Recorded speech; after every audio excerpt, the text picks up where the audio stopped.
Welcome to Fiction Audiobooks. If you enjoy the content, like and subscribing would be greatly appreciated.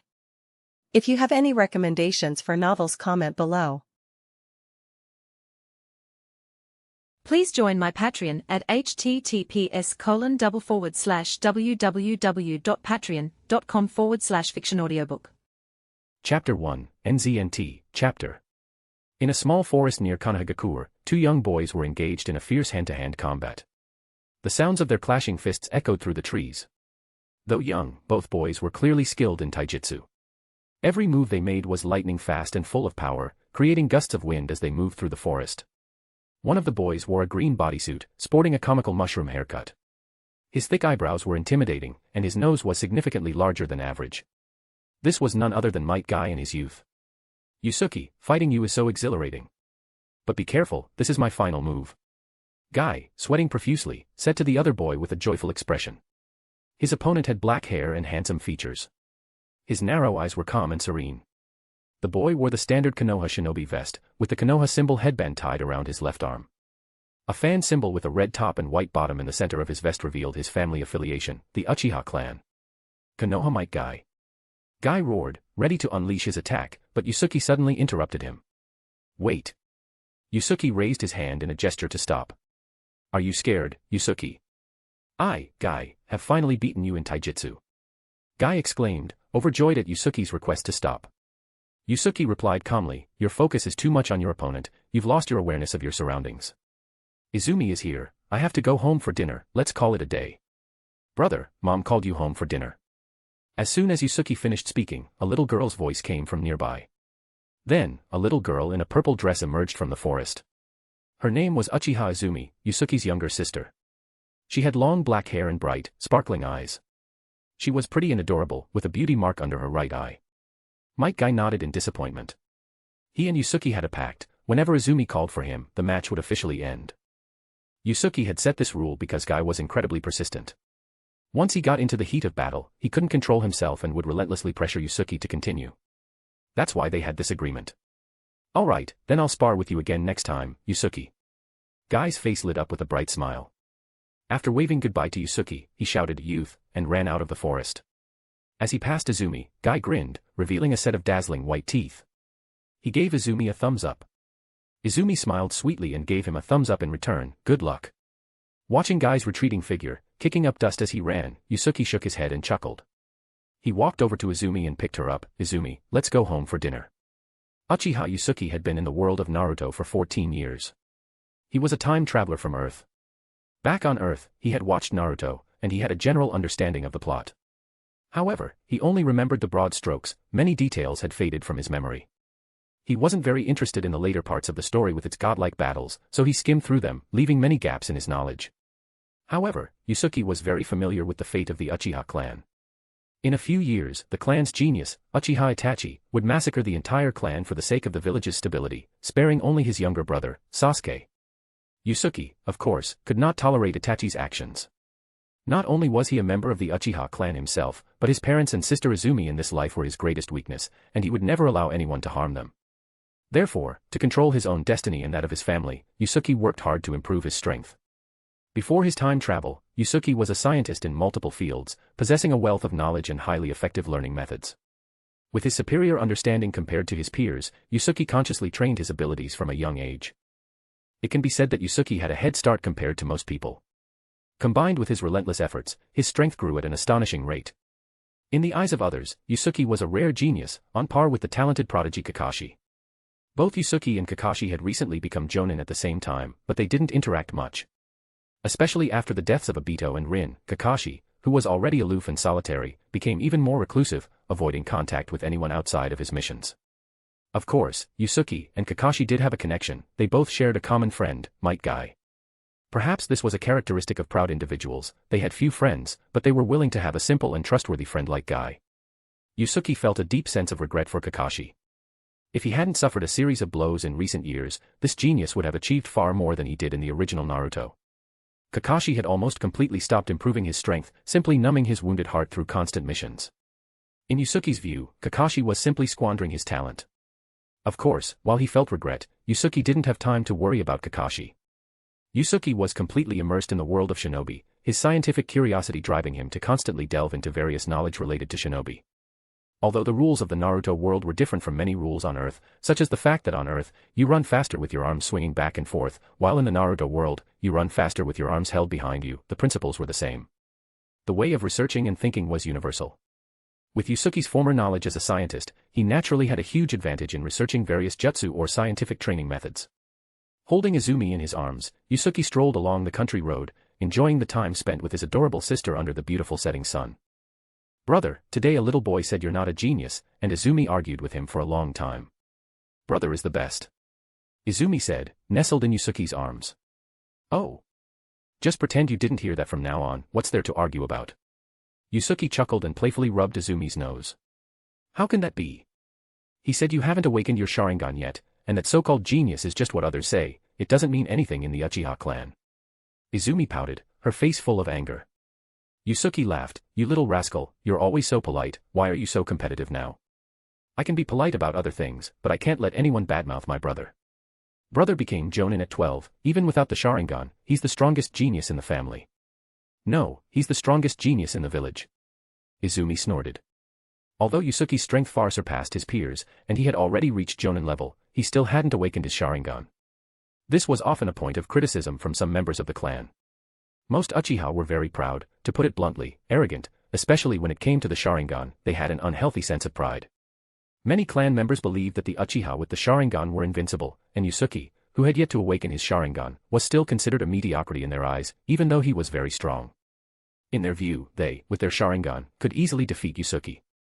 Yusuki himself was also puzzled by the Sharingan's delay in awakening, so he had consulted a lot of historical materials and conducted a lot of research. Finally, Yusuki discovered that the necessary condition for awakening was a great emotional stimulus. The most common was a great danger to someone they cared about or to themselves. Only this kind of stimulus could trigger the Sharingan's awakening. After understanding the conditions for awakening, Yusuki could only shake his head helplessly. He had few friends, and his family was all in the village, never going to dangerous battlefields. Because of his superior strength, he rarely encountered danger, and he always managed to defuse it, so much so that he had become a Jonin, but his Sharingan hadn't awakened yet. However, Yusuki wasn't particularly concerned about this, because his true trump card was a weapon that accompanied him when he traveled to the Naruto world, a weapon that didn't belong to the Naruto world. At this moment, deep within Yusuki's soul, a katana enveloped in flames was floating. The katana had a long blade, covered in cloud patterns like flames, shining with a crimson glow in the midst of the raging fire. It was the strongest and oldest fire-type Zanpakuto in Bleach, Ryūjin Jakka. Ryūjin Jakka usually slumbered within Yusuki's soul, but he could summon it whenever he fought. Because of Ryūjin Jakka's fiery nature, it had subtly influenced Yusuki over the past 10 years, making his fire chakra extremely abundant and pure. Yusuki was also very good at leveraging his strengths. Over the years, he had focused on developing his fire chakra and related jutsu. However, Yusuki couldn't fully control Ryūjin Jakka. The Zanpakuto's power was too ferocious, and he had only recently mastered the Shurikai state. Even just the Shurikai had greatly increased Yusuki's strength, making him shine in the Third Shinobi World War, earning him the title of Flame Sword. When Yusuki and Izumi returned home, a simple but exquisite home-cooked meal was already prepared. "Yusuki, you're back. Come and eat. You're already a Jonin, you don't have to push yourself so hard," Uchiha Yusuki said with a gentle smile. Uchiha Yusuki was Yusuki and Izumi's mother. She looked to be in her late 20s, with features similar to Izumi's, but more mature. Yusuki put Izumi down and sat cross-legged at the dinner table, smiling. A shinobi can never relax, a little extra effort in peacetime could save a life in a critical moment. Hearing Yusuki's words, Uchiha Yusuki's face also showed a look of sadness. So many people died in this war, so many familiar faces from the clan are gone. Sigh, I don't know how long the great ninja wars will continue. You're a Jonin, but the world of shinobi is too dangerous, you must be careful. Uchiha Yusuki continued to admonish Yusuki. I understand, don't worry. Yusuki replied seriously, then clasped his hands together, itadakamasu. Izumi sat down and also prepared to eat, clasping her hands together, itadakamasu. In Japanese tradition, regardless of age, everyone must clasp their hands together and say itadakamasu before eating, as a sign of respect for the food and gratitude for having food to eat. Gently watching the two finish their dinner, Uchiha Yusuki took out a stack of black clothes from the house. Tomorrow morning, there will be a grand memorial service to commemorate all the villagers who died in this war. I've prepared the clothes for you, remember to change into them before you go. Another memorial service. Yusuki muttered. Chapter 2, NZNT, Chapter. The next morning, Yusuke and his family, dressed in black for the memorial service, left early for the designated location. The weather was clear, but the road was filled with people heading to the memorial service, both ordinary villagers and many ninjas. Everyone seemed very sad, and people rarely chatted on the road. Many acquaintances only nodded to each other as a greeting. It was clear that even though the war was over, the sacrifice of so many villagers still cast a shadow over everyone's hearts. Yusuke, with his mother Yusuki on his right and Izumi on his left, had arrived at the monument for fallen shinobi. The memorial service would be held here. It didn't take long for the area in front of the monument to be packed with people, all dressed in black. Under the watchful eyes of the crowd, the third Hokage slowly walked to the monument and began to eulogize the shinobi who had died in the Third Great Ninja War. Many attendees had lost friends and family in the war, and as the third Hokage delivered his emotional speech, many couldn't help but cry and stand up. The entire memorial service was filled with the sound of weeping. The third Hokage, at this time, was not yet as old as he would be when he appeared in the original story. Though not tall, he still had a strong posture. However, Yusuke could see that the third Hokage was starting to decline. As he aged, his strength would also gradually weaken. The memorial service didn't last long. After the ceremony to honor the dead, the third Hokage announced a shocking news. He believed that the village had suffered too many casualties in this war and that he was partly responsible. He decided to step down and let the selection of the fourth Hokage take place to govern Konohagakure. Although many in the village expressed opposition, the third Hokage remained steadfast in his decision and announced the two candidates for the fourth Hokage, Orochimaru, nominated by the elder Danzo, and Minato Namikaze, nominated by the third Hokage himself. There was an attempt to nominate Uchiha Fugaku, the head of the Uchiha clan, but he declined. As a time traveler, Yusuke knew that Minato would ultimately win the election, but it was still expected. Orochimaru was simply not qualified based on his appearance. He was too sinister and terrifying. He could play a horror movie without makeup. If you met him at night, you would be scared to death. No one would choose someone they were afraid of to be Hokage. Minato, on the other hand, was a disciple of Jiraiya, one of the legendary Sannin. He was not only powerful and had numerous achievements, but he was also humble, a commoner, and very inspiring. He was already the heartthrob of the village. If Minato lost the election, people in the village would probably suspect that there was something fishy going on. In a secluded corner of the Konohagakure graveyard, a woman with fair skin and long black hair stood before an unmarked grave, lamenting, "Mourning the dead is meaningless. If death has meaning, it only exists when it can be used." The woman was Orochimaru, one of the legendary Sannin. What is the meaning of life? A 6- or 7-year-old boy with clear eyes and a handsome face suddenly appeared beside Orochimaru, curiously asking. Orochimaru looked at the boy with appreciation. Due to his sinister appearance and the faint aura of killing intent he exuded, even Jonin would usually be afraid to approach him. Unless necessary, few people would talk to him. But this boy looked at him without any fear. Instead, he seemed neither humble nor arrogant. "There is no meaning," Orochimaru said slowly, then added, "If there is, it only exists when life is eternal. Orochimaru-sama, I have a mission tomorrow, and I don't have much time. Let's start as soon as possible today."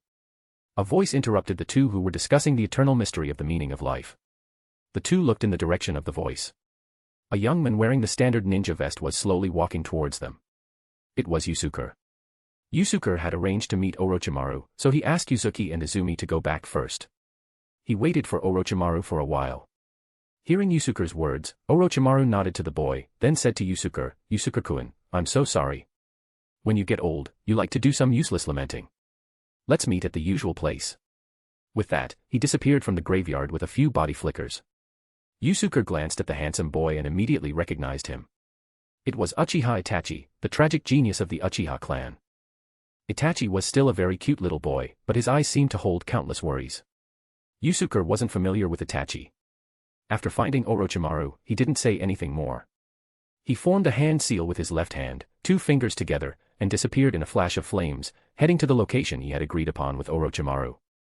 "That big brother just now, he seems to be Flame Sword, Yusuke-senpai," Itachi murmured. After Yusuke came to the Naruto world, Orochimaru was considered his half-friend, but they mostly interacted about ninjutsu.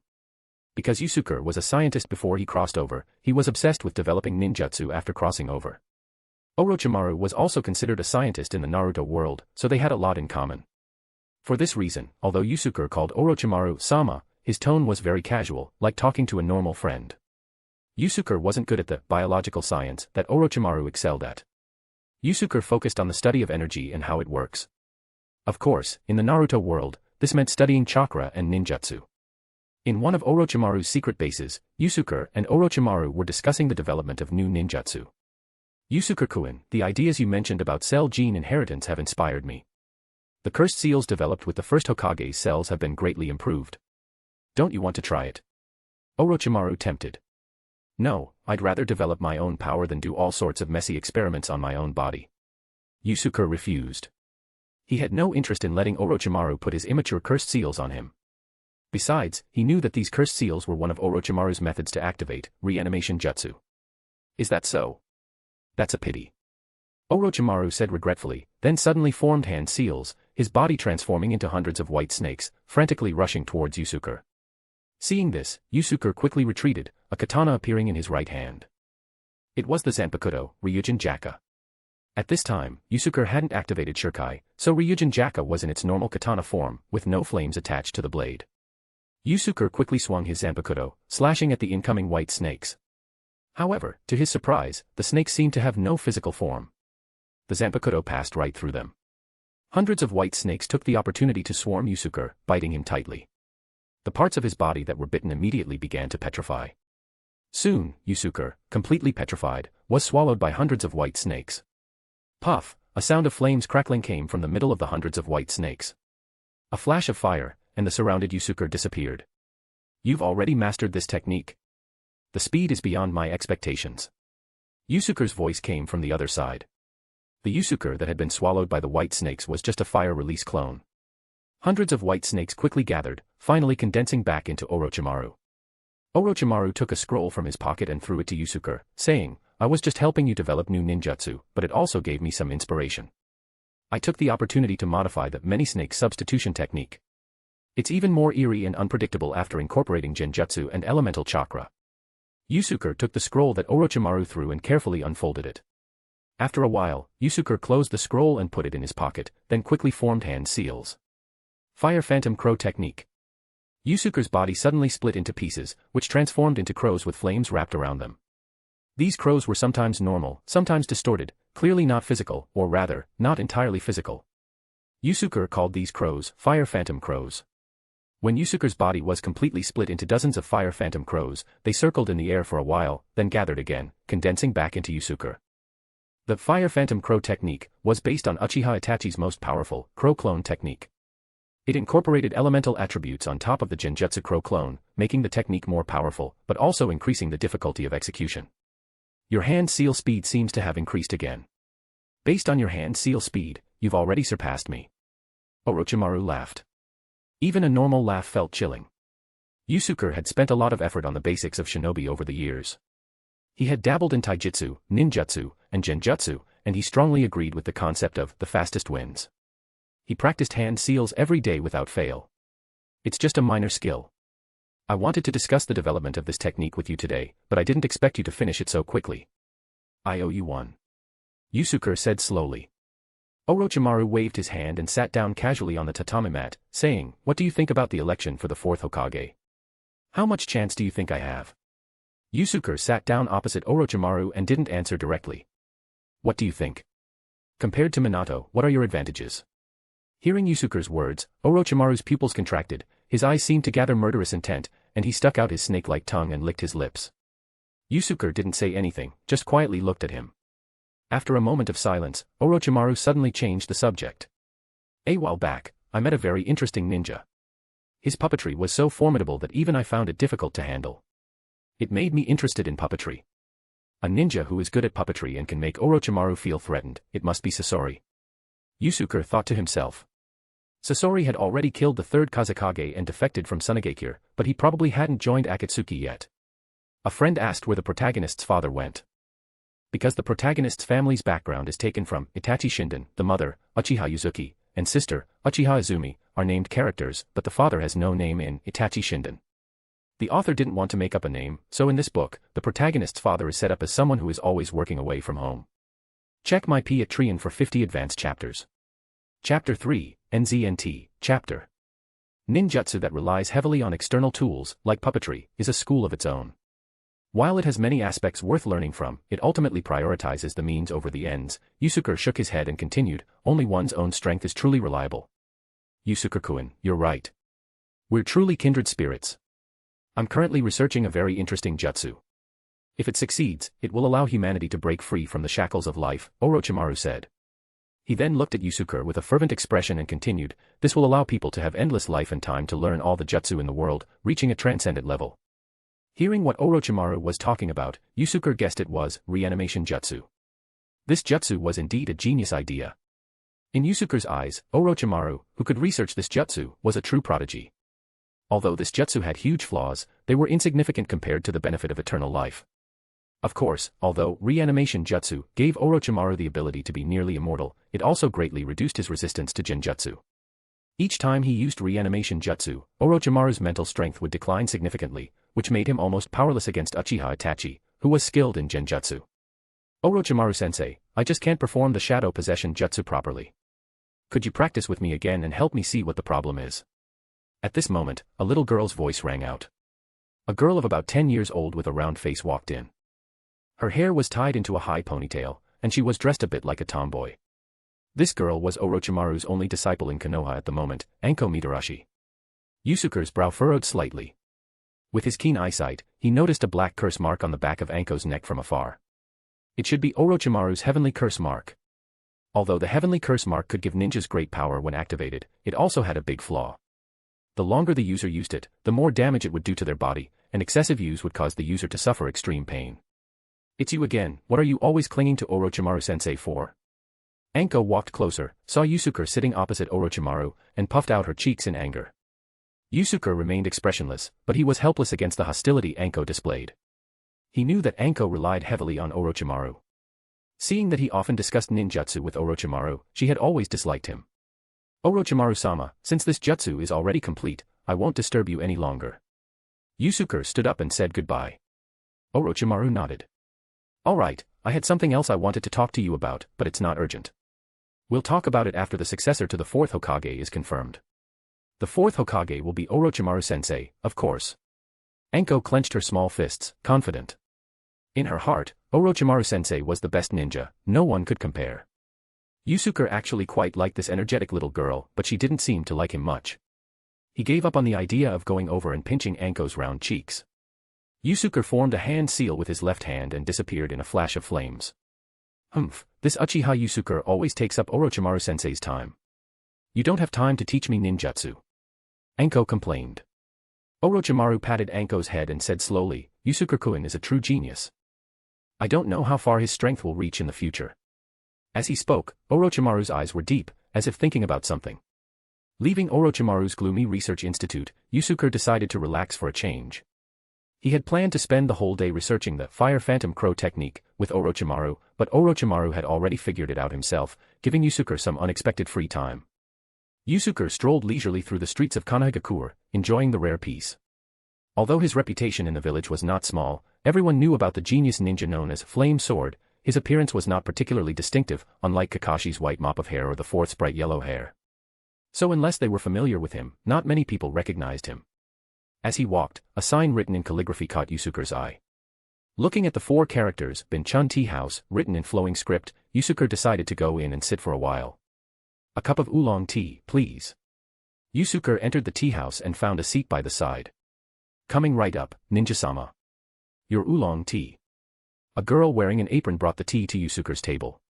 The girl was about 10 years old, with long, light gray hair tied in 2 pigtails, sticking out on either side of her shoulders, making her look very mischievous. Her round face had a few freckles, and her smile was very infectious, as if it could make anyone who saw it happy. Thank you. Yusuke took the oolong tea. Wait, you're a flame sword, Uchiha Yusuke-sama, aren't you? The girl suddenly exclaimed in surprise when she saw Yusuke. Yusuke was slightly surprised. This tea house waitress actually knew him. He nodded and smiled, yes, how do you know me? I don't think I've seen you before. It's really Flame Sword, Sama. I saw you fighting a weirdo in a green bodysuit before, and I asked around and found out who you were. Don't look at me just working as a waitress in the tea house for a while, I'm also a student at the Ninja Academy. I will definitely become a strong ninja in the future. The girl's eyes lit up, as if she was imagining herself becoming a ninja admired by everyone.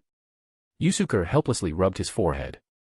It must have been when Guy suddenly challenged him to a fight and started without a word, and someone saw it. Yusuke encouraged the girl with a few words, and she happily continued serving tea and water. Looking at the girl's busy figure, Yusuke couldn't help but shake his head. In the cruel world of Naruto, ninjas were the most dangerous profession, but Yusuke wouldn't discourage others from pursuing their dreams just because of the danger. Yusuke sat in the tea house for a while, and a few familiar figures entered. It was Kakashi, Asuma, and Kurenai. They also saw Yusuke sitting in the tea house, nodded to each other, and exchanged greetings. Then they sat down on the other side of the tea house and chatted. Yusuke wasn't close to them. Although he knew them, they didn't interact privately. Kakashi was already a jonin, while Asuma and Kurenai were still chunin.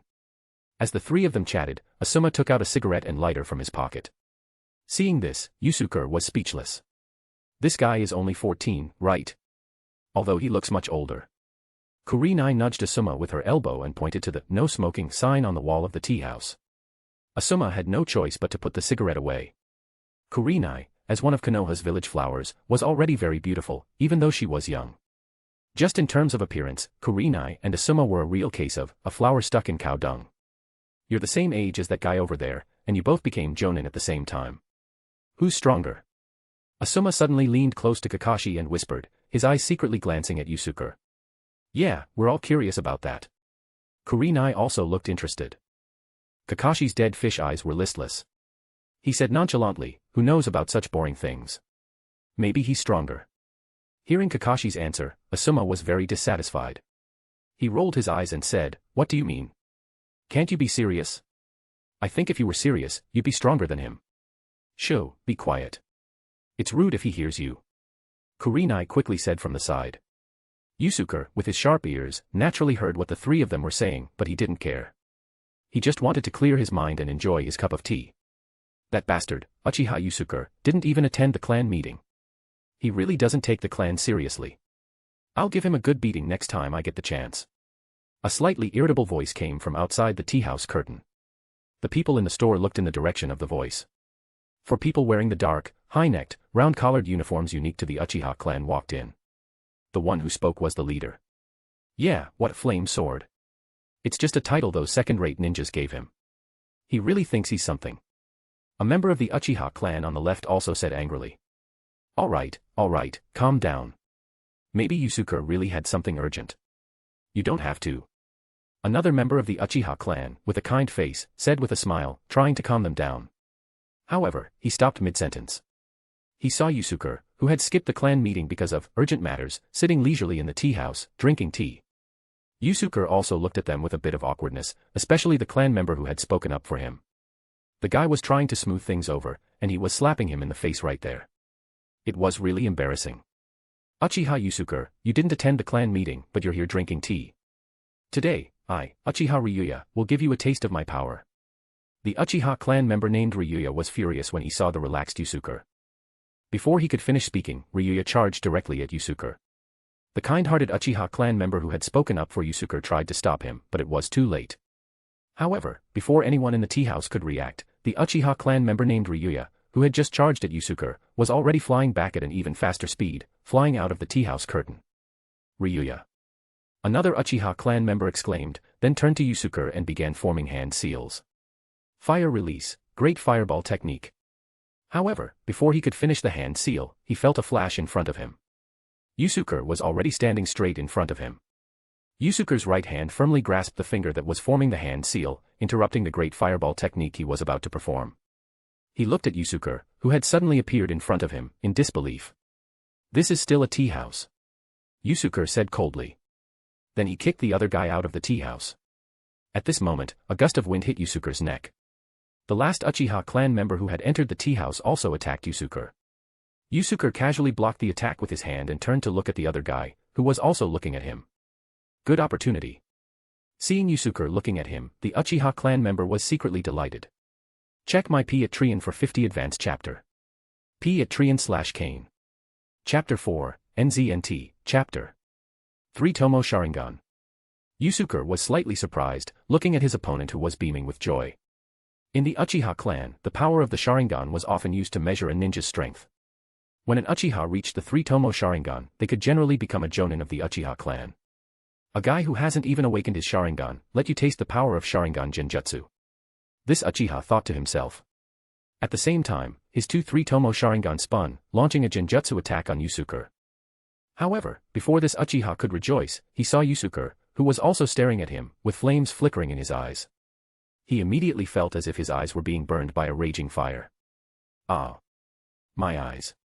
This Uchiha cried out in pain, covering his eyes. A little blood seeped out from between his fingers. Aizo, are you alright?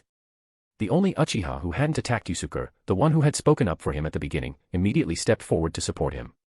I don't know. It just feels like my eyes are being burned by fire. I can't open them. Am I going blind? Uchiha Aizo said in a trembling voice. At this time, the two Uchiha who had been knocked away by Yusuke earlier also surrounded them, standing beside Uchiha Aizo and glaring at Yusuke. However, after the brief exchange, the two also realized the gap in strength between them and Yusuke, so they didn't dare to attack again. Uchiha Yusuke, you actually attacked your own clan member.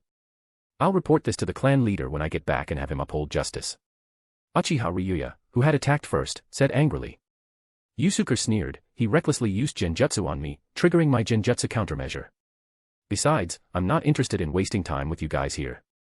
If you want to teach someone a lesson, first think about your own strength. After speaking, Yusuke directly passed by them and walked out of the tea house. The group, intimidated by Yusuke's strength, didn't dare to continue the confrontation. Yusuke-kun, please wait. At this time, the Uchiha who hadn't attacked Yusuke chased after him out of the tea house. Yusuke turned around and looked directly at him. He didn't have any ill feelings towards him, but if he wanted to continue to cause trouble, he wouldn't be polite. I'm Uchiha Soichiro. They were just impulsive. Please don't take it to heart. I apologize for them. After speaking to Yusuke, Soichiro bowed deeply. It's nothing. I won't hold a grudge over this. If there's nothing else, I'll be going now. Seeing the other party being so polite, Yusuke's tone softened a bit. But Aizo's eyes, will they be alright? Soichiro looked worried. I stopped my chakra in time. As long as he goes back and rests well, his eyes will be fine. You should take him back to the clan for treatment as soon as possible. After saying this, Yusuke turned and left. Thank you very much. Soichiro was overjoyed when he heard this. He shouted to Yusuke's back. Yusuke waved his hand behind him, indicating that it was nothing. At this time, inside the tea house, Kakashi's heart was still troubled. From the strength Yusuke had displayed, his speed, power, and even his defense against genjutsu seemed to be better than his. As a versatile ninja, Yusuke was more like his superior replacement. Kakashi, it seems like he's stronger than you. Asuma said to Kakashi, his eyes filled with surprise. Kurenai also nodded subconsciously. For Asuma and Kurenai, Kakashi was definitely a genius among their peers. He excelled in all aspects and was even chosen as a disciple by the Yellow Flash, Minato Namikaze. In their minds, Kakashi's strength was definitely the best among their peers, even Yusuke, who became a jonin at the same time, should be weaker than him. However, the strength Yusuke actually displayed broke their long-held belief, making them unable to adapt for a while. Didn't I just say? Maybe he's stronger. Kakashi answered in his usual listless voice. Although Kakashi seemed unconcerned about Yusuke's strength, he acted indifferent in front of Asuma and Kurenai. But in fact, Yusuke's powerful strength had already sounded an alarm bell for the proud Kakashi, and it had also rekindled his long-lost fighting spirit. Is Uchiha Yusuke too strong, or am I slacking off? Am I really not as good as him? Kakashi couldn't help but ask himself. At this moment, Yusuke, who had returned home directly because he was in a bad mood, didn't know that his unintentional display of strength had awakened Kakashi's long-dormant will. Uchiha clan territory, Uchiha Fugaku's mansion. Clan leader, we're telling the truth. That Uchiha Yusuke is really outrageous. He said he had urgent business and didn't attend the clan meeting, but he was actually out drinking tea in a tea house. Uchiha Ryūjin said to a middle-aged man in a kimono, his tone filled with resentment. Another Uchiha clan member beside him chimed in, yeah, what's even worse is that he used some kind of strange jutsu to burn Aizo's eyes. He almost blinded him. He's really vicious. The middle-aged man in the kimono sat upright, his eyes closed, listening to the two of them complain with a serious expression. This person was the current clan leader of the Uchiha clan, Uchiha Fugaku. Soichiro, what do you think? Fugaku slowly opened his eyes and asked Uchiha Soichiro, who was silent on the side.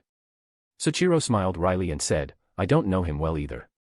Yusuke-kun does often use excuses to skip clan meetings. But from today's fight, I can tell he was holding back. Otherwise, the consequences would have been even worse.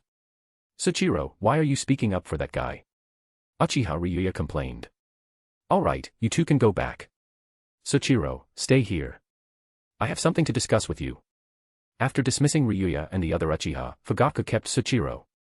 After Ryūjin and the other Uchiha left the mansion, Fugaku walked slowly to the corridor outside the house, looked up at the bright moon hanging high in the night sky, and put his hands into the wide sleeves of his kimono.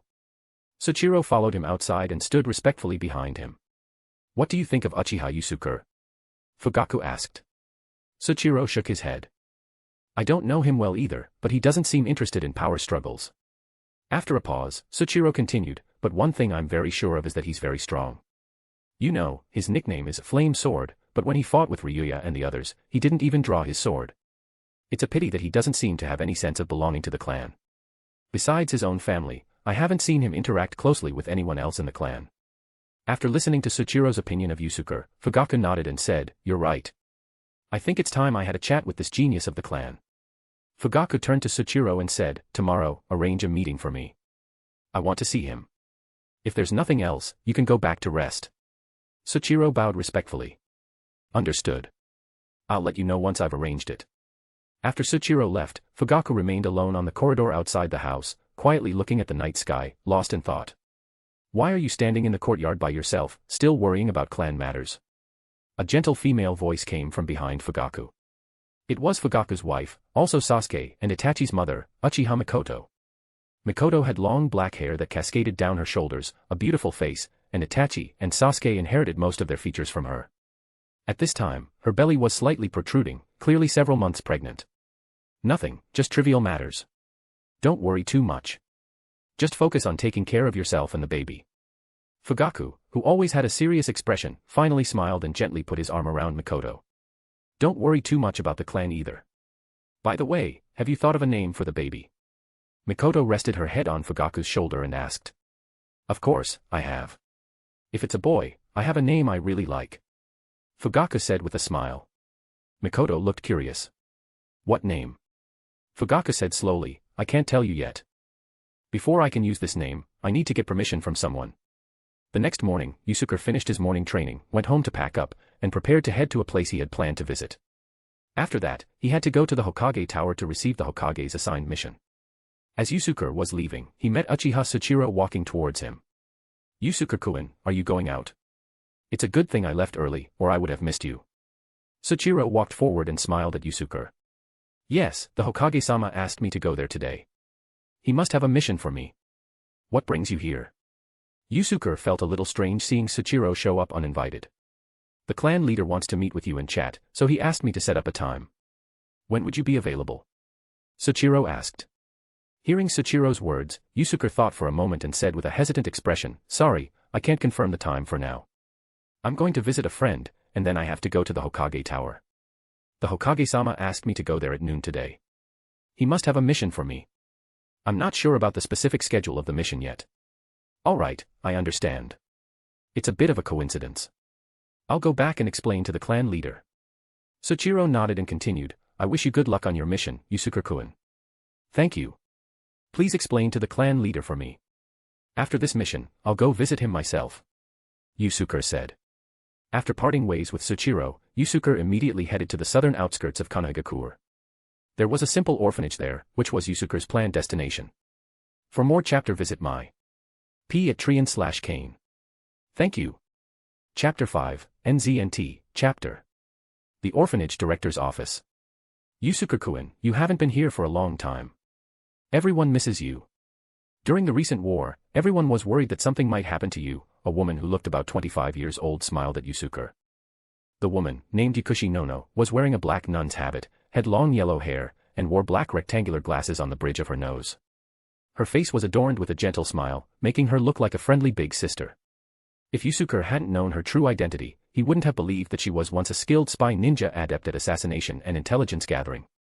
Because Yukushi Nono was inherently kind and tired of her work as a spy ninja, she resigned from her position en route and built an orphanage on the outskirts of Konohagakure to take in orphans who had lost their families in the war.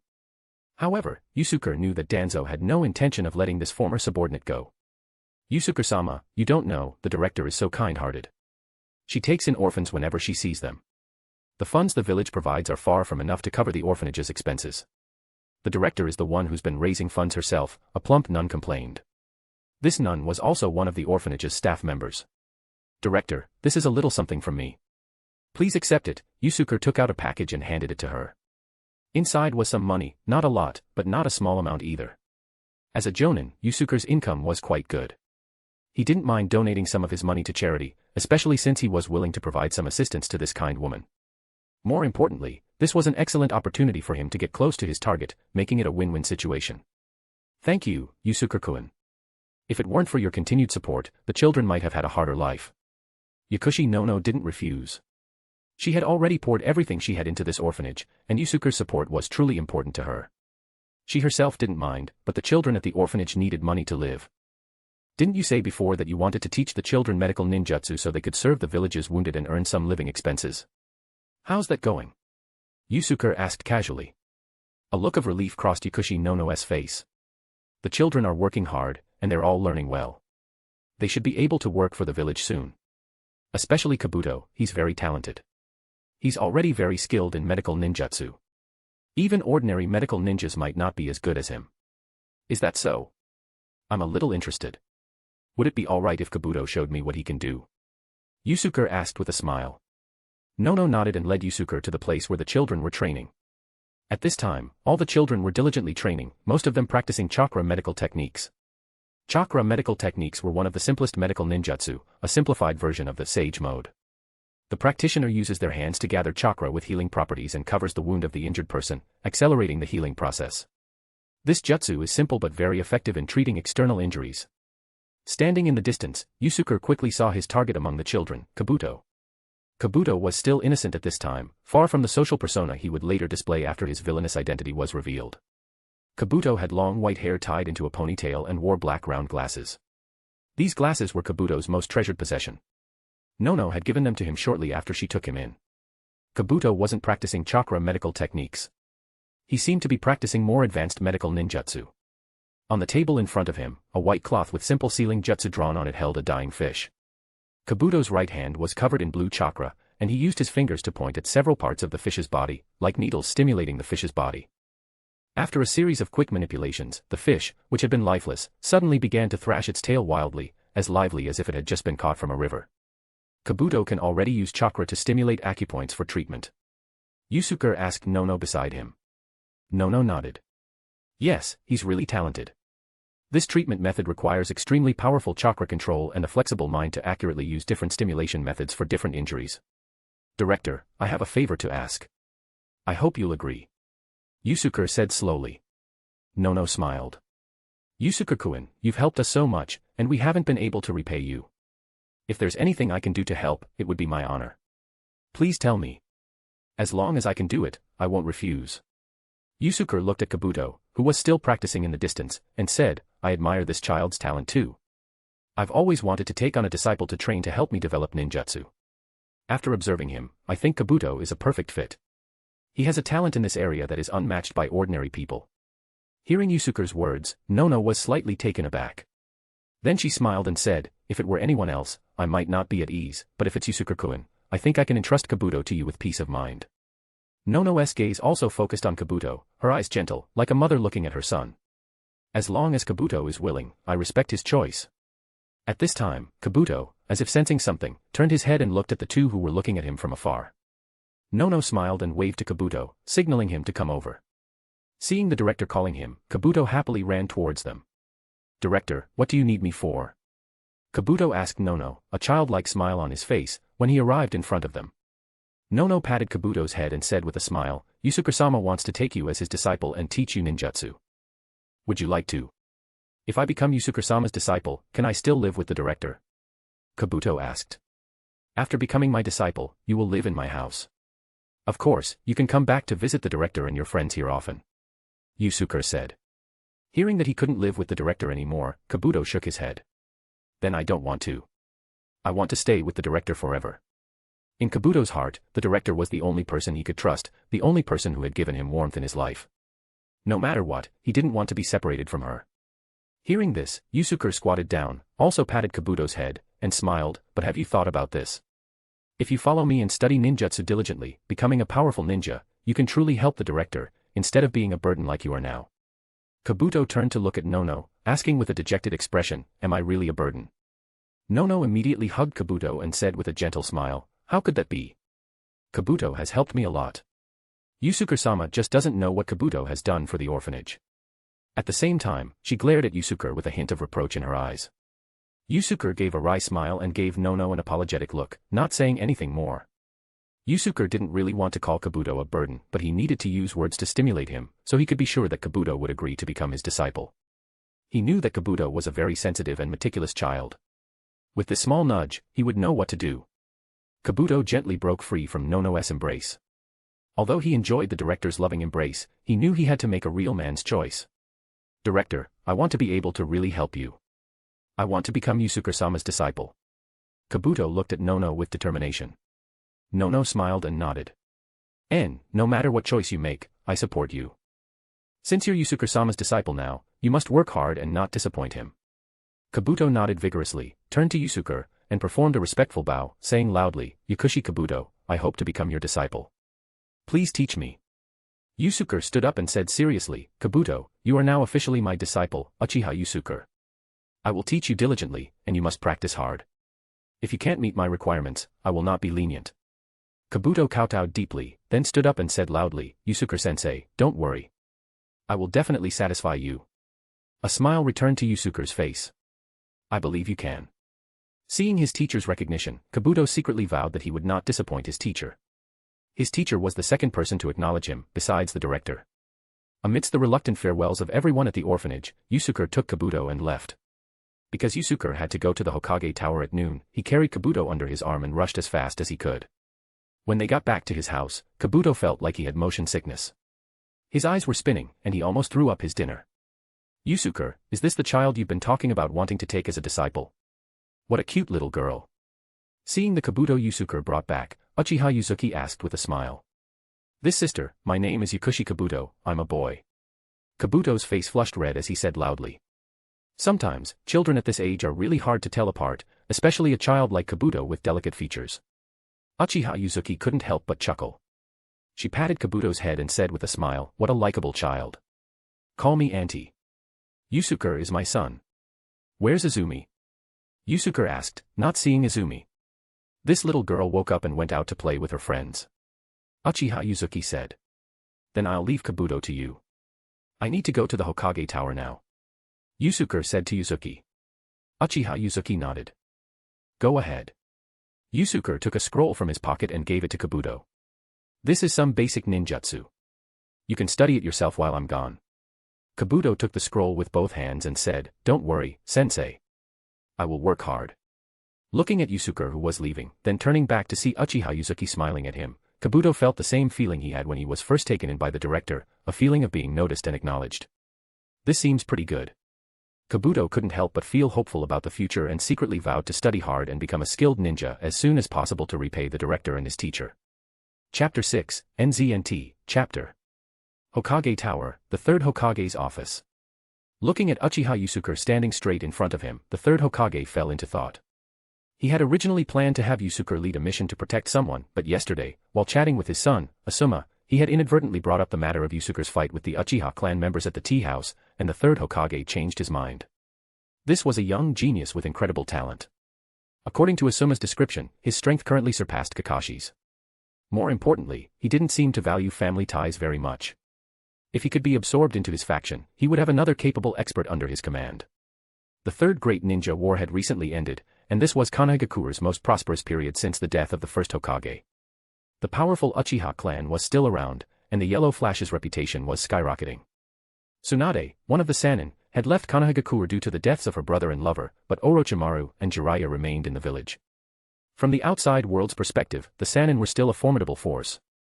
This period of Konohagakure, while not as dominant in the ninja world as during the time of the first Hokage and Uchiha Madara, would require at least 3 of the other 4 great ninja villages to work together if they wanted to challenge Konoha. Although the third Hokage admired Yusuke's talent, he wasn't in dire need of talent at the moment. Therefore, the third Hokage decided to give Yusuke a mission to test him. Taking a puff of his pipe, the third Hokage said slowly, Yusuke, I've called you here to give you a very important mission. Yusuke didn't speak, waiting for the third Hokage to explain the mission. After the Third Great Ninja War, the village, as the victor, needs to collect compensation from the defeated nation. This time, Danzo will be responsible for negotiating with the defeated nation, Omegakure, to discuss the post-war compensation. The third Hokage paused, took another puff of his pipe, and continued, "You, as my representative, will supervise Danzo. I need to know everything about the entire negotiation process and the agreement he reaches with Hanzo." This mission was something the third Hokage had been thinking about for a long time. Danzo himself was very domineering and ruthless. Without any strength, it would be difficult to deal with him. The third Hokage had not been without assigning personnel to supervise Danzo in similar missions before, but every time, the ninja sent to carry out the mission was either controlled by Danzo or died for various reasons. The third Hokage had given up later. Even the experts under his command were limited, and he wasn't willing to let those experts be lost to Danzo. Now that a capable person like Yusuke had appeared, and he wasn't part of his direct lineage, the third Hokage was naturally happy to make good use of him. Whether Yusuke succeeded or not, he wouldn't suffer any losses. Another very important point was the conflict between Danzo and the Uchiha clan. Danzo inherited the second Hokage's prejudice against the Uchiha clan, and the Uchiha clan naturally didn't have any affection for Danzo. Assigning Yusuke to supervise Danzo would also serve to balance Danzo and the Uchiha clan, a win-win situation. Yusuke could guess the third Hokage's intentions from the mission's content. However, he wasn't the kind of ninja who naively believed in the so-called will of fire. He wasn't surprised by the third Hokage's arrangement. "When does the mission start?" Yusuke asked expressionlessly. 3 days from now. Someone will come to notify you then. The third Hokage said. Yusuke nodded. Understood. If you have no other instructions, I'll go back and prepare. The third Hokage hummed in response, indicating that Yusuke could do as he pleased. As Yusuke stepped out of the Hokage's office, the third Hokage reminded him, Danzo may use some underhanded methods. Be careful. After receiving the mission assigned by the third Hokage, it was just past noon. I have 3 days.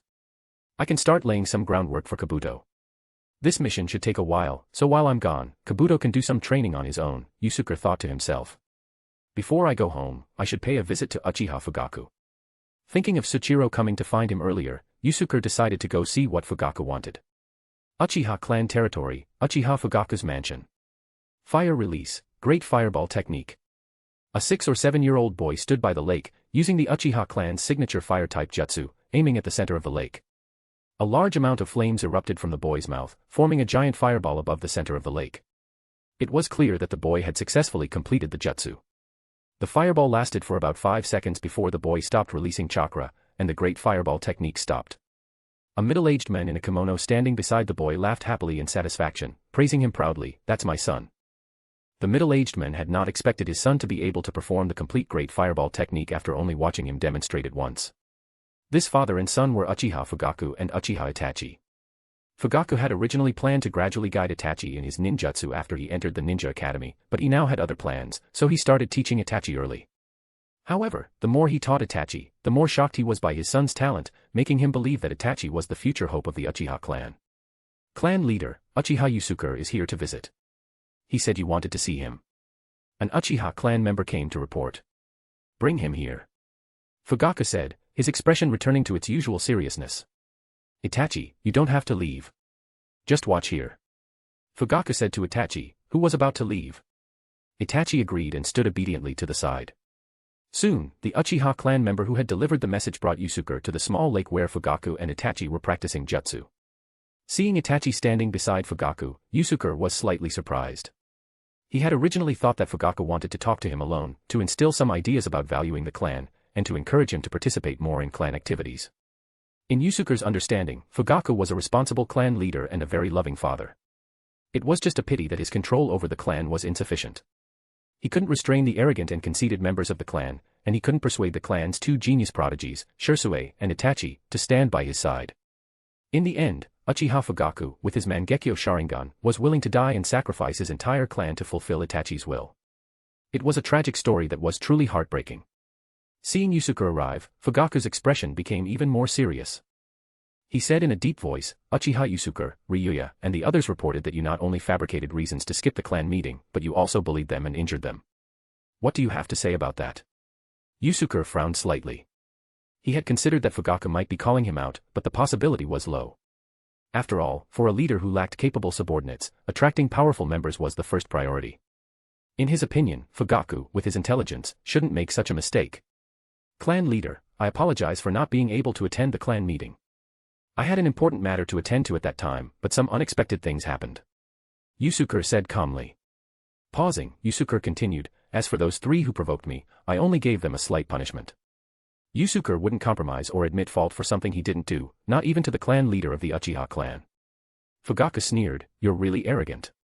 The outside world says that you and Kakashi are the strongest geniuses of the new generation in Konoha. They even gave you the nickname, Flame Sword. Let me see if you live up to your name. After speaking, Fugaku gestured for Itachi to step aside. Since the clan leader wants to give me some pointers, I'll humbly accept. Yusuke said calmly. He hadn't expected Fugaku to want to fight him. But judging from the situation, it seemed like Fugaku wanted to give him a warning, to teach him a lesson. If he really wanted to deal with him, he wouldn't have let Itachi, who was currently unable to fight, watch from the side.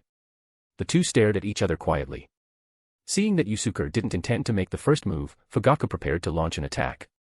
At the same time, the pupils in his eyes changed from pure black to the three-tomo Sharingan. Fugaku quickly formed hand seals with both hands. Yusuke immediately recognized that he was forming the hand seals for the Great Fireball technique. He decided to respond with the same jutsu, quickly forming hand seals with both hands. He was actually a step behind, but he managed to complete the jutsu at the same time as Fugaku. Fire release, Great Fireball technique. The two voices rang out simultaneously. A large amount of flames erupted from their mouths, colliding with each other. The air nearby twisted due to the rapid increase in temperature. The Great Fireball technique was one of the signature jutsu of the Uchiha clan, used by Uchiha ninjas to test or disrupt their opponent's jutsu. It was basically impossible to burn an enemy ninja to death with this jutsu in a real battle. Uchiha Fugaku, who was maintaining the Great Fireball technique, was slightly surprised. He hadn't expected Yusuke's hand seal speed to be so fast. He was able to complete the Great Fireball technique at the same time as him, even though he started later. Furthermore, Fugaku keenly realized that he had injected more chakra than his opponent, but the flames his opponent was spewing seemed to be more powerful. He needed to expend more chakra to match his opponent. What? He's still forming hand seals. His chakra control has reached this level. At this moment, Fugaku suddenly discovered that Yusuke, who was currently clashing with him using the Great Fireball technique, had begun forming hand seals again. His speed was incredible, and he completed the hand seals in the blink of an eye. For more advanced chapter, visit my Patreon page. Chapter 7, NZNT, Chapter. After Yusuke completed his hand seals, the flames he exhaled underwent a qualitative change, turning crimson red. This jutsu was Yusuke's fire release, guided by the power of Ryūjin Jakka within him. The intensity of the flames far surpassed ordinary flames. In the blink of an eye, they engulfed Uchiha Fugaku's Great Fireball technique and instantly swallowed Fugaku. Father. Itachi, who was watching from the side, exclaimed. But soon he felt relieved, seeing that the Fugaku engulfed in flames, bang, turned into a wooden stake, which then turned to ash in the flames. Obviously, Fugaku had used the body flicker technique in time to dodge Yusuke's flames. Yusuke quickly retracted the flames and suddenly crossed his arms to the side, assuming a defensive posture, just in time to block a sudden, powerful kick from Fugaku. The force of Fugaku's kick was immense, and Yusuke was forced to take a few steps back. Seizing the advantage, Fugaku pressed forward, launching a series of fierce attacks. Neither of them used weapons, but they engaged in a purely taijutsu-based offense and defense. Their movements were extremely fast, and every move was powerful and forceful, clearly showing that they were both masters of taijutsu. Ninjas at a certain level would never be weak in taijutsu. Without sufficient physical fitness and reaction time, it would be impossible to deal with the ever-changing techniques of ninjas from various elements. The Uchiha clan possessed the Sharingan, which greatly increased their dynamic vision, and they also emphasized taijutsu training. Otherwise, their bodies wouldn't be able to adapt to the visual differences brought about by the Sharingan's dynamic vision. The two exchanged blows for a while, roughly testing each other's taijutsu abilities. During the exchange, Yusuke noticed that Fugaku's face didn't seem to have the same anger towards him as it had at the beginning. It was more like admiration, but he couldn't think too much during such a fast-paced exchange. Suddenly, Fugaku changed his move, jumping up and kicking down hard at Yusuke. Yusuke raised his arm to block, and Fugaku used the momentum of the kick to leap back and upwards, simultaneously forming hand seals to perform a jutsu. Fire release, Red Phoenix Flower Claw. Fugaku spewed out dozens of flames from his mouth, and at the same time, he swung his right hand, launching dozens of high-speed spinning shuriken into the flames. Then, enveloped in flames, they quickly shot towards Yusuke. Facing the oncoming Red Phoenix Flower Claw, Yusuke quickly formed hand seals. A purple barrier, like glass, appeared in front of him. Flame release, Single Purple Flame Formation. Dozens of shuriken wrapped in flames collided with the purple barrier in front of Yusuke, creating a cloud of thick black smoke and a sizzling sound as if hot iron was being plunged into cold water.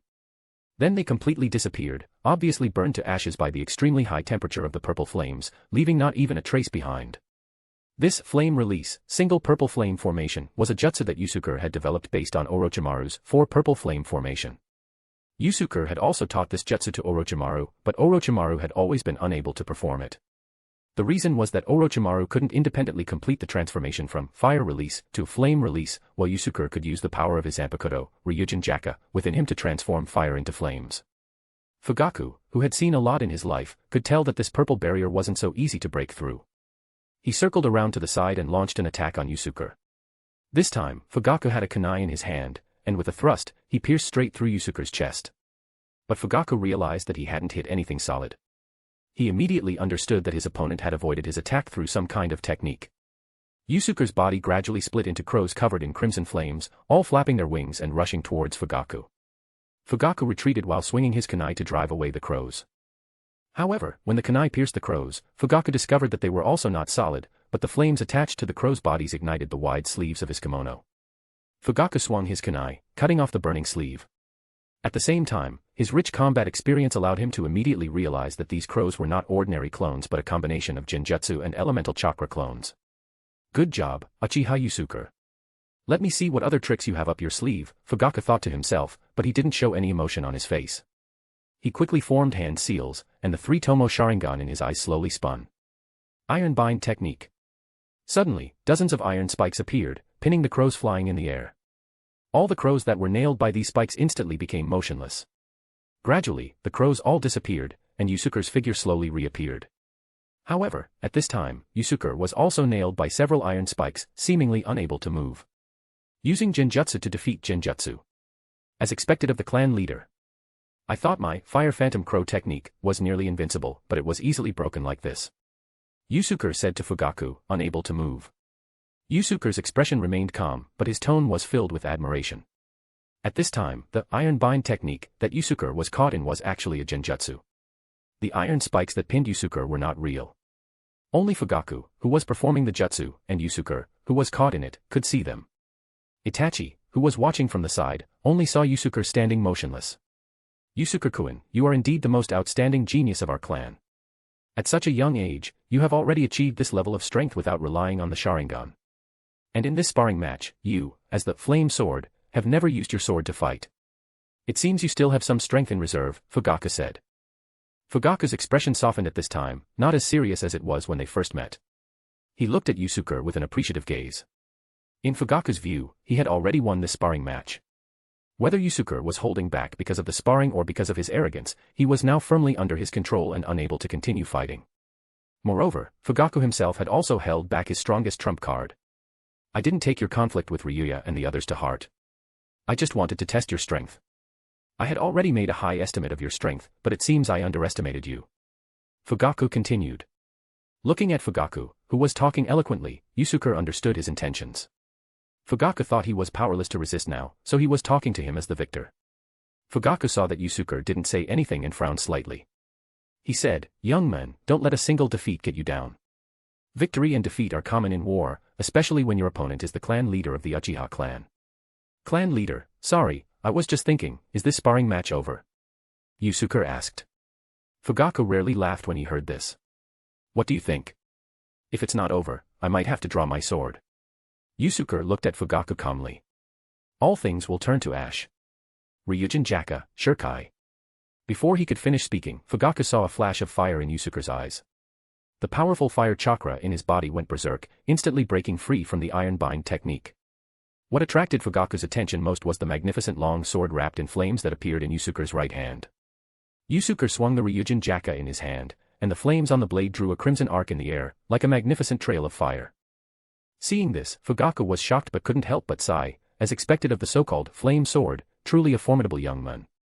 He cancelled his Sharingan state and habitually tried to put both hands into the wide sleeves of his kimono, but he suddenly found that his left hand went through empty space. It turned out that the right sleeve of his kimono had been burned by the Fire Phantom Crows. He chuckled wryly and sighed again, unexpected, truly unexpected. According to the definition of sparring, I guess I lost, having lost a sleeve.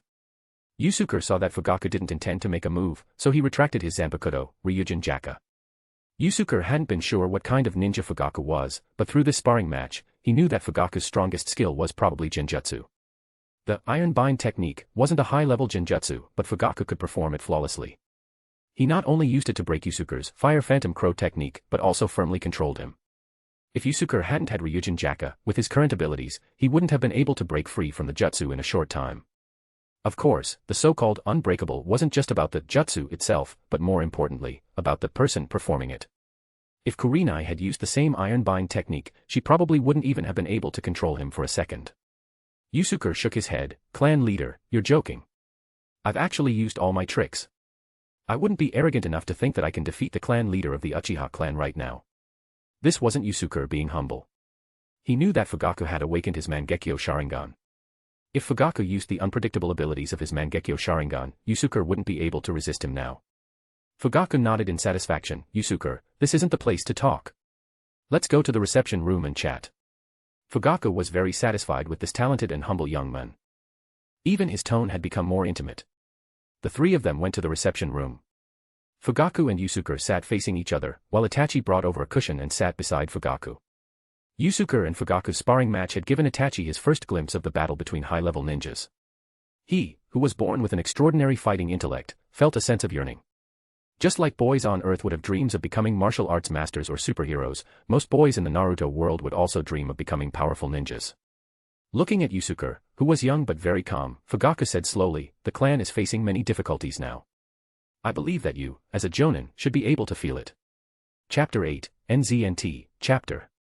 Hearing Fugaku mention the clan's current difficulties, Yusuke nodded and said, yes, I'm aware of all this. Danzo has always been at odds with our Uchiha clan. In past internal disputes, the elders have always favored Danzo. It seems the third Hokage also wants to have us, the Uchiha clan, and Danzo balance each other out, Fugaku sighed. Since I became clan leader, I've been carefully maintaining relationships with all parties. But my abilities are truly limited. Even with all my efforts, I haven't been able to secure the rightful voice for the clan. Instead, the conflicts between the clan and the village have only increased. Itachi looked up at his father with a worried expression. His father had never told him this before. This was the first time he had heard about the clan's situation. Although Itachi was only 6 years old, his mind was far more mature than other children.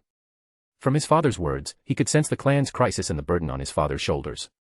Seeing Fugaku speak about these things, which he couldn't mention outside, in front of him, Yusuke knew that Fugaku was truly overwhelmed by the clan's problems. He wouldn't have revealed these thoughts to a junior like him unless he was at his wit's end. As if sensing his son's worry, Fugaku smiled and patted Itachi's head, signaling him not to worry. Then he turned to Yusuke and said, the clan doesn't have many ninjas who can stand on their own 2 feet right now.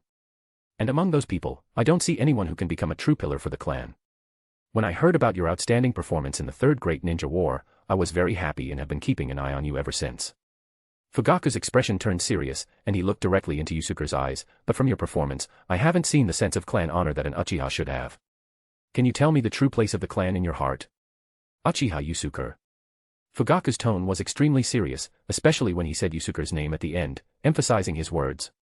Facing Fugaku's question, Yusuke felt a bit ashamed.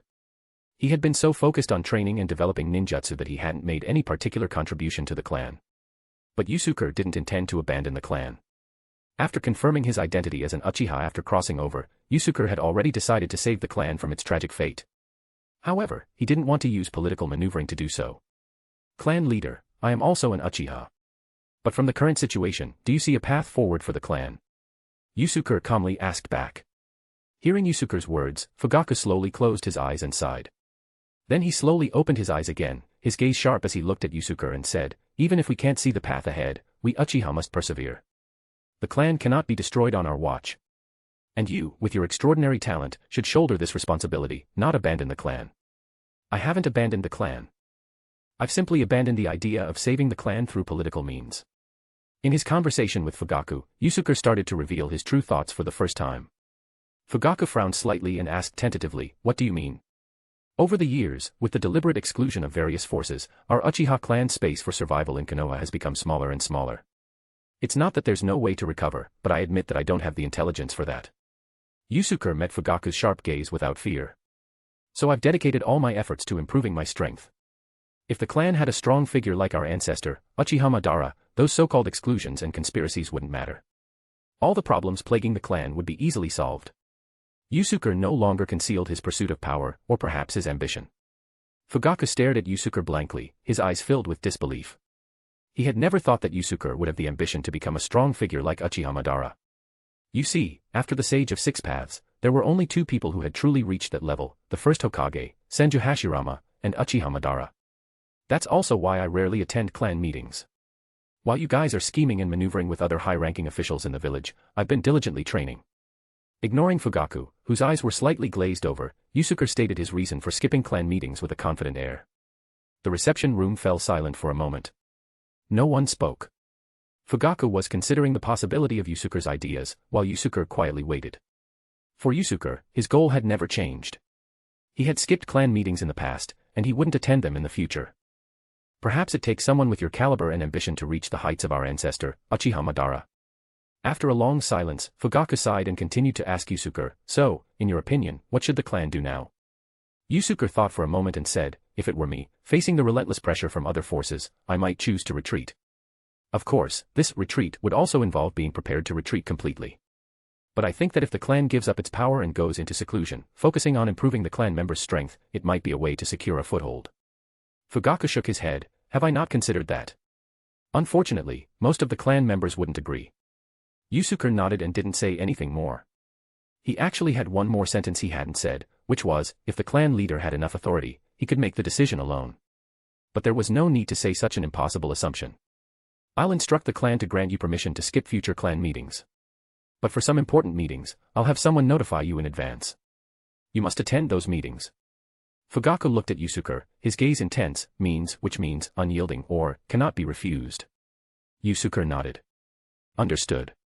Thank you for your understanding, clan leader.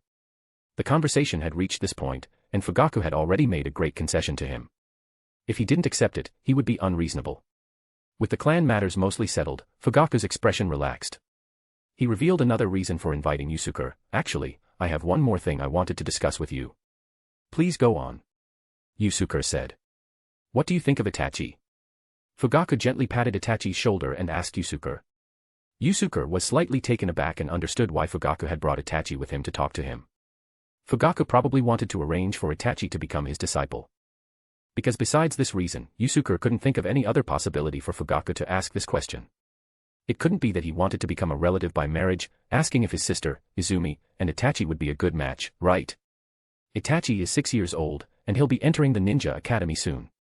I've only recently started teaching him ninjutsu. You might think I'm exaggerating, but in my opinion, he has a talent that is no less than yours. I hope you can be his teacher and guide his ninjutsu training in the future. Fugaku said seriously. In his opinion, Itachi's talent was even greater than Yusuke's, but he had to be a little humble when he said it. Itachi was very intelligent, and he also guessed his father's intentions. He also hoped to have a suitable teacher to guide him, so he looked at Yusuke with anticipation. Yusuke smiled and nodded, I also see that Itachi has extraordinary talent. I'd be very happy to be his teacher. But I didn't expect that I would take on 2 disciples in one day. I don't know how to describe this feeling. Yusuke had planned to contact Itachi sooner or later, after all, Itachi was a key figure in the Uchiha clan's fate. It was perfect that Fugaku had come to him directly to ask him to be Itachi's teacher.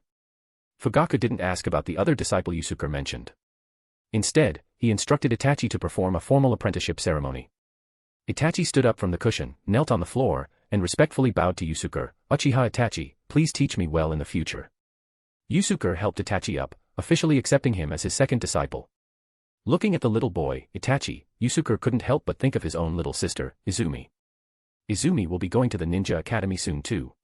With Kabuto and Itachi, maybe I should just apply to lead a genin team.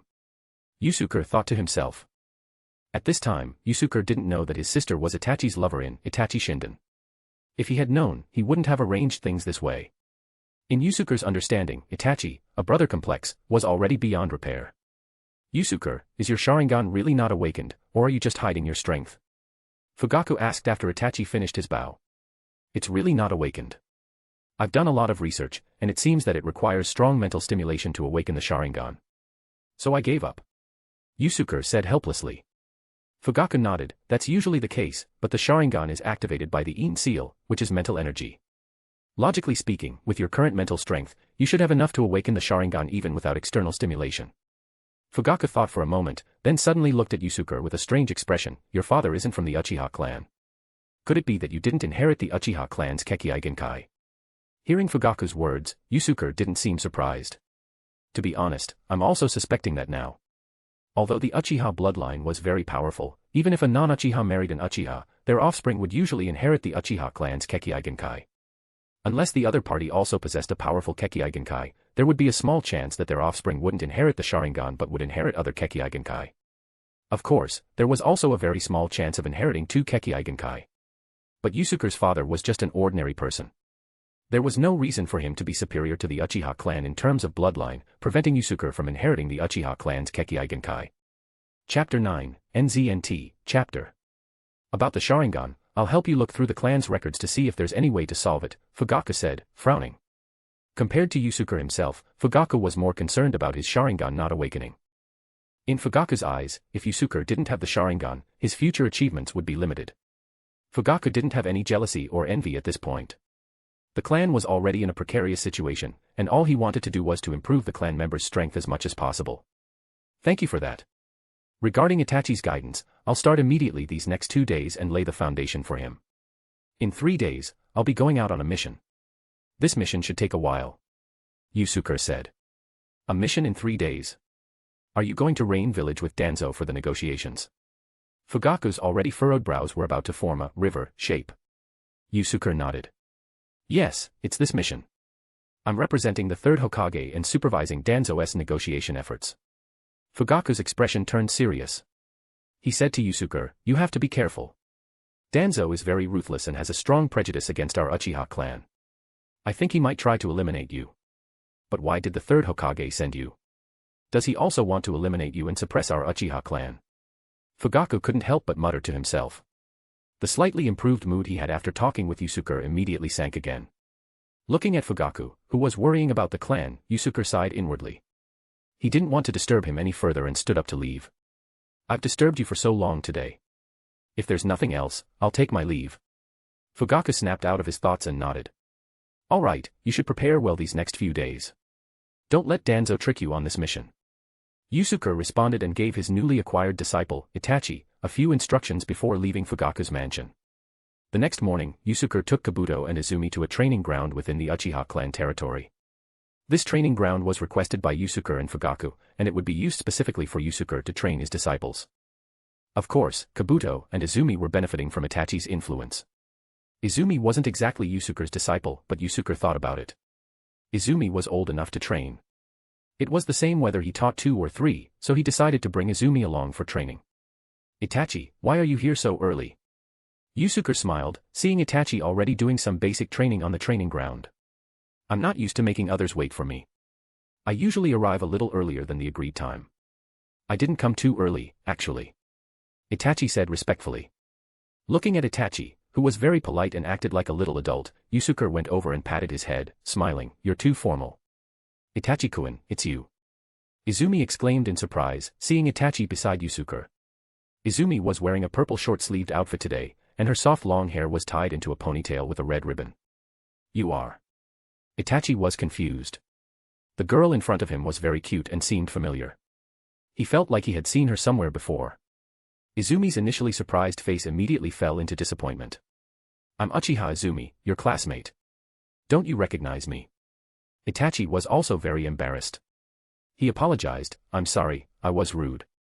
Seeing Itachi being so polite, Izumi became flustered. She waved her hands repeatedly, saying, no need to apologize, no need to apologize. We'll train together from now on. We're all good friends. As she spoke, her cheeks flushed slightly. Seeing Izumi, who was usually so composed, acting a little shy, Yusuke raised an eyebrow unconsciously, worried, Izumi's acting a little strange. Does she have a crush on Itachi? That's not good. Yusuke couldn't help but admire this kid, Itachi. He was handsome, talented, and the son of the Uchiha clan leader. He was very attractive to girls in every way. But Yusuke didn't want his sister to develop any feelings for Itachi. After all, he knew that Itachi didn't like girls, he liked brothers. It seems I need to keep an eye on this. I can't let Izumi be captivated by Itachi's charm, Yusuke thought to himself, secretly on his guard. Itachi and Kabuto introduced themselves to each other. After the 3 children got to know each other, Yusuke officially began teaching them. For beginner ninjas, the most important thing wasn't the dazzling jutsu, but the basic skills of a ninja. Therefore, Yusuke explained his improved training methods for chakra control and taijutsu to the children. The children were all very intelligent and quickly grasped the methods Yusuke taught, beginning their training. Yusuke trained with the 3 children for 2 days, secretly observing their progress during the training. Each child's performance was roughly as he expected. Itachi was undoubtedly the most talented.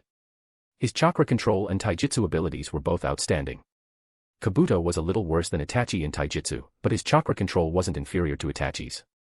As for his precious little sister, Izumi, she was clearly lagging behind the other 2, but compared to ordinary people, she was still pretty good. On the evening of the second day, Yusuke called the 3 children, who were covered in sweat after training, to come to him. "You're all doing great. I've been watching your training these 2 days, and I'm very satisfied with your performance," Yusuke said with a smile. "Kabuto, your chakra control is very strong. For you, I plan to focus on developing jutsu. Of course, you can't neglect taijutsu. Powerful ninjas will never be weak in taijutsu." Actually, Yusuke had another hope for Kabuto, which was to train him to become a ninja scientist who surpassed Orochimaru. "Itachi, you're talented in all aspects. You're a versatile ninja. For you, I'll have even stricter requirements in all areas." Yusuke knew that Itachi, who was almost a well-rounded warrior, still had one weakness: his chakra reserves. Since he was his teacher, he would have to think of a way to help him with that. "What about me? What about me?"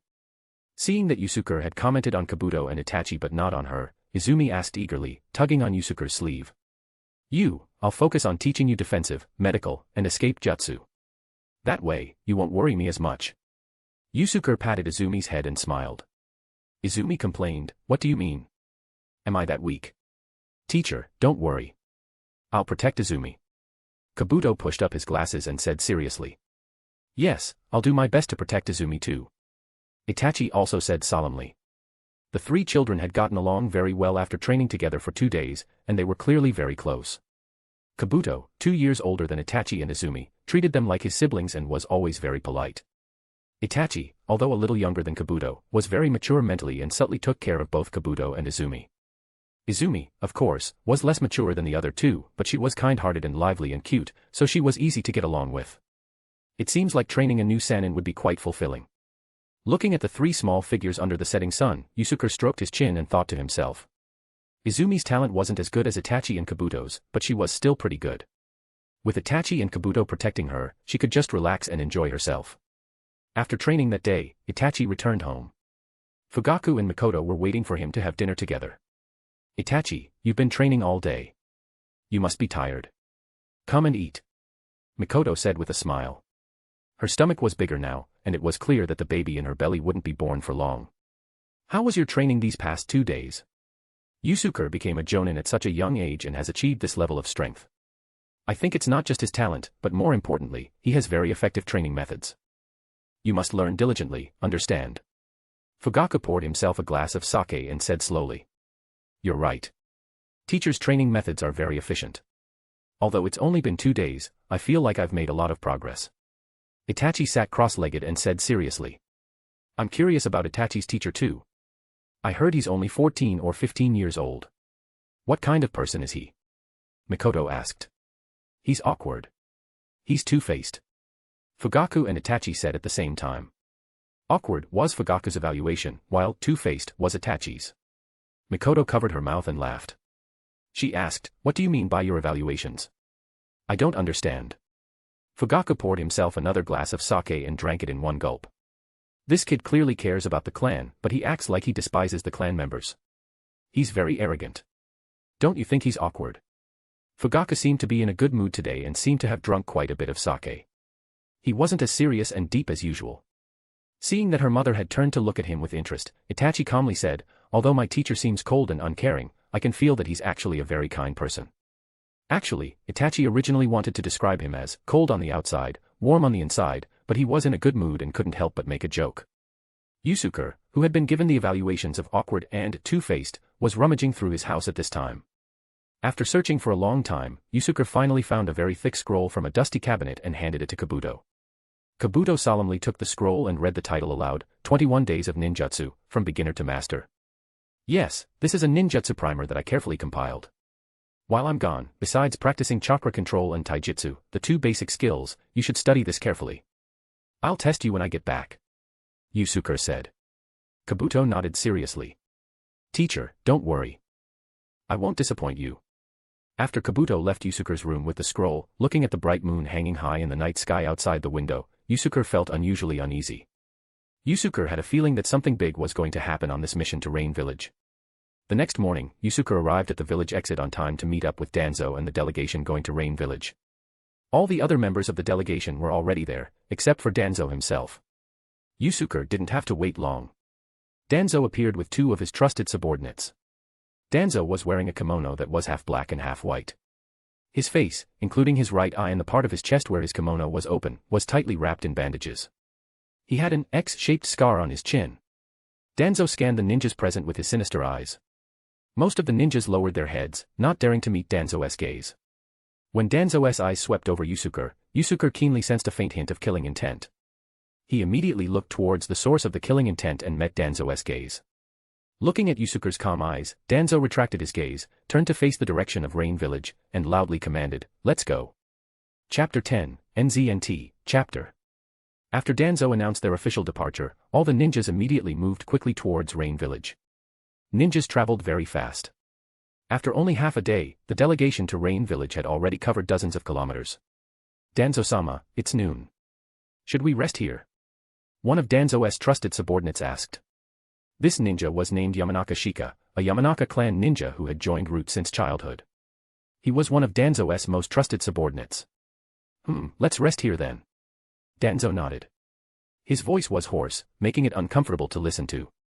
Soon, the ninjas received the order to rest in place and stopped on a flat piece of land. Except for a few ninjas who were responsible for reconnaissance and setting up temporary traps, everyone else began to rest and recover their depleted stamina. Yusuke also leaned against a tree to rest, adjusting his state while observing the surrounding situation. At this time, Yusuke saw Danzo slowly walking towards his direction, followed by several Root ninjas. Uchiha Yusuke, do you know the true purpose of the third Hokage sending you to supervise me? Danzo said in a deep voice, standing in front of Yusuke. Ninjas don't need to ask for reasons when carrying out a mission. Yusuke gave a very official answer.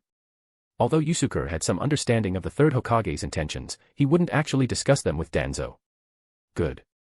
It seems you still have the awareness of a ninja. A cold glint flashed in Danzo's eyes. He was not satisfied with Yusuke's perfunctory answer. However, Danzo didn't seem to mind. He continued, Root is currently lacking ninjas like you.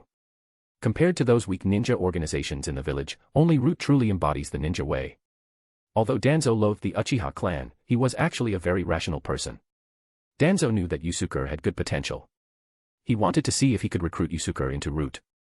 Once Yusuke agreed, whether he joined sincerely or not, Danzo was confident that he could firmly control Yusuke and turn him into a force under his command. Yusuke was slightly taken aback by Danzo's veiled recruitment. He had expected Danzo to confront him, but he hadn't expected him to recruit him. However, Yusuke was very clear that he and Danzo were not on the same side. Danzo thought that by hiding in the shadows, accumulating power, and playing dirty tricks, he could become Hokage. But in Yusuke's eyes, Danzo was just a ghoul hiding in the darkness. He had adapted to the darkness and couldn't survive in the sunlight. Just like in the original story, when he became Hokage, it was destined that his demise was not far off. Sorry, I have no intention of joining Root. Yusuke shook his head. Is that so? What a pity. Danzo didn't say anything more after hearing Yusuke's refusal and turned to leave. However, Yusuke couldn't see that Danzo, with his back to him, had a flash of murderous intent in his eyes. He gave his subordinates a signal. Suddenly, two Root ninjas appeared beside Yusuke, one on each side, grabbing his shoulders, trying to subdue him. Yamanaka Shika, who was facing Yusuke, began forming hand seals, preparing to use the Yamanaka clan's secret technique against Yusuke. Mind-body switch technique. Shika completed his hand seals. Seeing that Yusuke had been grabbed by his two companions and couldn't move, he looked delighted. However, Yusuke's body trembled. The two Root ninjas who had grabbed his shoulders felt a surge of immense force in their hands and lost control of Yusuke. Yusuke kicked off with his left foot, sending the ninja on his left flying. At the same time, he pulled the ninja on his right in front of him, just in time to block Shika's mind-body switch technique. The smile on Shika's face hadn't faded when he suddenly felt a sharp pain in his abdomen. It turned out that after he entered the mind-body switch technique state and possessed his companion who was blocking Yusuke, Yusuke punched his companion's stomach hard. Since he was in the mind-body switch technique state, he also suffered the same damage. Yusuke casually threw the root ninja possessed by Shika sideways, smashing him into the other two ninjas who were attacking him. The two ninjas on the other side couldn't dodge in time and had to step back, holding the ninja thrown by Yusuke. At this moment, two hands suddenly reached out from the ground beneath Yusuke's feet, grabbing his ankles. It seemed like they were about to use the mind-body extraction technique to control him on the ground. Fire release, square inch scorching earth. Yusuke sneered, quickly forming hand seals. After completing the hand seals, a jutsu seal appeared beneath Yusuke's feet, covering a small area. The area immediately became like soil that had been exposed to the sun for months. The soil was dry and cracked, and hot air emanated from the cracks in the soil, indicating that the temperature beneath the ground was not low. Ah! A scream rang out. A ninja, completely charred and smelling of roasted meat, popped out of the ground beneath Yusuke's feet. Yusuke, without any sympathy, kicked him again, sending him flying. Just as Yusuke finished dealing with a wave of attacking ninjas, another group of root ninjas rushed towards him, and at the same time, dozens of kunai shot towards his location. However, to the astonishment of the root ninjas, the kunai didn't hit Yusuke. They all passed right through his body. Yusuke's body seemed to flicker like flames in the air. At the same time, crows wrapped in flames split from his body, flew around in the sky, and then reassembled into Yusuke on a tree branch not far behind Danzo and the root ninjas. Danzo-sama, should we continue? Yusuke crossed his arms, leaned against the tree trunk, and looked at Danzo calmly. Danzo's plan to sneak attack and subdue Yusuke had failed.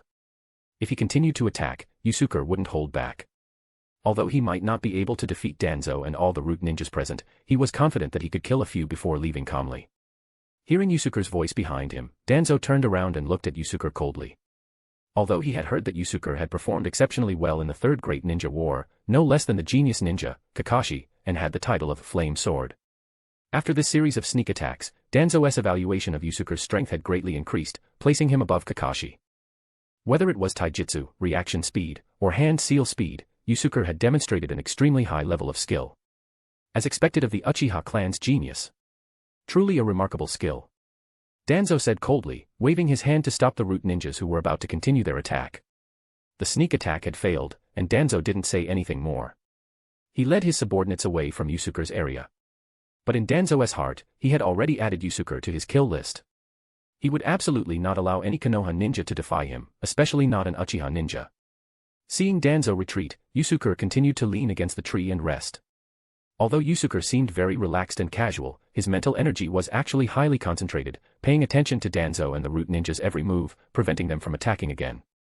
This mission won't be easy. The third Hokage really gave me a tough one. Looking at Danzo and the root ninjas in the distance, Yusuke sighed inwardly. The Konoha delegation didn't rest for long before continuing their journey to Rain Village. The root ninja's sneak attack on Yusuke was just a small incident. Both Danzo and Yusuke acted as if nothing had happened. Meanwhile, within the territory of Rain Village, an organization called Akatsuki was carrying out various secret activities, which had also caught the attention of the actual ruler of Rain Village. In a hidden base, the true founders of Akatsuki, Yahiko, Nagato, and Konan, were talking. At this time, the Akatsuki members were wearing pure black robes without the red clouds embroidered on them. It's great. More and more ninjas are willing to join us. I believe that one day, our ideals will eliminate all wars in the world. Under the dim candlelight, Yahiko, with his short yellow hair, spoke excitedly. Akatsuki wasn't a terrorist organization when it was first established. It didn't have a plan to capture tailed beasts and execute the Moon Eye plan. In fact, Akatsuki was initially founded by three simple young people who longed for peace. They formed the organization with the goal of building peace without relying on force. At that time, Akatsuki used Rain Village, which was sandwiched between the three great nations of Konoha, Iwa, and Suna, as its base. It traveled between the great nations, absorbing wandering ninjas who also longed for peace, and spreading the idea of peace in various countries. During this period, Akatsuki was actually led by Yahiko. Yahiko was not only charismatic but also had strong leadership skills. Many wandering ninjas nearby joined Akatsuki, admiring his reputation and willingly accepting his leadership. Good, Yahiko. As long as enough people acknowledge our ideas, even the great nations will have to stop fighting. Nagato, with his red hair and Rinnegan, laughed. At this time, Nagato's strength was already extraordinary. In terms of combat strength, he was far superior to Yahiko. But Nagato also believed that Yahiko was the best leader, and he would use his strength to help Yahiko achieve his ideal of peace in the ninja world. Recently, we received news that a Konoha delegation will be going to Rain Village to negotiate with Hanzo about compensation for the defeated nation. The leader of the Konoha delegation is named Danzo. He's a high-ranking member of Konoha, but we don't know much about him. Nagato said. Yahiko's face lit up when he heard this. Do you think this might be an opportunity for us? We can convey our ideals to the Konoha delegation and then to the entire Land of Fire. The Land of Fire is the most powerful country in the ninja world. If our ideals can spread in the Land of Fire, then it will be a short step before we gain the recognition of the entire ninja world. Nagato nodded. This is indeed a good opportunity. A while back, Hanzo, the leader of Rain, sent someone to contact us. He wants to use us as a fulcrum to propose peace negotiations to the three surrounding great nations. Perhaps with this opportunity, we can simultaneously reach peace treaties with Konoha and Rain. It seems that even the demigod of the ninja world can't ignore our existence. Yahiko said. His eyes were filled with confidence and longing for the future. He firmly believed that his ideal would take a big step forward. Konan sat quietly in her chair, her gaze gentle as she looked at the two of them, a simple and contented smile on her face. For her, Yahiko and Nagato were everything. As long as their ideals could be realized, she was willing to do anything to help them. Although the road ahead was difficult, as long as the three of them were together, it didn't matter. However, the three of them, still naive at this time, didn't know that an event was about to happen that would change their lifelong ideals and destiny. Chapter 11, NZNT, Chapter. It's raining again, just like last time, Yusuke thought to himself, feeling the drizzle falling on his skin. This wasn't Yusuke's first time stepping into the Land of Rain. He had also carried out missions in Rain during the previous war. Chakra circulated within his body, a faint layer of fire-release chakra, imperceptible to others, covered Yusuke's body. When the fine raindrops fell onto this layer of fire-release chakra, they were all burned away. It was burned because it wasn't using high temperatures to evaporate the raindrops. Otherwise, Yusuke would look like a steam engine to others, with steam rising from his entire body. The Konoha delegation didn't have to wait long after arriving in the Land of Rain. Hanzo of the Salamander quickly came to greet them personally. Danzo and Hanzo clearly weren't meeting for the first time. They immediately began chatting familiarly. Among the drenched ninjas, Yusuke, whose hairstyle remained upright, immediately caught Hanzo's attention. Yusuke was also carefully observing this ninja known as the demigod in the ninja world. From his appearance, Hanzo certainly had the vibe of a second-rate boss. He was wearing the ordinary uniform of Rain Village, but he had a black short cloak over his shoulders. He wore a metal gas mask that covered his mouth and cheeks, revealing only his eyes and nose. He had long, dry yellow hair flowing down his back, but his eyes were extremely fierce, making him look like a real bad guy. His weapon also seemed rather cheap, a sickle connected to a chain, with a weight attached to the other end of the chain. Hanzo wore a gas mask not to protect himself from others using poison, but rather, to prevent his own poisonous breath from affecting those around him. In the village where Hanzo was born, there was a highly poisonous black salamander. After the salamander died, its poison sac was implanted into young Hanzo's body, giving him a resistance to poison. Whenever he breathed, those around him would inhale the poisonous air, so everyone was afraid of young Hanzo. To avoid affecting others, Hanzo was forced to wear a mask and breathe through his mouth. Hanzo couldn't easily remove his mask, although it would give him an advantage in battle. But if his poison sac in his abdomen ruptured during battle, even Hanzo wouldn't be able to withstand the salamander's poison. After the Konoha group followed Hanzo to the lodging assigned to them, they stayed there to rest for a while. Danzo and Hanzo went off to a secret meeting, no one knew where. Yusuke wasn't interested in these two hidden talks. For Yusuke, he only needed to be present at the formal official negotiations, witness the negotiation process between Danzo and Hanzo as the third Hokage's envoy, and report back to the third Hokage. Of course, if Yusuke was the third Hokage's direct subordinate, he would probably try to find out if there was any secret deal between Danzo and Hanzo. But right now, Yusuke had no intention of working for the third Hokage, so he just relaxed in the lodging, conserving his energy, and waiting for the official negotiations to begin. In Hanzo's secret chamber, Danzo was sitting in a chair, closing his eyes and resting. Behind him stood two trusted root ninjas. Opposite Danzo sat Hanzo, with a displeased expression. Are these the compensation terms Konoha has set? It's really harsh. According to your demands, even if Rain Village goes on for another 5 years, we might not be able to recover. Hanzo read through the document in his hand and said coldly. This document was the compensation terms proposed by Konoha. It was clear that Danzo hadn't considered the village's interests and had leaked the content to Hanzo before the formal negotiations. Danzo remained with his eyes closed and said slowly, I can make a significant concession on the terms, but you have to pay a price elsewhere. Hanzo didn't care about the concession Danzo mentioned. Instead, he changed the subject, there's no need for concessions. As long as you do me a favor, I'll agree to all the terms on this document. Danzo was startled. His closed eyes suddenly opened wide. He knew that the terms on this document were very harsh. Originally, Danzo had planned to betray some of the village's interests, make concessions, and then have Hanzo compensate him for Root in other ways. But now, Hanzo had actually agreed to the terms on the document, making Danzo very curious about what Hanzo meant by helping. What kind of favor? Tell me. Danzo said calmly. Hanzo said slowly, have you heard of an organization called Akatsuki? They've been active near Rain Village recently, spreading a ridiculous theory of peace. With your strength as the demigod, can't you handle this insignificant organization? Danzo asked. The leader of this organization is not simple. According to intelligence, one of Akatsuki's executives possesses the legendary Rinnegan. Hanzo dropped a bombshell. Hearing Hanzo's words, even with Danzo's composure, he couldn't control his emotions. He opened his eyes wide in surprise and said, what? You mean the legendary Sage's Eye? Seeing the greed in Danzo's eyes, Hanzo's lips, hidden behind his gas mask, curled up slightly. Yes, it's the Rinnegan, known as the Sage's Eye. The opponent's strength is still a mystery, so I haven't dared to make a move. But I've recently found out about their internal situation. As long as you help me, I'm confident that we can wipe them out. Then, we can each take one Rinnegan. Moreover, I'll agree to all the terms of this negotiation, allowing you to make a great contribution to Konoha. It will also help you in your future pursuit of the Hokage position. Hanzo continued. He believed that with the conditions he had offered, Danzo had no reason to refuse. I agree to this cooperation, but are you really sure we can handle a ninja with the Rinnegan? Danzo frowned.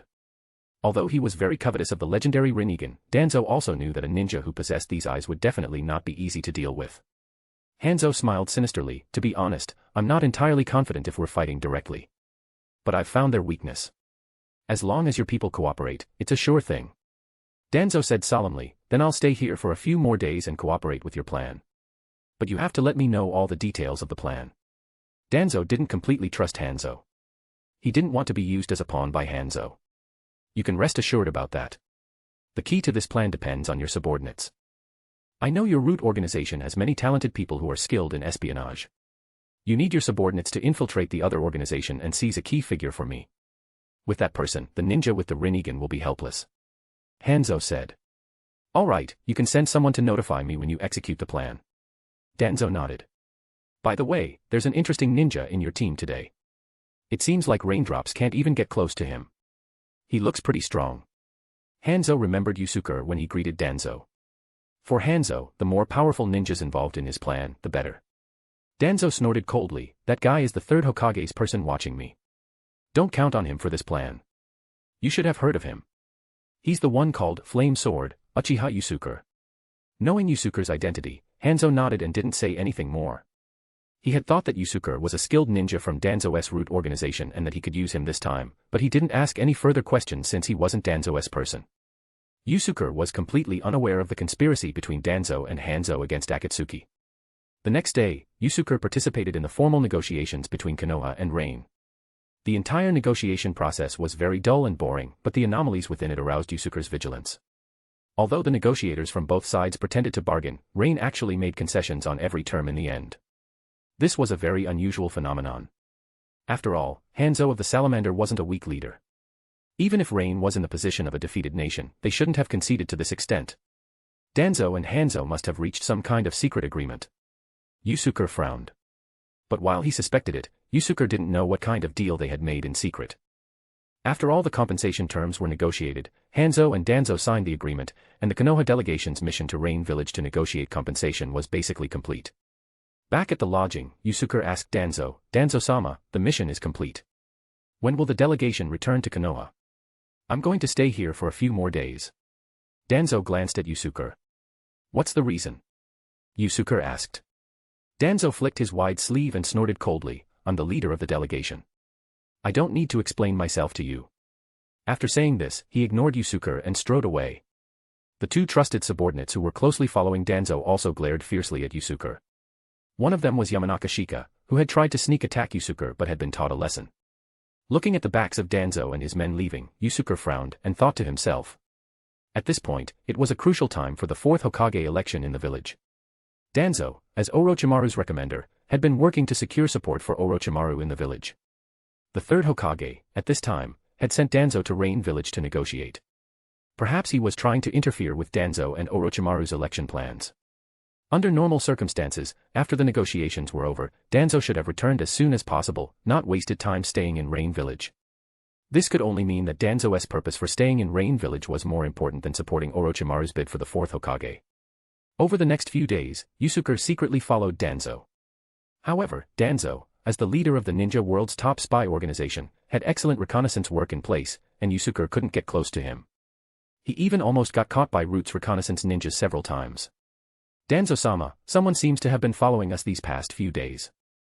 I've instructed the ninjas in charge of reconnaissance, but we still haven't been able to catch them. Yamanaka Shika said respectfully to Danzo. It shouldn't be Hanzo's people. It must be Uchiha Yusuke secretly watching me. Sarutobi really knows how to give me trouble. Danzo snorted coldly, then continued, don't worry about him for now. How is our plan going? It's all been arranged. We've controlled several members of Akatsuki. When the plan begins, we'll definitely be able to cooperate with Hanzo to capture the target. Shika said. Good. Hanzo has also set a meeting time with the leader of Akatsuki. This is a once-in-a-lifetime opportunity. I must get the Rinnegan. Only I am worthy of possessing this legendary sage's eye. Danzo said calmly. However, his slightly trembling voice betrayed his excitement. But if the person secretly following us is really Uchiha Yusuke, will he oppose us and sabotage our plan? Shika asked with worry. Shika didn't think that Yusuke posed any threat to their plan, but he hated Yusuke for making him look foolish in front of his subordinates. If he could use Danzo's hand to eliminate him, that would be the best. Danzo waved his hand, he can't do anything in the Rain Village territory. Once I get the Rinnegan, he'll be the first one I deal with. 3 days later, Yusuke, who was secretly watching Danzo, discovered that Root personnel had suddenly mobilized in large numbers. Knowing that Danzo must have a major plan, he immediately followed Danzo's men from a distance. Danzo wasn't wearing his usual half-black, half-white kimono. He had changed into a Konoha ninja uniform, indicating that Danzo himself might be involved in this operation. At this time, in a valley in the Land of Rain, Hanzo of the Salamander and the leader of Akatsuki, Yahiko, were formally meeting. Nagato and Konan stood beside Yahiko, and a group of Akatsuki members stood behind them. Chapter 12, NZNT, Chapter. In a valley in the Land of Rain, Hanzo of the Salamander and Yahiko, the leader of Akatsuki, were engaged in a face-to-face conversation, the atmosphere seeming quite amicable. Ever since your Akatsuki organization started operating near Rain Village, I've been keeping an eye on you. I highly approve of your ideals, which is why I've specially arranged this meeting with you, Hanzo said sincerely, his eyes filled with a sense of relief. As he spoke, Hanzo looked at Yahiko and the others in front of him with the kind of gaze an elder uses when admiring a junior. Hearing Hanzo's words, Yahiko, as the leader of Akatsuki, looked delighted. With the support of Hanzo-sama, the demigod, we have even more confidence in spreading our ideals of peace throughout the ninja world. The entire ninja world has been engaged in endless wars, countless lives have been lost. If we can resolve the conflicts between the countries through peaceful negotiations, then there won't be so many tragedies. Hanzo burst into laughter, seemingly in complete agreement with Yahiko's words. But only Hanzo himself knew that he was truly laughing at the naivety of these people. But it's your childishness that has given me the opportunity to get my hands on the Rinnegan. Hanzo thought to himself.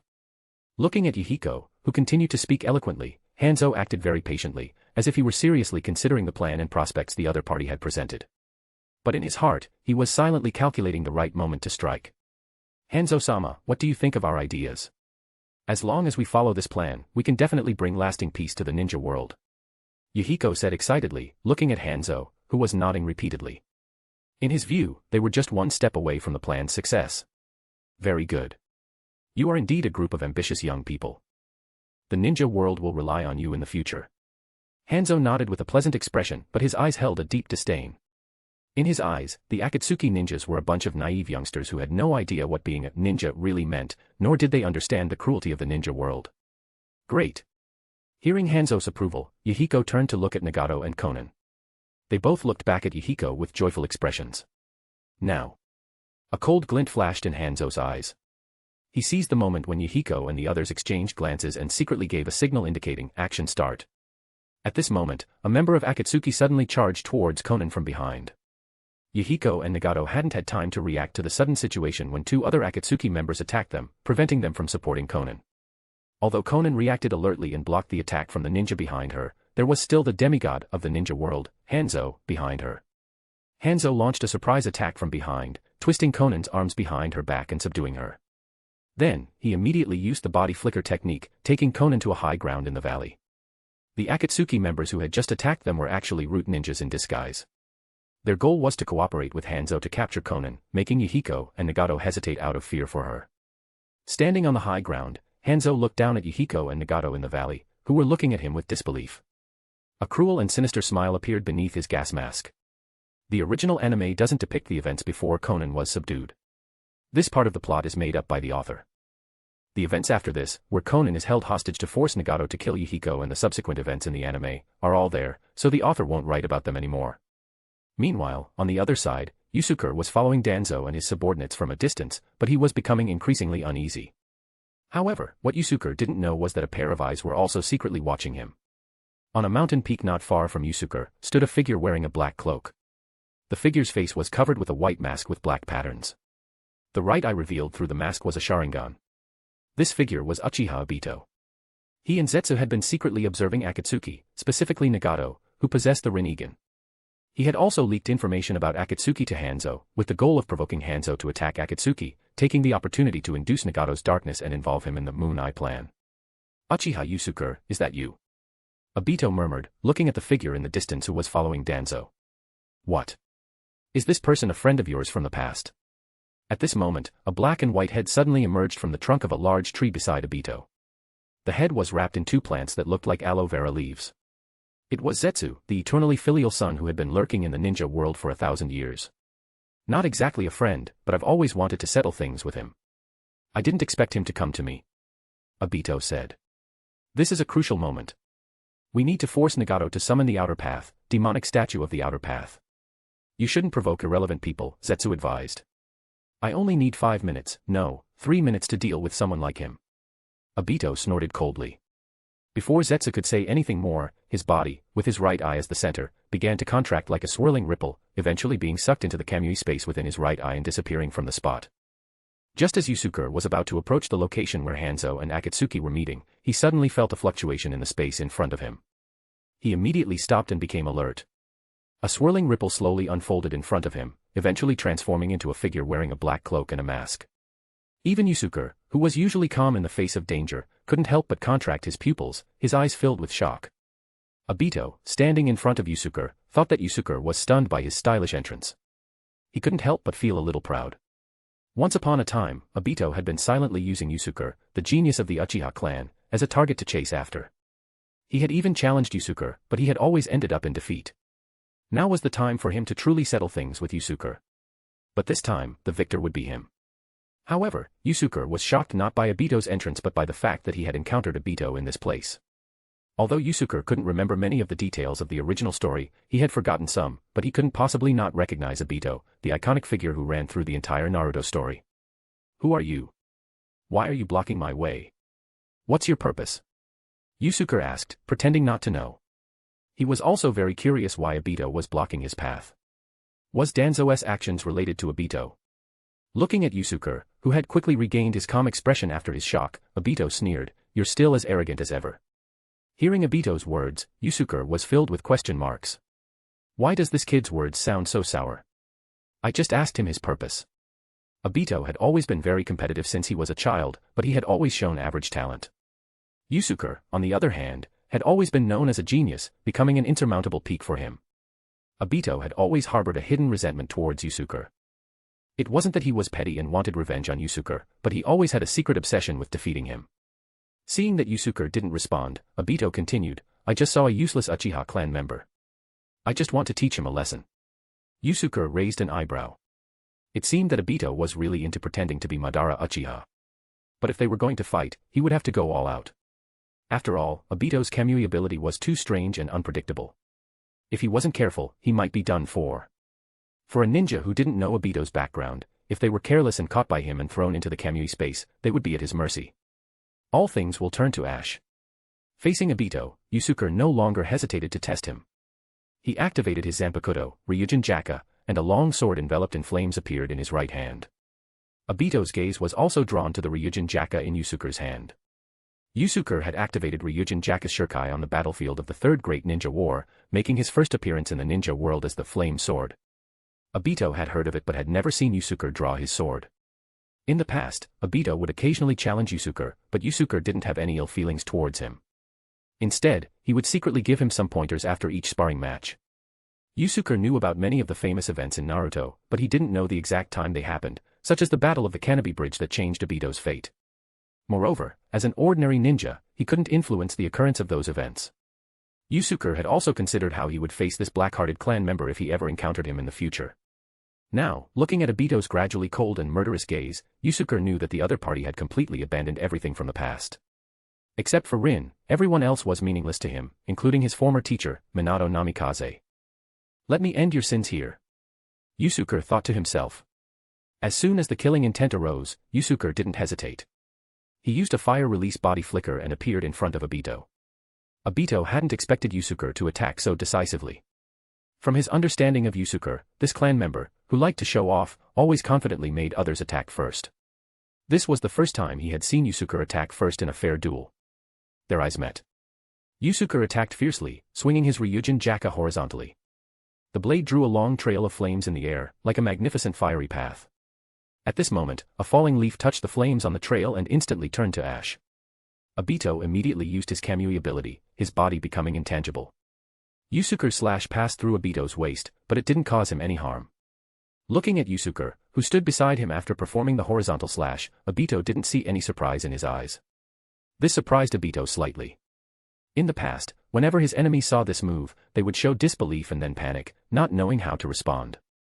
He was used to enjoying that look of panic on his opponents' faces. But it doesn't matter. Uchiha Yusuke, you've lost. A slight smile appeared at the corner of Obito's masked mouth. Chapter 13, NZNT, Chapter. After Yusuke's Zanpakuto completely passed through his body, Obito immediately reached out his hand towards Yusuke's left shoulder. As soon as he touched Yusuke, he would immediately cancel his intangible state and drag Yusuke into the Kamui space. When Obito's right hand successfully landed on Yusuke's left shoulder, he was overjoyed and immediately cancelled his intangible state. However, at that moment, Obito suddenly felt a burning pain as if his body was being scorched by flames. It turned out that the flames from Yusuke's horizontal slash were still lingering in the air and hadn't completely dissipated. Obito couldn't feel them when he was intangible, but now that he had cancelled his intangible state, his body immediately came into contact with those lingering flames. These flames were fueled by the Zanpakuto, Ryūjin Jakka, and were extremely hot. Not only did they ignite upon contact, but they also quickly spread to any flammable material, eventually burning the target completely. In an instant, Obito's entire body was engulfed in flames. Ah! After the flames ignited his entire body, Obito let out a painful scream and immediately stopped using the Kamui space to capture Yusuke. He reacted very quickly, using the body flicker technique in time and discarding the black cloak he was wearing outside, barely avoiding being consumed by the flames. However, Yusuke didn't intend to give Obito a chance to breathe. He immediately pursued Obito with the body flicker technique, continuously swinging his Ryūjin Jakka, like dragging a magnificent crimson ribbon, leaving long trails of flames in the air with each swing. Obito had just escaped the flames that had almost taken his life. He hadn't had time to recover when he saw Yusuke chasing after him with his sword, leaving no room for him to breathe. He had no choice but to use his intangible ability again. Obito was very troubled at this time. The trails of flames from Yusuke's slashes couldn't last for long, but they were very deadly to him. If he cancelled his intangible state and came into contact with these trails of flames, they would ignite him instantly, just like before. Does he know about my ability and is using this method to counter me? Obito wondered, but he quickly dismissed the thought. After all, besides himself, only Madara Uchiha and Zetsu had seen his ability. Yusuke couldn't possibly know. As a time traveler, Yusuke, of course, knew about Obito's Kamui ability. He also knew that Obito's Kamui ability had a time limit, about 5 minutes. As long as he could keep chasing Obito, leaving him no chance to breathe, then once the time was up, Obito would be forced to cancel his intangible state, and he could take the opportunity to finish him off. Facing Yusuke's powerful offensive, Obito could only maintain his intangible state, not daring to materialize. Every time Yusuke swung Ryūjin Jakka, he would cut a trail of flames to protect himself. Obito had no chance to attack and could only keep moving, hoping to temporarily create some distance from Yusuke to get a chance to cancel his intangible state. This won't work. I need to find a chance to cancel my intangible state as soon as possible. I can't delay any longer. 3 minutes had passed, and Obito still hadn't found a chance to attack Yusuke. He hadn't been able to successfully escape Yusuke, who was like a shadow following him. He couldn't help but feel a little impatient. At this time, Yusuke wasn't exactly comfortable either. To prevent Obito from materializing, Yusuke was doing his best to chase him, and his stamina and chakra reserves were also being depleted. At this intensity, Yusuke could only hold on for another 15 minutes at most. In normal ninja battles, many situations were resolved in an instant, with the outcome decided immediately. Yusuke's past battles had always been quick and decisive. He had never engaged in this kind of prolonged battle before. It could only be said that Obito's ability was almost unbeatable. He couldn't hurt him without using this method of attrition. Your attacks are useless against me. You're just wasting your stamina and chakra. Obito taunted. He hoped to trick Yusuke into abandoning this relentless attack. However, Yusuke ignored Obito's bluster and continued to entangle him.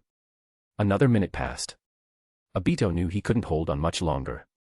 Once he was forced to cancel his intangible state, he wouldn't be able to withstand Yusuke's offensive with his current abilities. He would be killed within 5 moves. How is this possible? I, in my current state, can't even defeat a mere Uchiha Yusuke. Obito was unwilling to accept it, but he couldn't think of a way to break the stalemate. However, just when Obito was feeling hopeless, a figure, half black and half white, suddenly appeared on a large tree not far behind Yusuke. It was Zetsu, who had come to support Obito, worried about him. Zetsu's appearance distracted Yusuke for a moment, causing his movements to pause. Obito immediately seized this opening, flying back and temporarily distancing himself from Yusuke. He cancelled his intangible state, gaining a brief respite, and took the opportunity to launch a fatal counterattack. Would release, sharp needle technique. Obito, who had materialized, immediately used the power of Hashirama cells attached to his body, performing the wood release jutsu, a technique that was extremely lethal to living beings. The sharp needle technique involved the user extending a long wooden spike from their arm, piercing the enemy's body, and then branching out wildly, stabbing through the enemy from the inside, a very cruel technique. Looking at Yusuke, who couldn't dodge in time, a smug look flashed in Obito's eyes. The wooden spike extending from Obito's arm accurately pierced Yusuke's right shoulder, and blood immediately soaked through the clothes on Yusuke's right shoulder. Die! Obito roared. He was sure that he had hit Yusuke's solid body. This enemy, whom he had never been able to defeat, was finally going to die at his hands. Looking at Yusuke, who had been hit by the sharp needle technique, Zetsu didn't think he had any chance of survival. However, before the smug look in Obito's eyes had faded, he noticed that Yusuke's eyes were also filled with killing intent. His heart sank. Obito discovered that he hadn't been able to launch the subsequent killing move of the sharp needle technique. After the wooden spike pierced Yusuke's right shoulder, there was no reaction. It didn't branch out. Suddenly, a flame erupted from the wound on Yusuke's right shoulder. It not only burned the wooden spike that had pierced the wound but also quickly spread to Obito's arm, where the spike had originated. Obito was startled and immediately flew back again. Zetsu, in the distance, was also shocked by this change. They hadn't expected that Yusuke could actually change the nature of his fire-release chakra within his body and counter the sharp needle technique before launching a counterattack. Flame release, flame walk technique. Seeing that Obito had been hit, Yusuke immediately formed a hand seal with his left hand and unleashed his true killing move. The flame release, flame walk technique was a flame release jutsu that Yusuke had developed. As long as he was connected to the flames fueled by his Ryūjin Jakka, he could almost instantly teleport through the flames to any location. The flames erupting from the wound on Yusuke's shoulder were fueled by his Ryūjin Jakka and had spread through the wooden spike to Obito's arm. This gave Yusuke the perfect opportunity to instantly pursue him. Watch out! Zetsu saw a flash of fire where Yusuke was standing, and then he disappeared.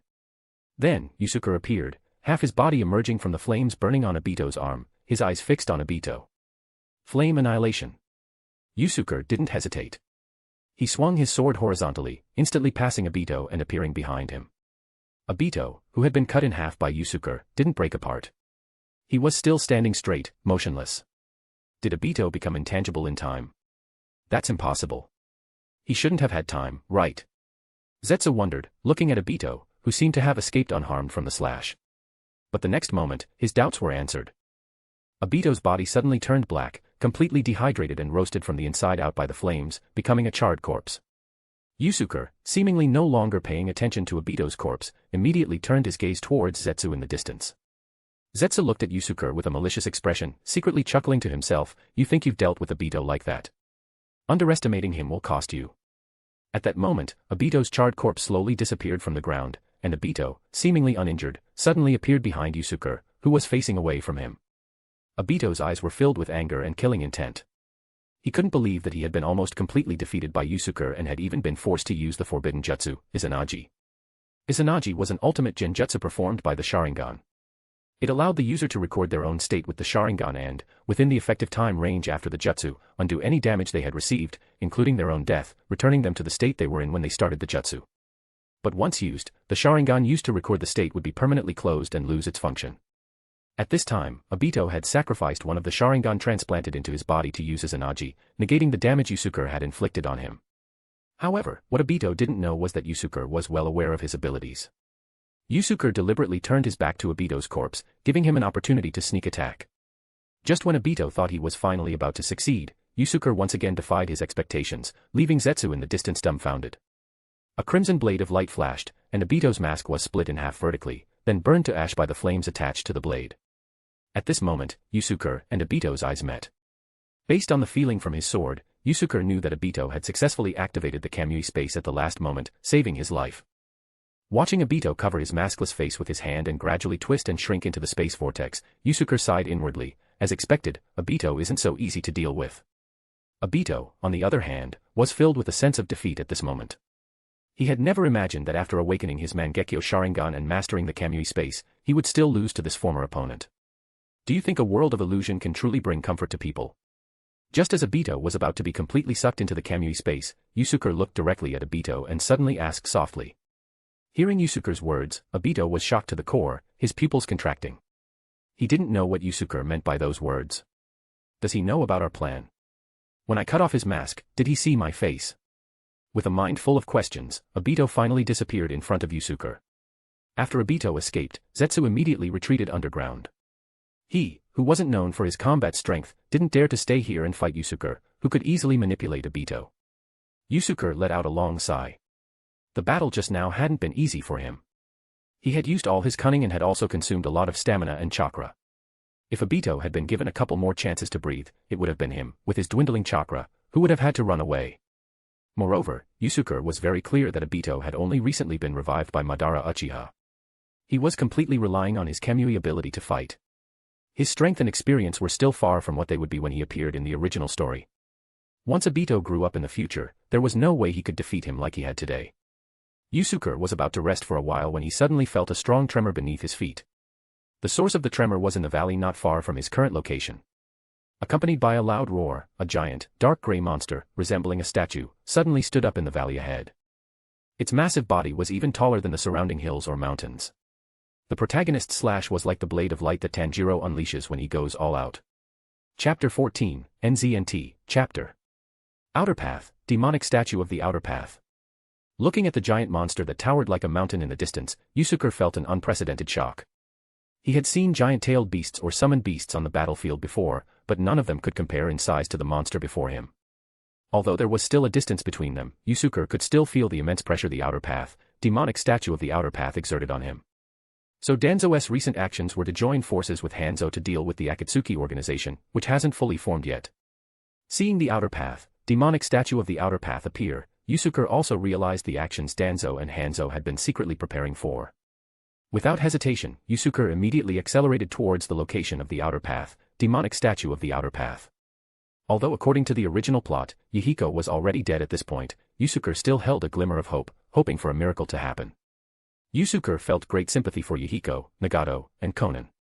Their dreams were originally very simple, but because of Hanzo and Danzo's persecution, they had gone down the wrong path. Of course, Yusuke also knew that Obito had definitely played a part in instigating this.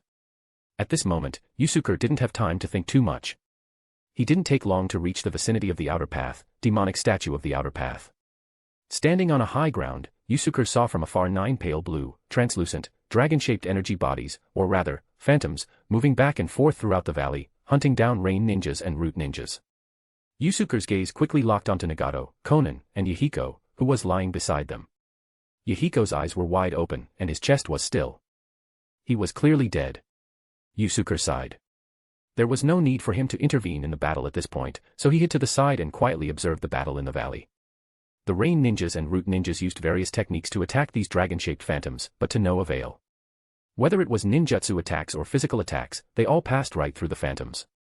They couldn't block them or inflict any damage. When the dragon-shaped phantoms touched the rain ninjas or root ninjas, they extracted a human-shaped energy body, like a soul, from their bodies. All the ninjas who were hit died instantly, without exception. The rain ninjas and root ninjas didn't know what these dragon-shaped phantoms were, but Yusuke knew that this was the ultimate sealing jutsu, Phantom Dragon 9 Seals, used by the Rinnegan to control the outer path, demonic statue of the outer path.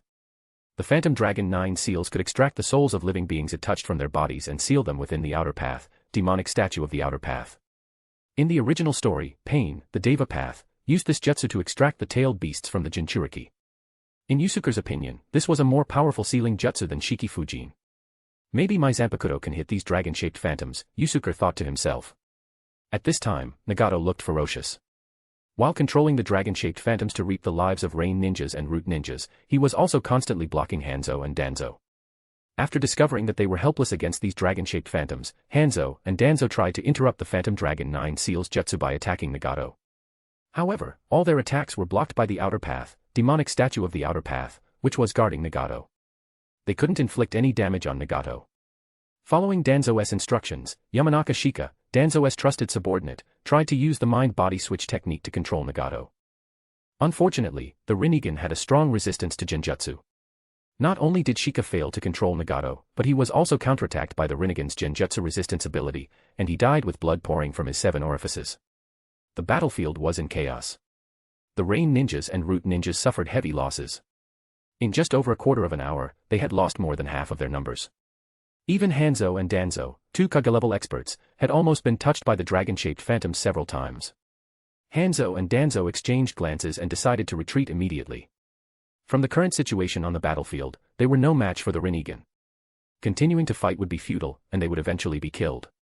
At this time, Nagato's legs were almost crippled because they had been hit by Hanzo's explosive tag trap. There were also dozens of black metal tubes extending from the chest of the outer path, demonic statue of the outer path, piercing his back. His chakra was being excessively drained by the outer path, demonic statue of the outer path, and his cheeks were deeply sunken, like someone who was heavily addicted to drugs and malnourished. Looking at Danzo and Hanzo, who were dodging his dragon-shaped phantoms, Nagato's face became crazed. He focused his chakra, controlling all 9 dragon-shaped spirits to surround and block the 2 who were trying to escape. Unfortunately, Danzo and Hanzo were both Kage-level experts and very cunning. Although they weren't Nagato's match in a direct confrontation, escaping from Nagato, who had lost his mobility, wasn't difficult for them. After all the root ninjas and rain ninjas retreated, Nagato severed his connection with the outer path, demonic statue of the outer path. The black metal tubes connecting him to the outer path, demonic statue of the outer path snapped, and the giant outer path, demonic statue of the outer path, deprived of chakra, disappeared in a puff of white smoke. Thus, this disgraceful conspiracy war finally came to an end. The fine rain continued to fall, and the entire valley was filled with the corpses of the dead, except for 2 young men with vacant eyes and expressions of despair. Realizing that they were not out of danger yet, Konan managed to muster her strength and used paper release to wrap Yuhiko's body like a mummy. Then, she supported Nagato, who was already severely depleted of chakra, and rushed towards a hidden cave base. Upon reaching the cave, Konan gently laid down Yuhiko's body and collapsed against the cave wall, unable to stop the tears that flowed from her eyes. Just yesterday, everything had been so beautiful. Yuhiko had been alive and well, full of vigor as he looked towards the future. But reality was so cruel. Now, Yuhiko was nothing but a cold corpse. Their dreams and future no longer existed. I was wrong. Yuhiko was wrong. The whole world was wrong. Nagato punched the ground hard. Blood immediately poured from his fist, but he didn't care at this moment. There is no such thing as peace. There is no such thing.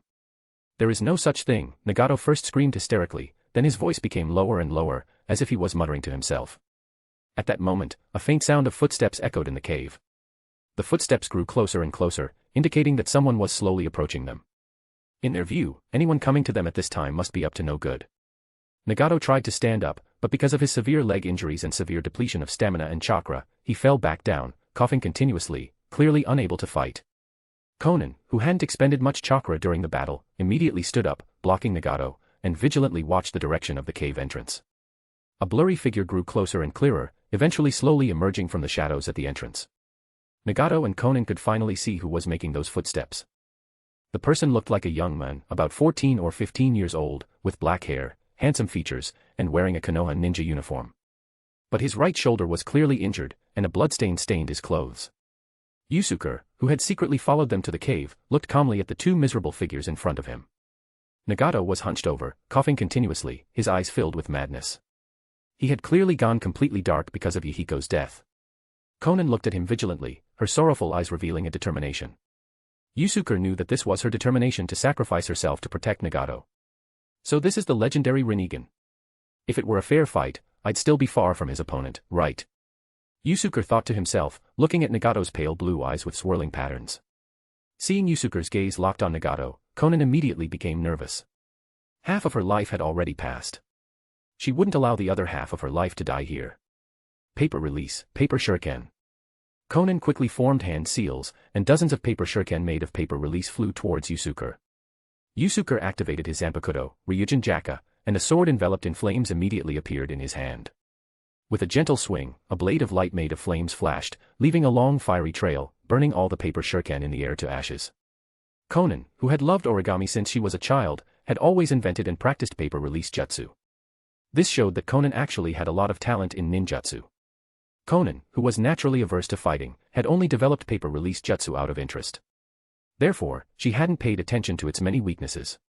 If Konan had mastered other types of ninjutsu, she could have actually fought Yusuke for a while with her abilities.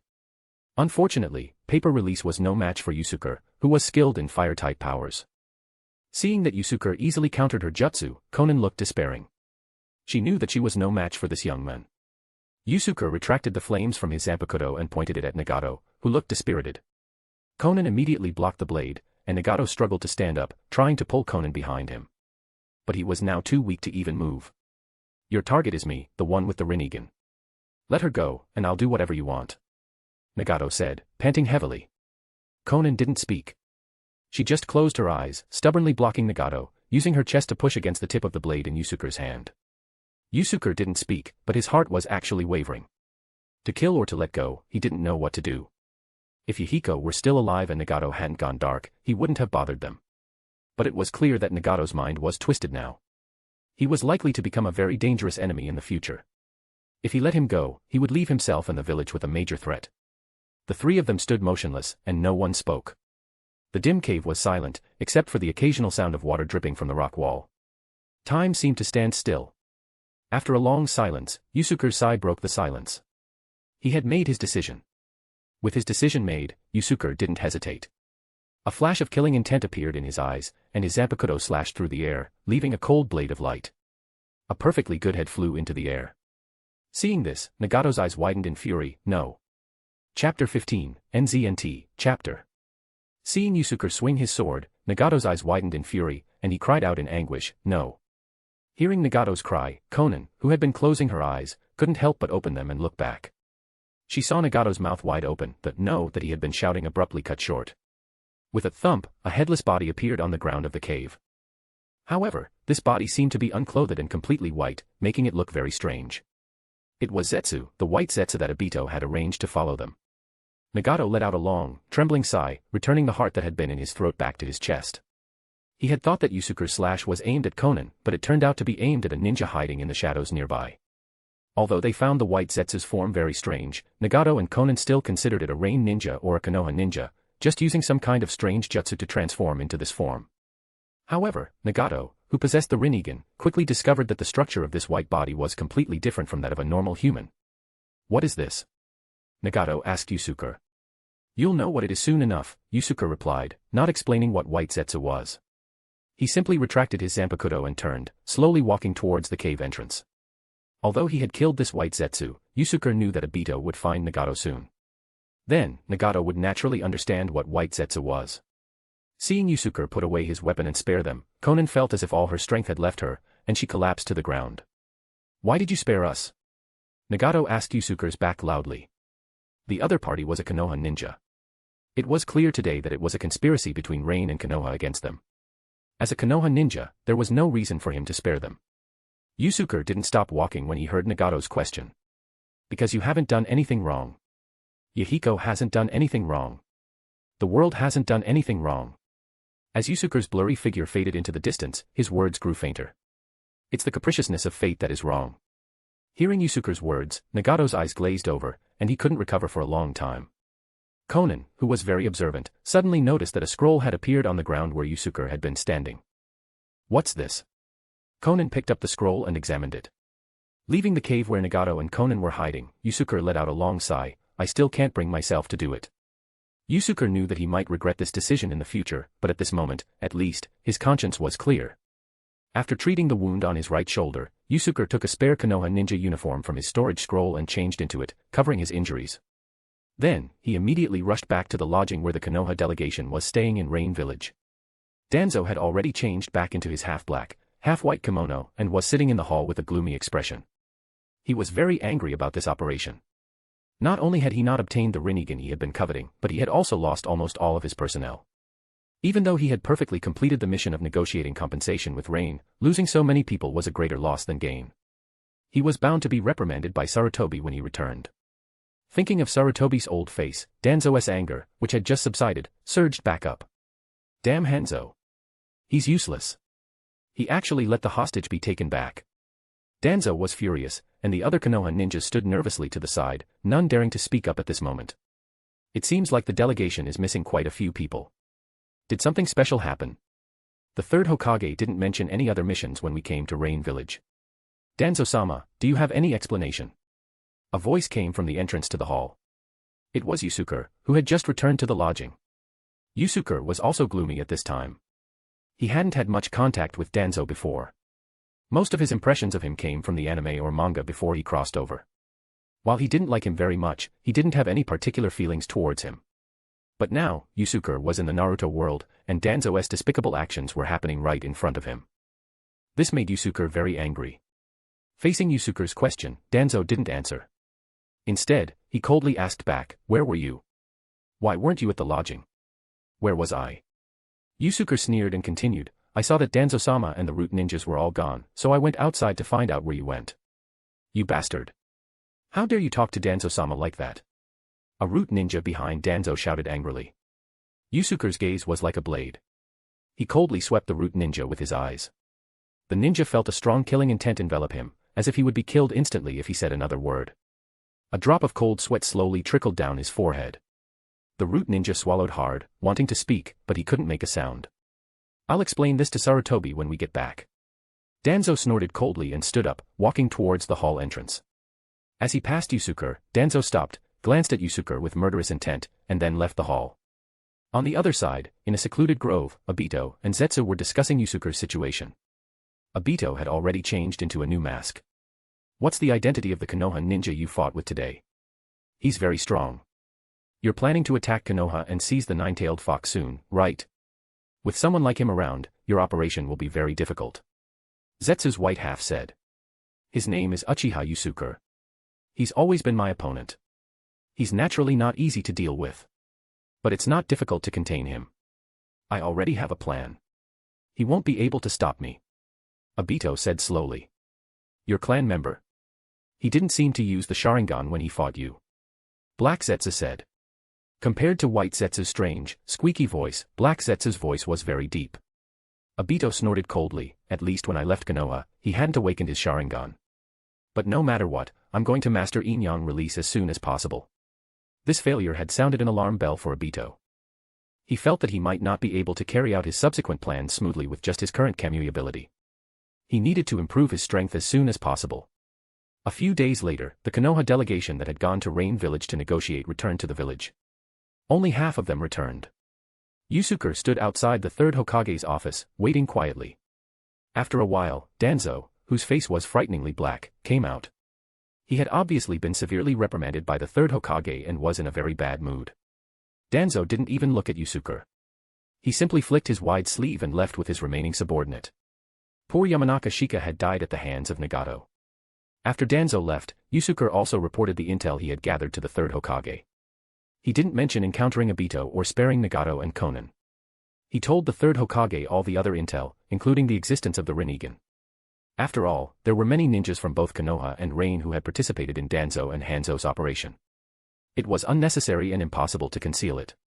After reporting to the third Hokage, Yusuke didn't stay any longer. He left the Hokage Tower. At this time, in the Uchiha clan territory, on the training ground specifically for Yusuke's disciples, 3 small figures were diligently practicing. Kabuto was practicing Earth Release Jutsu.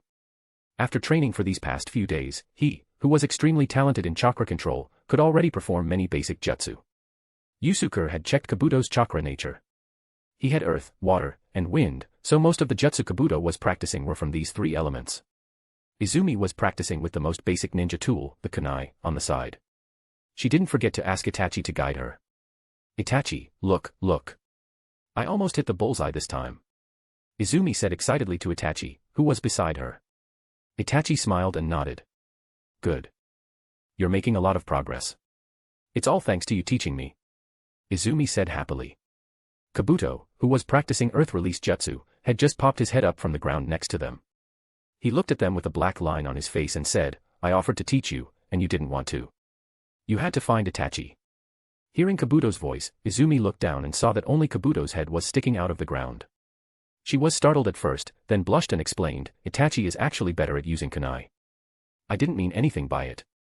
Kabuto shook his head, while Itachi pretended not to hear their conversation, looking straight ahead. Suddenly, as if thinking of something, Itachi casually threw 3 kunai towards the target. Seeing Itachi's actions, Izumi and Kabuto were both confused. It seems like Itachi just casually threw the kunai. He didn't aim at the target, right? But Itachi's next action completely shocked Izumi and Kabuto. He threw 3 more kunai. These 3 kunai, which were thrown later, hit the first 3 kunai, changing their direction. In the end, all 6 kunai hit the bullseye of each target. Kabuto's mouth hung open in disbelief. His glasses even fell off his nose.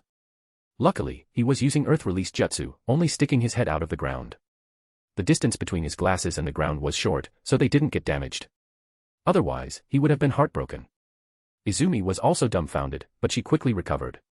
She looked at Itachi with admiration, her big eyes almost filled with hearts. It's worth mentioning that girls in the Naruto world mature very early.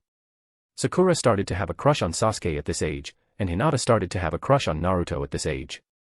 Itachi, when did you learn that trick? Kabuto asked in a daze. Itachi said casually, I just saw Izumi throwing kunai and got an idea. From this moment on, Itachi officially developed his strange attribute, micromanagement OCD. Hearing Itachi's words, Kabuto felt very discouraged. Itachi's casual move made him feel inferior. Clap, clap, clap. A round of applause came from behind them.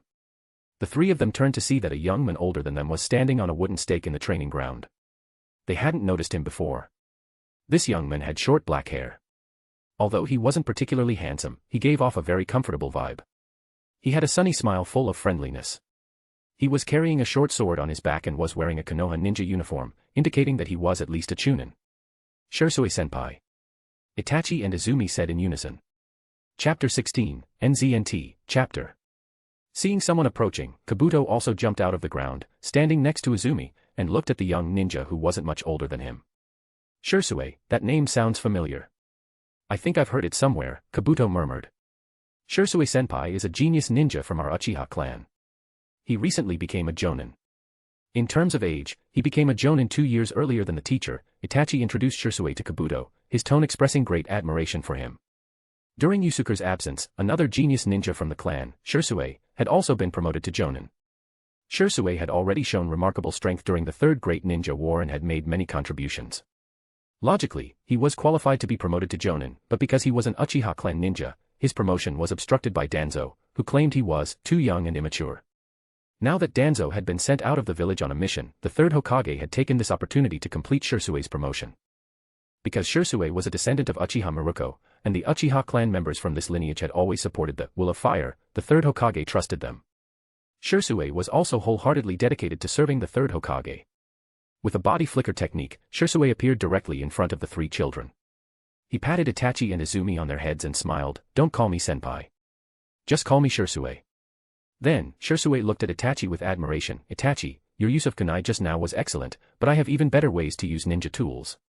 Shursui-senpai, Shursui, can you teach me? Itachi had wanted to continue calling him Shursui-senpai, but seeing Shursui's gesture of encouragement to be less formal, Itachi changed his address. Of course. I only told you because I think you have talent in this area, Shursui said with a smile. If you want to learn, come find me tonight. For some reason, Shursui felt a strong sense of closeness towards Itachi. He had occasionally encountered Itachi in the clan before, but he hadn't had the chance to interact with him. Today, after finishing his mission, he saw the children practicing on the clan's training ground and decided to come and take a look. Thank you, Itachi nodded. Shursui and can I learn too? Izumi looked at Shursui with anticipation. You, little girl, can't learn such precise kunai manipulation jutsu. You should stick with your brother and learn escape jutsu, a voice came from afar. But the next moment, the owner of the voice was already standing in front of them. It was Yusuke, who had just returned from his mission to Rain Village. Shisui was slightly surprised by Yusuke's body flicker technique, which was almost as good as his own, but he didn't show it on his face. However, when it came to the application of the body flicker technique, Shisui was confident that he was superior to Yusuke. Brother. Teacher. Izumi, Kabuto, and Itachi all exclaimed in surprise, seeing Yusuke suddenly appear. Yusuke patted Izumi's head. Izumi, who had just been smiling in delight, immediately stopped smiling and said with displeasure, I'm not too young to learn precise kunai manipulation jutsu. I'm not talking to you anymore. Although she said she wasn't talking to Yusuke, the joy in her eyes betrayed her. It was clear that she was very happy that her brother had returned from his mission. Yusuke-senpai, hello, Shisui greeted Yusuke politely. It's Shisui. I heard you became a jonin. Congratulations, Yusuke said. I'll need your guidance in the future, Yusuke-senpai, Shisui said. Don't be so modest. There aren't many people who can teach Shisui of the body flicker, Yusuke said with a smile. After exchanging pleasantries with Shisui, Yusuke said to the three children, I can see you've all been training diligently. I'll give you all the afternoon off. Go have some fun. Really? Great. Izumi said happily. Then she said to Yusuke, brother, come with us. Yusuke was about to nod in agreement, but Shisui suddenly said apologetically, I'm very sorry to interrupt your fun. I have something I want to talk to Yusuke-senpai about privately. I'll need to take up some of your time. Yusuke looked at Shisui in slight surprise, then smiled and said to Izumi, you guys go ahead and have fun. I'll go with you next time. Although Izumi was slightly disappointed, she still nodded obediently and invited Itachi, let's go buy some three-colored dango. I know a great place. Itachi politely accepted the invitation. After all, his favorite food was three-colored dango. Kabuto, on the other hand, looked bitter. He was a savory food person, but his younger brother and sister both loved sweets. What was he supposed to do? In Kabuto's heart, he already considered Itachi and Izumi, who were 2 years younger than him, as his younger brother and sister. Looking at Kabuto's wrinkled face, which was furrowed in thought, Izumi giggled and said, don't worry. I specially picked this place. There's a snack shop next door that sells your favorite salted grilled mackerel. Looking at the three small figures laughing and talking as they walked away, Yusuke smiled in relief. Then he glanced at Shisui beside him, who was staring intently at Itachi in the distance. This is terrifying. I really don't understand the world of brother complexes. Yusuke thought to himself. Ahem. Yusuke coughed twice, reminding Shisui beside him. Shisui was startled and realized what he was doing. He said apologetically, sorry, I was just spacing out thinking about Itachi. This time, it was Yusuke who was stunned. He had always thought that Shisui was a reserved type. He hadn't expected him to be so straightforward. I don't know why, but I feel like I have a strong connection with Itachi. It's as if he's my own little brother, Shisui continued. Yusuke nodded expressionlessly, I understand. I understand. You felt the bond with Itachi. Go ahead, as long as you're happy. Right, it's a bond. As expected of Yusuke-senpai. You saw right through what I was thinking, Shisui smiled, then continued, Itachi's talent is very high. He far surpasses me. Although I'm not a particularly outstanding ninja, I do have some experience and skills that I'm good at. I hope I can teach them to Itachi. You're Itachi's teacher. I hope you'll agree. Excessive modesty is arrogance. I don't think Itachi's talent necessarily surpasses yours. You want to teach him? I have no objections, Yusuke said with a smile. Although he said that, Yusuke was actually on his guard. After all, Shisui had played a major role in establishing Itachi's philosophy of sacrificing himself and the clan to protect Konoha. Thank you, senpai, Shisui said. Yusuke waved his hand, that's not what you wanted to talk about, right? Shisui nodded, reaching out to catch a leaf falling from a tree, and gently reciting, where the leaves dance, fire also flourishes. The flames will continue to illuminate the village and cause new leaves to sprout. Yusuke-senpai, do you believe in the will of fire? Shisui looked at Yusuke, his gaze serious and determined. Yusuke didn't answer Shisui's question. He remained silent for a while, then said with a sigh, the will of fire, what a beautiful meaning it holds. But are the countless people who silently burn themselves truly illuminating the village, truly causing new leaves to sprout? This thought stayed in Yusuke's heart, but he didn't say it out loud. How many ninjas had fallen in the struggle for power? How many of the current high-ranking officials in Konoha truly embodied the will of fire? Shursui-kun, just tell me what you want to say, Yusuke said. Shursui nodded. Yusuke-senpai, the third Hokage asked me if there was anyone in the clan I could recommend to join Root. I admire your strength very much. Moreover, the village and the clan both need someone who can serve as a point of communication. I hope you'll consider it. You might be disappointed. I have no intention of joining Root. Yusuke shook his head. Yusuke-senpai, please reconsider, Shursui urged. Yusuke waved his hand. Don't say any more. I've never considered joining Root. Seeing Yusuke's resolute refusal, Shursui could only leave with a disappointed expression. After seeing Shursui off, Yusuke decided to go to the tea house he frequented. Besides training and developing jutsu, Yusuke's only hobby now was probably going to the tea house to have a cup of tea. You know, I heard that Orochimaru-sama is doing human experiments. A young man with a blue cloth wrapped around his head and a pointed goatee on his chin said in the tea house. The young man was wearing a Konoha ninja uniform. He was about the same age as Yusuke, but the goatee on his chin made him look a little greasy. This young man was named Idate Marino. He was currently a chunin. He was at the same table with two other chunin companions, Shikaku Nara and Shizun. Shikaku Nara also had a blue headband on his head and a senbon in his mouth. He looked very carefree. Shizun had short brown hair and a scar on his left cheek, from his eye to his jaw. The three of them were ninjas from the same generation as Yusuke, Kakashi, and Asuma. They were now chunin. According to the plot of the original story, Shikaku Nara and Shizun would become special jonin. The three of them would later become the exclusive bodyguards of the fourth Hokage, Minato Namikaze. Yusuke and Shikaku Nara had carried out missions together during the Third Great Ninja War, so they had some connection. But seeing him chatting with his other friends, Yusuke, who had entered the tea house, didn't go over to greet him. Instead, he quietly found a seat in a corner and enjoyed his moment of peace. Hey, you're going to get yourself killed, kid. Keep your voice down. If it gets back to Orochimaru-sama's ears, we might not see you tomorrow. Shizun said quietly. Shikaku Nara nodded in agreement. I'll never forget the first time I met Orochimaru-sama. When he looked at me, it was like I was covered in snakes. I was terrified.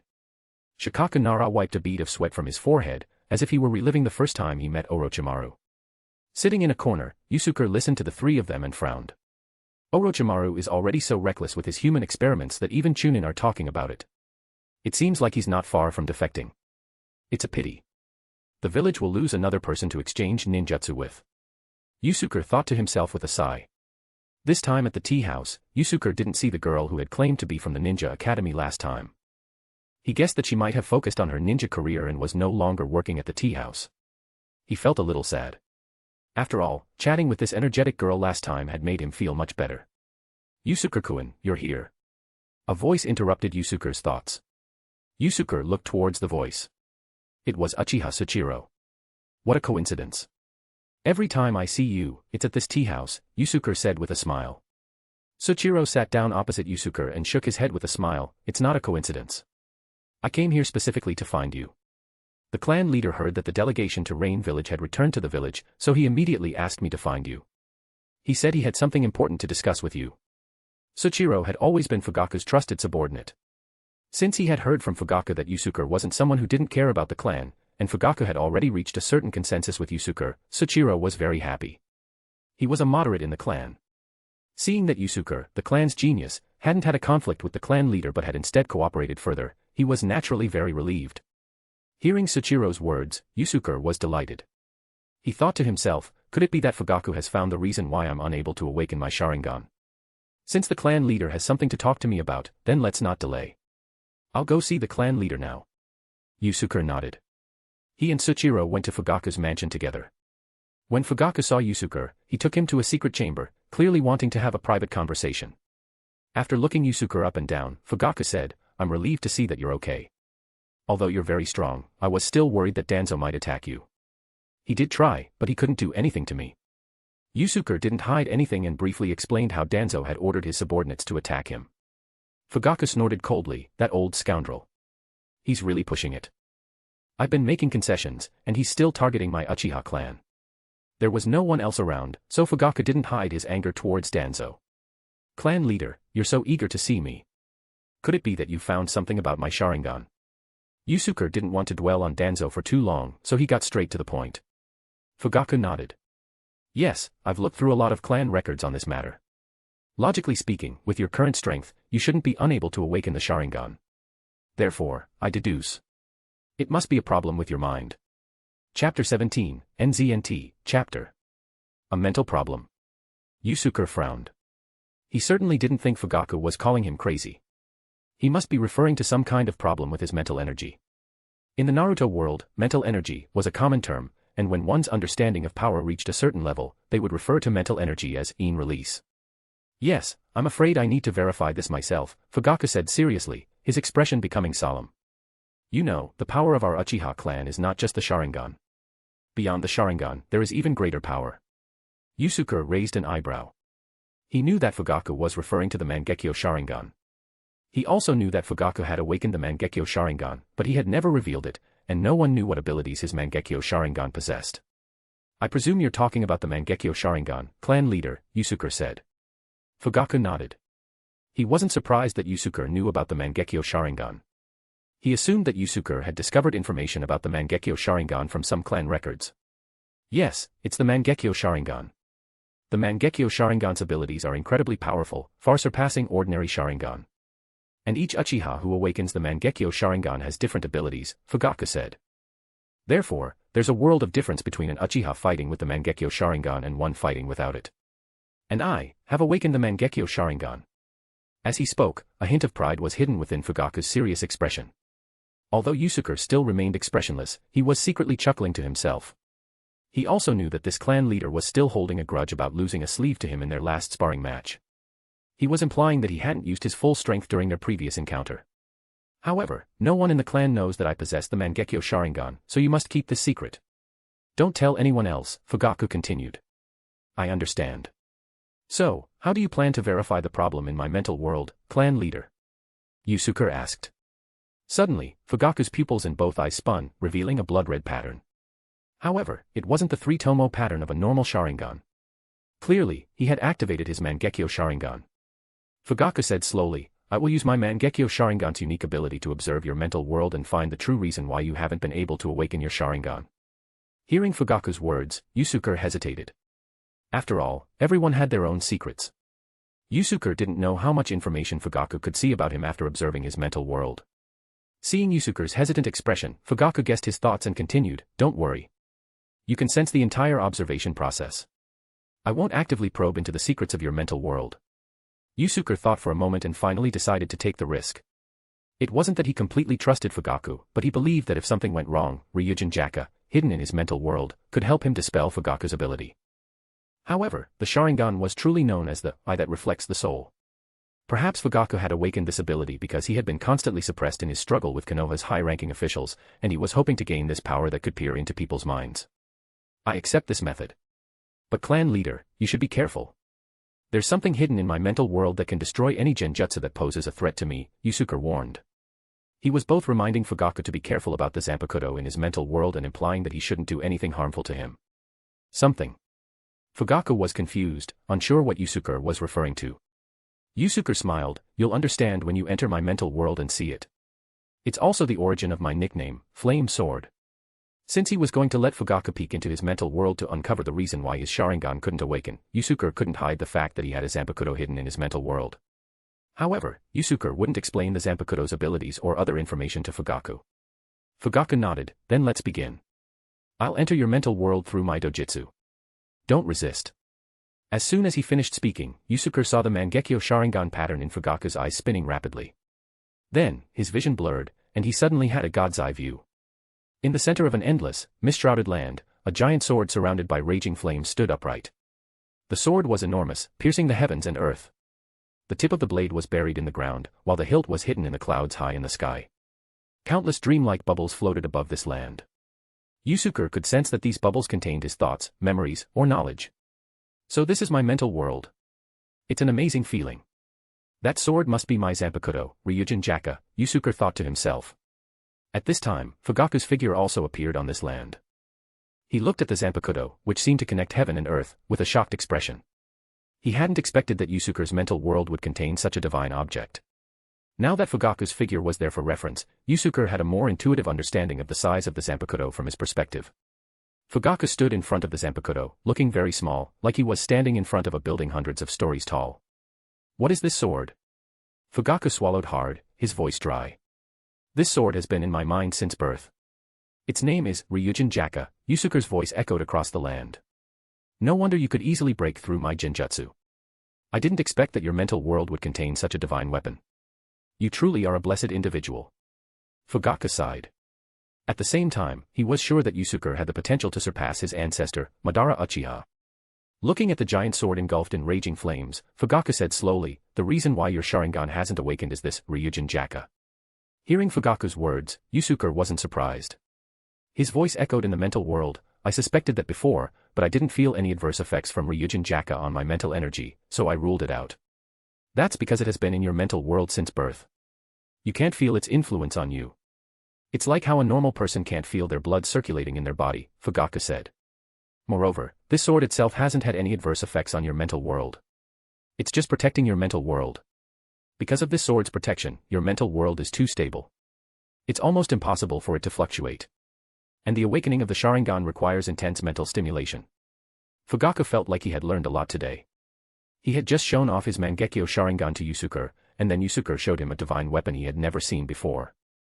Could it be that Yusuke is the reincarnation of the fire god, Kagutsuchi? Otherwise, how could a divine sword engulfed in raging flames be in his mental world?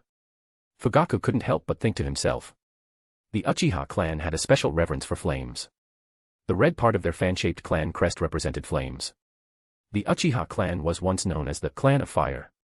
Hearing Fugaku's explanation, Yusuke also thought carefully. Clan leader, do you mean that if a powerful mental force is injected into my mental world and can break through Ryūjin Jakka's suppression, it could stimulate my Sharingan to awaken? Yusuke asked Fugaku. Yes, that's my understanding. But I don't know how to obtain such a powerful mental force and inject it into your mental world, Fugaku sighed and shook his head. In his view, Yusuke had almost no chance of awakening his Sharingan. But then, Fugaku felt relieved. With this divine weapon, the power Yusuke obtained might not be inferior to the Mangekyo Sharingan, and it might even surpass it. After figuring out the reason, Fugaku didn't stay in Yusuke's mental world any longer. He immediately cancelled the ability of his Mangekyo Sharingan, and their vision was immediately pulled back to reality. Everything that had happened in Yusuke's mental world had only taken a moment. Looking at Fugaku, whose left eye was bloodshot and bleeding, Yusuke felt very grateful. Fugaku had really gone all out for him. Clan leader, are you alright? Although he already knew it was a side effect of using the Mangekyo Sharingan, Yusuke still had to show concern. Fugaku waved his hand, I'm fine. It's just that my dojutsu power is depleted. I need to rest. If you have nothing else, you can go back now. After activating his Mangekyo Sharingan, Fugaku could read more information from the stone tablets in the Uchiha clan territory. He was also aware of the side effects of the Mangekyo Sharingan and some information about the eternal Mangekyo Sharingan. Thank you, clan leader. I'll take my leave then. After leaving Fugaku's mansion, Yusuke felt a surge of excitement he couldn't contain. Because Yusuke not only had an idea of how to solve the problem of his Sharingan awakening, but he also had a guess about why he couldn't fully utilize the power of his Zanpakuto, Ryūjin Jakka, as it was depicted in Bleach. Soul power, mental energy, release chakra. I need to talk to Orochimaru about this. Although his forbidden jutsu, reanimation jutsu, hasn't been perfected yet, he should have discovered some of its weaknesses. I believe that if I propose to research the jutsu to enhance soul power together, Orochimaru won't refuse. Hokage Tower, the third Hokage's office. At this time, the third Hokage, Sarutobi, was sitting in his chair, while Shisui knelt respectfully in front of him. The third Hokage took a puff of his pipe and asked slowly, so, what was his answer? The protagonist will appropriately increase his strength at the right time, in the right place, in the right plot, in the right event. Chapter 18, NZNT, Chapter. Yusuke-senpai refused, Shisui said. Upon hearing this, the third Hokage slowly stood up from his chair, walked over to Shisui, who was kneeling, and sighed, it seems that although he is quite strong, he doesn't have the caliber to shoulder the burden of the village's peace. Shisui urged, Third Hokage-sama, I think Yusuke-senpai just hasn't thought it through yet. If I just... The third Hokage patted Shisui on the shoulder, no need. I have a new mission for you now. Please tell me, third Hokage-sama, Shisui said. What do you think of Uchiha Yusuke's strength? Do you think you can defeat him? The third Hokage asked. Shisui thought for a moment and replied, Yusuke-senpai is very strong. I don't know about other aspects, but in terms of the speed of the body flicker technique, Yusuke-senpai is almost as good as me. Pausing for a moment, Shisui continued, but I believe that in terms of the application of the body flicker technique, Yusuke-senpai is definitely not as good as me. Moreover, I have awakened the Mangekyo Sharingan. I believe that Yusuke-senpai shouldn't be my opponent. Although Uchiha Shisui was kind and gentle to others and appeared very humble, as a true genius, Shisui was very proud deep down. The third Hokage nodded in satisfaction. Shisui, you are indeed a trustworthy subordinate. My new mission for you is to challenge Uchiha Yusuke and defeat him. Become the first genius of the Uchiha clan, no, the first expert of the Uchiha clan. This, third Hokage-sama, isn't this a little? Shisui hesitated slightly. Shisui wasn't someone who liked to pick fights, and he didn't care much about these titles. The third Hokage sighed, actually, this mission isn't for you to target Uchiha Yusuke. It's to establish your prestige within the Uchiha clan and become their spokesperson. Once you have enough influence within the Uchiha clan, you can better serve as a bridge between the village and your clan. It's a win-win situation. Moreover, I believe that you are the only one who can shoulder this responsibility. Hearing this, Shisui slightly raised his head, meeting the third Hokage's gaze filled with trust and expectation. He couldn't help but feel excited, as if the village's peace and the future of the Uchiha clan were all dependent on him. He loudly pledged, Shisui understands. I will definitely complete this mission you have entrusted to me. Seeing Shisui's pledge, the third Hokage nodded in satisfaction. Of course, this mission isn't for you to start immediately. You can prepare well first. In the coming days, I'll arrange for people to build up your reputation. When you defeat him, all the glory will be yours. Moreover, the fourth Hokage election is about to officially begin. I don't want to cause any trouble at this time. I understand, Shisui replied. All right, there's nothing else. You can go now, the third Hokage said. Yes, Shisui stood up and prepared to leave. As he reached the door, he heard the third Hokage's instructions. You can go to Danzo's place and see what suggestions he has. He should have some understanding of Uchiha Yusuke's strength. It's you again. You disappeared for a while, and now you're bothering Orochimaru-sensei again. Anko complained, seeing Yusuke appear. Is Orochimaru-sama not here? Yusuke ignored Anko's bad temper and sensed the surroundings. He didn't detect Orochimaru's presence. Orochimaru-sensei is busy campaigning for the fourth Hokage. He doesn't have time for you, Anko said, crossing her arms. Then, a look of anger appeared on her face. Everyone says that the yellow flash will definitely become the fourth Hokage. He's not as good as Orochimaru-sensei. Really, doesn't anyone see how good Orochimaru-sensei is? Looking at Anko, whose face was puffed up with anger, Yusuke shook his head with a smile and joked, since you're not so happy with Minato-sama becoming the fourth Hokage, why don't you try to list one of Minato-sama's flaws within a minute? Hearing Yusuke's words, Anko immediately started thinking hard. But she couldn't find any flaws in the yellow flash. In the end, she scratched her hair furiously. Aw. Anyway, he's not as good as Orochimaru-sensei. Looking at Anko, who was slightly crazed, Yusuke found it very amusing. Yusuke-kun, it seems like you're in a good mood lately. You're actually chatting with Anko here. A chilling voice rang out. It was Orochimaru, who had returned to his base. Orochimaru-sama, you're joking. I just arrived. I saw Anko here, so I just chatted with her a bit, Yusuke said. Orochimaru opened the entrance to the secret chamber in his base and led Yusuke inside. Anko was told to stay outside. Looking at Yusuke's back as he followed Orochimaru into the secret chamber, Anko stuck out her tongue and made a face. But at this moment, Yusuke suddenly turned and smiled slightly. Anko's face froze in the air. It's rare for you to come here specifically to wait for me. It seems like you have something important to ask me, Orochimaru said, his snake eyes fixed on Yusuke after the door to the secret chamber closed. Yes, I have some ideas about the cursed seal you're researching, Yusuke said slowly. Oh. Orochimaru looked curious and motioned for Yusuke to continue.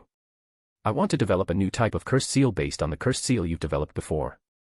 This cursed seal needs to be able to store a large amount of in-release chakra and allow the host to use it at any time, Yusuke said. Actually, Yusuke was a little anxious at this time. He had found the key to awakening his Sharingan and enhancing the power of his Zanpakuto, Ryūjin Jakka, in-release. But to get this key quickly and be able to use it, he needed Orochimaru's help, who was an expert in forbidden jutsu development. Moreover, the fourth Hokage would soon take office, and Orochimaru would soon defect after losing the election, completing his transition from a Konoha person to a civilian. It would be very difficult to find him to help develop this cursed seal later. Didn't you look down on cursed seal jutsu before? Why have you changed your mind now? Orochimaru chuckled ominously. Your Heaven's cursed seal had too many flaws. Moreover, I can see that you've hidden something in it, Orochimaru-sama, Yusuke said calmly. The Heaven's cursed seal was a cursed seal that Orochimaru used as a vessel for the reanimation jutsu. It contained Orochimaru's hidden trick. Moreover, the original Heaven's Cursed Seal or Earth's Cursed Seal was developed based on the natural energy Orochimaru extracted from Yugo. It was a degraded version of a Sage Mode, and Yusuke didn't think much of it. As expected of Yusuke-kun. You've even discovered this. So, what's your purpose in researching this cursed seal that can seal in release? Orochimaru asked. I found a way to awaken my Sharingan. I need to store a large amount of in release chakra and then make a breakthrough. Yusuke paused, looked into Orochimaru's eyes, and threw out a hidden bait. Moreover, if my idea is successful, it will allow the host to store a large amount of in release chakra, indirectly improving the host's soul or mental strength, which can greatly improve the host's resistance to genjutsu. The reanimation jutsu was a peerless forbidden jutsu, but it had a fatal weakness. Each reanimation significantly weakened the user's mental strength, which also significantly weakened the user's resistance to genjutsu. Although Orochimaru hadn't finished developing the reanimation jutsu, he should have already discovered this serious flaw. Yusuke believed that with this temptation, Orochimaru wouldn't be able to refuse his proposal. Orochimaru looked at Yusuke with inquisitive eyes, thinking to himself, does he know about the weakness of the reanimation jutsu I'm developing, or is this just a coincidence? After a moment of silence, Orochimaru said slowly, I agree. But you'll have to spend more time in my research lab during this period. Yusuke nodded, no problem. I also hope to complete this jutsu as soon as possible. I'll bring an assistant with me tomorrow to help with our work. An assistant? Orochimaru looked interested.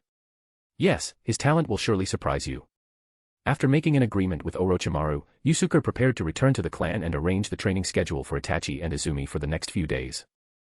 Kabuto would be joining him at Orochimaru's research lab to participate in the development of the Cursed Seal, so he wouldn't be training with Itachi and Izumi for the time being. As he walked down the street, Yusuke was thinking about how to arrange things when he suddenly saw a figure in front of him, wearing a ninja vest and a blue headband. There he is. I'll ask him to help. Yusuke's lips curled up slightly, and he quickly walked towards the target in front of him. Shikaku Nara had just finished drinking tea and chatting with his friends. He was leisurely strolling through the streets of Konoha. Suddenly, he felt a weight on his left shoulder, and a hand landed on it. Shikaku, you look very relaxed lately, Yusuke said with a smile. Shikaku turned his head and saw that it was Yusuke. He opened his mouth, which was always holding a senbon, and said, Yo, it's Yusuke. It's rare to run into you while you're out shopping. Aren't you always busy training or developing jutsu? Yes, but recently, I've taken on a few disciples, and I have a very important jutsu to develop. I don't have time to arrange training for my disciples, so I wanted to ask you to help out for a while and guide my disciples in their ninjutsu training, Yusuke said with a smile. Although Shikaku was currently just a chunin, he was very skilled in chakra control and jutsu use. In the Naruto databook, Shikaku's ninjutsu stat was 9, showing that he was very good at ninjutsu. Hearing Yusuke's words, Shikaku waved his hands repeatedly, no, no, no. I don't have time for that. You're going to have to spare me. Shikaku had absolutely no interest in guiding others in training. He would rather spend the time strolling around the streets. Yusuke smiled unconcernedly, it's okay. If you don't want to, I won't force you. But, Orochimaru-sama asked me if I had heard any recent rumors about him. I was still thinking about how to answer him. Today, I heard you talking about Orochimaru-sama with a few people at the tea house. Now I can give Orochimaru-sama an answer. Looking at Yusuke, who was smiling, Shikaku felt a cold glint hidden in his narrowed eyes. Shikaku sighed wryly, Yusuke, we're old comrades. Don't do this. Patting Shikaku on the shoulder, Yusuke said with a smile, tomorrow at noon, Izumi and my disciple, Uchiha Itachi, will be waiting for you at the southernmost training ground in the Uchiha clan territory. Don't be late. I'll arrange for others to teach them taijutsu in the morning. You just focus on guiding them in ninjutsu in the afternoon. Watching Yusuke walk slowly away, a bitter smile appeared on Shikaku's face. Talk too much, talk too much. After securing Shikaku, Yusuke continued to head towards the place where Might Guy usually trained. For the person to guide Izumi and Itachi in taijutsu training, Yusuke decided to go with Guy. He was sure that Guy, who was dedicated to taijutsu, wouldn't let him down. Chapter 19, NZNT, Chapter. Even before seeing Might Guy, Yusuke heard his shouts from afar as he trained. As Yusuke approached, a green figure that was almost too much to handle came into view. It was Guy, doing push-ups at a ridiculously fast speed. Yusuke didn't interrupt Guy, but quietly stood to the side and waited. After Guy finished 1,000 push-ups, he suddenly appeared beside Yusuke with a body flicker. Wiping the sweat from his forehead, Guy grinned, Yusuke-kun, are you here to spar with me in taijutsu? I just warmed up. Let's start now. Let's have a passionate clash between men, fists to flesh. Unable to comment on Guy's suggestive words, Yusuke shook his head. No, I just happened to be passing by. I was about to go find Kakashi to discuss something. If it were anyone else, they would have been able to tell that Yusuke was lying. Guy's training spot was quite secluded, and finding Kakashi wouldn't lead him through this area. Plus, Yusuke had been standing there waiting, clearly wanting to find Guy. But Guy, who was a bit thick-headed, completely believed Yusuke's words and asked curiously, "What are you going to talk to Kakashi about?" "He's hooked." Yusuke chuckled inwardly, but his face remained impassive. "Nothing, just that I've been a little busy lately. I wanted to ask Kakashi to help guide my disciples in taijutsu." As he said this, Yusuke sighed. "You know, among our peers, besides myself, only Kakashi is really good at taijutsu." Hearing Yusuke's words, Guy suddenly stuck his big face right in front of Yusuke, startling him. "Yusuke-kun, think again. There's someone whose taijutsu is even better than Kakashi's," Guy said, staring intently at Yusuke with wide eyes. "Really?" Yusuke pretended to think about it, looking confused, then shook his head. "No, Kakashi's the best." "Me, Guy. My taijutsu is definitely better than Kakashi's." Guy pointed at his big face and emphasized it repeatedly. Yusuke frowned, looking Guy up and down. "You're not bad, but I still think Kakashi's more reliable." "Yusuke-kun, don't worry. With me, Guy, here, I'll definitely help you train your disciples in taijutsu. If you're not satisfied, I, Guy, will accept any punishment," Guy said, pounding his chest. "Are you sure?" "Yes." Sigh, all right. I'll reluctantly trust you this once." "Thank you so much, Yusuke-kun." "You're welcome. We're friends, after all." After arranging his disciples' training schedule for the near future, Yusuke focused on developing a cursed seal that could store a large amount of released chakra within the human body with Kabuto at Orochimaru's research lab. Before he knew it, a week had passed. During this time, Kabuto's learning ability and understanding of ninjutsu had also greatly impressed Orochimaru. At first, Kabuto only knew some basic ninjutsu knowledge. But during the development of the cursed seal, under the deliberate guidance of Orochimaru and Yusuke, two masters of ninjutsu, Kabuto learned and progressed at an astonishing speed. In just a week, Kabuto could already truly participate in the development of this forbidden jutsu. "Yusuke-kun, Kabuto's talent is so amazing that even I'm jealous. I wonder if you'd be willing to let him go and be my assistant." Orochimaru looked at Kabuto with admiration and asked Yusuke. Kabuto, who was assisting, heard Orochimaru's words and immediately felt a chill run down his spine. He looked at Yusuke with worry. Although he had been with Orochimaru for a week, Kabuto still hadn't gotten used to him. Every time Orochimaru looked at him, Kabuto felt as if he were being wrapped by dozens of poisonous snakes. He was so nervous that he couldn't move. "Orochimaru-sama, you're joking. It took me a lot of time to find a suitable assistant like Kabuto. I can't let him go," Yusuke decisively refused. Hearing Yusuke's refusal, Kabuto secretly let out a sigh of relief. "What a pity," Orochimaru licked his lips. "But today is the 4th Hokage election. Are you sure it's okay that you're not going to participate?" Yusuke asked Orochimaru. Orochimaru waved his hand. "The 4th Hokage position is impossible for me. In terms of tactics, neither I nor Danzo are a match for Sarutobi-sensei. Why waste time? Only the development of forbidden jutsu can excite me." The Konoha Hokage election wasn't a popular vote. It was an election by Konoha's upper echelon. Only Konoha's high-ranking officials or some prestigious ninja clans had the right to participate. Besides these powerful forces, ordinary people could only vote if they reached Jonin level. And in general, Jonin were also affiliated with a certain faction. Therefore, the so-called Hokage election was also a political game.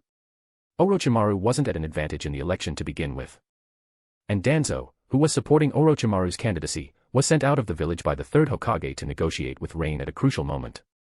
Most of the factions with the right to vote had already been taken care of by the 3rd Hokage. It could be said that Orochimaru had no chance of defeating Minato Namikaze, who was nominated by the 3rd Hokage himself. "You're not even going to show up for the election, even though you're a candidate. Danzo is going to be embarrassed," Yusuke said. Orochimaru looked at the scroll in his hand and said, "Yusuke-kun, let's focus on our work. I'm very eager to complete this jutsu as soon as possible. Let's not talk about those irrelevant things anymore." "You're right," Yusuke smiled and didn't say anything more. He focused his attention on developing the jutsu. "By the way, Yusuke-kun, if you went to participate, who would you vote for?" Suddenly, as if thinking of something, Orochimaru turned to Yusuke and asked. At this time, in the Konoha high-ranking officials meeting to vote for the 4th Hokage, Minato Namikaze defeated Orochimaru by a landslide. Orochimaru himself didn't even show up. Only Danzo, whose face was so gloomy that it could drip water, was there.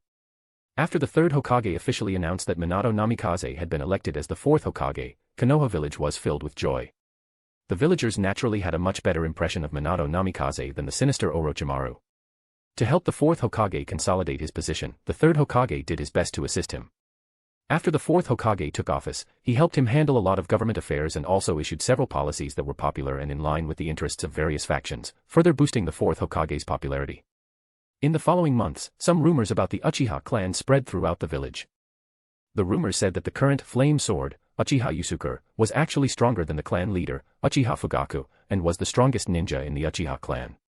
Shisui of the Body Flicker, who had become a jonin at a younger age than Yusuke, was even more talented and was the most gifted Uchiha, potentially surpassing Yusuke. These rumors were naturally spread by people arranged by the third Hokage.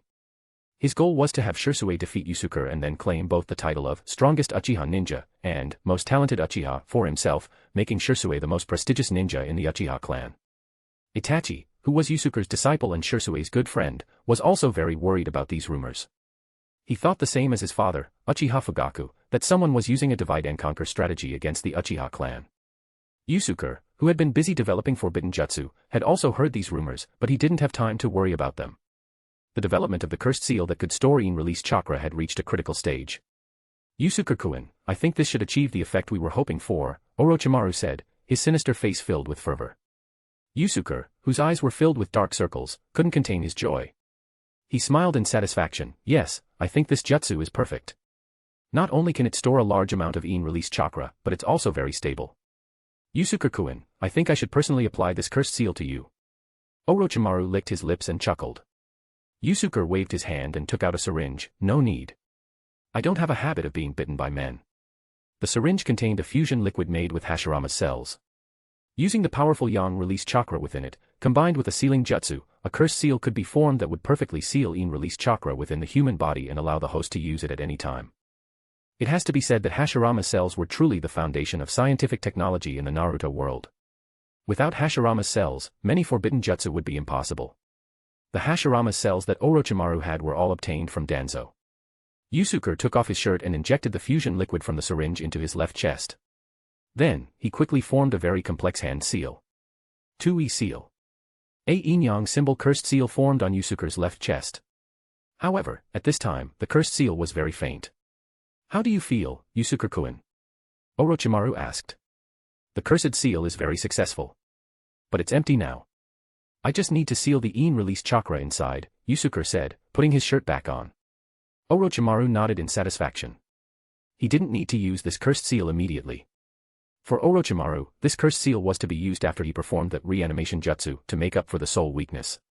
By the way, to thank you for your help this time, I have something very interesting here. I'll give it to you. Yusuke took a scroll from his pocket and threw it to Orochimaru. The unlocking hand seal for the scroll is the same as before. Don't use the wrong seal when unlocking it. I only have one of these. Yusuke used unlocking hand seals for the scrolls he used to store important items. If the unlocking hand seal was wrong, the scroll, including the items stored inside, would be destroyed. Oh. Something you find interesting too. Orochimaru took the scroll and looked at it with great interest. Chapter 20, NZNT, Chapter. The scroll that Yusuke gave to Orochimaru contained the white Zetsu's head that he had cut off in the Land of Rain. For Orochimaru, a giant in the field of biological science, it was very valuable for research. Orochimaru put away the scroll and asked ominously, now that the cursed seal is complete, Yusuke-kun, which village's Jinchuriki are you going to start with to take the in-release chakra from the tailed beast within them? Yusuke's gaze was calm. Don't worry about that. I already have a target. Meanwhile, on a training ground in the Uchiha clan territory, Genma had just finished guiding Itachi and Izumi in their ninjutsu training. The three of them were chatting. Genma-senpai, what jutsu are you best at? Izumi asked curiously. Genma grinned with pride, my best jutsu isn't really a jutsu. It's senbon. In terms of using senbon, I'm definitely the best among my peers. Izumi's big eyes twirled, and she smiled. Senbon is also a type of ninja tool. I bet Genma-senpai, you're not as good as Itachi in using ninja tools. Genma couldn't stand being underestimated. Impossible. I admit that Itachi is a rare genius, but I don't believe that he can surpass me in using ninja tools. Izumi tilted her head slightly. How about we make a bet? Itachi is good at kunai. He'll do a demonstration first with kunai. If Genma-senpai can imitate it with kunai or senbon, you win. Otherwise, you lose. How about it? Genma didn't care. Alright, that's settled. If you win, Genma will buy you 3-colored dango for a year. Genma-senpai, maybe we shouldn't do this. Itachi was very kind. Genma waved his hand, confident. Itachi, just go ahead. I'm sure I can imitate it. Since Genma said so, Itachi didn't say anything more. He casually took out 3 kunai and threw them. Then, he took out 3 more kunai and threw them. The second group of kunai hit the first group before they reached their target, changing the flight path of the first 3 kunai. In the end, all 6 kunai hit the bullseye of each target.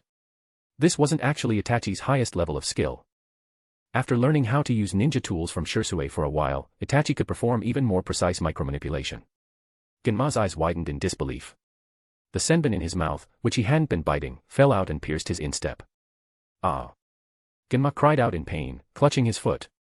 Genma-senpai, you should try too, Izumi said with a genuine smile, looking at Genma with anticipation. Genma shook his head and sighed wryly, forget it. I lost. Sighing, Genma secretly groaned. 3-colored dango for a year for 2 kids. That's a lot of money. My already thin wallet is going to get even thinner. We were just joking with you, Genma-senpai. You've been helping us train for so long, and we haven't thanked you yet. Let's treat you to 3-colored dango today. Izumi said happily, looking at Genma, who looked bitter. Seeing Izumi, who was clever but also kind and understanding, Itachi smiled slightly. Genma also breathed a sigh of relief. He felt a little embarrassed and scratched his head.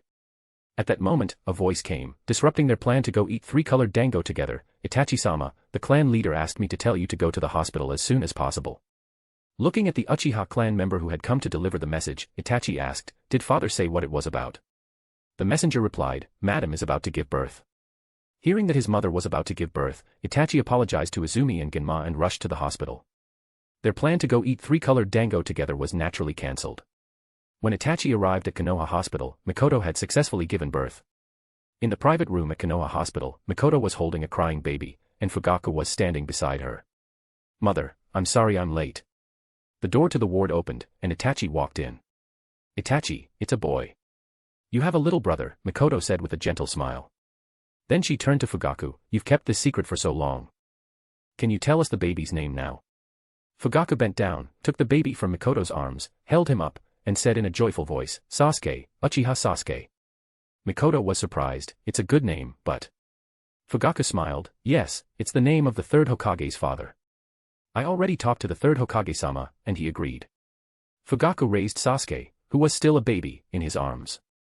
The bright sunlight outside the ward shone in, landing on Sasuke's small body. Sasuke, don't let this name down. Be a man. Fugaku's voice was full of expectation. After saying this, Fugaku laughed happily. Looking at Sasuke in his father's arms, Itachi made a silent vow in his heart. No matter what happened in the future, he would take care of his little brother, even if it meant sacrificing everything.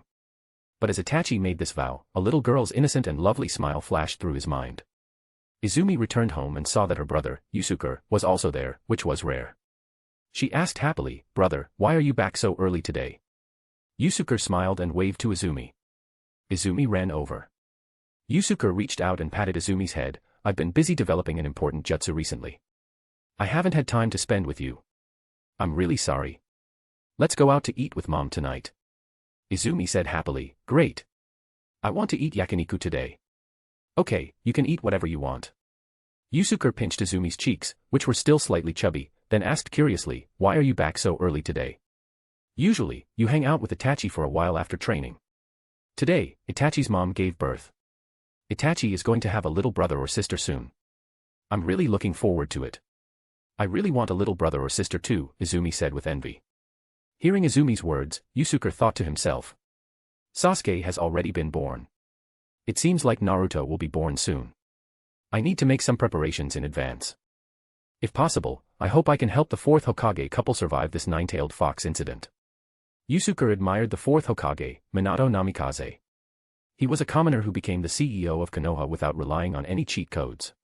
He also won the heart of a beautiful and wealthy woman from the Uzumaki clan, making him a model of success for commoners. Minato himself could also be considered a perfect man. He was outstanding in terms of strength, talent, personality, and appearance. Hopefully, I can arrive before you use the Shiki Fujin. After completing the development of the 2E seal, Yusuke released Genma Shiranui and resumed responsibility for training his disciples and his little sister, Izumi, in ninjutsu. Guy, on the other hand, loved the feeling of being a teacher and begged Yusuke to allow him to continue guiding the children in taijutsu. Yusuke, of course, was happy to help. He couldn't refuse a friend's request. Yusuke-sensei, have you heard the rumors about you and Shisui recently?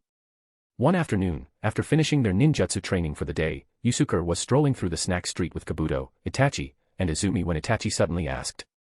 They're spreading rumors that I'm the strongest ninja in the clan and that Shisui is the most talented. This will create competition between me and Shisui and also make the clan leader wary of us. I don't know Shisui very well and haven't talked to him about this yet. But I've already talked to the clan leader. He doesn't care about it and said he'll talk to Shisui and ensure that the clan stays united.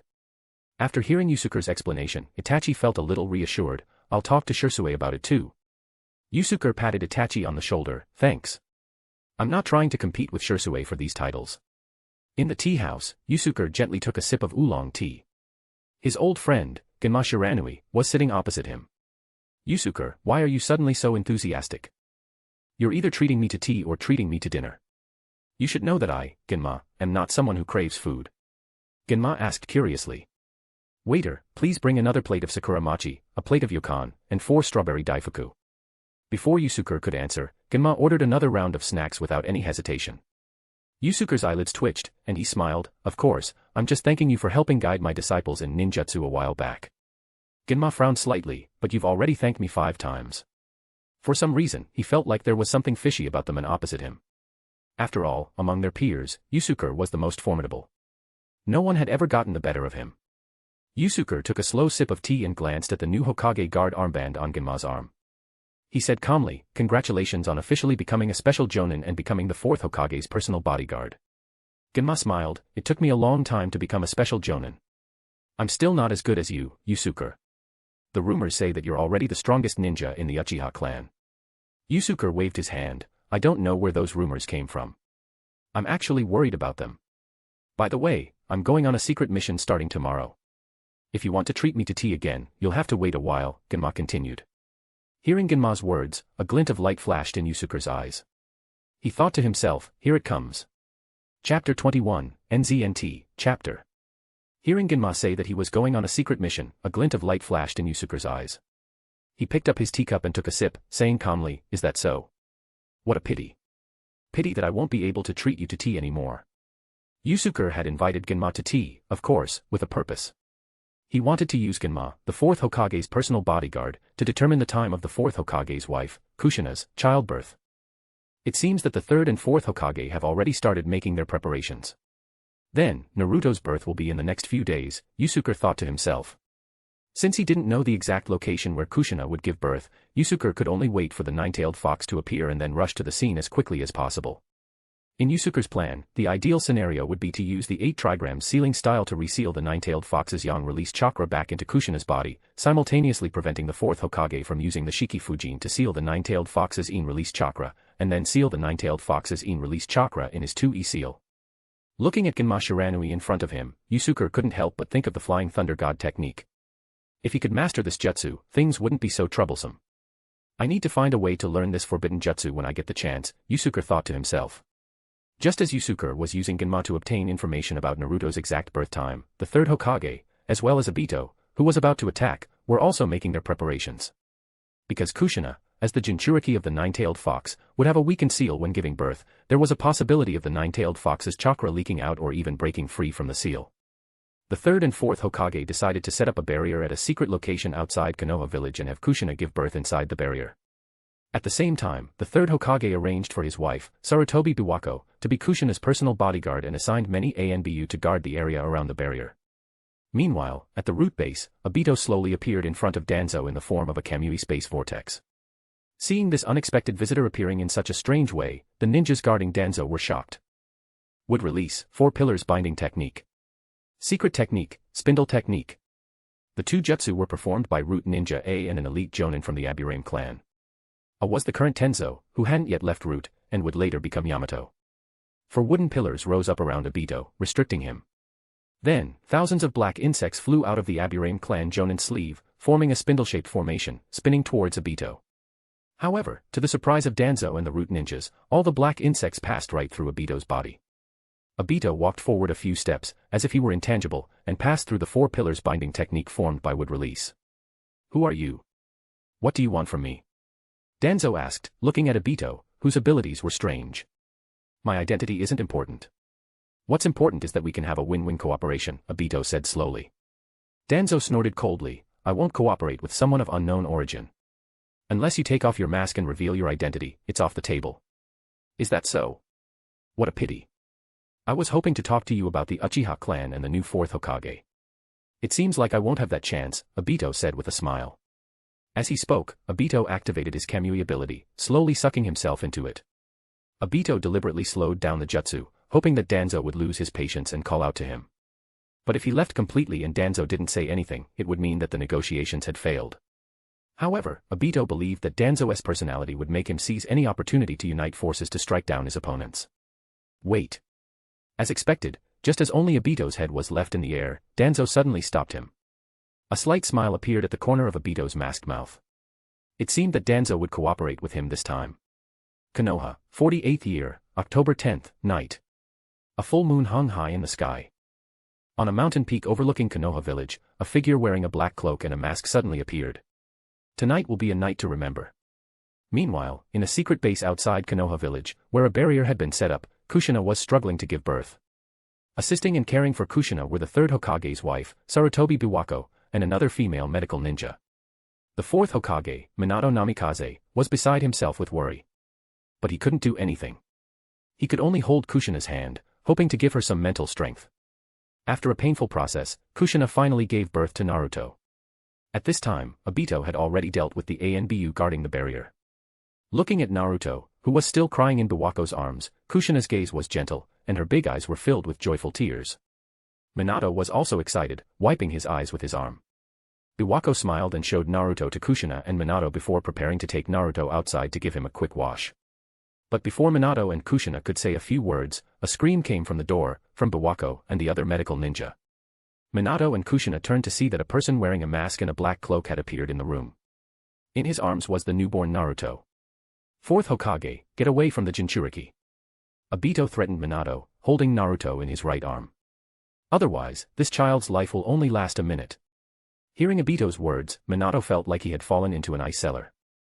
Kushina, who had just finished giving birth, had a weakened seal controlling the 9-tailed fox within her, and she needed his help to reseal it.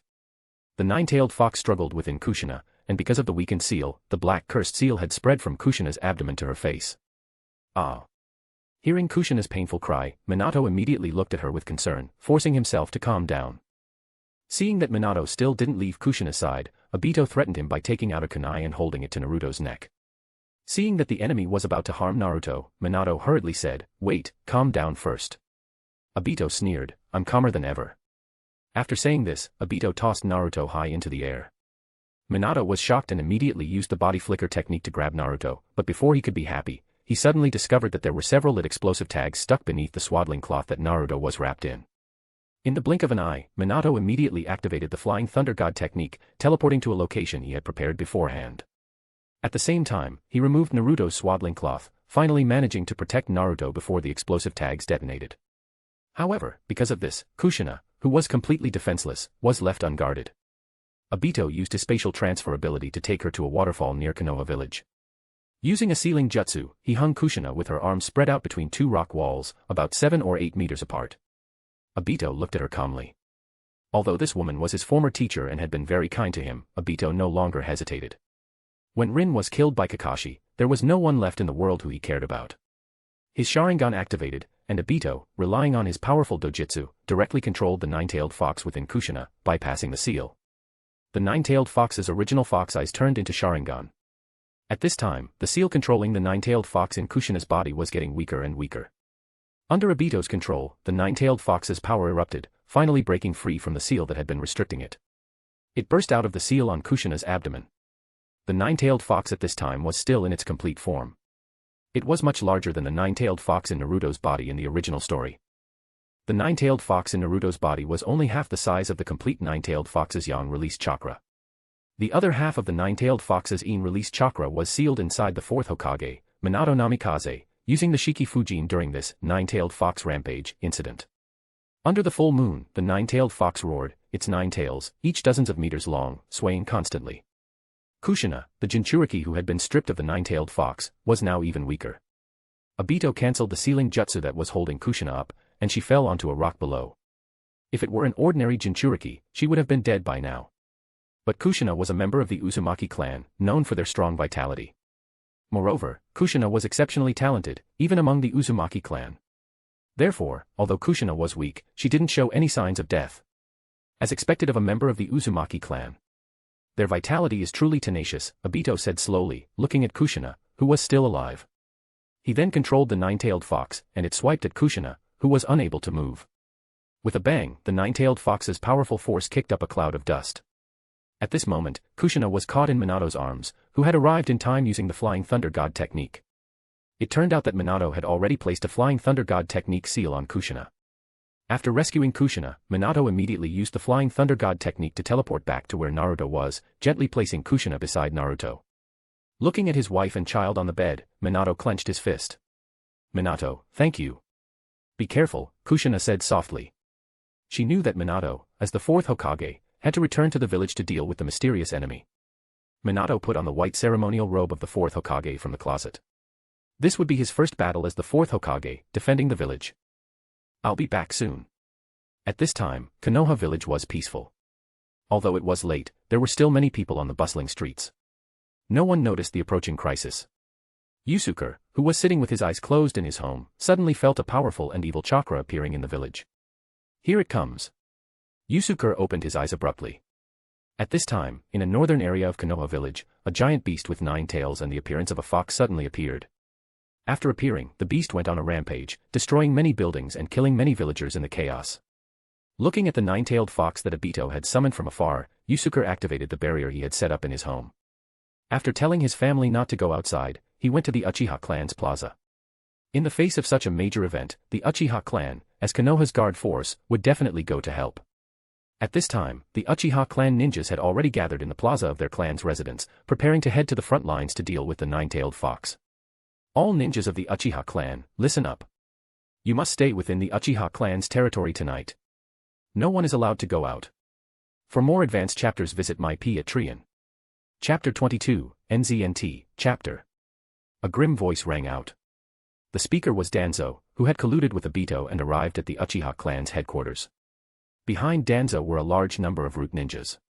Danzo-sama, what do you mean? We, the Uchiha clan, are Konoha's police force. We have the responsibility to defend the village. Why are you stopping us? What are you trying to do? Uchiha Fugaku stepped forward from the crowd and asked Danzo. Up until now, only Uchiha Madara has been able to control the 9-tailed fox with the Sharingan. Now, the 9-tailed fox has suddenly appeared in the village. It could be a huge conspiracy, and it could be connected to the entire Uchiha clan. Therefore, the Uchiha clan must stay here tonight. No one is allowed to leave. Danzo said coldly. Hearing Danzo's words, the other Uchiha clan ninjas present were all furious. People started to express their dissatisfaction, and some even began to curse. Uchiha Fugaku raised his hand, signaling for the clan members to be quiet. Then he asked Danzo, so, regarding your actions, Danzo-sama, do the 3rd and 4th Hokage agree? The 4th Hokage is not in the village now. The 3rd Hokage has agreed to my actions, Danzo replied. Hearing this, Fugaku frowned and remained silent. He hadn't expected that even the 3rd Hokage would be so wary of the Uchiha clan. Not far behind Fugaku, Yusuke thought to himself, could this be the truth behind the original story? Why didn't the Uchiha clan ninjas and the root ninjas appear during the 9-tailed fox rampage? In Yusuke's view, the 3rd Hokage still valued the 4th Hokage, Minato Namikaze, very much.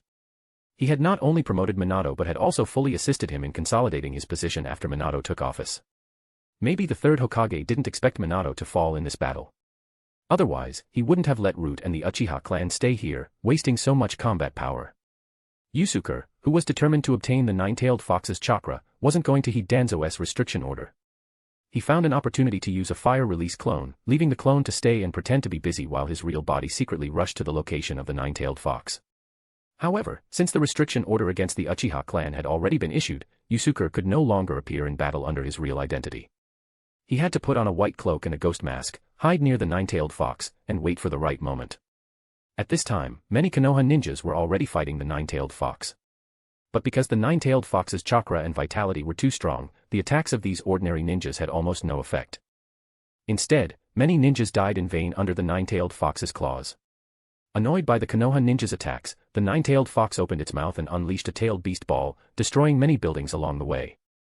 The tailed beast ball's final target was the Hokage rock on the mountain wall outside the village. At this moment, a giant sealing jutsu inscription appeared in front of the Hokage rock. The tailed beast ball entered the sealing jutsu inscription and completely disappeared, causing no damage to the Hokage rock. 1 second later, a giant ball of light rose up in the distance. Someone had used a space-time jutsu to move the tailed beast ball to a huge lake far from Konoha village. The one who performed this space-time jutsu was the fourth Hokage, Minato Namikaze, who had just arrived in the village. Looking at the undamaged Hokage rock, the third Hokage, who was still rushing towards the nine-tailed fox, breathed a sigh of relief. Minato, you're a trustworthy person. After dealing with the tailed beast ball, Minato was about to head to the location of the nine-tailed fox in the village when he suddenly felt a spatial fluctuation behind him. He immediately turned around and attacked with a kunai. However, to his surprise, his kunai passed right through the enemy's head. The one who had attacked him was the mysterious person wearing a mask and a black cloak from earlier tonight. I'm your opponent. And at this time, Minato's kunai had completely passed through Obito's head.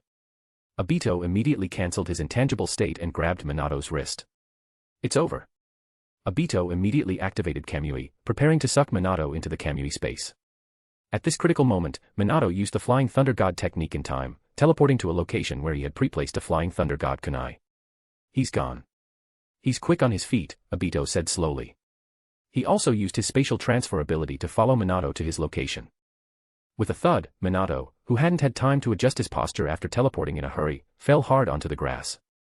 Quickly getting up, Minato's brain rapidly analyzed the enemy's abilities. However, before he could fully figure it out, a space vortex opened up in front of him, and the enemy had already arrived. He's good at space-time jutsu too. He's not easy to deal with, Minato frowned, looking at Obito in front of him. At this time, Minato noticed the Sharingan that the enemy had revealed through his mask. He thought about the enemy's ability to control the nine-tailed fox and asked tentatively, in the past, Uchiha Madara could control the nine-tailed fox with the Sharingan. But he can't be alive now. Who are you? Who am I? Who knows? Then what's your purpose in attacking Konoha? Purpose? Obito paused, took out a long iron chain from his cloak, and there was a hook at each end of the chain. Obito shook the chain in his hand and fixed the hooks to his wrists. My purpose is peace in the ninja world. Before he finished speaking, Obito quickly charged towards Minato, and the long iron chain formed a loop behind him. This loop of chain was a trap used to capture enemies behind him when they passed by. Seeing Obito launch an attack, Minato immediately counterattacked, holding a specially made Flying Thunder God kunai and facing the enemy. As expected, his kunai passed right through the enemy's body. Physical attacks couldn't harm the enemy who was in a different spacetime. After Minato passed through Obito's intangible body, Obito immediately cancelled his intangible state, and the loop formed by the chain behind him instantly blocked Minato behind him. But before Obito could activate Kamui, Minato used the body flicker technique in time to escape the chain's entanglement. Although it was only one round, combining this with some details from his previous encounter with Obito, Minato, a tactical genius, had roughly analyzed Obito's abilities and weaknesses. He already had a plan to deal with Obito. With the plan in place, Minato didn't hesitate. He quickly turned around, charged towards Obito again, and threw his Flying Thunder God kunai towards the enemy when he was at the right distance. The Flying Thunder God kunai gradually passed through Obito's head, which was intangible. At this moment, Obito and Minato were less than 2 feet apart. Minato formed a Ryūjin in his right hand and struck towards Obito. Obito, however, was 1 step ahead. As soon as the Flying Thunder God kunai completely passed through his head, his right hand touched Minato's left shoulder first. I win. Obito cancelled his intangible state and immediately activated Kamui, preparing to drag Minato into it. Just when Obito thought he had the upper hand, Minato suddenly disappeared. In that instant, Minato used the Flying Thunder God technique twice, appearing at the location of the Flying Thunder God kunai behind Obito. Damn it! Obito exclaimed in surprise. With a loud bang, Minato's Ryūjin mercilessly slammed down on Obito below. Obito, who wasn't intangible, was immediately severely injured. He was hit hard and slammed into the ground. At the same time, the ground shattered and debris flew everywhere because of the powerful impact of the Ryūjin, kicking up a large cloud of dust. What Obito didn't know was that Minato had also left a Flying Thunder God technique seal on his back when he hit him. The dust slowly settled, revealing a circular pit about 4 or 5 meters in radius on the ground. Obito used the body flicker technique to appear on a nearby mound. The side of his body that had been hit by the Ryūjin was covered in white, viscous substance that slowly dripped from his cloak. His left hand also fell to the ground. As expected of the yellow flash. He's truly. Before Obito could finish his sentence, Minato instantly appeared in front of him, using the Flying Thunder God technique seal he had left on Obito. Obito couldn't react fast enough to keep up with Minato's speed. Minato's kunai pierced his chest. In that moment of collision, Obito saw that his once gentle teacher's eyes were filled with a resolute killing intent. At the same time, Minato pressed his left hand against Obito's chest, and a circle of inscriptions appeared on Obito's chest. Contract seal. You plan to break my contract with the nine-tailed fox. Obito said grimly. That way, the nine-tailed fox will no longer be yours. Minato said coldly. At the same time, the Sharingan mark in the nine-tailed fox's eyes, which was still rampaging in Konoha village, disappeared, and its eyes returned to their fox pupils. The nine-tailed fox, freed from Obito's Sharingan control, became even more enraged. It raised its head and let out a terrifying roar towards the sky. Everyone run. The nine-tailed fox is going crazy. No. We can't hurt the nine-tailed fox. We'll just be dying in vain if we keep going. The villagers and ordinary shinobi near the nine-tailed fox frantically fled in the opposite direction. The enraged nine-tailed fox worked even harder to destroy buildings and hunt down any living beings it could find. At this time, Iruka's parents sacrificed themselves to protect Iruka. Just then, the third Hokage finally arrived with the Hokage's personal ANBU squad. The ANBU squad immediately stepped forward to engage the nine-tailed fox, holding it off and buying time for the third Hokage. Summoning Jutsu, Monkey King Enma. The third Hokage summoned Enma, who immediately transformed into a golden staff. The third Hokage grabbed the staff, chose a direction closest to the village border, aimed at the nine-tailed fox, and suddenly activated the Kongo Joyu technique. Extend, Enma. The golden staff in the third Hokage's hand instantly grew to over 1,000 meters long, pushing the nine-tailed fox out of the village. But because the nine-tailed fox was so large, pushing it out of the village also destroyed many buildings along the way, leaving a path of ruins over 1,000 meters long. Looking at the nine-tailed fox, which was still enraged, the third Hokage felt a pang of anxiety. Minato, where are you? For more advanced chapters visit my Patreon. Chapter 23, NZNT, Chapter. As expected of the fourth Hokage. You managed to seriously injure me and even break my control over the nine-tailed fox. Minato was still facing off against Obito, but Obito was now heavily injured. If not for the fact that most of his body was replaced by white Zetsu's tissue, a normal person who had been hit by Minato's Ryūjin and had a kunai pierced through their chest would have already died. But the nine-tailed fox will eventually be mine. I am the one who will unify the world. I have plenty of tricks up my sleeve. Obito knew that he, in his current injured state, couldn't do anything. He needed to go back and recover as soon as possible. Therefore, he left two threatening words, activated the Kamui ability in his right eye, and slowly sucked himself into it, disappearing from the spot. Minato was filled with worry about Obito's parting words. He was concerned that the ninja world, which had just calmed down after the Third Great Ninja War, would be thrown into turmoil again. Looking at the nine-tailed fox, which was still rampaging in the distance, Minato didn't think any more about it. He immediately activated the Flying Thunder God technique and rushed to the location of the nine-tailed fox. Summoning Jutsu. A giant, deep red toad descended from the sky, pressing down heavily on the nine-tailed fox, which was gathering chakra for a tailed beast ball. This toad was wearing a purple robe with a shrimp character written on the back. It had a ferocious scar over its left eye, a pipe in its mouth, and a giant short sword hanging from its waist. It looked stylish and fierce. It was one of the top dogs of Mount Myaboku, Gamabunta. At this time, Gamabunta was standing on the nine-tailed fox, and Minato, who had arrived in time, was standing on its head.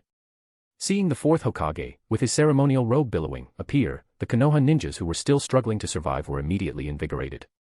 The third Hokage, who was kneeling and gasping for breath, also looked relieved. Looking at the powerful nine-tailed fox, Minato couldn't think of a way to deal with it. In just a moment of thought, Minato, who embodied the will of fire, decided to sacrifice himself and his family to save the village. He ordered Gamabunta to hold the nine-tailed fox down firmly. Minato channeled the chakra in his body, used the Flying Thunder God technique, and teleported the nine-tailed fox to a deserted area outside the village. A few seconds later, a bright light erupted in the distance. It was clear that the nine-tailed fox, which had just been suppressed, had gathered enough chakra for a tailed beast ball and was about to unleash it. Now's the time. Seeing Minato teleport the nine-tailed fox away, Yusuke knew that Minato was about to use his final move to seal the nine-tailed fox. Following the bright light in the distance, Yusuke immediately used the body flicker technique continuously, rushing to the location of the nine-tailed fox. That was also the place where the fourth Hokage couple would meet their end in the original story. According to his plan, Yusuke had to arrive before Minato sacrificed himself. Otherwise, the nine-tailed fox's released chakra would be sucked into the death god's stomach along with Minato. Kushina, I'm sorry, Minato said, panting heavily. At this time, Minato was supporting the weakened Kushina with his right hand and holding Naruto with his left hand. He had used a lot of chakra to teleport the nine-tailed fox, and he had also used a lot of stamina fighting Obito. Minato, who didn't have a lot of chakra, was now severely depleted. Don't say it. I support you, Kushina smiled and shook her head. She then struggled to stand up and used the Uzumaki clan's secret jutsu, adamantine sealing chains. 8 golden chains extended from Kushina's back, firmly controlling the giant nine-tailed fox. At the same time, a barrier opened, enveloping them and the nine-tailed fox. Under the control of the 8 adamantine sealing chains, the nine-tailed fox couldn't move at all, no matter how hard it struggled. This showed that Kushina's strength was definitely extraordinary. She was able to control the complete nine-tailed fox so firmly, even in her depleted state. Gently placing Naruto on the ground, Minato immediately formed hand seals and used the sealing jutsu that Kushina had taught him. 8 trigrams sealing style. To prevent the nine-tailed fox's power from being too strong for young Naruto to withstand, Minato used the 8 trigrams sealing style to separate the nine-tailed fox's yang released chakra from its body and seal it on Naruto's stomach. 2 layers of 4-symbol sealing style inscriptions appeared on Naruto's stomach, forming an 8 trigrams seal. Then, they gradually disappeared. Because half of its yang released chakra had been extracted, the nine-tailed fox's size immediately shrank by half, and large gaps appeared in the golden chains that had been firmly holding it. Die. The enraged nine-tailed fox seized the opportunity. Its giant, sharp claws immediately grabbed at Naruto, attempting to kill Naruto and release the other half of its yang released chakra that had been sealed. At this time, Yusuke, who had been rushing towards them using the body flicker technique, finally arrived. He saw a scene that shocked him from afar. Minato and Kushina used their bodies to block the nine-tailed fox's claws to protect Naruto. The giant claws pierced through their bodies, but they managed to save Naruto's life at the last moment. Kushina let out a loud cry, blood spurting from her mouth. The 8 loose adamantine sealing chains immediately tightened, firmly locking the nine-tailed fox again. At this time, Minato and Kushina were not only depleted of chakra, but they had also suffered fatal wounds. They were clearly at their wits' end. Their eyes met, and they looked at each other. Naruto, who was nearby, seemed to sense something and began to cry loudly. I wish I could see Naruto when he grows up, Kushina said, looking at the crying Naruto with a gentle and sorrowful expression. Minato was behind Kushina. He gently hugged his beloved wife one last time and said softly, soon, I'll use the Shikifujin to seal a sliver of your chakra within Naruto. When he grows up, you'll be able to see him. What? Why use the Shikifujin? Your soul will be swallowed by the death god, and you'll never be able to rest. Kushina exclaimed in shock, resolutely stopping him. At this time, both of them had suffered fatal wounds and were doomed to die. She had thought that Minato would just use an ordinary sealing jutsu to seal the other half of the nine-tailed fox's release chakra. She hadn't expected him to use the Shikifujin. Only the Shikifujin can seal a sliver of your and my chakra within Naruto, Minato said with a smile. No, the cost is too high.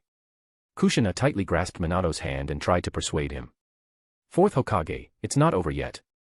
At this moment, a figure wearing a white cloak and a ghost mask appeared outside the barrier. It was Yusuke, who had just arrived. Seeing another ninja of unknown identity, Minato coughed and asked, Who are you? What's your purpose in appearing at this time?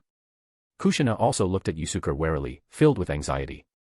If she couldn't hold the barrier, she and Minato would have no power to resist. More importantly, Naruto would fall into the other party's hands. I just want to help you seal the nine-tailed fox. At this time, I have no need to deceive you. You two probably can't even hold on for 5 minutes. Yusuke said slowly. Then why are you being so sneaky and hiding your identity? I won't open the barrier unless you reveal your identity, Kushina said. Looking at the couple who had sacrificed everything for Konoha, Yusuke thought for a few seconds and decided to take off his mask, letting them know his identity. Uchiha Yusuke. Seeing that the person behind the mask was Yusuke, they exchanged surprised glances. Yusuke was a genius jonin who had already gained considerable fame in Konoha. Minato and Kushina naturally knew him. Yusuke said, when the nine-tailed fox caused chaos in the village tonight, the clan leader wanted to lead the Uchiha clan ninjas to help the third Hokage resist it. As he said this, Yusuke sighed, but the third Hokage agreed to Danzo's lockdown of the Uchiha clan, forbidding the Uchiha clan from leaving their territory tonight. That's why I hid my identity and secretly rushed here. Minato and Kushina exchanged glances. Minato's eyes were still filled with doubt, while Kushina's eyes held a glimmer of hope. Even if you're here, what can you do? Minato asked. Although my nickname is Flame Sword, I'm actually very skilled in sealing jutsu. I believe sealing the nine-tailed fox, which only has in-release chakra now, shouldn't be difficult. Hearing Yusuke's words, Minato frowned. He couldn't make a decision for a moment. Although Yusuke was a ninja in the village, since Danzo had locked down the Uchiha clan's territory at this time and the third Hokage had agreed, there must be some reason he didn't know. To be safe, we can't let him into the barrier. After thinking for a moment, Minato made a decision. Seeing Minato's gaze shift from doubt to determination, Yusuke knew that Minato wouldn't take any risks and let him into the barrier. Since he couldn't find a breakthrough there, Yusuke turned to Kushina and said sincerely, "You don't have much time left. Your vitality is still draining. If you wait a little longer, you won't even have a sliver of a chance to live. Kushina-sama, you make the decision." "Kushina, we can't trust him yet. If we hold on a little longer, the third Hokage will arrive. Then, I'll use the Shiki Fujin to seal the nine-tailed fox, and that will be foolproof." Minato urged, then couldn't help but cough again. Blood gushed out of his mouth in large quantities. "But by then, you two will be dead for sure." Yusuke reminded him, his gaze fixed on Kushina. At this moment, the decision was in Kushina's hands. Kushina lowered her head and remained silent for a few seconds. Then, she gently lifted Minato's face with her hand and stroked it. "Forgive me for being selfish this once. I want to make this choice for you. Kushina, you." Before Minato could finish, Kushina's slender hand had already moved from his cheek to his neck. She gently squeezed, and Minato lost consciousness. Seeing this, Yusuke breathed a sigh of relief and said, "Kushina-sama, you made the right choice." "I hope so," Kushina said, simultaneously releasing the barrier. Time was of the essence. Yusuke didn't waste any time. He took 2 syringes from his pocket and injected them into Minato and Kushina's necks. Life seal. Yusuke quickly formed hand seals, then pressed his fingers on the injection sites on Minato and Kushina's necks, forming a circular cursed seal on each of them. After completing the cursed seal, Kushina immediately felt much better, and Minato's pale face flushed slightly. This life seal was a byproduct of Yusuke and Orochimaru's development of the 2E seal. Combined with the Hashirama cell fusion liquid, it could activate the powerful vitality of Hashirama's cells and simultaneously suppress their invasiveness. "Thank you. I didn't know that the Uchiha clan had someone like you who was skilled in sealing jutsu," Kushina said. However, Yusuke frowned, "We still wasted too much time. It didn't achieve the effect I was hoping for. Your injuries are too severe. Especially you, Kushina-sama. If you were an ordinary person, you would have lost 10 lives." Kushina, as if she hadn't heard Yusuke's words, simply turned her head and stared blankly at Minato. A few seconds later, Kushina suddenly smiled, "It's not too late. It's not too late. You should seal the nine-tailed fox as soon as possible." But as she spoke, tears flowed uncontrollably from her eyes. Seeing Kushina crying and laughing, Yusuke couldn't figure out what she was thinking. But he didn't have much time left. He had to complete the nine-tailed fox's seal before the third Hokage arrived. Turning around, Yusuke looked at the nine-tailed fox, which was firmly controlled by the adamantine sealing chains. The nine-tailed fox glared at Yusuke with a ferocious gaze, as if warning him not to play any tricks. "Nine-tailed fox, it's over for you." For more advanced chapters visit my Patreon. Chapter 24, NZNT, Chapter. Yusuke pulled out a storage scroll from his pocket. After using the release seal, a giant scroll, taller than Yusuke himself, appeared. Looking at the nine-tailed fox in front of him, Yusuke waved his hand. The giant scroll flew into the air. At the same time, the scroll unfurled in circles, hovering and circling around the nine-tailed fox's massive body. 2E seal, barrier. Yusuke quickly formed hand seals. The seals he formed were very complex. As more seals were formed, the inscriptions on the scroll hovering around the nine-tailed fox lit up with a blue glow. The nine-tailed fox looked at Yusuke, who was forming seals, with fear in its eyes. Although it didn't know what kind of sealing jutsu this person was using, judging from the formation, it was definitely not comparable to ordinary sealing jutsu. Under the layers of the sealing scroll, the nine-tailed fox struggled frantically.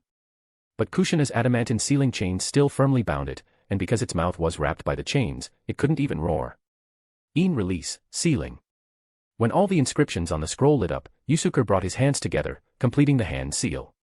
A giant 2E seal formation formed beneath the nine-tailed fox's body, and the nine-tailed fox began to gradually materialize, turning into wisps of blue light, constantly being sucked into Yusuke's 2E seal on his left chest.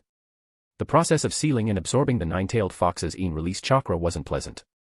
Yusuke felt a sharp pain in his entire left chest, as if it were about to be torn apart. But compared to this pain, Yusuke felt more excitement. He knew that this time, his strength would take a qualitative leap. Although the amount of in-release chakra in the nine-tailed fox was enormous, the entire process didn't last long. When the last wisp of in-release chakra was absorbed into the cursed seal, Yusuke calmed his excitement. He didn't immediately activate the in-release chakra in the cursed seal to awaken his Sharingan, but instead looked at Minato and Kushina, as well as Naruto, who was still a baby. Kushina had also seen the entire process of Yusuke sealing the nine-tailed fox. She guessed that although Yusuke had said that he was helping them seal the nine-tailed fox, his real goal was to take the nine-tailed fox's chakra for himself. So your true purpose is the nine-tailed fox? Kushina became wary again. Naruto still had the other half of the nine-tailed fox's yang-release chakra in his body. If this Yusuke wanted to take that too, she would have to use all her remaining strength to fight back. Yusuke didn't hide it. Yes, I'm here for the nine-tailed fox's chakra. But don't worry. I only need the in-release half. I won't hurt this child. Looking at Yusuke's sincere gaze, Kushina nodded. With his strength, there was no need to deceive her at this point.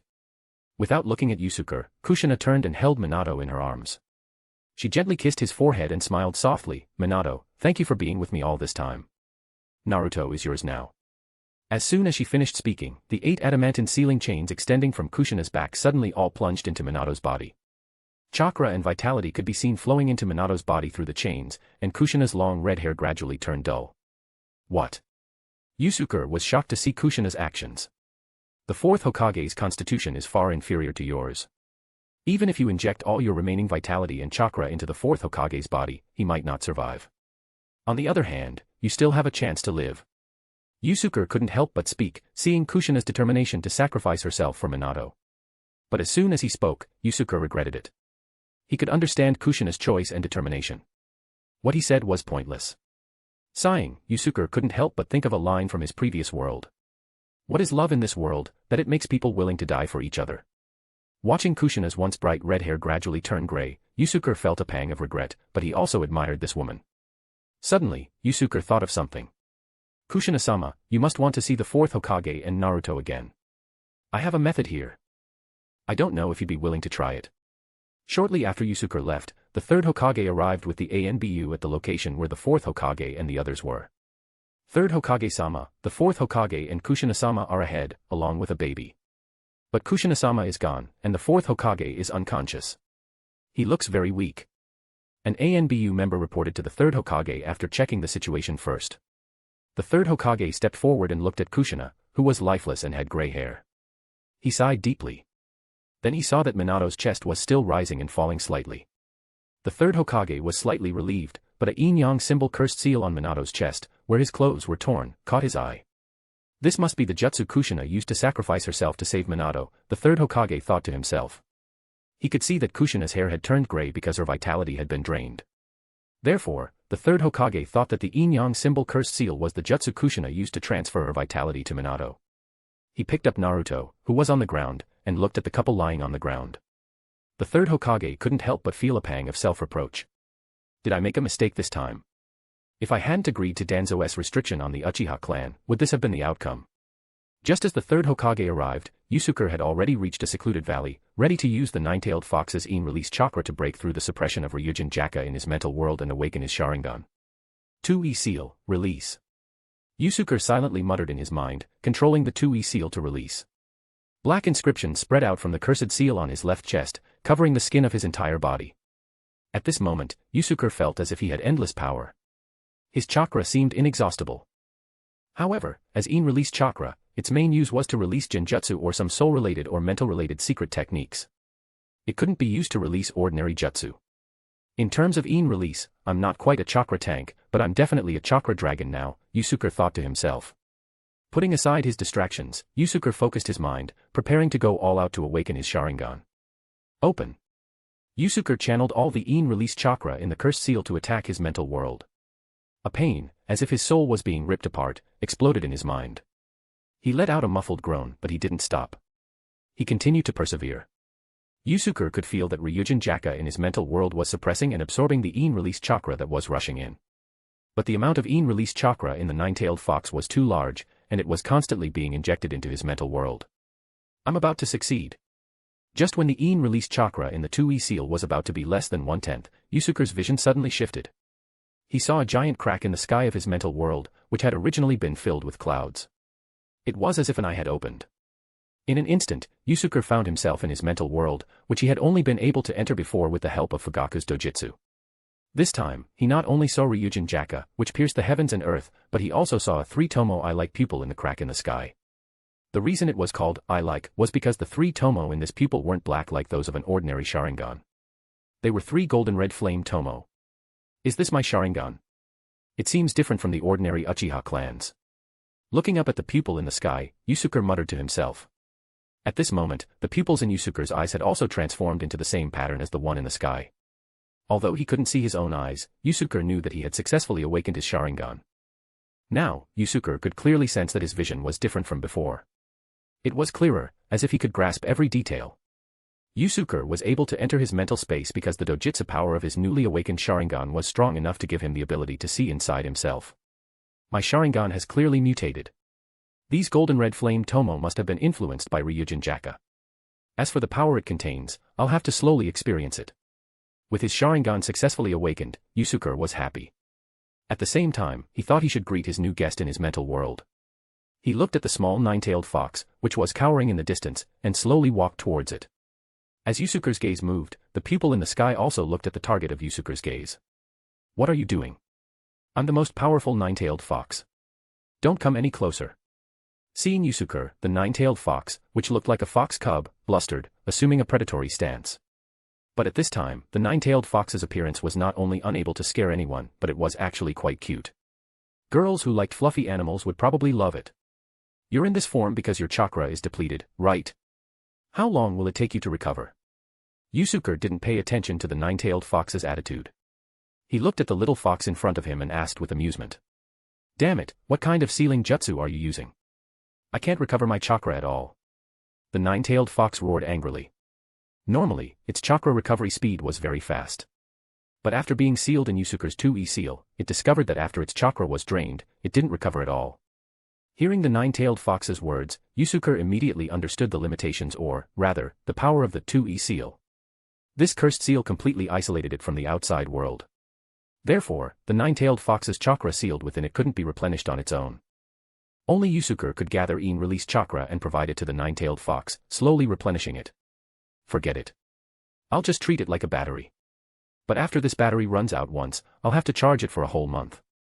Although the 9-tailed fox in the 2E seal had lost its ability to automatically recover chakra, it could still be used as a reserve of in release chakra. It was still very valuable. Exiting the inner vision state, Yusuke released the cursed seal state and immediately returned to the village. He had been gone for too long, and he was worried that his fire release clone would be exposed.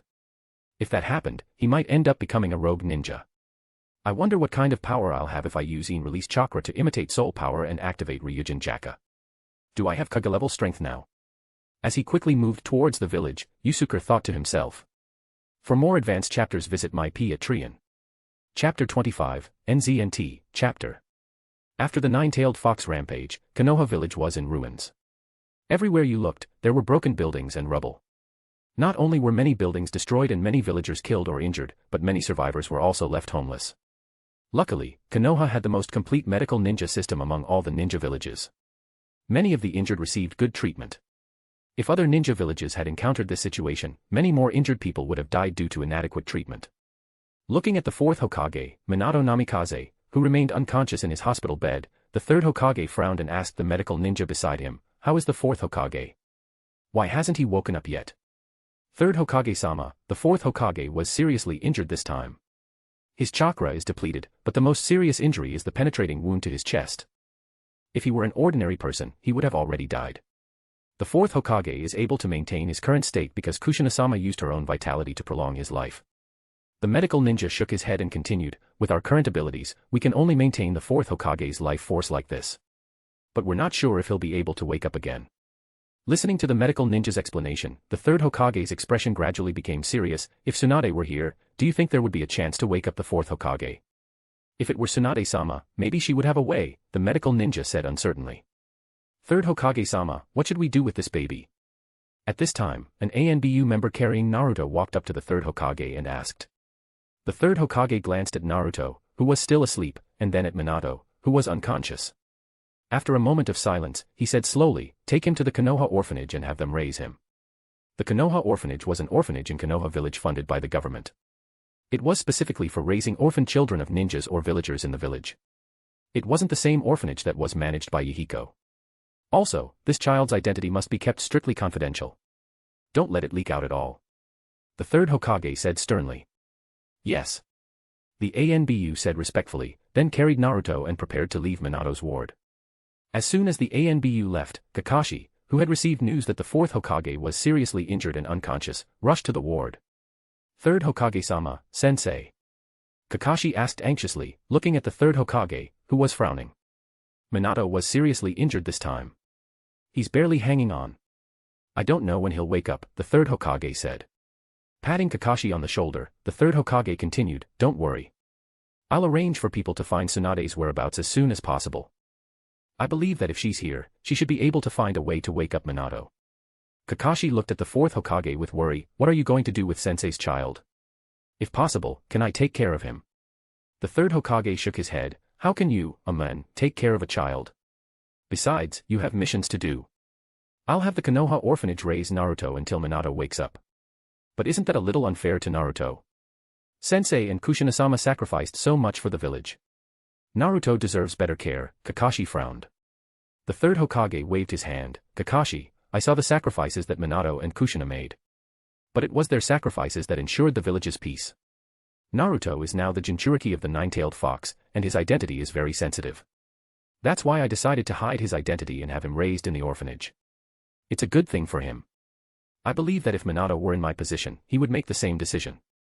Although Naruto was sent to the orphanage, he would be much luckier in this life than in the original story.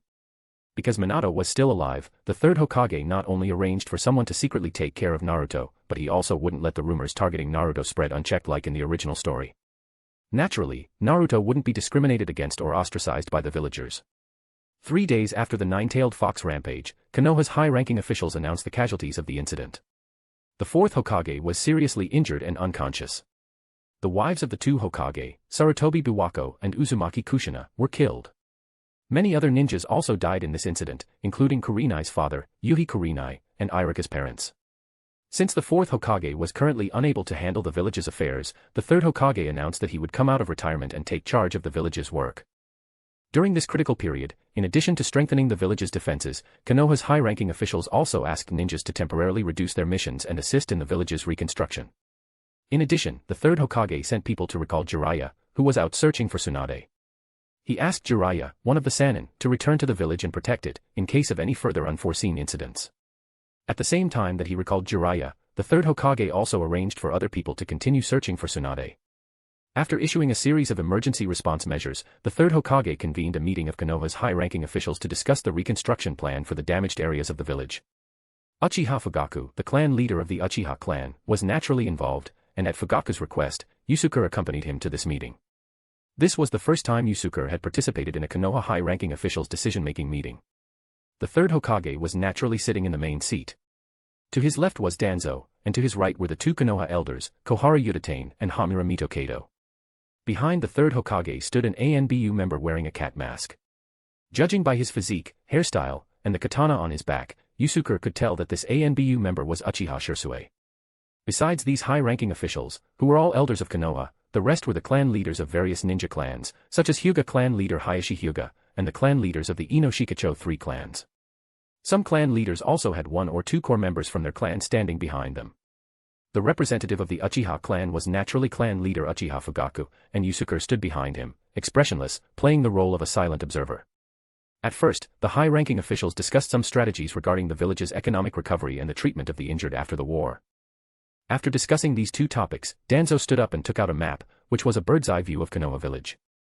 Due to the nine-tailed fox's attack, the village has been severely damaged. Taking advantage of this opportunity to rebuild, Konoha's high-ranking officials have decided to make some changes to the village's layout, Danzo said slowly. Then, Danzo made corresponding arrangements for each clan. Some remained unchanged, while others were relocated to more advantageous locations. For example, the Aburaim clan was moved from the west side of the village to the south, where there was a forest, which was convenient for them to raise insects. After this area is rebuilt, the original police department's location will need to be moved here, Danzo said, tapping the westernmost edge of Konoha village with his short staff. This location was already on the outskirts of Konoha village, not suitable for the Uchiha clan, who were responsible for Konoha's police work. Danzo's purpose was very obvious. He wanted to completely isolate the Uchiha clan, separating them from the village's core in terms of geographical location. Seeing the location Danzo pointed to, Uchiha Fugaku immediately stood up and began to argue with Danzo. But it wasn't just Danzo. The third Hokage, the two other advisors, and many other clans present also said that the Uchiha clan should abandon their clan's private interests and cooperate with the overall deployment of the village. Finally, facing the united opposition of Konoha's high-ranking officials, Uchiha Fugaku had no choice but to compromise. He sighed and sat back down. Yusuke, who was standing behind Fugaku, watching coldly, remained expressionless. But he had a more intuitive understanding of the high-ranking officials' rejection of the Uchiha clan. He also sighed inwardly, thinking that the Uchiha clan's demise couldn't be entirely blamed on Fugaku.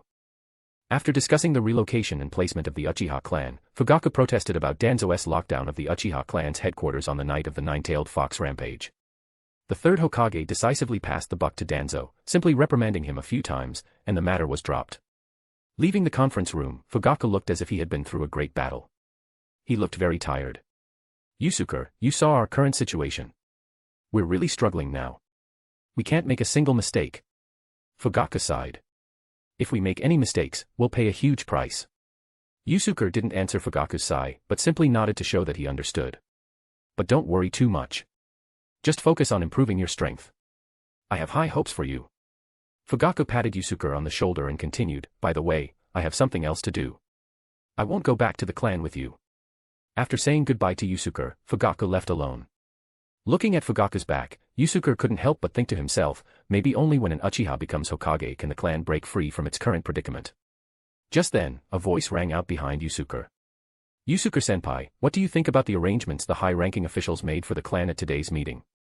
Yusuke turned around and saw an ANBU member walking towards him. It was Uchiha Shisui, who had been guarding the third Hokage at the meeting. I don't have any opinions, Yusuke replied. He was wary of Shisui. Whatever he said to Shisui would most likely reach the third Hokage's ears. Shisui was dissatisfied with Yusuke's answer. All along, Shisui had hoped to find like-minded clan members to help the clan integrate into the village. He had once pinned his hopes on this outstanding senior, but the other party had ultimately not responded to his thoughts. Looking at Yusuke, who still seemed indifferent to the clan, Shisui's hesitant heart immediately hardened. Yusuke-senpai, I formally challenge you. 3 days from now, at the training ground in the village. Shisui looked at Yusuke and said seriously. Yusuke frowned at Shisui's challenge, is it because of the rumors these past few days? I don't think you're someone who cares about those titles. Shisui shook his head, I don't care about those titles, but I need to get this so-called title now. The clan's situation is very dangerous. I need to become the most prestigious ninja in the clan. Only then can I lead the clan out of this quagmire. Hearing Shisui's words, Yusuke thought about Shisui in the original story. He had the title of Strongest Uchiha Ninja, and his prestige was no less than that of Fugaku. Many clan members admired him. Could it be that he was also trying to get this title of Strongest Uchiha Ninja back then? Yusuke thought to himself. After a few seconds of silence, Yusuke looked into Shisui's eyes and asked calmly, but are you sure you've seen clearly the path ahead for the clan? Shisui's gaze was firm. I believe that as long as the clan members can break free from their narrow clan mentality and follow the third Hokage's lead to integrate into the village, then our Uchiha clan will definitely be able to rise again. Yusuke looked deeply at Shisui, then turned and walked towards the direction of the Uchiha clan. I accept your challenge. Chapter 26, NZNT, Chapter. The next day, a formal challenge letter from Shisui was delivered to Yusuke. This immediately caused a stir in Konoha. Although the Uchiha clan was being ostracized by the village in this period, they were still the first family of Konoha, and even the first family of the ninja world. They enjoyed extremely high prestige throughout the ninja world. The news of the most talented Uchiha challenging the strongest Uchiha ninja immediately attracted the attention of countless people. With the third Hokage's behind-the-scenes encouragement, this duel became known to everyone. Ninjas and civilians alike were waiting for the day of Yusuke and Shisui's duel, wanting to see which of the two Uchiha masters would come out on top. I'm never playing with Shisui and II again. I thought he was a good guy, but it turns out he's a bad guy. Izumi pouted on the training ground, as if she had a chip on her shoulder. For simple Izumi, judging a person was still based on whether they were good or bad. Itachi frowned. I didn't expect Shisui to actually challenge Sensei. Although I don't know his purpose, I believe that Shisui wouldn't be so shallow as to just be after the title of strongest Uchiha ninja. But according to Shisui's character, since he's already issued the challenge, he definitely won't retract it, Itachi continued. If he's not going to retract it, then he's not going to retract it. It's a good chance for brother to teach him a lesson. Izumi said angrily. Itachi shook his head. Shisui is very strong. I'm not underestimating Sensei, but to be honest, I think the outcome of this duel is uncertain. Kabuto pushed up his glasses and asked, is Uchiha Shisui really that good? Yes, I think Shisui's body flicker technique is almost unbeatable. But that's just my judgment based on my own perception, Itachi said with a serious expression. Because Itachi often trained with Shisui at night, he knew more about Shisui's strength. At this time, Might Guy, who had just finished guiding the children in taijutsu training, nodded. Yes, I've also heard about Shisui of the body flicker's self-created body flicker secret technique. He can create 8 illusory clones. These illusory clones are created by combining the body flicker technique with Shisui's secret technique. Only one is Shisui's real body, and all the illusions can attack the enemy simultaneously. Then wouldn't that be even more difficult than facing 8 enemies at the same time? There's only one weakness, but there are 8 points of attack. If you don't destroy the real body, you have to face the attacks of 8 enemies at the same time. Kabuto frowned. Itachi nodded, yes, and I'm sure that Shisui can now create more than 8 illusory clones. Izumi's cute little face was blank. Huh? Izumi, whose talent was in the normal human range, didn't understand their analysis. It seems like you're all very unconfident in Sensei. As they were discussing, a flash of fire rose from the ground, transforming into a calm-faced young ninja. It was Yusuke, who had just arrived at the training ground.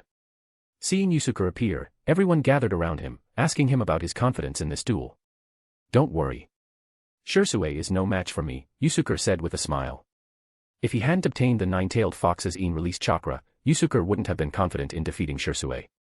But now, he had awakened his Sharingan and mastered a way to further unleash the power of Ryūjin Jakka. He was confident of victory. I knew brother was the best. You have to teach him a good lesson. Izumi said happily, hearing Yusuke's confident answer. As she said this, Izumi frowned slightly, but don't teach him a lesson that's too harsh.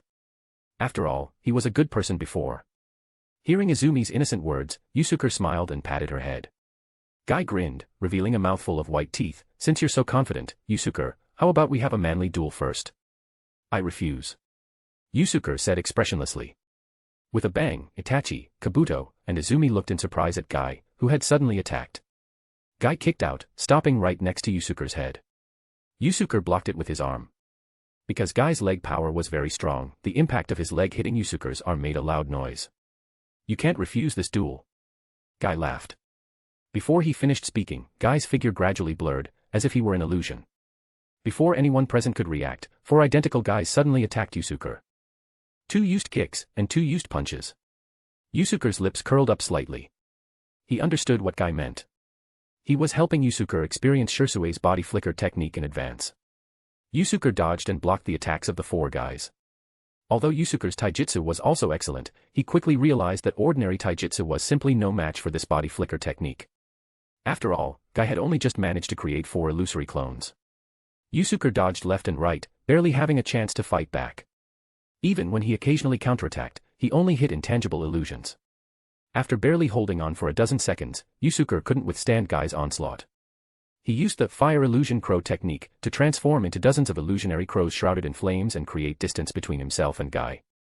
It wasn't that Yusuke didn't have a way to deal with this body flicker technique. But his method required him to release Ryūjin Jakka, which could potentially injure Guy. Yusuke, how about it? Do you have a countermeasure for this illusory clone technique that uses the body flicker technique? One of the 4 guys bent down, his hands on his knees, panting heavily. He had clearly used up a lot of stamina. The other 3 illusory clones of Guy gradually disappeared. Guy's taijutsu was stronger than Shisui's, and he might not even lose to Shisui in terms of ordinary body flicker technique. But Guy didn't have the secret technique that Shisui mastered. He relied entirely on taijutsu and the body flicker technique to simulate illusory clones, which consumed a lot of stamina.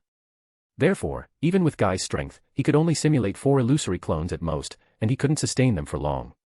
Yusuke nodded, it's very tricky, but it won't defeat me. Thank you, Guy. Yusuke said sincerely. Guy stood up and laughed heartily, no problem. I just don't want the opponent I admire to lose to someone else first. 3 days passed quickly. At this time, the training ground that Konoha used for ninja duels was already filled with spectators, both ninjas and civilians, who had come to watch the duel between the two Uchiha masters. At this time, there were people from all the major ninja clans in the audience. Even the third Hokage and Danzo had already taken their seats, quietly waiting for the duel to begin. Who do you think will win today? It should be Sharpened of the body flicker. I heard he can transform into 1,000 people. He'll stab the other person with 1,000 swords. Where did you hear that urban legend? It's not that exaggerated. I'm more optimistic about Flame Sword. He was a very talented ninja who was very active during the Third Great Ninja War. Many spectators in the audience were whispering and discussing the possible outcome of this duel. In a corner near the duel area, Kakashi, Asuma, Kurenai, Genma Shiranui, and Guy were huddled together. Kakashi, who do you think has a higher chance of winning? I'm more optimistic about Uchiha Yusuke after seeing how he dealt with a few clan members at the tea house, Asuma said to Kakashi. Genma Shiranui nodded, I agree with Asuma. I know Yusuke's strength. He's definitely an elite jonin. Kakashi didn't answer. He just quietly waited for the duel to begin. He couldn't judge the outcome. It wasn't easy to guess the result of a battle between ninjas of the same level. In the eyes of Asuma, Genma, and the others, Yusuke was very strong and had an overwhelming advantage. But as one of the third Hokage's confidants, Kakashi had interacted with Sharpened, who was an ANBU member. He vaguely knew how terrifying Sharpened of the body flicker was. On the other side, in a dark corner, Orochimaru licked his lips with a snake-like tongue, excited. This is a truly exciting battle. It's about time. This duel will be hosted by me, Uchiha Fugaku.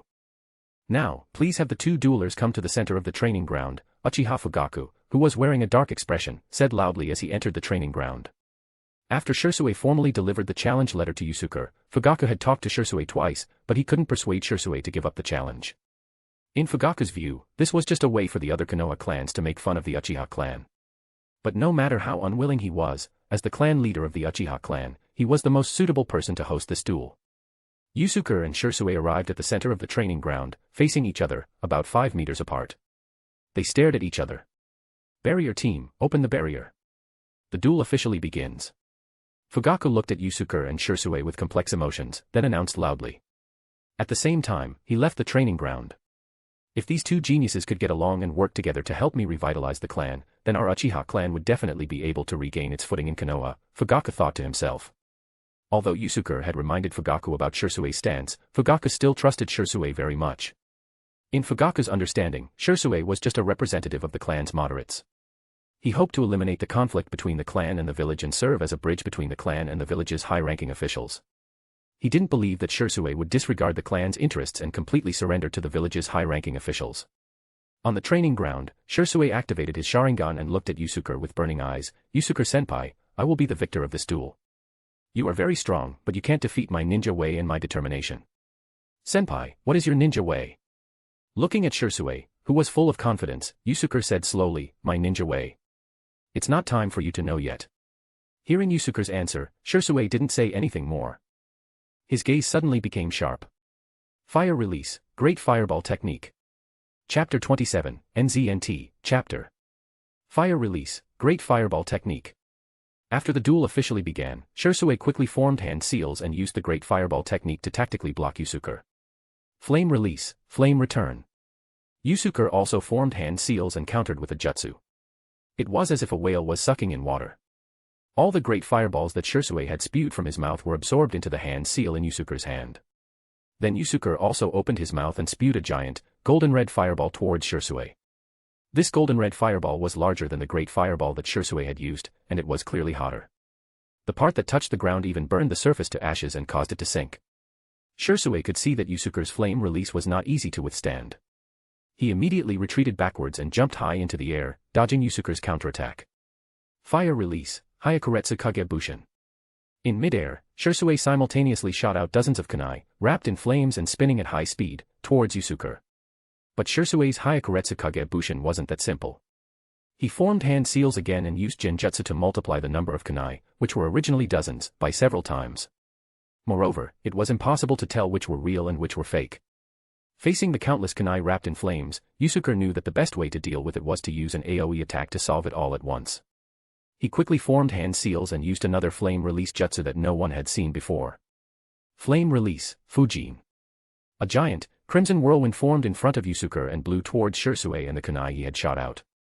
All the kunai that came into contact with this Crimson Whirlwind were sucked into it, while the ones that weren't sucked in were naturally the kunai clones created by Shisui's Genjutsu. They had no substance or attack power. Seeing Yusuke's jutsu, the ninjas in the stands were all amazed by his mastery of ninjutsu. I didn't expect Uchiha Yusuke to be so good at ninjutsu. And it seems like he's mastered flame release, Asuma said in astonishment. Yes, his control over fire element chakra is already superb. I don't know how he managed to change the chakra nature to flame release. In the early days, he was always a ninjutsu-type ninja. It was only when he fought against Kurosuke Raiga, one of the 7 ninja swordsmen, on the battlefield that he first used the kind of swordsmanship that controlled flames. After that battle, his reputation as Flame Sword gradually spread. The speaker was Genma Shiranui. He had been on the same team as Yusuke during the Third Great Ninja War. Is there a Kurosuke Raiga in the 7 ninja swordsmen? I thought all the members of the 7 ninja swordsmen had names that included a fruit or nut. At this moment, Might Guy raised a sharp question. Hearing Guy's question, everyone was stunned. They hadn't expected Guy to be focusing on this. Kakashi rubbed his forehead, helplessly shaking his head. Meanwhile, on the training ground, Shisui's body was already caught in the crimson whirlwind that Yusuke had created. The audience immediately gasped in surprise. But the one caught in the whirlwind wasn't Shisui's real body. Shisui had already used the body flicker technique to appear behind Yusuke. At the same time, he drew the katana on his back and swung it towards Yusuke's back. Yusuke keenly sensed Shisui's movements. He immediately turned around, and a magnificent katana appeared in his hand. He blocked Shisui's attack. This katana was Ryūjin Jakka, which hadn't yet been released. The two swords clashed, and Yusuke and Shisui locked eyes. Shisui's eyes were filled with determination and a desire for victory, while Yusuke's eyes were calm and indifferent. Shisui swung his katana violently, using the impact of the clash between the two swords to retreat backwards. Uchiha style, Kenzen-en. Flames rose from the katana in Shisui's hand, forming a blade of fire that slashed towards Yusuke. Yusuke was slightly stunned. This was the first time someone had tried to cut him with a flaming sword. He dodged Shisui's flaming slash to the side, and Yusuke immediately released his Zanpakuto. All things, all phenomena, are turned to ash. As soon as Yusuke released Ryūjin Jakka, Shisui suddenly formed a hand seal with his left hand and disappeared. Yusuke immediately turned around and faced Shisui, who was using swordsmanship. Uchiha style, Kazekiri. Shisui's katana swung rapidly, and 4 even larger flaming slashes charged towards Yusuke. But although it was called Kazekiri, Yusuke didn't see any connection between this move and wind. The corners of Yusuke's lips curled up slightly. He didn't believe that Shisui's flaming slashes could defeat Ryūjin Jakka, even Ryūjin Jakka, which hadn't fully unleashed its power. Yusuke gently swung Ryūjin Jakka horizontally. A crimson blade of fire flashed, and Shisui's 4 flaming slashes all vanished. As expected, the nickname Flame Sword is well deserved. It seems like Shisui of the Uchiha clan is no match for Uchiha Yusuke when it comes to playing with fire on a sword, Asuma laughed from the sidelines. The other ninjas around him nodded in agreement. But Uchiha Shisui isn't known for his fire release. His nickname is Shisui of the Body Flicker. It seems like their duel hasn't reached a critical moment yet, Kurenai analyzed. Seeing Kurenai, who rarely offered her opinion, speak, Asuma immediately nodded in agreement. You're right. On the training ground, Shisui frowned, looking at the katana burning with raging flames in Yusuke's hand. He could see that the principle behind the flames on Yusuke's sword was completely different from his own, and the intensity of the flames was not even in the same league. As expected, I can't defeat you, senpai, without using my body flicker secret technique, Shisui said slowly. He still didn't consider Yusuke to be an opponent of the same level. He thought that his body flicker technique was enough to deal with Yusuke, especially since he still had his hidden trump card, the Mangekyo Sharingan. Perfect. I also want to see how powerful Shisui of the body flicker technique is, Yusuke said calmly. As soon as Yusuke finished speaking, Shisui in front of him suddenly began to move rapidly. At the same time, with each movement, he would create an exact replica of himself, making it impossible to tell which was real. All of these replicas were real, and all of them were fake. Shisui's real body could instantly teleport to any of the illusions to attack, and he could also teleport to an unattacked illusion if he was attacked. When 16 illusions appeared, Yusuke was also amazed by Shisui's strength. If an ordinary ninja encountered Shisui's move, they would be completely helpless. Facing the army of Shisui charging towards him, Yusuke held Ryūjin Jakka and retreated instead of advancing. Figures crossed, Yusuke swung Ryūjin Jakka, which trailed a crimson flame, creating streaks of fire. It was the same move that Yusuke had used against Obito. In terms of combat experience, Shisui was clearly more experienced than Obito. Shisui keenly sensed the streaks of fire left in the air. They were very troublesome. If he teleported to an illusion and attacked with his real body, and he touched these flames, even a single spark would immediately ignite him with this powerful fire release or possibly flame release. 16 of Shisui's illusory clones surrounded Yusuke. But no matter where these clones moved, Yusuke would always use Ryūjin Jakka to create streaks of fire around him to restrict them. Through the Shisui illusory clones that hadn't been injured by the streaks of fire, Yusuke could immediately tell that these clones weren't his real body, which reduced the difficulty of pinpointing Shisui's real body. On the training ground, Yusuke swung Ryūjin Jakka, wielding it with great force, leaving behind magnificent streaks of fire in the air. They were like crimson ribbons, dazzling and mesmerizing. Shisui was completely unable to unleash the full power of his body flicker secret technique. He could only switch back and forth between the few illusory clones that weren't in Yusuke's streaks of fire, causing him to be on the defensive, even though he should have been on the offensive after activating his body flicker technique. Increasing the input of chakra, Shisui accelerated the movement speed of his illusory clones, actively dodging Yusuke's flaming slashes and attacking Yusuke with his katana. Although Yusuke tried to widen the range of his offense and defense with each slash, he couldn't achieve 360-degree coverage. Therefore, there were still many gaps for Shisui to counterattack. Flame release, flame walk technique. Yusuke formed hand seals with his left hand and also began to use his own flame-based body flicker technique. As long as there were flames from Ryūjin Jakka, Yusuke's flame walk technique could instantly move to that location. At this time, everyone in the stands was watching with amazement. They could only see Shisui's dazzling illusory clones, constantly dodging or counterattacking in the crimson streaks of light. Yusuke also seemed to appear out of thin air, moving around in the streaks of fire, sealing them off, and constantly looking for opportunities to attack Shisui's real body. Genma Shiranui swallowed hard. Are these two guys really that strong? Shisui is only 12 years old, right? And Yusuke's strength has improved too fast. If Yusuke had this kind of strength when he encountered Kurosuke Raiga of the 7 ninja swordsmen, maybe Dai wouldn't have had to sacrifice himself. Genma then shook his head and sighed. Might Guy, who was beside Genma, remained silent. Asuma nudged Kakashi, who was beside him, and asked, "Are you hiding your strength too, just like them?" Kakashi shook his head. I'm probably not their opponent now. But if I were to fight them as an enemy on the battlefield, I'm confident that I could hold off either one of them. If Yusuke were there, he would definitely secretly complain that Kakashi had already classified himself as a 50-50 ninja. On the other side of the stands, the Hyuga clan brothers, Hayashi Hyuga and Hisashi Hyuga, opened their Byakugan to observe Yusuke and Shisui, who were fighting. Big brother, even with my Byakugan, I can't tell which is Shisui's real body, Hisashi Hyuga frowned. Hayashi Hyuga said slowly, yes, I don't know how he's using this secret technique.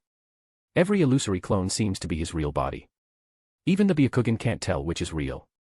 It's a truly troublesome jutsu. As he said this, Hayashi Hyuga's expression became serious. The Uchiha clan is truly the most top-tier clan since the Warring States period. Our Hyuga clan is also a top-tier clan, but we haven't produced a genius like this yet. It's truly a disgrace. Chapter 28, NZNT, Chapter. Hearing his brother Hayashi Hyuga's words, Hisashi Hyuga immediately focused his attention on observing the flow of chakra in Yusuke's body. What? Uchiha Yusuke is using in-release chakra to create the flames on his weapon. How is that possible? Hisashi Hyuga exclaimed. That's what I'm puzzled about. The flames on his weapon aren't genjutsu. They're extremely hot. I can't understand why he's using in-release chakra to activate them, Hayashi Hyuga said with a serious expression. After all, the unknown was the most frightening. Yusuke's abilities were beyond Hayashi Hyuga's comprehension, so he naturally felt a sense of fear.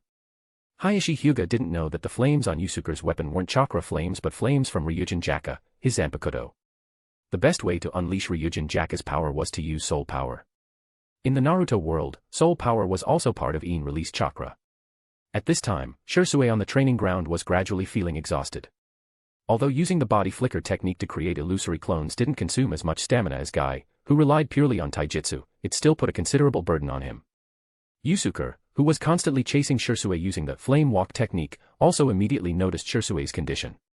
Due to the massive consumption of stamina and chakra, Shisui's speed was constantly decreasing, leading to a decrease in the number of illusory clones he could maintain. The original 16 illusory clones gradually decreased to only 8. Taking advantage of this situation, Yusuke pressed his attack. He seized the opportunity and unleashed a flaming slash that extended far, covering 7 of Shisui's illusory clones. At this moment, Yusuke knew that the only remaining illusion that hadn't been touched by the flaming slash was where Shisui's real body was.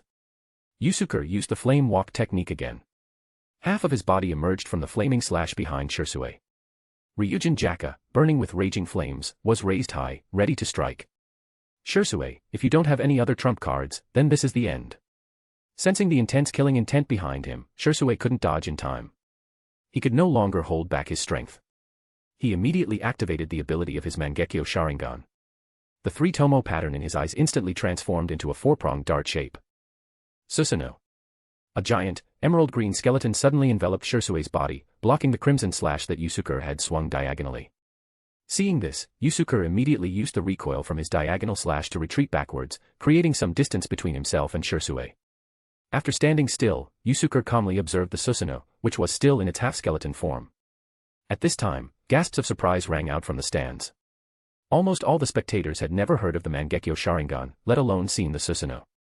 Uchiha Fugaku, who had also awakened the Mangekyo Sharingan, naturally recognized that Sasuke was using the Susanoo ability of the Mangekyo Sharingan. After a moment of shock, Fugaku frowned. He was both happy and worried. He was happy that Uchiha Sasuke had awakened the Mangekyo Sharingan, meaning that the clan had gained another Kage-level expert.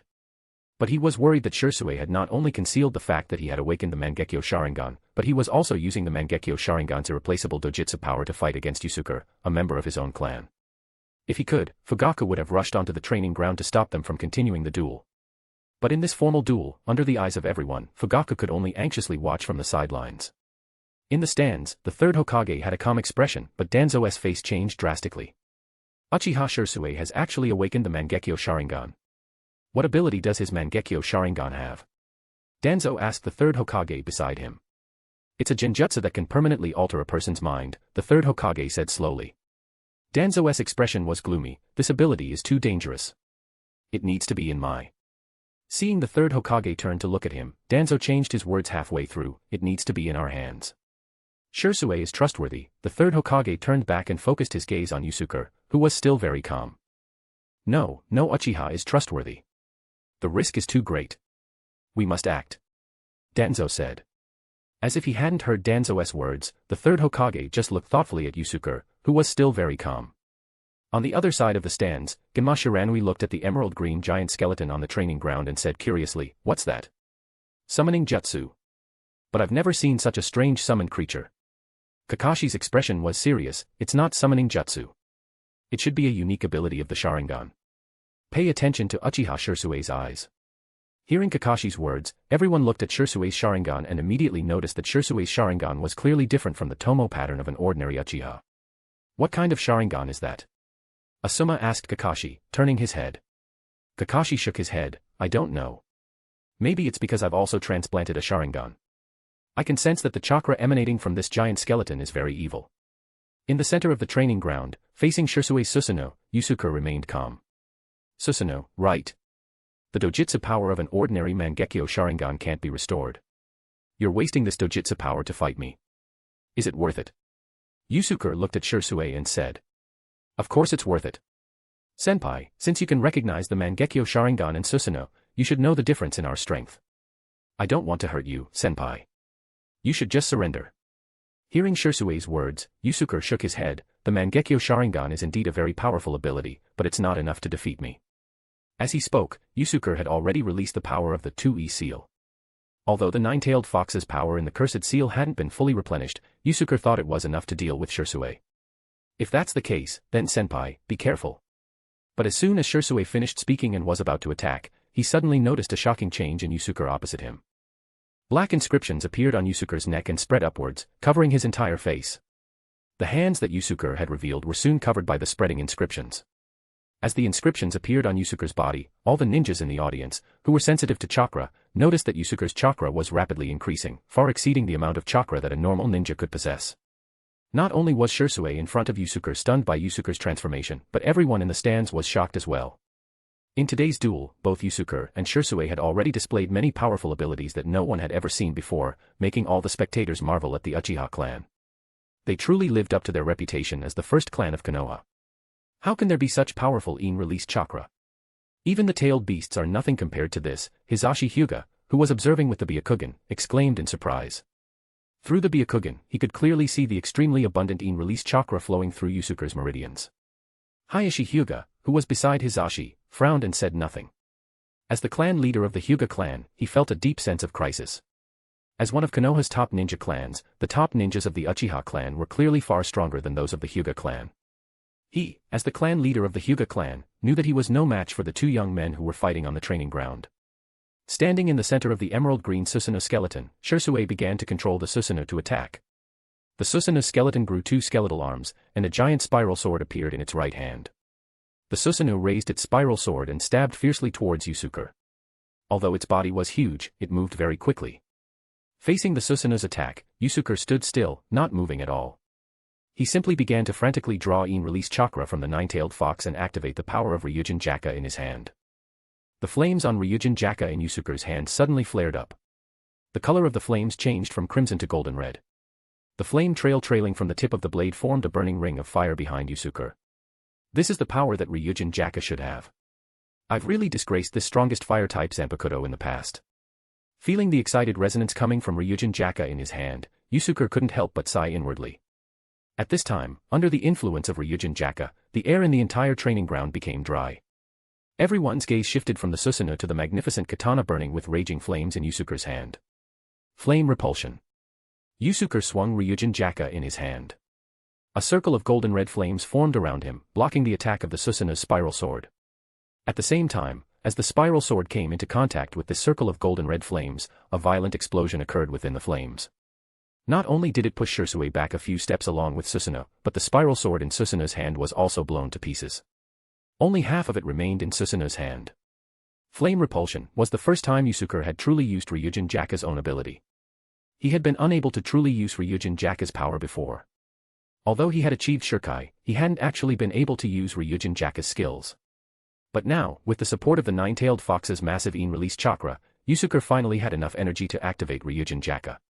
But because the power of Ryūjin Jakka's skills was too great, even the nine-tailed fox's in-release chakra could only be used for a few moves before it was drained. Looking at the spiral sword in Susanoo's hand, which was now only half its size, Shisui was shocked. Impossible. He knew the strength of the Susanoo better than anyone. How could its weapon be destroyed so easily? What kind of flames were those? Ignoring Shisui's shock, Yusuke said calmly, "Shisui, try to upgrade your Susanoo to its full form.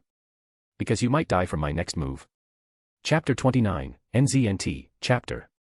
Hearing Yusuke's words, Shisui didn't take it as a joke at all. He immediately increased the output of his dojutsu power and began to enhance the Susanoo's abilities. First, a layer of muscle-like tissue grew on the outside of the Susanoo's skeletal body.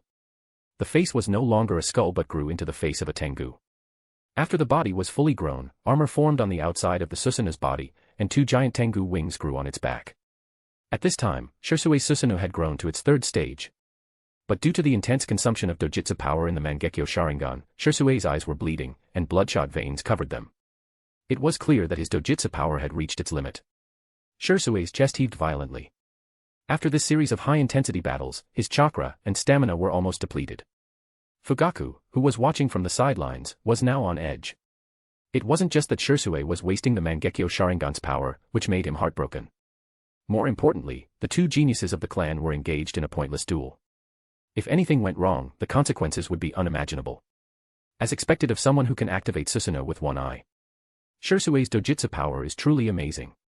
An ordinary Mangekyo Sharingan can already use Susanoo to this extent, Yusuke thought to himself, secretly praising Shisui, looking at the Susanoo, which was now larger due to the addition of muscles and armor. After the Susanoo was ready, Shisui decided to strike first. Before this duel began, he never expected Yusuke to be so strong that he would be forced to use the third stage of Susanoo. The armor on the Susanoo's chest slowly opened, revealing a giant, emerald green jewel. Susanoo stretched out its left hand into its chest cavity and took out the jewel. "Yusuke-senpai, let's decide the winner with this move," Shisui said, panting heavily. At this time, Yusuke was also frantically drawing in-release chakra from the cursed seal. The in-release chakra he had replenished not long ago was drained again. The nine-tailed fox, whose size had just recovered somewhat, was instantly reduced to its juvenile form again. Seeing the two on the field preparing to attack, all the spectators fell silent. The entire training ground was silent. At this moment, everyone held their breath, waiting for the moment when the winner would be decided. Yata Mirror. Inferno. The emerald green chakra around Shisui's Susanoo suddenly burst out. The jewel in his hand instantly grew larger and spun rapidly, flying towards Yusuke's location with a gust of wind. If he was hit by this move, he would definitely be pulverized. Yusuke's eyes, which had been calm and still, suddenly turned sharp. He swung Ryūjin Jakka in his right hand, slashing out a golden red blade of fire. As the blade of fire cut through the air, balls of fire detached one by one along the flame trail. Each ball of fire instantly transformed into a fire pillar hundreds of meters tall. In the end, 8 giant, golden red fire pillars formed and quickly surrounded Shirsue's Susanoo. Seeing the power of Shirsue and Yusuke's moves, Fugaku, who was on the sidelines, immediately mobilized the sealing team to strengthen the seals around the training ground. At the same time, he was also very worried. He silently prayed that the two wouldn't have any accidents. When the emerald green Yata mirror collided with the golden red fire pillars that Yusuke had unleashed, the scene that Shirsue had imagined, where the Yata mirror broke through the fire pillars and continued to attack Yusuke, didn't happen. Instead, it was like a cow entering the sea. The Yata mirror completely disappeared into the fire pillars. What? Seeing the Yata mirror vanish into ashes in the fire pillars, Shirsue was dumbfounded. He exclaimed in disbelief. But Shirsue quickly realized that the battle wasn't over yet. The 8 fire pillars that Yusuke had summoned were right in front of him. He had to defend himself first. Shirsue quickly formed hand seals, and Susanoo also formed the same hand seals as Shirsue. Mangekyo Tenjin. Hundreds and thousands of giant bones extended outwards from Susanoo's body. These bones quickly grew and formed 6 giant bone walls. A ferocious Tengu skull was embedded in the center of each bone wall.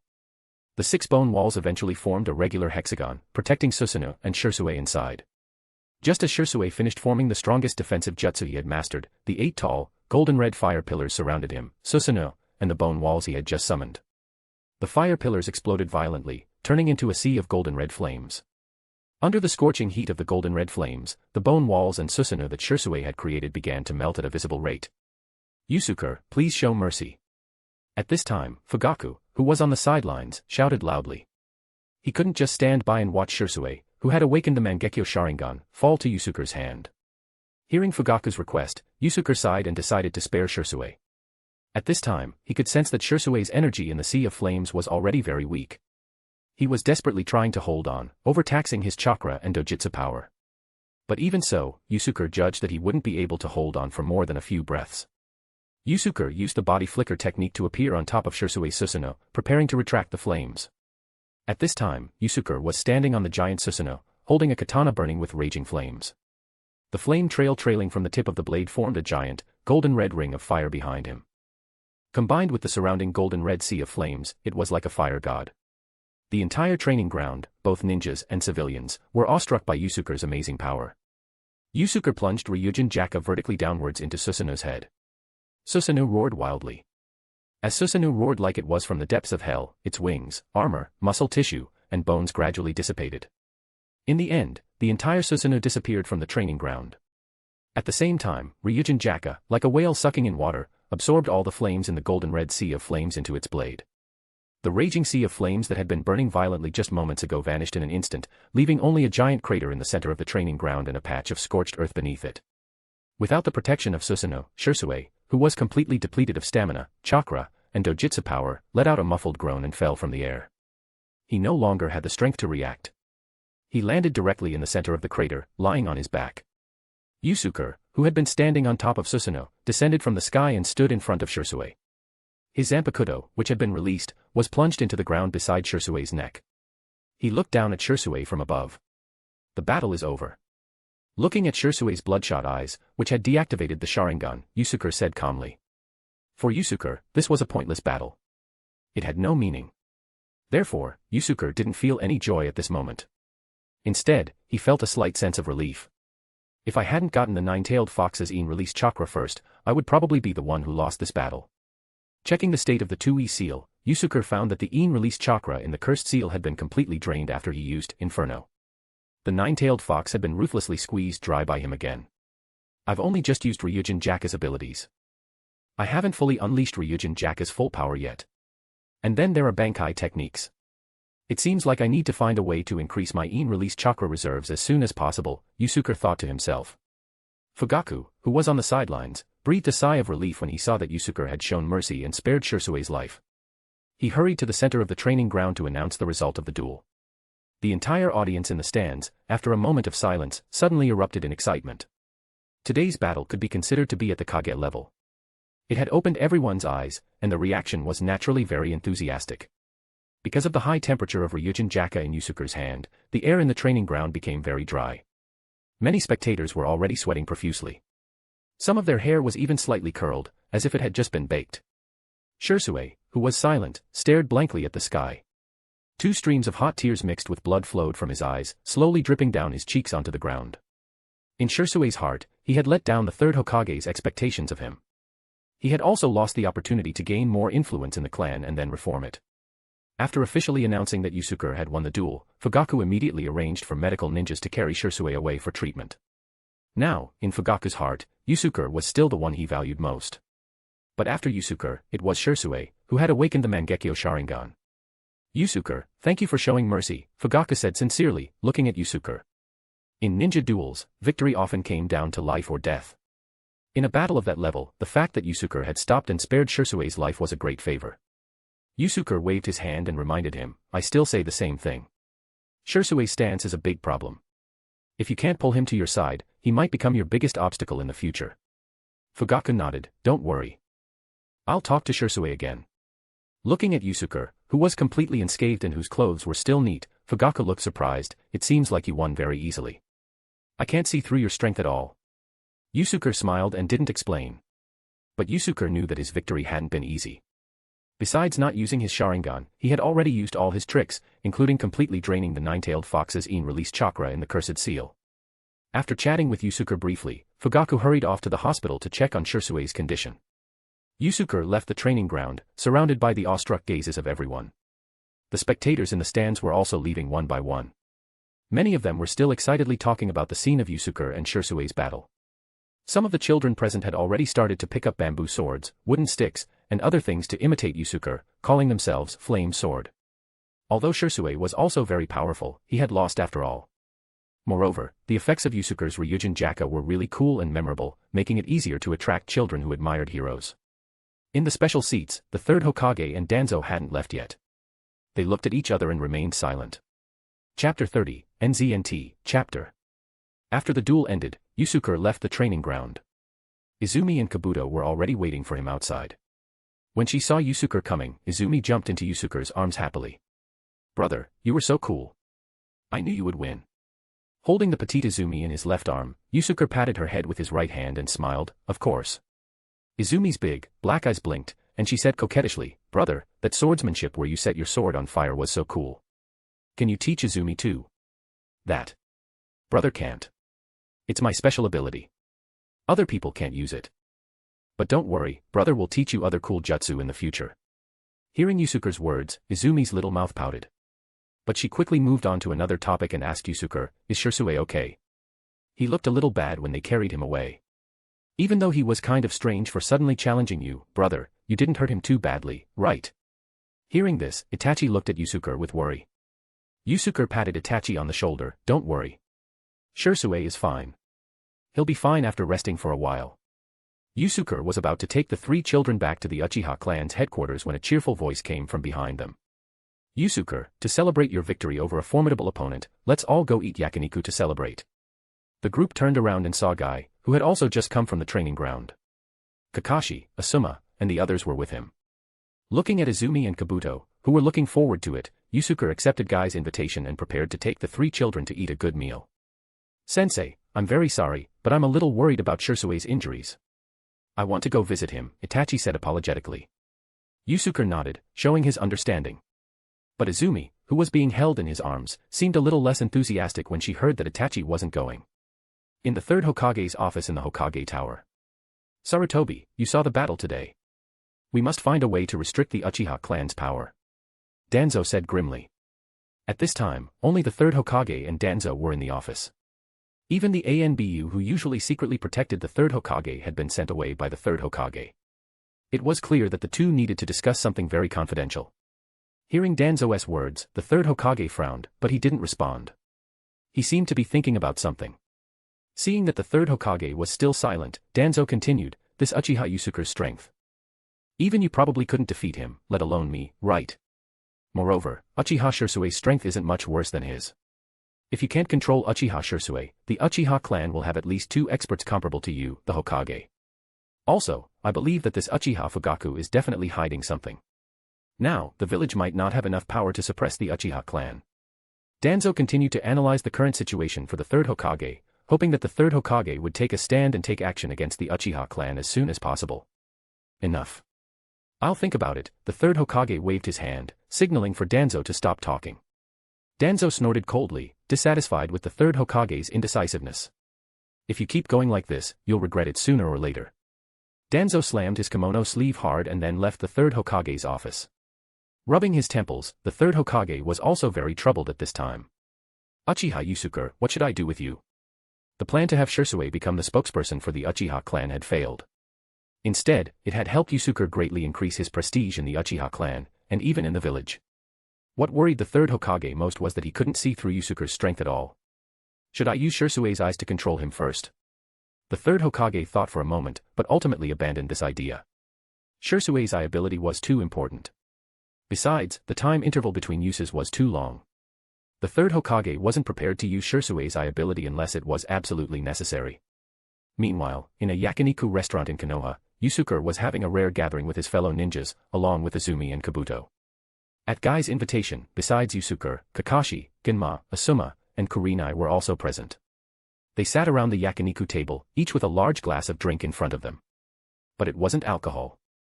It was just ordinary juice. None of them had reached the official drinking age yet.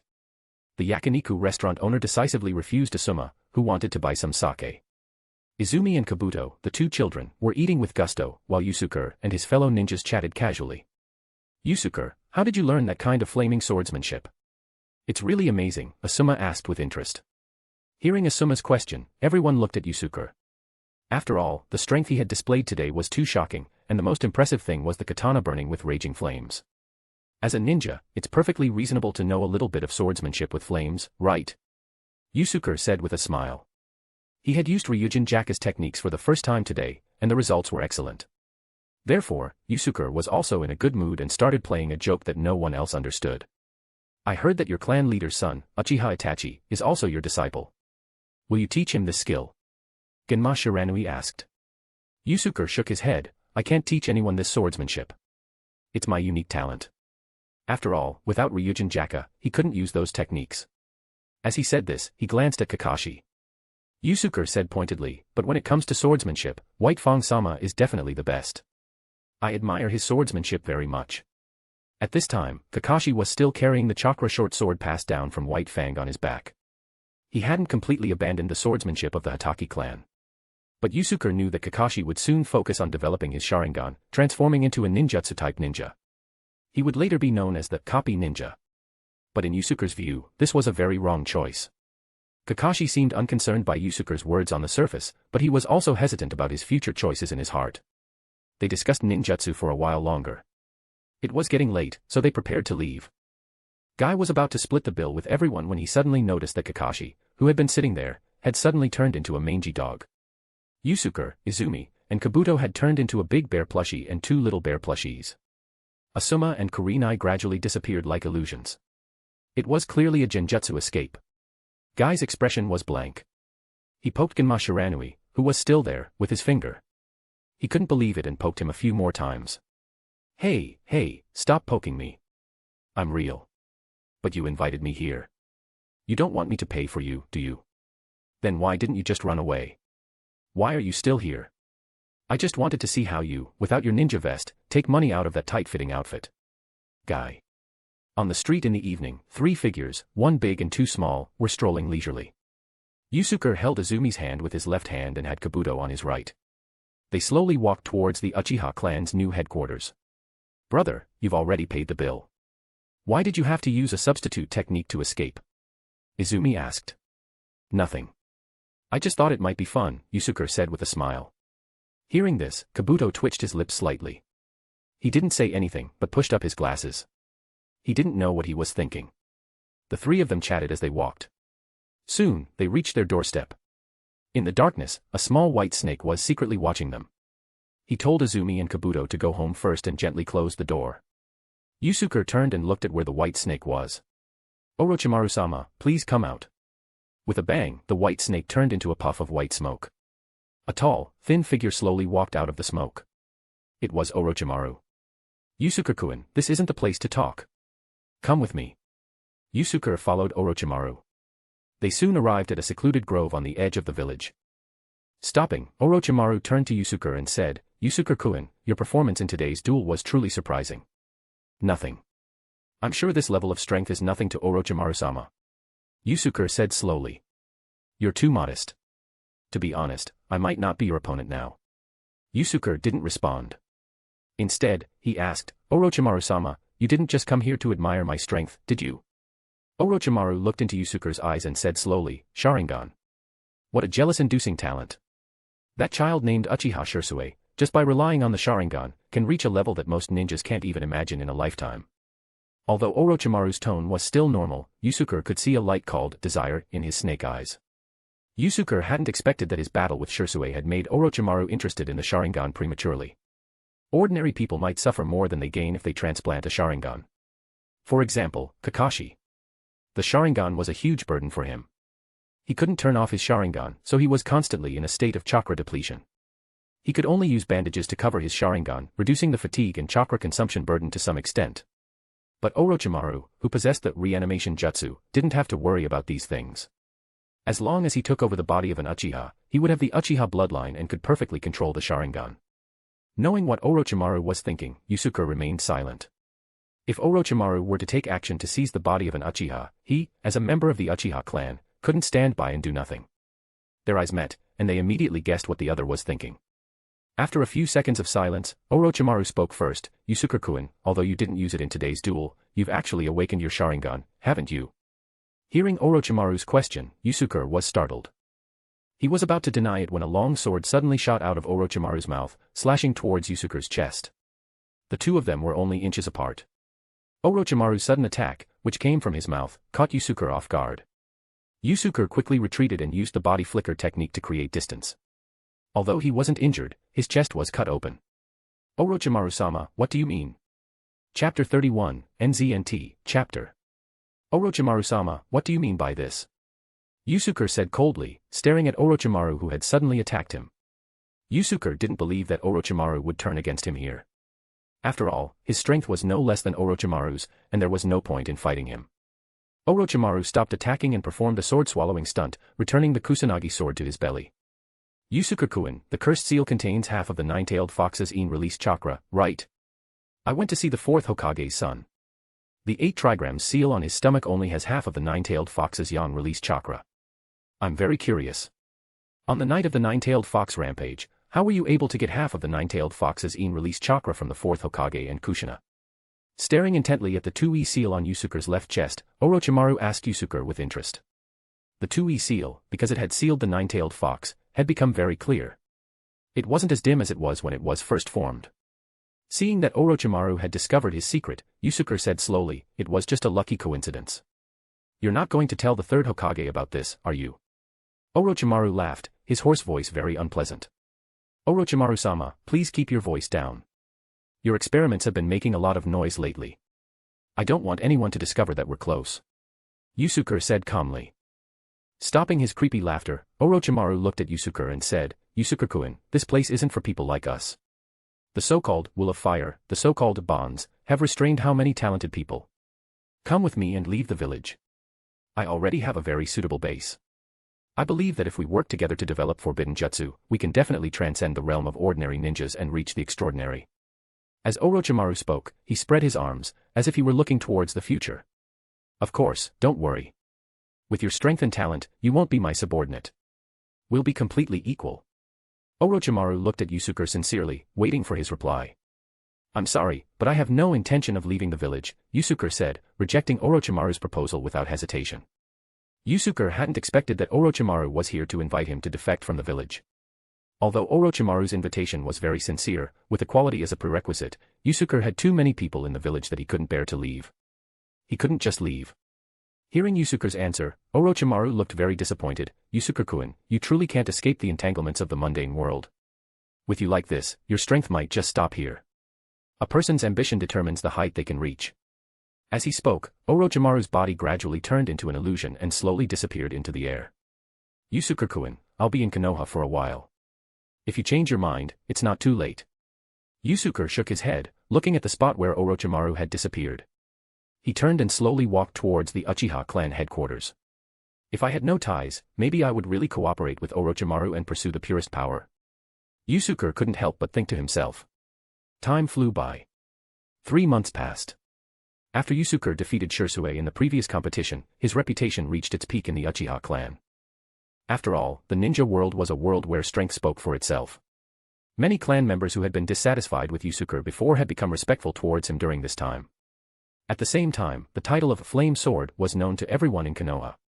Many people in Konoha had watched his battle with Shisui. Yusuke's strength was rumored to be incredible. Shisui, who had been defeated by Yusuke, also saw his reputation rise instead of fall. Shisui had also displayed near Kage-level strength in this competition. Although he was defeated by Yusuke, no one would consider him weak. With the two masters, Flame Sword and Shunshin Shisui, the Uchiha clan's declining reputation had risen again in recent years. But it also made the major ninja clans very wary. During this period, nothing major happened in Konoha village.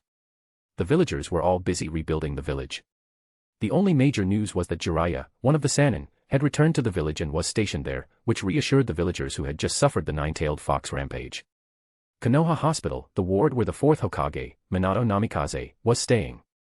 Jiraiya looked at his disciple, who was lying unconscious in bed, and felt a pang of self-blame. If I had been in Konoha village at that time, Minato wouldn't have been under so much pressure. He wouldn't have ended up like this, Jiraiya sighed. Jiraiya-sama, it's not your fault. No one could have predicted that the nine-tailed fox would suddenly attack the village, Kakashi said beside him, trying to comfort Jiraiya. I hope we can find Tsunade as soon as possible. If she were here, she would definitely be able to wake up Minato. Once Minato wakes up, we'll be able to know what exactly happened that night. Hearing Jiraiya's words, Kakashi frowned. Are you saying that something else happened that night? Jiraiya nodded affirmatively, yes. With Minato and Kushina's strength, they shouldn't have been unable to deal with a nine-tailed fox. This isn't simple. Jiraiya said seriously, analyzing the situation. After they finished talking about Minato's injuries, Kakashi asked, by the way, Jiraiya-sama, the fourth Hokage's child, the third Hokage sent him to the orphanage first. Are you going to go see him? Naruto, huh? Jiraiya smiled slightly. Of course, I'm going to see him. Let's go now. Huh? Is this your book, Jiraiya-sama? As they were about to leave, Kakashi noticed a pink-covered book on the cabinet next to the fourth Hokage's bed. Jiraiya smiled proudly. This book was written by me. I just finished the first volume. This one is for you. I believe that as a real man, you'll love it. Kakashi thanked him and picked up the book to take a look. The words, Make Out Paradise, were printed on the cover. It looks like a very heartwarming book, Kakashi thought to himself, putting the book into his ninja vest. By the way, Jiraiya-sama, there are some things I want to ask you about training. It's about my Sharingan. Alright, let's talk as we walk. Not long after Jiraiya returned to the village, it was time for the new class of the Ninja Academy to start. Izumi and Itachi were both of age to enter the Ninja Academy. Although Kabuto was 2 years older than them, Yusuke also registered him. He would apply for early graduation after a while. He would officially become a genin through the village's formal process. On the first day of school, many people gathered at the entrance of the Ninja Academy. Besides the new students, there were even more parents accompanying the new students. Because Izumi and Itachi were entering the same year, Yusuke, Uchiha Izumi, and Uchiha Fugaku and his wife all came to the scene. Looking at Izumi, who was standing among a group of children, Yusuke couldn't help but sigh, little Izumi is growing up so fast. Uchiha Izumi, who was beside Yusuke, laughed, You're such a kid. You're looking at your sister like an old father looking at his daughter. Although Yusuke was only 15 years old now, he was a time traveler. His actual mental age was older than his current mother, Uchiha Izumi. For all these years, hadn't Yusuke been doting on Izumi like an old father doting on his daughter? Yusuke smiled, as the saying goes, an elder brother is like a father. What's so strange about that? At the entrance ceremony, the third Hokage gave a speech in person. He talked about the history of Konoha village and the glorious deeds of the previous Hokage. He also emphasized the will of fire. When the third Hokage finished his speech, the entrance ceremony was over. The new students officially began their basic ninja training. The parents also left the Ninja Academy one after another. 6 months after Izumi, Itachi, and Kabuto entered the academy, they all applied for early graduation. Because they had already trained with Yusuke for a long time, they had all met the requirements for early graduation. Izumi and Kabuto stayed with Yusuke to continue training. Yusuke wasn't comfortable with Izumi going out on missions. And Kabuto was Yusuke's most valuable assistant in developing jutsu. Although he was still young, he could already provide Yusuke with a lot of help. As for Itachi, he wanted to gain some practical experience on missions. He joined a standard 4-person ninja team. The team leader was the Jonin, Mizunoto Yuki. Besides Itachi, the team also had 2 genin who were 2 grades higher than him, Izumo Tenma and Inari Shinko. Itachi carried out many missions in this team. Although he didn't integrate into the team at first, as the number of missions increased and the difficulty of the missions continued to grow, the cooperation between Itachi and the other 3 teammates became more and more tacit. They also became friends. However, the good times didn't last. During a guard mission, Itachi's team was attacked by a mysterious person. The team leader, Mizunoto Yuki, and the genin, Izumo Tenma, were killed. The genin, Inari Shinko, was seriously injured. The mysterious person didn't seem to want to harm Itachi. Itachi was only slightly injured in this battle. But the deaths of his captain and teammates stimulated Itachi's spirit, allowing him to successfully awaken his Sharingan. Standing in front of his captain's and teammates' grave, Itachi thought about the meaning of life again. When he had just returned to the clan after failing the mission, his father hadn't cared about the deaths of his teammates. He had only praised him for awakening his Sharingan at such a young age. At this time, Itachi only felt a great deal of frustration in his heart. Itachi, I didn't expect you to face the sadness of your comrade's death at such a young age. With a sigh, a voice rang out behind Itachi. Hearing this familiar voice, Itachi turned to look at the person who had spoken. Sensei, how did you get here? Yusuke walked forward, patted Itachi on the head, and smiled. You're a good kid, but you're too sentimental. You worry too much. Sensei, have you ever had a comrade die on the battlefield? Itachi looked up at Yusuke. Of course, during the Third Great Ninja War, I saw too much of it. People become numb. It doesn't affect them anymore. Yusuke looked into the distance, as if reminiscing about the past. Yusuke comforted him, being sentimental is useless. Cherish the people around you. Strive to become stronger. Only then will you have the power to change your fate. Hearing Yusuke's words, Itachi was silent for a long time. Then, he suddenly asked Yusuke, Sensei, do you think the village or the clan is more important? I thought you would keep the question bottled up inside. Yusuke smiled. He found a stone step nearby and sat down. He beckoned to Itachi, signaling him to sit beside him. So, Itachi, what do you think is more important? Itachi hesitated for a moment before answering, in my opinion, the village is more important. Yusuke wasn't surprised by Itachi's answer. In the original story, Itachi had chosen to destroy his own clan for the sake of the village. If one day, the village and the clan have a very serious, irreconcilable conflict, would you sacrifice the entire clan for the sake of the village? Hearing Yusuke's question, Itachi was stunned. He didn't know what he would choose to do at that time. Patting Itachi on the shoulder, Yusuke smiled and asked, have you heard of the trolley problem? The trolley problem. Chapter 32, NZNT, Chapter. Hearing Yusuke mention the trolley problem, Itachi shook his head, indicating he hadn't heard of it. A special note here, there are trains in the Naruto world. There are 5 people tied to one set of train tracks. On a branch of those tracks, there's one person tied up. A train is speeding towards the tracks, and you're holding the lever that can change the train's direction.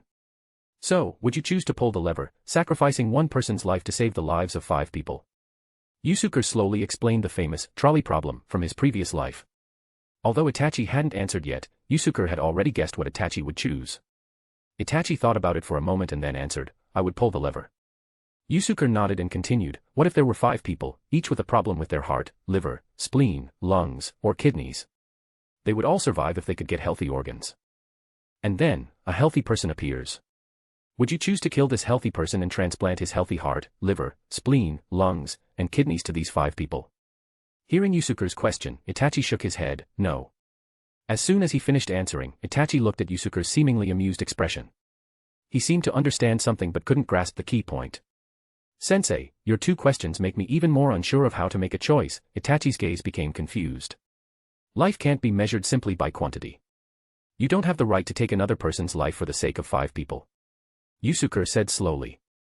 And the conflict between the village and the clan shouldn't be simply about the village being larger and the clan being smaller. You shouldn't sacrifice the clan to benefit the village. The clan isn't necessarily wrong, and the village isn't necessarily right. If the village's strategy against the Uchiha clan is wrong, should we still compromise? Faced with Yusuke's questions, Itachi didn't know how to answer. After a moment of silence, he asked back, but Shursue said that clanism is narrow-minded. If all the clans in Konoha are selfish and don't consider the village, what will happen to the village? Hearing Itachi's words, Yusuke sneered. The so-called narrow-mindedness is just Shursue's simple measurement of value based on quantity. If clanism is considered narrow-minded in the village, then isn't village supremacy considered narrow-minded to the entire ninja world? If one day, sacrificing our Konoha village could save the other 4 ninja villages, would you do it? I believe you're a smart kid. You'll figure out what we should truly protect. See clearly your position. Don't let the people who truly care about you down. I'm not asking you to choose between the village and the clan. I'm just asking you to think clearly. Don't assume that the clan should sacrifice itself for the village just because the village is above the clan. Yusuke had said everything he needed to say. He patted Itachi on the shoulder and got up to leave, leaving Itachi alone to continue his intense mental struggle. For the next few days, Yusuke didn't see Itachi. At this time, Yusuke's disciples had already established a good foundation. They no longer needed Yusuke to guide them step by step like they did in the beginning, so they no longer trained together at a fixed time and place. Kabuto had been cultivated by Yusuke into a scientific nerd. He was obsessed with developing and experimenting with jutsu. Izumi, who idolized her brother, had also been equipped with a katana by Yusuke. She began to train in the Uchiha-style swordsmanship. Meanwhile, on the training grounds of the Uchiha clan, Izumi, after finishing a set of swordsmanship, asked Yusuke with anticipation, "Brother, how's my swordsmanship now?" "Not bad." "You've reached the level of a chunin," Yusuke nodded. Hearing Yusuke's words, Izumi complained, "What? Only chunin level? You little girl. You haven't even walked properly, and you want to fly." Yusuke shook his head and smiled. Just then, Itachi also arrived at the training ground and walked towards the two of them. Looking at Itachi's clear, determined gaze, Yusuke knew that he had figured it out. "Sensei, I've thought carefully about what you said a few days ago." Itachi looked at Yusuke and said seriously. "So, what are you going to do next?" Yusuke asked. "I'll train hard and make myself strong enough to change the clan, to change the village. If I don't have that kind of talent, I'll also do my best to protect the clan and the people I care about," Itachi said firmly. As he said this, Itachi's eyes looked at Izumi, who was standing nearby. For the first time, Izumi was looked at by Itachi with this inexplicable gaze. She blushed and lowered her head, her cheeks flushed. "As expected of my disciple.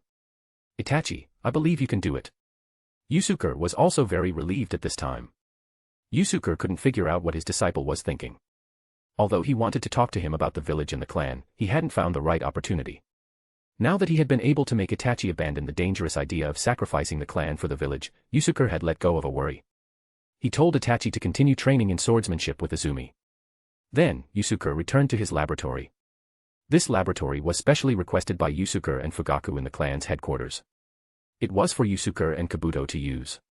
After Yusuke and Orochimaru had worked together to complete the 2E seal, he had been considering developing the reverse 2E seal, a seal specifically designed to seal yang release chakra.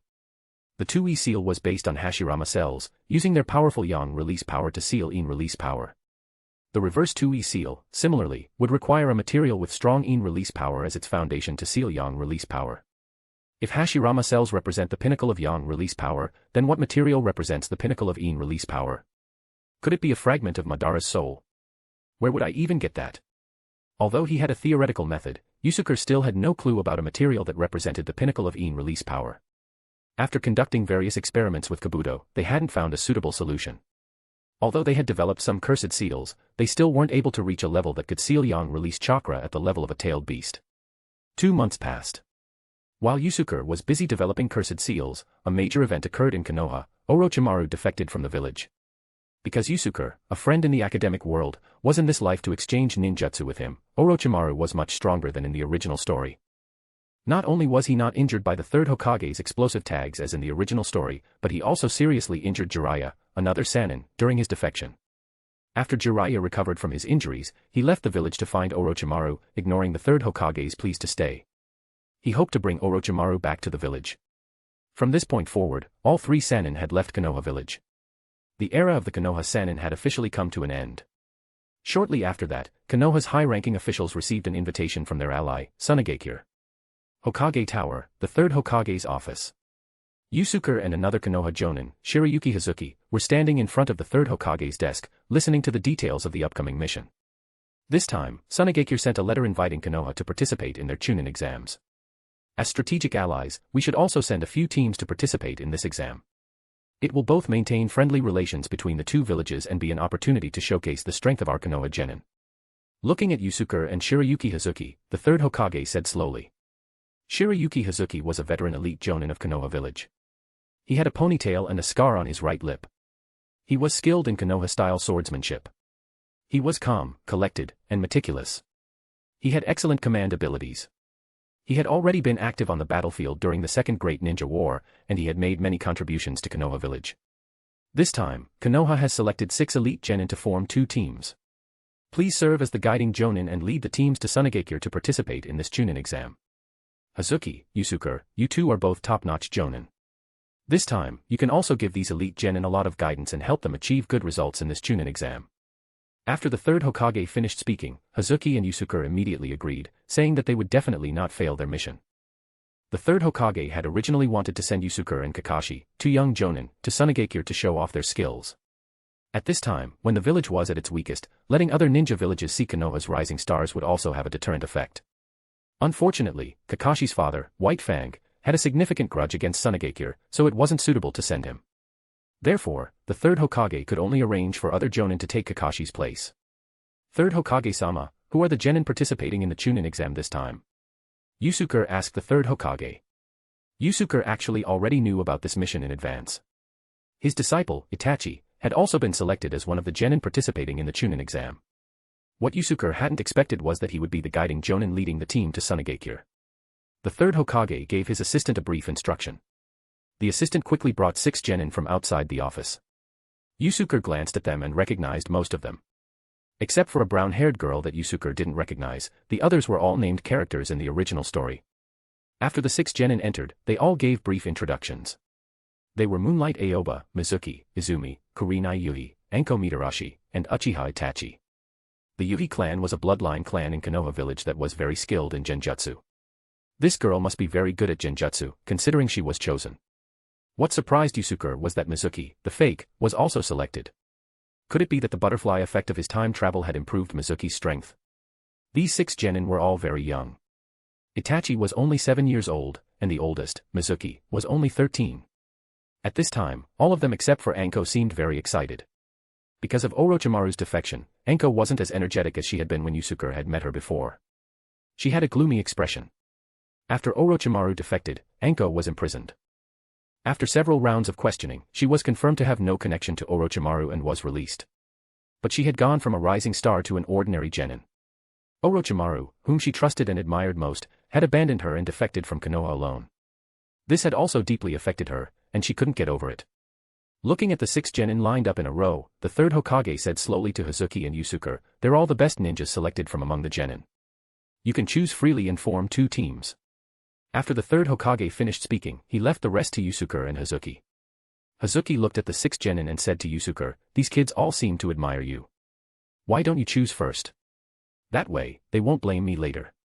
At this time, Yusuke, who was very young but already famous, was a well-known genius ninja throughout the ninja world.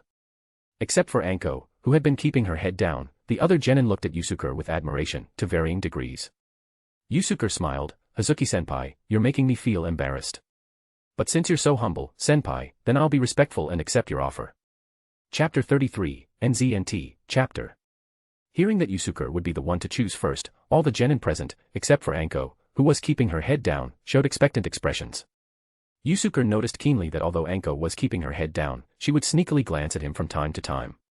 Itachi. Yusuke called out the first member of his team. As Yusuke's disciple, Itachi would undoubtedly have a spot. Looking at the remaining ninjas, Yusuke started thinking. He had already decided to choose Anko for his team. He also didn't want to separate Moonlight Aoba and Kurenai Yui, and Mizuki just didn't interest him. Kurenai Yui. When Yusuke finished calling out the second name, Anko's shoulders involuntarily twitched. In her heart, she hoped to be chosen for Yusuke's team. Although she had acted like she didn't get along with Yusuke when they had first met, she considered him one of her few friends. Why didn't he choose me? Could it be that he doesn't want to have anything to do with me because of Orochimaru-sama's defection? Anko thought to herself, her small fist subconsciously clenching tightly. Anko. Just then, Yusuke called out Anko's name. Anko was still a child at this stage. Hearing that Yusuke had chosen her in the end, she immediately looked up at Yusuke. Her face couldn't hide her happiness. But when she looked up and saw Yusuke's seemingly amused expression, she immediately guessed that he had chosen her last because he wanted to tease her. She angrily suppressed her happy expression. After Yusuke finished choosing, the remaining 3 genin automatically joined Hazuki's team. After leaving the Hokage Tower, Yusuke took Itachi, Anko, and Kurenai Yuhi to the training ground, preparing to have everyone introduce themselves first. This was an essential step when forming a new team. Although Yusuke was familiar with Itachi and Anko, with Kurenai Yuhi joining, they still needed to get to know each other better to facilitate the team's future cooperation. I'll be your guiding Jonin during the Chunin exams.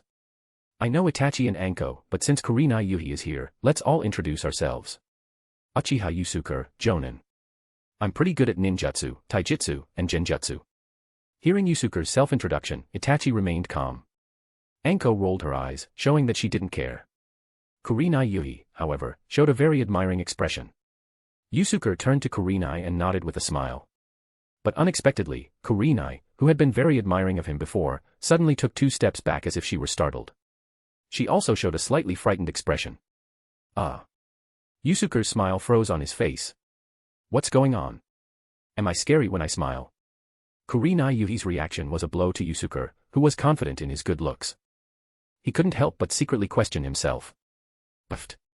Anko, who was standing nearby, couldn't help but laugh when she saw Yusuke's awkwardness. Then, she realized that this was inconsistent with the melancholic aura she had been maintaining recently. She quickly adjusted her expression and put on a serious face again. I'm Uchiha Itachi. I'm 7 years old. I'm Yusuke-sensei's disciple. I'm currently a genin. I can use ninjutsu, taijutsu, and genjutsu a little. Please give me your guidance in the future. Itachi, very understanding, rescued his teacher and took the initiative to introduce himself. Mitarashi Anko, 11 years old, genin.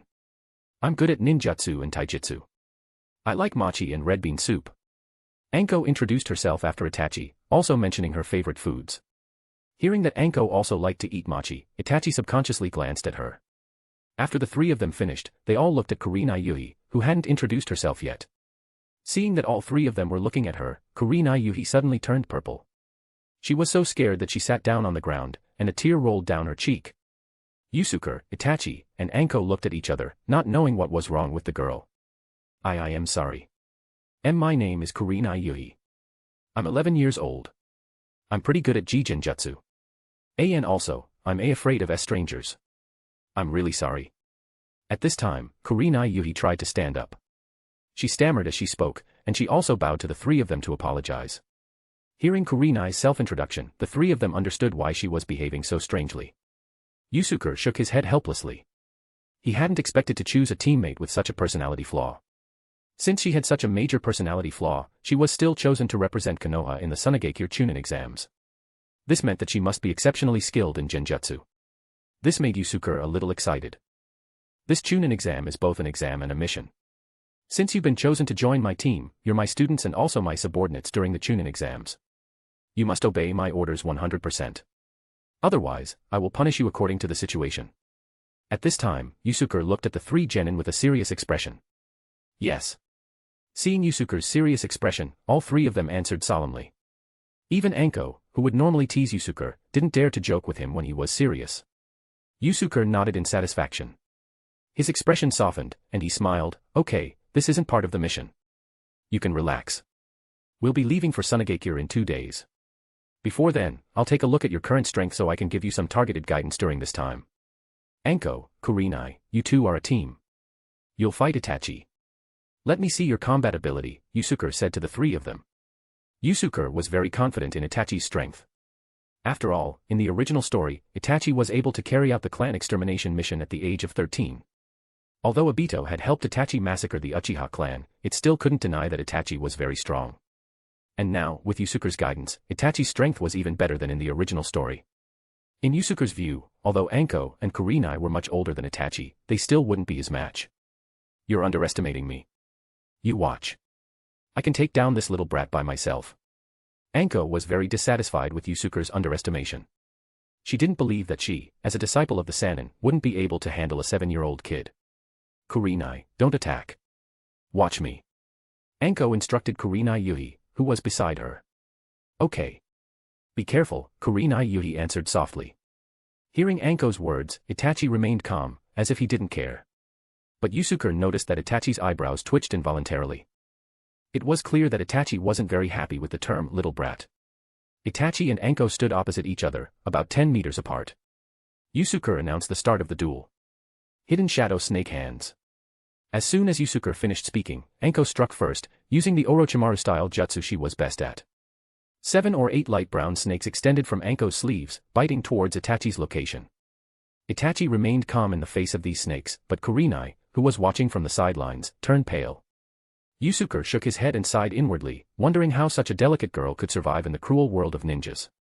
Itachi calmly jumped backwards and upwards, dodging Anko's hidden shadow snake hands attack. At the same time, he quickly formed hand seals. His speed was almost as fast as his teacher, Yusuke. Looking at Itachi's hand seals, Yusuke nodded in satisfaction. Itachi had an extraordinary hand seal speed in the original story. Now, after Yusuke's intensive training, he had already possessed this shocking hand seal ability. Fire Release, Phoenix Sage Fire Technique.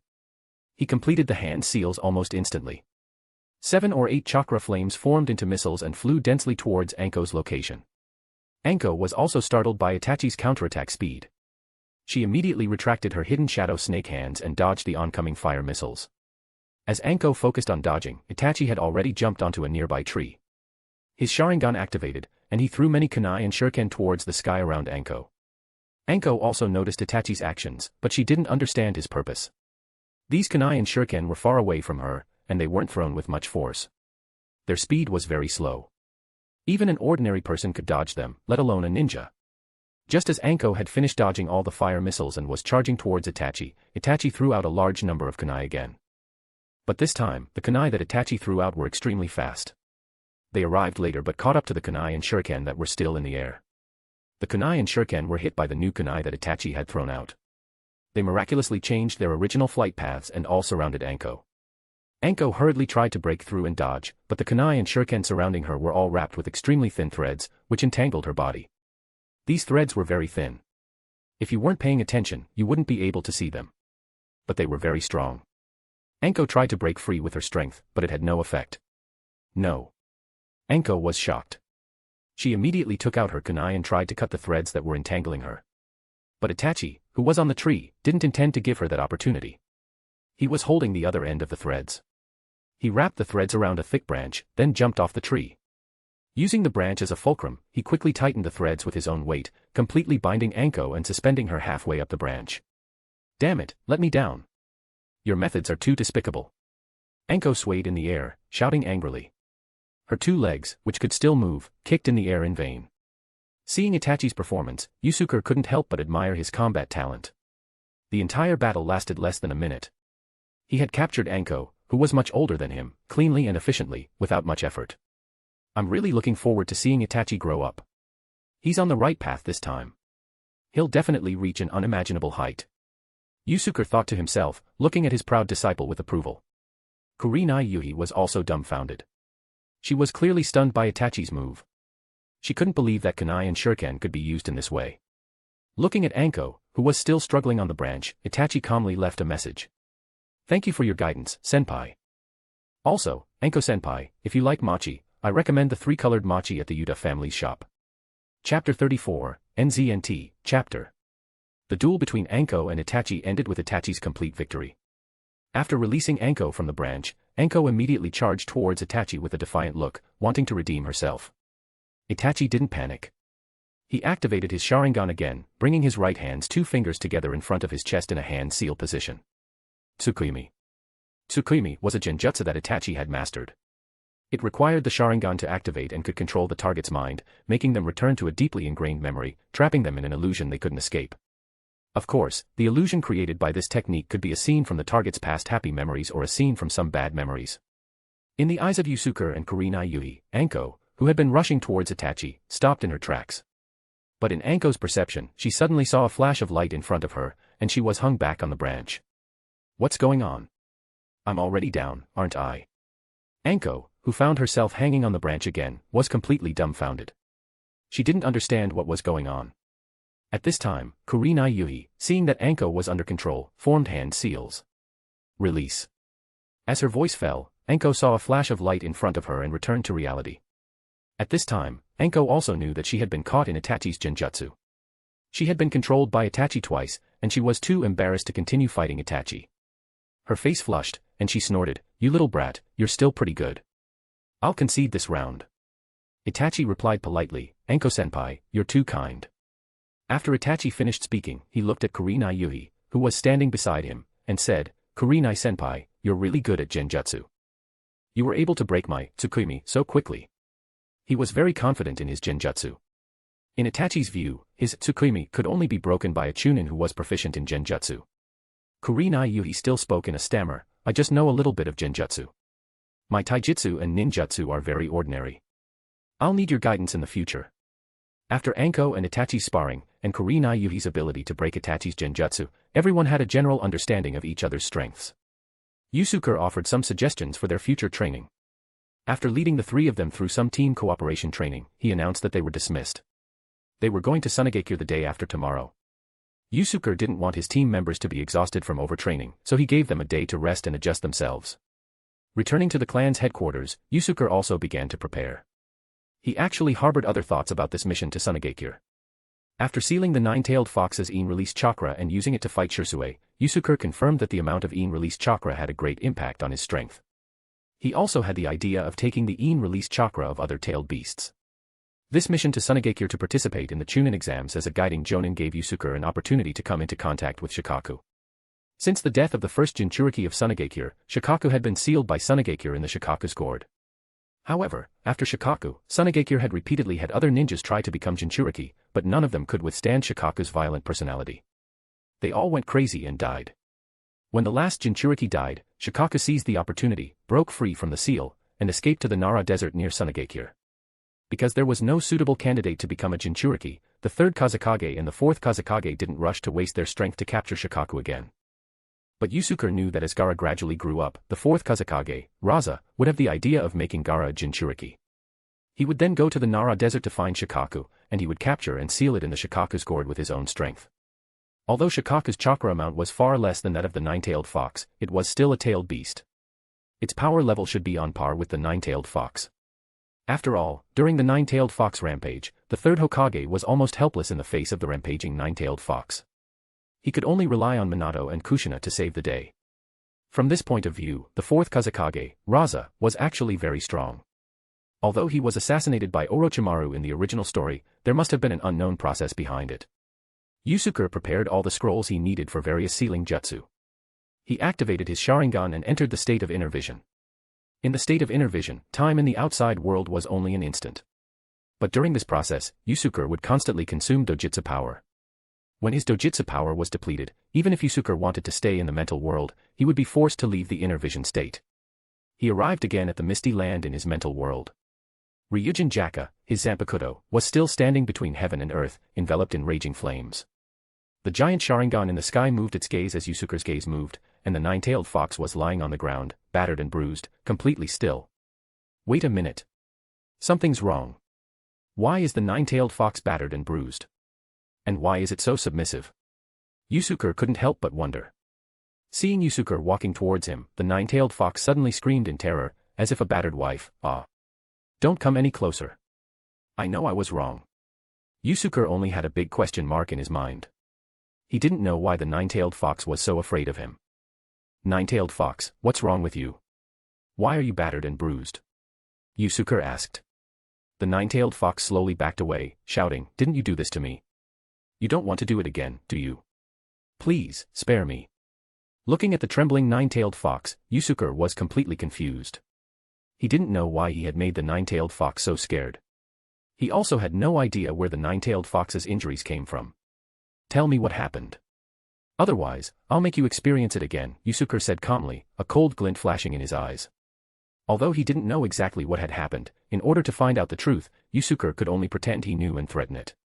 Hearing Yusuke's threat, the nine-tailed fox immediately trembled. It had no choice but to tell him the story again. But at this time, the nine-tailed fox thought that Yusuke was a complete pervert.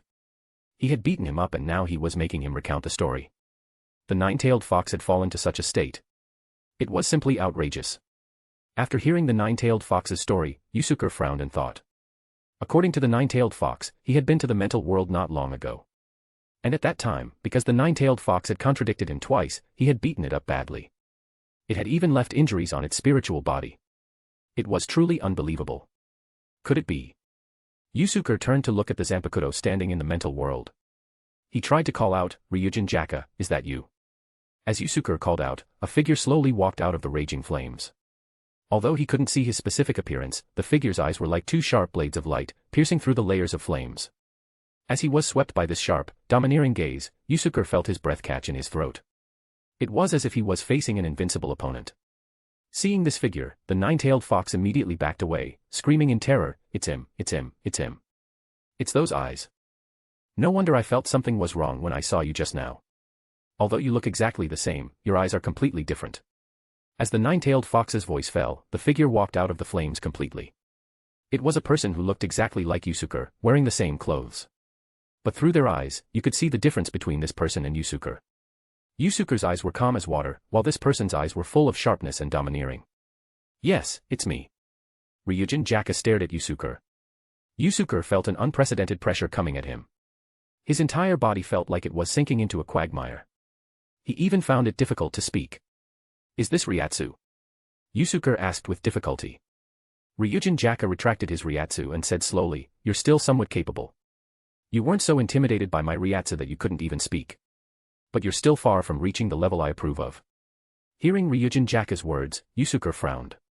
He also knew that he hadn't unleashed Ryūjin Jakka's power, but he still hadn't found a clue to training Ryūjin Jakka's power. Although he had thought of using the tailed beast's release chakra to activate Ryūjin Jakka, Yusuke also vaguely sensed that this wasn't the right path. The owners of Zanpakuto are called Shinigami, and Shinigami all use spiritual power to fight. As long as your spiritual power is strong enough, any technique will have incredible power, not to mention my flames. As Ryūjin Jakka spoke, two katanas that looked exactly like his Zanpakuto appeared in his hands. He threw one to Yusuke. Pay attention, Ryūjin Jakka reminded him. Guessing that he was going to fight him to teach him how to use his Zanpakuto, Yusuke also became wary, ready to deal with his moves. Ryūjin Jakka held the scabbard in his left hand and the hilt in his right hand. He assumed a stance as if he were about to draw his sword. Fujin. A glint flashed in Ryūjin Jakka's eyes. His sword was drawn at an incredible speed. Yusuke saw a flash of light in front of him. He immediately raised his katana to block. At this time, Ryūjin Jakka had already sheathed his sword and was standing behind Yusuke. With a clang, the katana in Yusuke's hand broke in two. The section with the tip fell to the ground. Yusuke stared blankly at the half-blade in his hand, experiencing the brief exchange just now. Was it because of Ryatsu? I could feel the sharp Ryatsu on your blade. It seemed impossible to resist. Yusuke turned to Ryūjin Jakka and asked. Yes, that's the difference in quality between my Ryatsu and yours. Although you're using the soul power of the tailed beasts in this world to activate your Zanpakuto. But that's just a quantitative supplement. Even if you collect 10 tailed beasts, 100 tailed beasts, the quality of your soul power won't change. But if your soul quality is strong enough, you can even suppress your opponent's soul with Ryatsu, or even erase their soul. Ryūjin Jakka said slowly. Then how can I improve the quality of my soul power? Yusuke asked. Chapter 35, NZNT, Chapter. Looking at Ryūjin Jakka's gaze, sharp as a blade and filled with killing intent, Yusuke seemed to understand something. Could it be that way? Ryūjin Jakka looked at Yusuke, who had suddenly understood, and nodded in relief. Yes. It means you have to devour souls through killing. It means you have to train your soul in the mental world. The two said in unison. Their eyes met, and the atmosphere instantly became awkward. Ryūjin Jakka snorted coldly, devouring souls through killing. That's something a hollow would do. Yusuke said sheepishly, it's just that your gaze was so full of killing intent. It's no wonder people would misunderstand. Ryūjin Jakka looked at Yusuke and said slowly, the place where I was originally is called Soul Society. Shinigami all train in their soul form. Soul Society's spiritual pressure is very dense. Shinigami can constantly strengthen their soul power by training in any way. This world isn't suitable for spirit bodies to exist. There's no free-floating spiritual pressure in the space. Therefore, it's difficult to train soul power through ordinary methods. Glancing at the giant Sharingan in the sky, Ryūjin Jakka continued, your mental world is actually a relatively suitable place to train your soul. Although it's far inferior to Soul Society, it's barely enough. As long as you train here, your soul power will become stronger and stronger. I have to say that your Uchiha clan's bloodline is truly gifted. The ability of this pair of eyes is truly extraordinary. So, how do I train specifically as you said? Yusuke asked. The best way is to fight. Fight. Ryūjin Jakka nodded, yes, your opponent is me. Strengthen your soul and spiritual power through mental battles and training. In the long run, your soul will improve in quality. Hearing Ryūjin Jakka's training method, Yusuke frowned. With my current dojutsu power, I can only stay in the mental world for an hour at most before my dojutsu power is completely depleted. It takes about a day to fully recover my dojutsu power. And if I'm fighting in the mental world, my dojutsu power will probably be consumed even faster. I might not even be able to last 20 minutes. Ryūjin Jakka looked at Yusuke and said, "Don't worry about that. As your soul power increases, your dojutsu power will naturally increase with it, and you'll be able to train for longer and longer. Also, when your soul becomes strong enough, your eyes will naturally evolve to the so-called Mangekyo Sharingan." Hearing Ryūjin Jakka mention the Mangekyo Sharingan, Yusuke's heart skipped a beat. He asked Ryūjin Jakka, "But according to our clan's records, the condition for awakening the Mangekyo Sharingan is the death of a loved one. Only then can an Uchiha spirit break through the limits of the ordinary Sharingan." After awakening the Sharingan, Yusuke had stopped looking forward to the Mangekyo Sharingan. After all, he didn't want to exchange the misfortune of his loved ones for the ability of the Mangekyo Sharingan. Ryūjin Jakka sneered, "That's only because the level of soul power in this world is simply too low. Your clan members can only break through the limits of their abilities through this kind of intense mental stimulation. If your soul is strong enough, you can easily upgrade your Sharingan to the next stage with Ryatsu."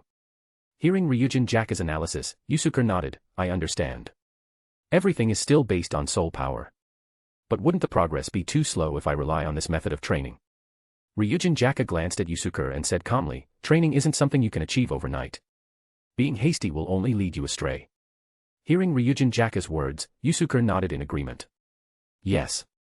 I was indeed too eager for quick results. After discussing the training of the soul with Ryūjin Jakka, Yusuke's training began immediately. The training method was as simple and brutal as Ryūjin Jakka had said.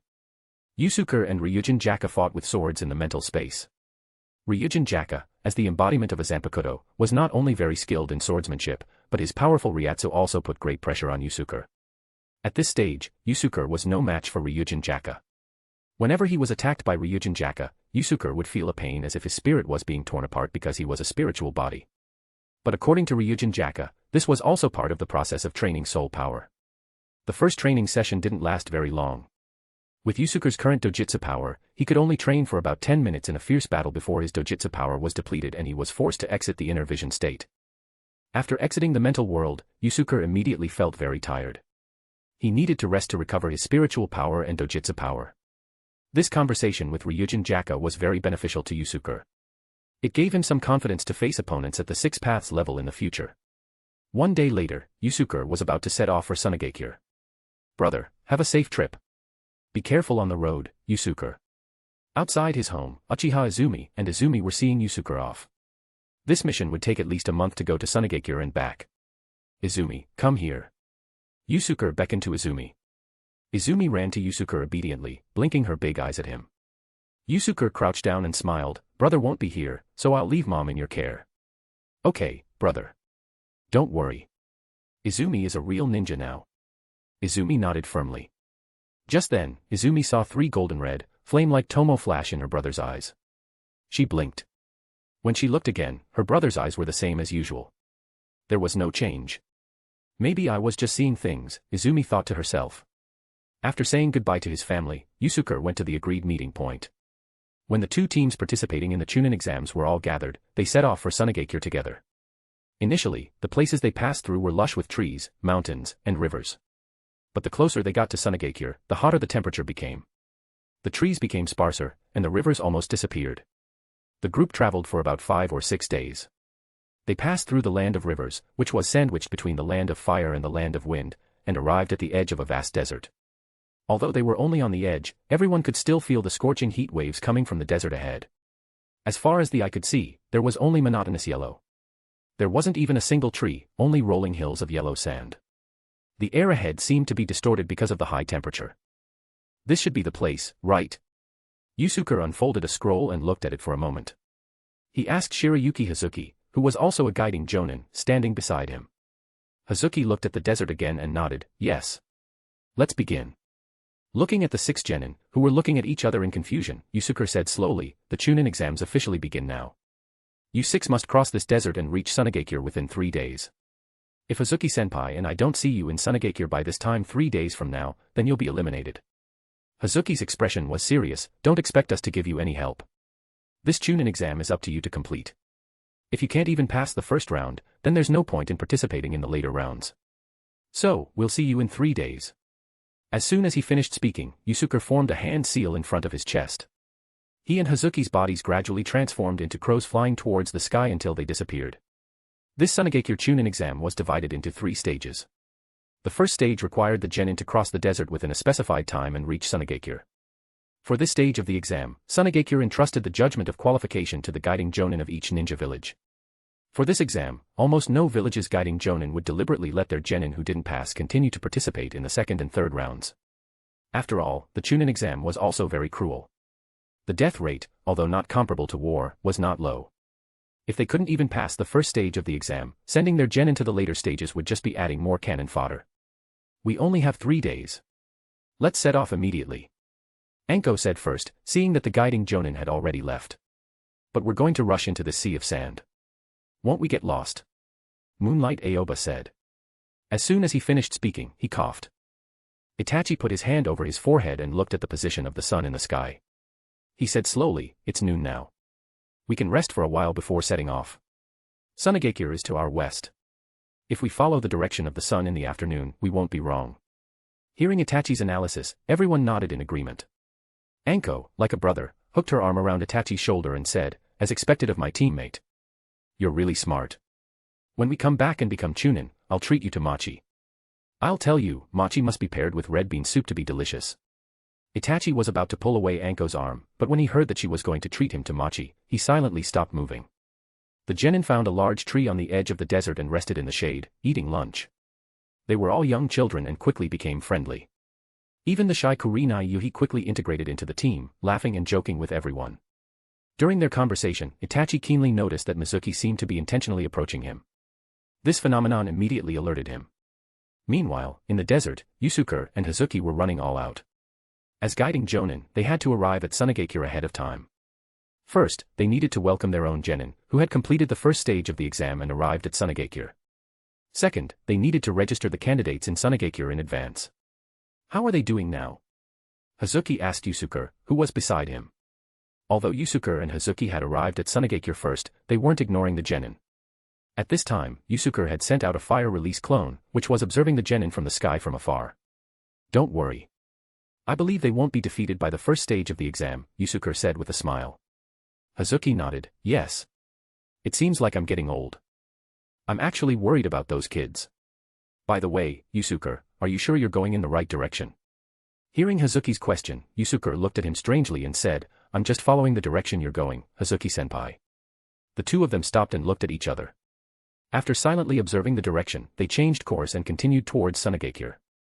I'm telling you, Yusuke, this is something only you and I know. After a long silence, Hazuki spoke first. This matter? I have no idea what you're talking about, Hazuki-senpai. Yusuke said seriously. Chapter 36, NZNT, Chapter. 3 days after parting ways with the 6 genin, Yusuke and Shirayuki Hazuki stood outside the east gate of Sunagekure, waiting for their genin to arrive. For the past few days, Yusuke's fire-release clone had been observing the 6 genin from the sky. He had also seen many genin from other ninja villages. The genin from the various ninja villages had varying levels of strength. Yusuke had seen many genin from other villages who were lost in the desert and couldn't find their way. Some were exhausted and collapsed in the desert. These genin were rescued by their village's guiding jonin, but they lost their eligibility to continue participating in the Chunin exams.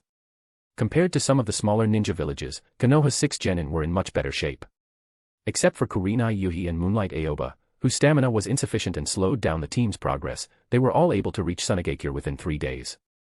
Kurenai Yuhi was the type who wasn't good at taijutsu, and Aoba was chronically ill. Although it didn't affect his explosiveness and speed, his endurance was much worse than other genin of the same level. In this stage, the two who performed the best were Anko and Mizuki. The Book of the Limit had a comment about Anko. Anko's endurance is stronger than that of men. Seeing Anko's active performance in the desert through his fire-release clone, Yusuke had to agree. Mizuki's performance was a bit unexpected compared to the other genin. It seemed that the desert's hot environment and the fatigue of the long journey had no effect on him. In the original story, Mizuki was Orochimaru's pawn. But judging from his current performance, it's very likely that Orochimaru has strengthened his abilities and left him in Konoha as a secret agent. Through his observations over the past few days, Yusuke had also noticed that Mizuki was intentionally approaching Itachi. But he wasn't very concerned about this. First, judging from Itachi's performance, he had already become wary of Mizuki. Second, in the original story, even Orochimaru had suffered several setbacks at Itachi's hands. What could Mizuki, a mere pawn, do? Yusuke and Hazuki didn't have to wait long. Konoha's 6 genin arrived at the east gate of Sunagakure and met up with them. Except for Moonlight Aoba, who always had a sickly look on his face, Yusuke and Hazuki saw that the other 5 were in good shape. They were still energetic, and the 2 of them couldn't help but nod in satisfaction. This showed that their stamina allocation and time management were very reasonable. They were able to reach their destination within the specified time, and they weren't too tired. When all the participants in the Chunin exams had gathered, Sunagakure's staff took the genin who had passed the first round to a square for assembly. The guiding jonin from each village and some ninjas who had been invited to watch sat in the stands around the square. As the highest leader of the Chunin exams, the 4th Kazekage, Raza, also appeared and gave an inspiring speech, encouraging the genin participating in the exam to strive for excellence, to be courageous, and to fully display their strength in the exam. The 4th Kazekage was the most money-making kage among the 5 great ninja villages. He could use his magnet release bloodline limit to mine gold from the desert and then sell it to various countries. The daimyo of the Land of Wind provided very limited funding to Sunagakure. It was precisely because of the 4th Kazekage's ability that Sunagakure had enough funds to maintain its current size. Actually, many ninjas in the ninja world could use their abilities for more than just fighting. They could be used in other fields. For example, Yamato's wood release could easily build a high-quality wooden house in an instant. Not to mention the first Hokage. He could build the infrastructure of a resort village in a few minutes. In Yusuke's view, if these types of ninjas focused on economic construction, they would be much stronger than ordinary people. Besides the 4th Kazekage, Yusuke also saw several famous figures from Sunagakure, Pakura, Maki, and Yura. At this time, Yura should have already been affected by Sasori's brain-controlled sand. He was completely under Sasori's control. The brain-controlled sand technique wasn't entirely a genjutsu. Although it also manipulated the target by disrupting the chakra in their brain, the medium of manipulation was real sand. Yusuke was very skilled in genjutsu, but he couldn't break this technique. In the original story, Orochimaru was able to break this technique for Kabuto. He probably performed brain surgery and removed the sand inside. Of all the people present, the one who attracted Yusuke's attention the most was Scorch Release Pakura. Not only was she far stronger than the others, but in Yusuke's understanding, she was someone he could potentially cooperate with in the future. This hero ninja of Sunagakure would soon die in a conspiracy by Sunagakure's high-ranking officials. Her life would be exchanged for peace between Kirigakure and Sunagakure. Yusuke believed that there was definitely a power struggle within Sunagakure behind this decision by the high-ranking officials. Otherwise, in this world where personal martial arts could influence wars, a bloodline limit expert like Pakura would be very intimidating. It was impossible to give up on her so easily. This trip to Sunagakure is a good opportunity to get in touch with her, Yusuke thought to himself. Pakura was a very strong-willed female ninja. In the original story, after being resurrected by the Edo Tensei, she clearly knew that she had been framed by Sunagakure's high-ranking officials. She immediately decided to take revenge, and her methods were very tough. This showed that Pakura wasn't the type who was blindly loyal to the village. It would be easier to establish a cooperative relationship with her. As Yusuke was observing others, he noticed that he and Hazuki had also become the focus of others' attention. After all, they were jonin from Konoha, the first of the 5 great ninja villages, and they were both famous figures in the ninja world. Naturally, they would attract attention. That's Shirayuki Hazuki, the elite jonin of Konoha, right? The ninja beside him is so young. He can't be a jonin, can he? The one beside him is Uchiha Yusuke, Konoha's flame sword. He's the genius ninja who killed Kurosuke Raiga during the Third Great Ninja War. He should only be 15 or 16 years old now. The Uchiha clan is truly one of the top clans in the ninja world. I heard that there's a young ninja nicknamed Shursui of the Body Flicker, who's also very good. Similar discussions could be heard everywhere. The Uchiha clan, plus a genius ninja, was truly a very attractive topic. Yusuke, you're one of Konoha's signature ninjas now. When I was your age, I had just become a chunin, Hazuki sighed. Yusuke shook his head helplessly. Being famous isn't necessarily a good thing. The serious Hazuki rarely smiled. Fame is a deterrent. The third Hokage sent you out to let the outside world know that even though Konoha is currently in a low point, there are still young experts like you. I have high hopes for you. I believe you will become a pillar of Konoha in the future. Yusuke and Hazuki chatted casually. The examiners of the Chunin exams began to announce the content of the second stage of the exam. The content of the second stage of the exam was the well-known Heaven and Earth Scrolls in the ninja world. Each team of candidates would carry either a Heaven Scroll or an Earth Scroll. They would enter the Demon Desert from different entrances and engage in a 72-hour survival battle. After 72 hours, the teams that hadn't lost any members and had at least one Heaven Scroll and one Earth Scroll would successfully enter the third round. The other teams would all be eliminated. The Demon Desert was extremely hot during the day, and there was no wind. At night, the temperature would plummet to below freezing, and there would be strong winds, occasionally forming large sandstorms. The genin in the Demon Desert would not only have to adapt to the extremely harsh weather and environment, but they would also have to guard against the giant sand scorpions that appeared out of nowhere in the desert. More importantly, in order to advance, each team would have to steal at least one scroll that their team didn't have from their opponents. This meant that at least half of the teams would be eliminated in this exam. According to past experience, the stronger teams would steal more scrolls and eliminate more opponents. The passing rate was generally around 30%. Your crow clone is really convenient. I want to see how these kids are doing, but I can't enter, Hazuki said enviously, seeing Yusuke send out 2 fire release clones to fly over the Demon Desert. Yusuke's fire release clones were indeed very convenient for reconnaissance. Not only could they fly and observe from above, but more importantly, they had no physical form. They were invulnerable to physical attacks and weren't as fragile as ordinary clones. Yusuke smiled, "Don't worry, Hazuki-senpai. With these kids' strength, this challenge won't be difficult for them." This wasn't Yusuke being overly confident. Konoha, as the leader of the 5 great ninja villages and the first ninja village to implement the ninja school system, had top-notch ninjas. The genin selected to participate in this exam were all elites among the village's genin. With a genius like Itachi, this exam was nothing. After the second stage of the exam officially began, the guiding jonin from each ninja village were free to do as they pleased. Some strolled around the open areas of Sunagakure. Others returned to the inns they had been assigned to rest. Because ninjas were unpredictable individuals, Sunagakure had arranged for many ANBU and ninjas to secretly monitor the ninjas from various villages, in case anyone did something detrimental to Sunagakure. Yusuke didn't stroll around Sunagakure. He returned to the inn to rest and waited until nightfall. Using the night sky, Yusuke summoned a large number of fire release clones. Because fire release clones were black, they were almost invisible in the darkness. Even if someone accidentally saw 1 or 2, they would only think they were birds passing by. Yusuke controlled most of the fire release clones to fly to the Nara Desert, a distance away from Sunagakure, to look for Shikaku. He kept a few in the sky above Sunagakure, looking for Pakura. Not long after, Yusuke's fire release clones found Pakura in a bustling night market in Sunagakure. At this time, Pakura wasn't wearing her usual ninja clothes. She was wearing casual kimono clothes, and she was accompanied by a cute girl with war paint on her face. It was her closest disciple, Maki. It had to be said that Pakura was a true beauty. She had exquisite features, and her long black hair was tied up high. 2 strands of crimson hair hung down on either side of her forehead, adding a touch of heroism to her beauty. Today, Pakura had taken a rare break from her ninja training. She had accepted Maki's invitation to go to the night market. As they were laughing and joking, Pakura couldn't help but feel something was wrong. Could it just be my imagination? Pakura thought to herself. Chapter 37, NZNT, Chapter.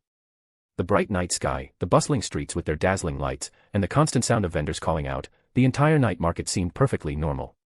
But Pakura couldn't shake off a feeling she couldn't explain. It was the alertness she had cultivated over many years as an exceptional ninja. As expected of Scorch Release, Pakura, you can actually sense my genjutsu. Suddenly, a low, ethereal voice echoed. Pakura noticed that the bustling sounds of the street had abruptly vanished. The people on the street, including her disciple Maki, who was holding her hand, suddenly froze in place, as if time had stopped in the entire world. Pakura's expression turned serious. She watched as a tall, shadowy figure walked towards her step by step. The figure was clearly manipulated by genjutsu. She couldn't see his features or clothes, and she couldn't tell his true identity. She could only vaguely tell that it was a man. "Who are you? What's your purpose?" Pakura asked in a deep voice. The person was naturally Yusuke. With the help of his Sharingan, Yusuke had dragged Pakura into a genjutsu space. In this genjutsu space, no matter how much time passed, only an instant would have passed in the real world. Yusuke's genjutsu was similar to Itachi's Mangekyo Sharingan genjutsu, Tsukuyomi, but it wasn't nearly as powerful. Itachi's Tsukuyomi could inflict mental damage on the target within the genjutsu space. In severe cases, it could cause the target to break down or even die. Yusuke's genjutsu space could only create illusions. It couldn't cause any real harm to the target. But for Yusuke, it was enough. In the brief moment he cast this technique, Yusuke also cast a genjutsu on himself that would cause others to misinterpret their perception. This would prevent others from noticing that he was using his Sharingan. Don't worry. I have no intention towards Sunagakure. I just want to show you something interesting, Yusuke said slowly, using genjutsu to simulate a voice. Pakura snorted coldly, you're hiding in the shadows. Just say what you have to say. In Pakura's view, this mysterious person had the ability to cast genjutsu on her in the middle of Sunagekire's bustling market. He must not be an ordinary person. And the fact that he needed to use this method to contact her meant that he definitely had ulterior motives. As soon as she finished speaking, Pakura suddenly noticed that the surroundings were rapidly changing. Scenes played out like a movie. Yusuke used genjutsu to simulate two scenes.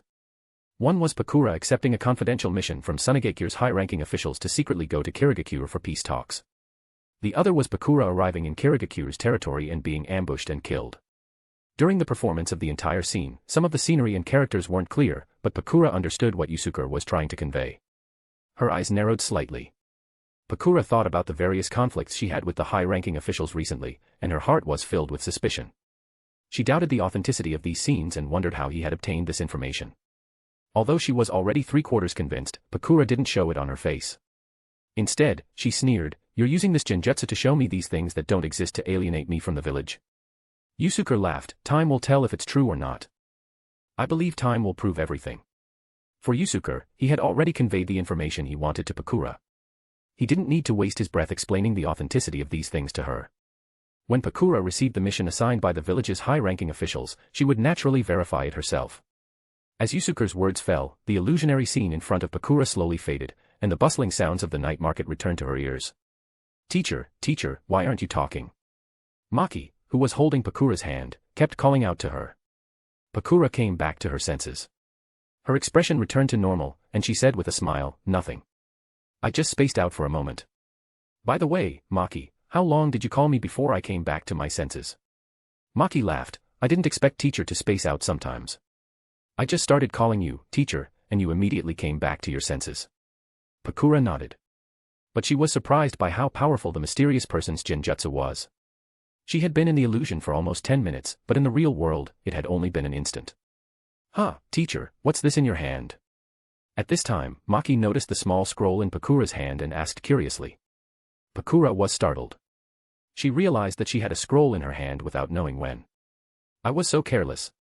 Although I was under the effects of genjutsu, the fact that he could place the scroll in my hand without me noticing means that he could have easily killed me in that situation.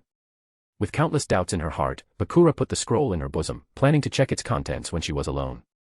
Just as Pakura's attention was on the scroll, Yusuke walked past her, brushing shoulders with her. The corners of his lips curled up slightly. For Yusuke, this contact with Pakura had been very smooth. Pakura was a temporary pawn he had thought of. It wouldn't matter to him whether or not he could ultimately turn her into a collaborator. It's a good thing she was relaxed and not on guard in Sunagekure. Otherwise, it wouldn't be easy to control her with genjutsu. With his back to Pakura, Yusuke slowly strolled towards the other end of the night market street. The next day at noon, the second stage of the Chunin exams had already lasted for about 24 hours. Because the Demon Desert was very large, all the genin teams had entered from different entrances. So far, Konoha's two teams hadn't been able to successfully meet up. Under the surveillance of Yusuke's two fire-release clones, he knew the situation of Konoha's two genin teams. The situation of Mizuki, Aoba, and Yusuki team was relatively stable. The three members were all top-notch genin. The three of them were very good at taijutsu.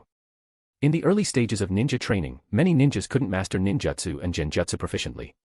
In many cases, taijutsu was the key to victory. In less than a day, they had already obtained the scrolls their team needed. They were now hiding in a secluded place. All they had to do now was to minimize fighting and last 3 days. On the other side, Itachi, Izumi, and Kurenai Yuhi's team had encountered a little trouble. They were attacked by a Sunagekure seed team. During the battle, Izumi, because she had overused her chakra, experienced a cursed seal eruption and temporarily lost her fighting ability. But with Itachi's powerful overall abilities and Kurenai Yuhi's unexpected genjutsu, the team still defeated their opponents. Unfortunately, the opponent's scroll was the same type as the one their team was carrying, so they couldn't rest. They had to continue searching for other teams to steal scrolls. Seeing Izumi's condition, Yusuke felt a pang of guilt. He had indeed been negligent. When the second stage of the exam was over, he would have to help her deal with Orochimaru's Heaven-Cursed Seal. Izumi's current Heaven-Cursed Seal was still an incomplete version. For Orochimaru, it could be used as a vessel for resurrection. But for Izumi, it was completely useless. Not only could she not use it to increase her chakra like Sasuke, but it would also erupt when her chakra was insufficient, causing Izumi to lose her fighting ability due to the pain. In a tea house in Sunagakure, Yusuke chatted casually with Hazuki while broadcasting the situation he had observed with his fire release clones. Just then, one of the fire release clones that had been circling the Nara desert sent a message that it had found Shikaku's location. Yusuke was delighted. He immediately ordered all his fire release clones to gather near that area and conduct a carpet search. By nightfall, Yusuke had roughly located Shikaku's position. He left a fire release clone at the inn and quickly rushed to the Nara desert.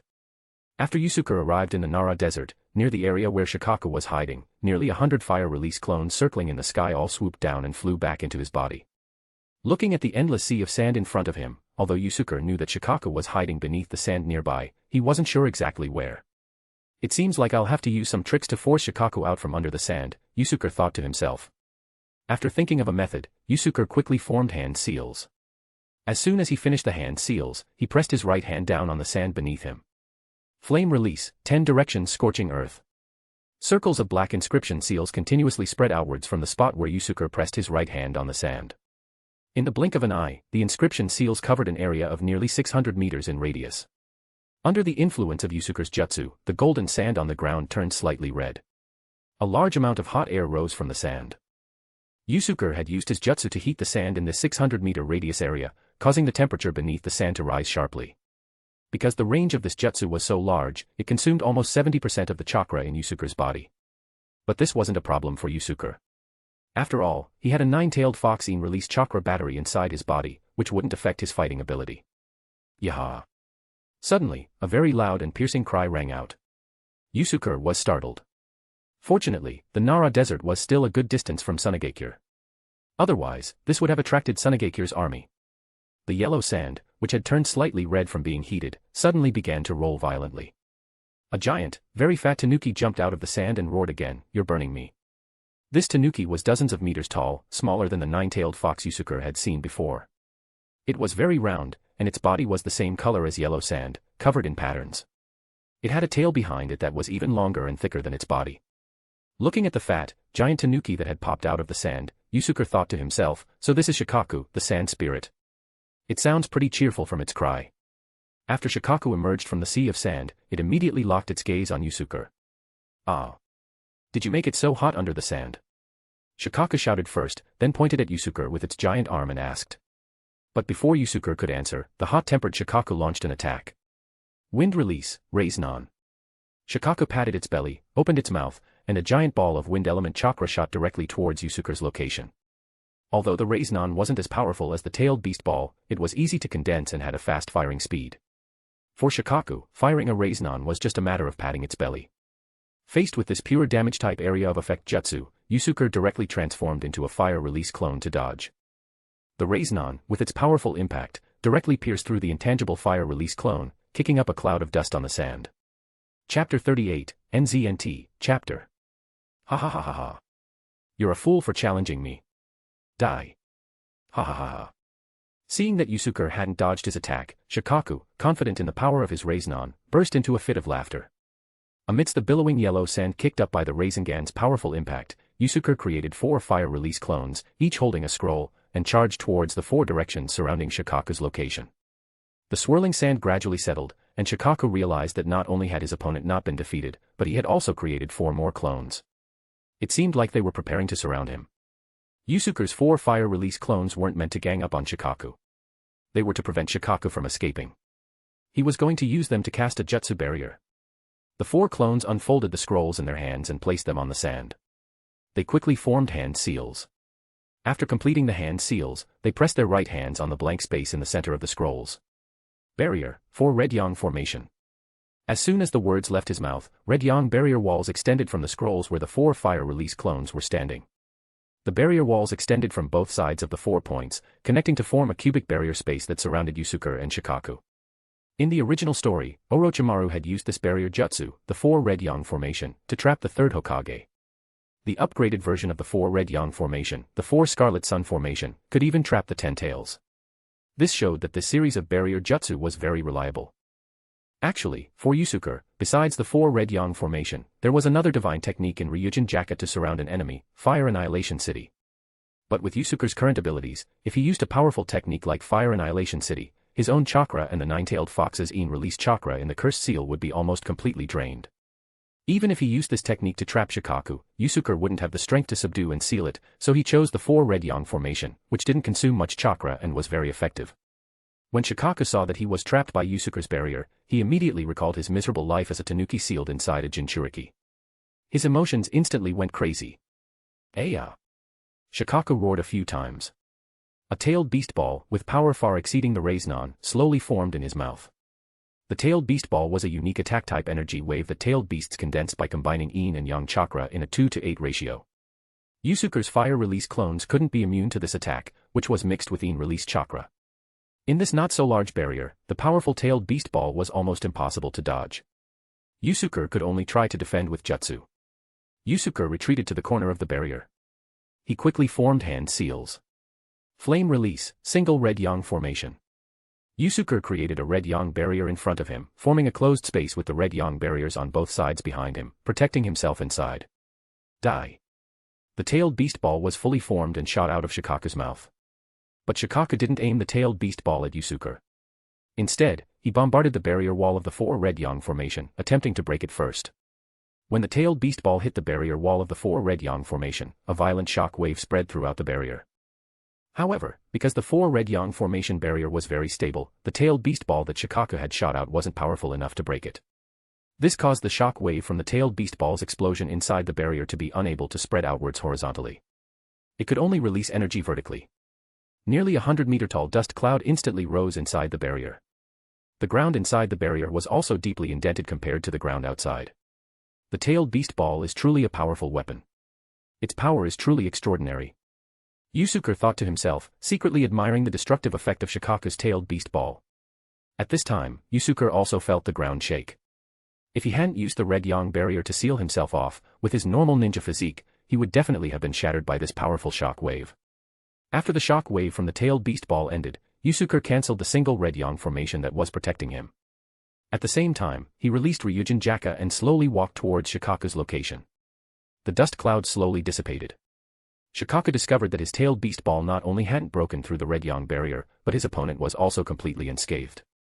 This made Shikaku, who was covered in dust from the tailed beast ball's shock wave, feel a little panicked. He knew that there were many ninjas in this world whose power surpassed that of the tailed beasts. If he fell into their hands, he would most likely be sealed inside a jinchuriki and completely lose his freedom. For Shikaku, who had finally escaped, being sealed inside a jinchuriki was absolutely unacceptable. Wind release, sand scatter shot. Shikaku opened his mouth and launched another large-scale ninjutsu attack at Yusuke. Countless sand bullets, like fine rain, shot out of Shikaku's mouth and flew quickly towards Yusuke. These sand bullets were very dense, making it impossible to dodge. They also had a very high penetration power. If they hit a person, they would immediately pierce through the body, leaving a fist-sized hole. Looking at the rain of sand bullets coming towards him, Yusuke raised his hand and swung his sword, slashing a long blade of fire in front of him to block all the sand bullets. The high temperature of the flames burned all the sand bullets to ashes, leaving only wisps of black smoke in the air. At this time, Yusuke had released the two-symbol seal. Black inscriptions covered his entire body, and yin-released chakra continuously flowed into his body. After blocking Shikaku's sand scatter shot attack, Yusuke sheathed his sword and assumed a stance for a swordsmanship technique. Using the Ryatsu simulated by yin-released chakra, Ryūjin Jakka instantly unsheathed, slashing towards Shikaku's head at an incredible speed. However, to Yusuke's surprise, Shikaku, although huge, was very agile. It jumped high into the air and dodged Yusuke's slash in time. After jumping high into the air, Shikaku immediately patted his belly with his left and right arms alternately, continuously shooting out 5 or 6 wind-release Ryūjin from his mouth towards Yusuke. But the Ryūjin posed no threat to Yusuke. He used his intangible fire-release clone technique to directly avoid all damage. After a few rounds of exchanges, Shikaku also realized that his opponent was very difficult to deal with. He had used all his attack methods, but he still couldn't injure him. "Who are you, anyway? Why are you bothering me?" Shikaku, who had forcibly suppressed his anger and rage, asked Yusuke with a wary expression. "Of course, it's for your power. Your attack methods are too simplistic. You can't hurt me at all. If you could just let me seal you, you could save yourself some pain." Looking at the giant tanuki in front of him, Yusuke said slowly. Hearing Yusuke's words, Shikaku's barely suppressed temper erupted again. He said angrily, "Bullshit. Even if I can't kill you, do you think you can seal me by yourself? You can forget about it." "Then let's wait and see," Yusuke said calmly. At the same time, he quickly drew yin-released chakra from the cursed seal, continuously increasing Ryūjin Jakka's power. After infusing it with a large amount of released chakra, Ryūjin Jakka's flames turned golden red. A long flame trail trailed from the tip of the blade, forming a golden red ring of fire behind Yusuke. This was the same form that Yusuke had used when he fought Shisui. In this form, Yusuke could use some of Ryūjin Jakka's Shurikai-related techniques. Looking at Yusuke, who looked like a fire god had descended, Shikaku showed fear. He could sense that the golden red flames were extremely hot and posed a great threat to him. Although tailed beasts wouldn't actually die under normal circumstances. Even if they were attacked fatally, as long as it wasn't the power of the Rinne Sharingan, the tailed beast's chakra would gather somewhere in the ninja world and reform into a tailed beast. The place where Shikaku would reappear was this Nara desert beneath his feet. But for the tailed beast, being killed by someone and then reforming wasn't a pleasant process. Seeing that his opponent was determined to seal him, Shikaku didn't have anything to say. He condensed the tailed beast ball again, preparing to bombard his opponent. After the previous battle, Shikaku had also discovered that only his tailed beast ball could cause his opponent some trouble. To guard against his tailed beast ball, his opponent hadn't used the crow clones that seemed to have no physical form to dodge. Instead, he had created a barrier to block it. This showed that the tailed beast ball could still injure him. Looking at Shikaku, who was condensing the tailed beast ball again, Yusuke didn't plan to continue defending. Instead, he attacked defensively, taking the initiative. With a flash of fire, Yusuke appeared beside Shikaku's mouth, where he was condensing the tailed beast ball. With a slash of golden red light, Shikaku was decapitated by Yusuke. The severed ends of his head and body were still burning with raging flames. The tailed beast ball that was being condensed was immediately interrupted and dissipated into the air. Aya! A piercing scream came from Shikaku's severed head. Because tailed beasts weren't normal creatures, but demons condensed from chakra, even if their heads were cut off or even dismembered, they wouldn't die. As long as their chakra recondensed, they could immediately return to their original form. At this time, Shikaku didn't rush to reunite his head and body. Instead, he rolled around on the desert, trying to extinguish the flames that were burning like leeches on his body. But he never expected that the golden red flames on Yusuke's Ryūjin Jakka weren't ordinary flames. When he rolled, not only did he not extinguish the flames at the severed ends of his head and body, but more parts of his body began to burn. Damn it! Shikaku roared, and his body and head turned into sand filled with powerful chakra. They gradually disappeared into the sand. Then, Shikaku abandoned the parts that had already been burned and reformed into the shape of a tanuki. But Yusuke noticed that the Shikaku that had reformed was slightly smaller than before. Of course, this decrease in size wasn't permanent. As long as Shikaku was given time, his body would return to its original size. After reforming, Shikaku roared angrily again, raising his giant arm, preparing to strike Yusuke hard. But when he saw the katana burning with raging flames in Yusuke's hand and the golden red ring of fire behind him, he stopped his raised arm in midair. Looking at Shikaku, who had no more tricks up his sleeve, Yusuke didn't plan to continue slowly grinding down his power. Instead, he decided to stop holding back his chakra and unleash his killing move to quickly subdue his opponent and then seal him. After all, the Nara Desert was also within Tsunagekyou's territory. If he dragged things out too long, it would be bad if Tsunagekyou's ninjas discovered him. He sheathed his sword. All the flames on Ryūjin Jakka were hidden in the scabbard. Yusuke assumed a stance for a swordsmanship technique again. But in Shikaku's eyes, although Yusuke had hidden the flames, his aura seemed even stronger, as if he was preparing a powerful technique.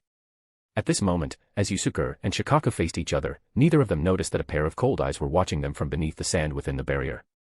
Chapter 39, NZNT, Chapter. Looking at Shikaku, who was on guard and filled with fear, Yusuke's eyes flashed with a glint of determination. As he drew his sword, a crimson whirlwind of flames instantly engulfed Shikaku's entire body. Ryūjin Jakka, Torch. Shikaku, enveloped in the fiery whirlwind, let out a heart-wrenching howl, struggling desperately. But no matter how hard he struggled, he couldn't extinguish or escape the raging flames. This sword technique, Torch, could unleash a fiery whirlwind that enveloped the enemy in an instant when the sword was drawn. It wouldn't dissipate until the enemy was completely turned to ashes. It was perfect for dealing with enemies like tailed beasts, who were large in size and had incredible vitality and recovery abilities. After a while, Shikaku realized that he couldn't escape the flames. He completely gave up struggling and started to swing his two giant claws, attacking Yusuke. Facing Shikaku, who had gone mad, Yusuke no longer needed to attack. He just kept dodging.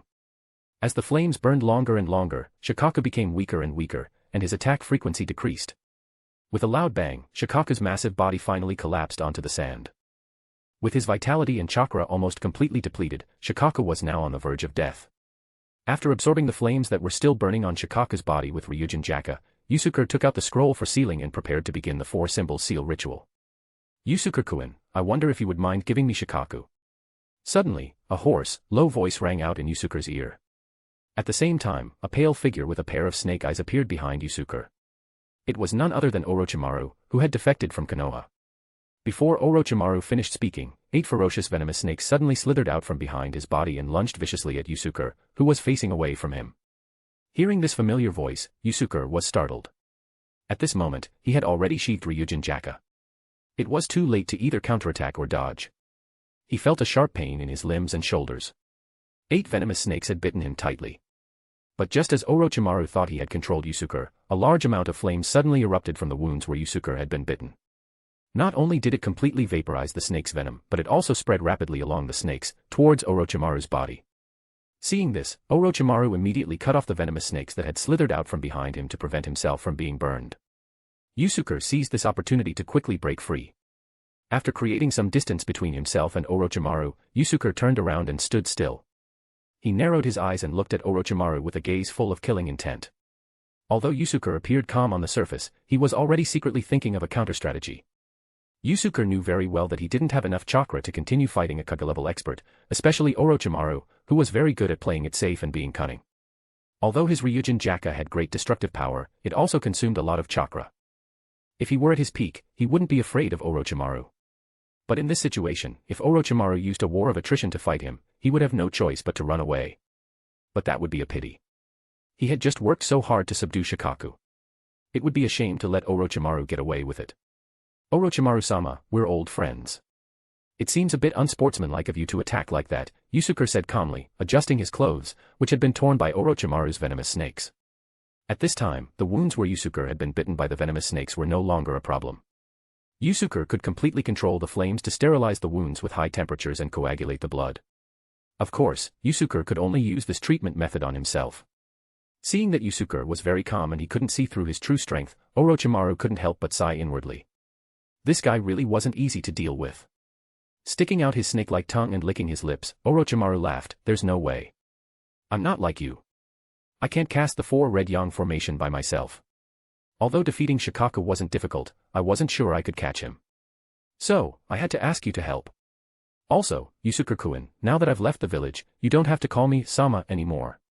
Orochimaru was currently cultivating his own team, such as Kimimaro, Yugo, and the Foreman Squad. Although these people were all talented, they were still young at this stage and couldn't help Orochimaru. Otherwise, Orochimaru would only need to have the Foreman Squad cast a barrier jutsu to trap Shikaku, and he could capture Shikaku himself. Yusuke looked at Orochimaru and said slowly, Mizuki is your man, right? He's the one who told you I was coming to Sunagakure. Orochimaru showed a surprised expression. Then, he praised, as expected of Yusuke-kun. You can actually discover this. You really have a keen sense of smell. Orochimaru, of course, didn't know that this wasn't Yusuke discovering Mizuki's flaws. It was just that Yusuke, as a time traveler, already knew Mizuki's background. So, you guessed that I, with the 4-symbol seal, wouldn't let Shikaku in the Nara desert go. Therefore, you've been secretly following me, waiting to reap the benefits after I dealt with Shikaku, Yusuke said. Orochimaru chuckled ominously, yes. But Yusuke-kun, you already have the 9-tailed fox. Why don't you give this Shikaku to me? Yusuke laughed, this is a tailed beast. You're not going to take it from me with just those 2 sentences, are you? Looking at Yusuke, who still seemed to have confidence, Orochimaru probed, do you still have the strength to fight me now? I've been hiding beneath the sand. I've been watching your entire fight with Shikaku. Your chakra should be almost depleted now, right? No wonder Yusuke felt something was different about Orochimaru. He felt like Orochimaru's skin was a little redder than before. It turned out that he had been hiding under the sand, and it had been baked by the high temperature. This entire area of sand was covered by his flame release, 10-direction scorching earth. The temperature beneath the sand was unbearable even for Shikaku. But Orochimaru had obviously used some kind of jutsu to protect his body. Otherwise, a normal person would have been roasted by this temperature. If it were anyone else, they might not have the strength left. But I'm an Uchiha. As soon as the words left his mouth, 3 golden red flame tomo appeared in each of Yusuke's pupils. With his Sharingan activated, Yusuke calmly stared at Orochimaru. Seeing the change in Yusuke's eyes, Orochimaru's pupils also contracted sharply in shock. He had long suspected that Yusuke had awakened the Sharingan, but he never expected it to be a Sharingan he had never seen before. Although he didn't know what kind of abilities Yusuke's Flame Tomo Sharingan had, it instinctively made him feel very dangerous. Yusuke-kun, do you know? You're like a cornered prey now. You're trying to scare off the hunter by bluffing, Orochimaru laughed. At this time, Orochimaru's eyes flashed with a dangerous light. His aura was also pressing down on Yusuke, as if he could attack at any moment. Faced with Orochimaru's almost intimidating probe, Yusuke remained calm. Yes, this is indeed a bluff. After all, this pair of Sharingan is my last trump card. I don't want to use it lightly unless I absolutely have to. Hearing Yusuke's words, Orochimaru fell silent. After a moment, Orochimaru finally gave up on continuing to attack. Instead, he compromised, you should know that I have many valuable jutsu, tools, and information. Give me this shikaku. You can ask for whatever you want. Hearing Orochimaru's words, Yusuke frowned and thought carefully, it seems like Orochimaru is determined to get this shikaku. Since I'm currently weak, it's better to owe him a favor. I can also get some tangible benefits. Besides, Orochimaru does have a lot of things I'm interested in. Deciding not to fight Orochimaru for this shikaku, Yusuke sighed and complained, you know, I've gone through a lot of trouble to prepare for this shikaku. I've suffered a lot in the battle just now. I almost fell into Shikaku's hands. And I was just ambushed by you, Orochimaru. I'm very seriously injured. Looking at Yusuke, who was full of energy and talking incessantly, Orochimaru interrupted coldly, Yusuke-kun, just say what you want. First, I need 20 Hashirama Cell Fusion Liquids. Hashirama Cell Fusion Liquid was an auxiliary potion that Yusuke and Orochimaru had developed together when they were developing the Four Symbols Seal. Besides being used to cast the Four Symbols Seal, it also had many other uses.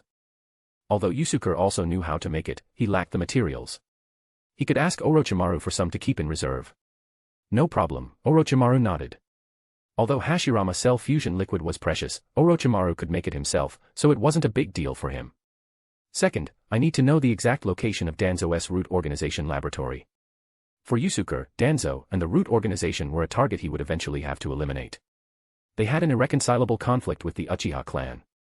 And Danzo's laboratory did have many valuable resources. This was something Yusuke hoped to obtain. Hearing Yusuke's second request, Orochimaru frowned. But after thinking for a moment, he agreed. Even though Orochimaru had defected, he was still in contact with Danzo and was a partner in Danzo's human experimentation. Therefore, he knew the location of the Root Organization's laboratory very well. Third, I need the exact location and method of entering Ryūjin Cave. Okay. Fourth. Yusuke-kun, don't be too greedy, Orochimaru said with an unpleasant expression when he heard Yusuke's fourth request. Chapter 40, NZNT, Chapter. Seeing Orochimaru call him greedy, Yusuke shook his head and said slowly, this is a tailed beast. Just a little Hashirama Cell Fusion Liquid and 2 measly pieces of information. The value isn't even close to being equal. While he said this, Yusuke knew that the Hashirama Cell Fusion Liquid and 2 pieces of information he requested were already incredibly valuable. But this was a trade after all, and he had to fight for the benefits he deserved. Orochimaru snorted coldly, go ahead, but I don't want to hear the word fifth today. Yusuke knew that too much of a good thing was bad. He smiled and said, don't worry. This is the last request. My younger sister, Izumi, has recently started training in swordsmanship, but she doesn't have a suitable weapon. I hope I can get a Kusanagi sword from you. In the Naruto world, Kusanagi isn't a single sword. It's a general term for a type of sword. Yusuke knew that Orochimaru had more than one Kusanagi sword. How many he had and the origin of those Kusanagi swords in Orochimaru's possession were always a mystery. In the original story, Orochimaru had taken out several Kusanagi swords. For example, the Kusanagi sword he used to fight the third Hokage during the Chunin exams was seized by Enma and left in Konoha, not taken away. When he fought against Naruto with the nine-tailed fox on Tenchi Bridge, he used a Kusanagi sword that could extend. Later, Orochimaru kidnapped Sasuke and gave him one. This showed that he definitely had a lot of them. Besides Orochimaru, Itachi Susanoo also used the Totsuka blade, which was also a Kusanagi sword. It was said to be the strongest of all the Kusanagi swords, known as the sealing sword. Hearing Yusuke's words, Orochimaru opened his mouth, and a wet sword hilt slowly emerged. Seeing this, Yusuke quickly stopped him. He didn't want to give his sister a sword that was covered in Orochimaru's saliva. Wait, can you switch to another one? Hearing this, Orochimaru's face darkened. He swallowed the sword back into his belly and then spat out a scroll. The scroll landed on the sand at Yusuke's feet and unfurled. On the scroll was a sealing formula for storing items. In the center of the sealing formula was a flowing, cursive character for sword. Release. Orochimaru formed a hand seal. A delicate katana slowly emerged from the sealing formula on the scroll. The blade of this katana was hidden in the scabbard. The scabbard and hilt were white. 2 pink ribbons embroidered with cherry blossoms fluttered in the wind at the end of the hilt. Yusuke picked up the katana and drew it from the scabbard. In an instant, a dazzling blade of light, like cherry blossoms, bloomed under the moonlight, beautiful and breathtaking. What a beautiful sword! Admiring the beautiful cherry blossom pattern on the blade, Yusuke exclaimed in admiration. Then, he asked Orochimaru, "What is the name of this sword?" Orochimaru said slowly, "Senbon Sakura." Sheathing the katana, Yusuke said with satisfaction, "Izumi will love this sword." "Thank you. Since the trade is over, Yusuke-kun, shouldn't you fulfill your promise and give me Shikaku?" Orochimaru said. Orochimaru, who was as cautious as ever, wouldn't seal Shikaku in front of Yusuke. Instead, he planned to take Shikaku away first and then deal with it slowly. Yusuke nodded.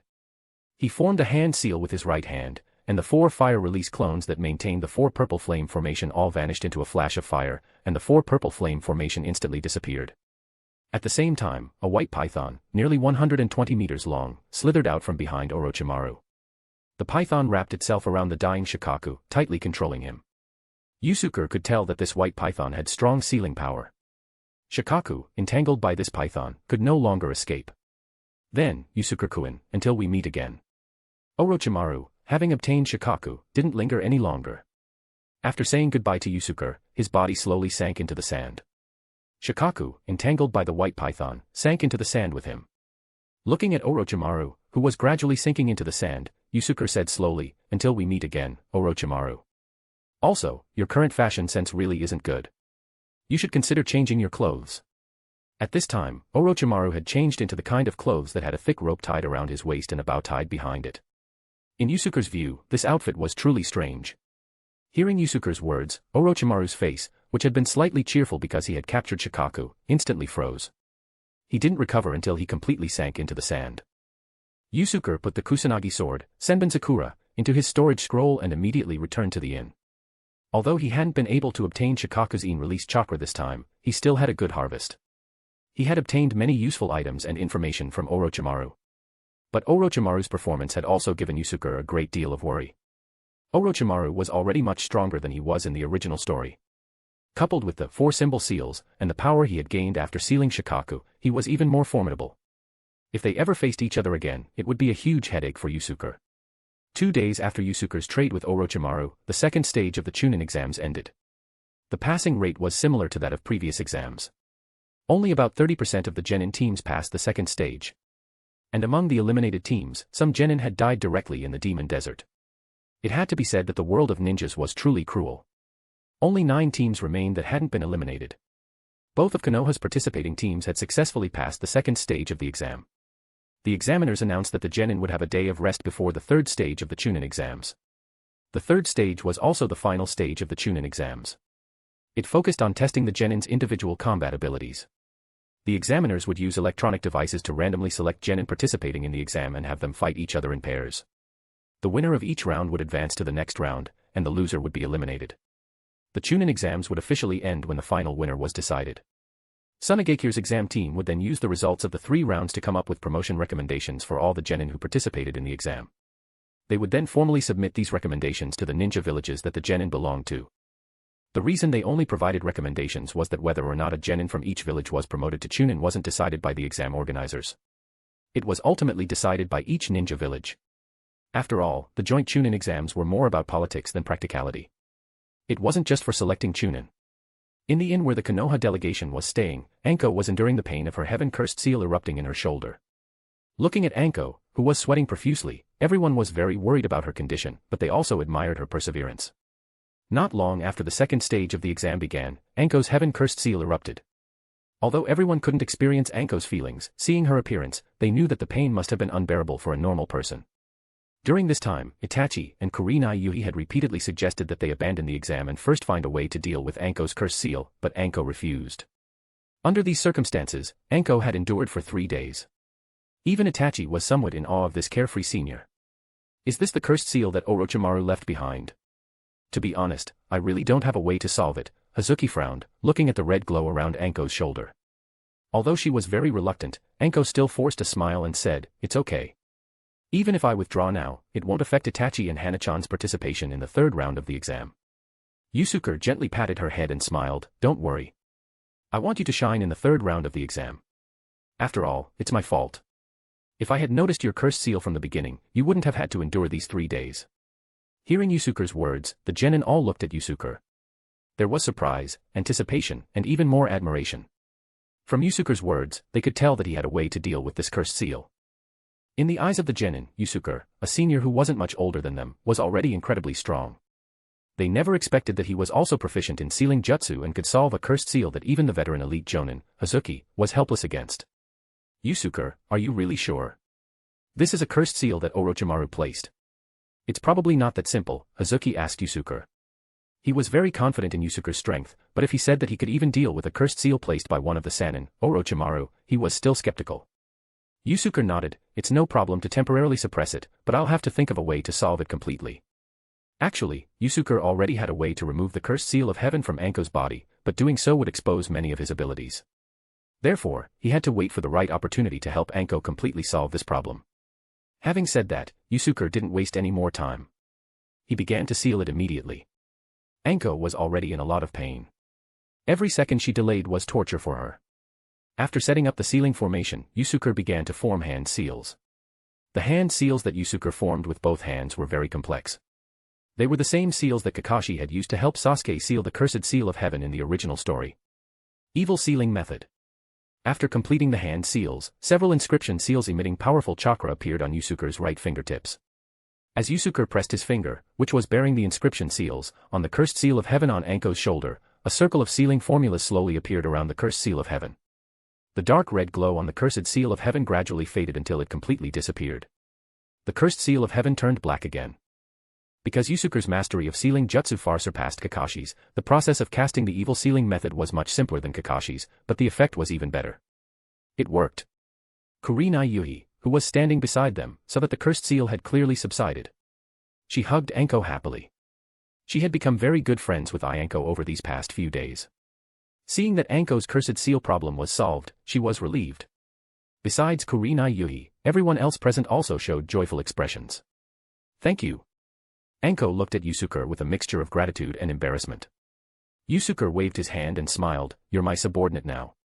You have to perform well in tomorrow's exam. Yes. Anko nodded seriously, determined to show Yusuke her true strength. The next day, at the site of the third stage of the Chunin exams, the stands were packed with people. Not only were most of Tsunagekyou's high-ranking officials, including the 4th Kazekage, Raza, present, but many officials from the Land of Wind had also come to watch.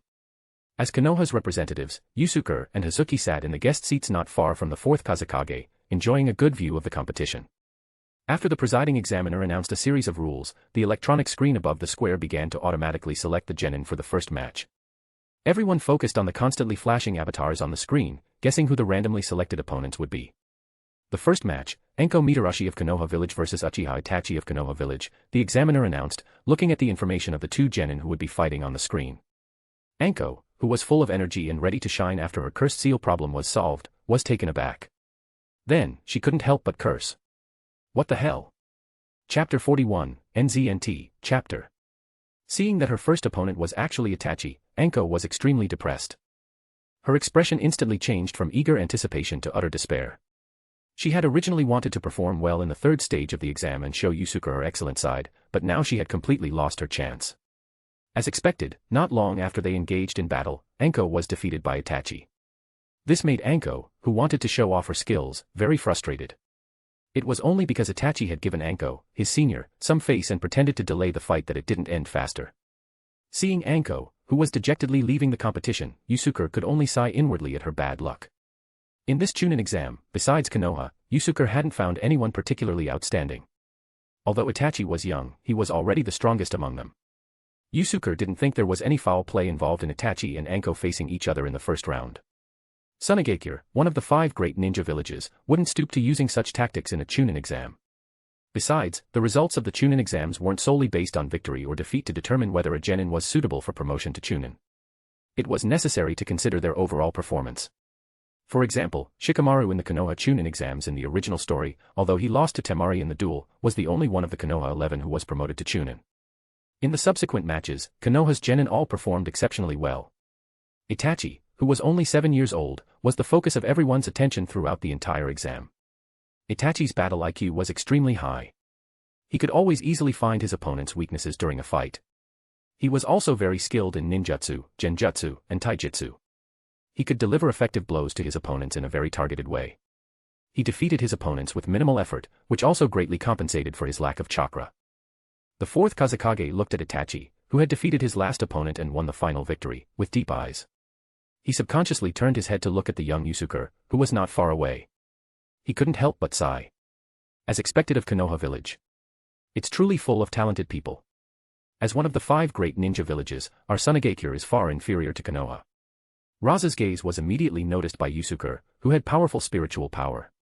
Yusuke turned to look and met Raza's gaze. Out of politeness, the two nodded slightly to each other as a greeting. But Yusuke could see a look of wariness and worry in Raza's eyes. He was clearly intimidated by the performance of Konoha's genin. Perhaps it's time to make a decision, Raza thought to himself, remembering the one-tailed Jinchuriki plan that Elder Chiyo had proposed. In Chiyo's plan, the candidate for the one-tailed Jinchuriki was Raza's son, who had just been born prematurely. Raza had always been reluctant to make this decision, but Konoha's outstanding performance in this Chunin exam had given him a great sense of crisis.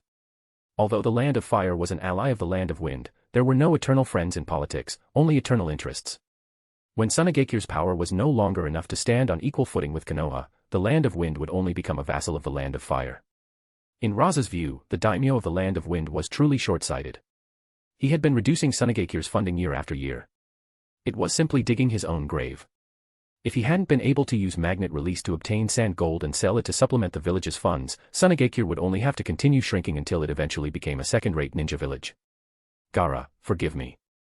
This is the fate of being a ninja. Raza, who was troubled by Sunagakure's internal and external problems, made up his mind at this moment to sacrifice his own son, Gaara, and carry out the one-tailed Jinchuriki plan.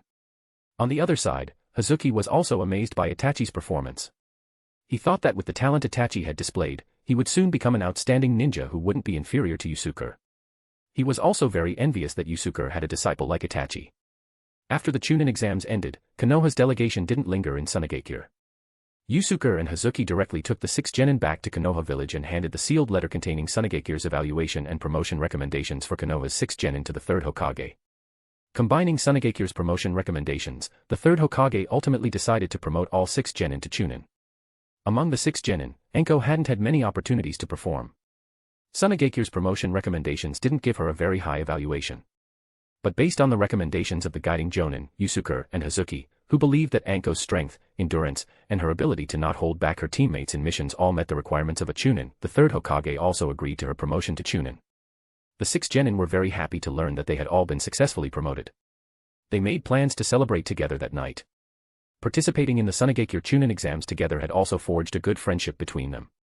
Enko and Kurenai Yui, in particular, had become best friends who talked about everything.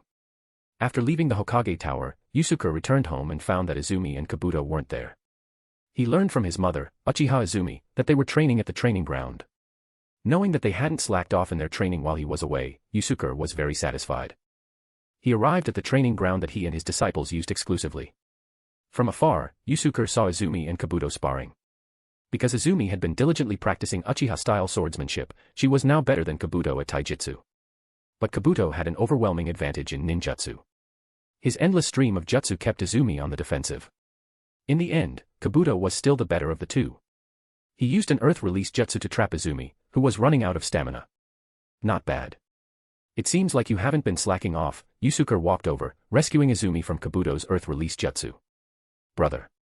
Sensei. Izumi and Kabuto showed happy expressions when they saw Yusuke. Yusuke took out the Kusanagi sword, Senbenzakura, from his storage scroll. The delicate-looking katana immediately caught their attention. Izumi, who was now passionate about swordsmanship, was particularly fascinated. Handing the katana to Izumi, Yusuke smiled, "Izumi, this is a gift for you. I believe you won't let this sword down." Izumi solemnly took the katana and immediately examined it carefully. The Senbenzakura was originally designed for female swordswomen, and Izumi couldn't put it down. Holding Senbenzakura, Izumi was both happy and touched. Although she was young, she could tell that this sword was incredibly valuable. It must have been something her brother had carefully prepared for her. At this time, Yusuke already had a plan for his 3 disciples' futures. In Yusuke's view, as long as Itachi continued to grow steadily, he would become a Kage level or even stronger than Kage level expert. And Yusuke's expectations for him were even higher. Kabuto's overall talent was somewhat inferior to Itachi's, but he was a ninja with the potential to learn senjutsu. During this trip to Sunagakure, Yusuke had obtained information about Ryūjin Cave from Orochimaru. In the original story, Kabuto successfully learned the Ryūjin Cave senjutsu, which even Orochimaru hadn't learned. His use of senjutsu was absolutely the best in Naruto. In Yusuke's view, Kabuto with senjutsu and Kabuto without senjutsu were two completely different concepts. But Ryūjin Cave was very deep, and learning senjutsu also carried a great risk. Yusuke would only carry out this plan when he was confident in his ability to control these risks. As for his sister and disciple, Izumi, although her talent was inferior to the first two, she was still very good. She had shown great talent in swordsmanship, and coupled with the Sharingan's powerful dynamic eyesight, she would definitely be a top swordswoman in the ninja world. When the time was right, Yusuke planned to give all three of his disciples cursed seals to make up for their congenital shortcomings. Of course, these shortcomings were only in comparison to the overpowered characters in Naruto. Currently, Yusuke had only developed the 4-symbol seal, which could seal in-release chakra. He had also decided that he would have to develop the reverse 4-symbol seal, which could seal yang-release chakra, in the future.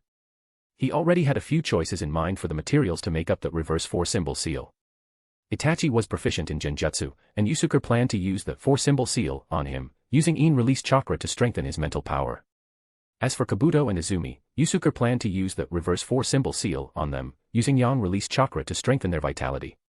With these kids' talent, I believe it won't be long before they can truly become my help, Yusuke hoped. Not long after the Sunagakure Chunin exams ended, Tsunade, who was traveling, received news that the 4th Hokage, Minato Namikaze, was seriously injured and unconscious. She temporarily returned to the village. Although Tsunade's personality was a bit willful, she always did as she pleased. But she still cared about Minato, her junior. Therefore, even though she didn't want to return to the village, she still came back to see if she could help Minato recover. Konoha Hospital, Minato's ward. The 3rd Hokage, Tsunade, and Kakashi were standing in front of Minato's bed, discussing his injuries. I didn't expect Minato's previous injuries to be so severe. If it were a normal person, they would have died. Tsunade examined Minato's condition and said with a serious expression. Then, do you have a way to wake up Sensei? Kakashi asked anxiously. Tsunade nodded, there is a way, but... At this point, Tsunade shook her head helplessly, it's a long process. I don't know how long it will take, and I can't stay in Konoha that long. Although Minato's physical injuries were very serious, they've actually completely healed after so long. But because he suffered injuries that far exceeded what his body could bear, his mind, or his brain's judgment of his body, is in a state of death. That's why he hasn't woken up yet. What we need to do now is to use gentle medical chakra to stimulate Minato's brain for a long time, activate his brain's activity, and allow him to regain consciousness. Hearing Tsunade's words, the 3rd Hokage and Kakashi present both understood the meaning behind her words. Stimulating the brain with medical chakra requires a very high level of chakra control for a medical ninja. If you're not careful, it could have extremely serious consequences. Therefore, only Tsunade herself was currently capable of performing this treatment. And it was very clear that Tsunade didn't want to stay in Konoha village for too long. She had already made a big concession by coming back to check on Minato's injuries. Tsunade, both Minato and Konoha need you. The 3rd Hokage frowned and tried to persuade Tsunade to stay in Konoha. But before he finished speaking, he was decisively rejected by Tsunade. Sarutobi-sensei, I'm sorry. I don't have any plans to stay in the village right now. Even if you force me to stay, I won't have the heart to perform this treatment for Minato day after day. If I make a mistake during the process, it could be irreversible damage to Minato. Tsunade waved her hand. Is there really no chance for anyone else to perform this treatment for Sensei besides you? Kakashi asked unwillingly. Hearing this, Tsunade thought for a moment and said slowly, now that you mention it, there might be a chance. Chapter 42, NZNT, Chapter. Not long after Tsunade returned to Konoha village, rumors spread throughout the village that Tsunade, one of the Sannin, was looking for a disciple. However, to become Tsunade's disciple, one had to pass 3 trials. For a month after the news spread, many ninjas in Konoha village went to try their luck at the trials, but no one was able to meet the requirements. The news of Tsunade selecting a disciple spread throughout the village. Yusuke, who was in Konoha, naturally heard about it. In Yusuke's view, Tsunade's search for a disciple was most likely related to the 4th Hokage, Minato Namikaze's, injuries. After all, Tsunade had returned to the village to check on the 4th Hokage's condition. Yusuke learned some of the content of the trials that Tsunade had set up from the ninjas who had failed the trials. He could tell that Tsunade was looking for someone with exceptional chakra control talent. Upon learning this information, Yusuke's lips curled up slightly. This is a once-in-a-lifetime opportunity. Hokage Tower, the third Hokage's office. What's the situation? Haven't you found a suitable candidate yet? The third Hokage frowned and asked Kakashi, who was standing beside him. Kakashi shook his head. The trials that Tsunade-sama set up are indeed very difficult. I tried it myself, but I couldn't reach the level of chakra control that Tsunade-sama requires. The third Hokage was silent for a while. Then, he turned to Tsunade and asked, can we lower the standards a little? Impossible. You have to understand that the process of treating Minato can't afford any mistakes. If they don't meet my requirements, it will only end up killing Minato, Tsunade said firmly. To be honest, I didn't have high hopes from the start. Shizune is the child I've found with the most medical ninja talent in recent years, but she's still far from meeting the requirements to perform this jutsu. I didn't expect you to find a suitable candidate in such a short period of time.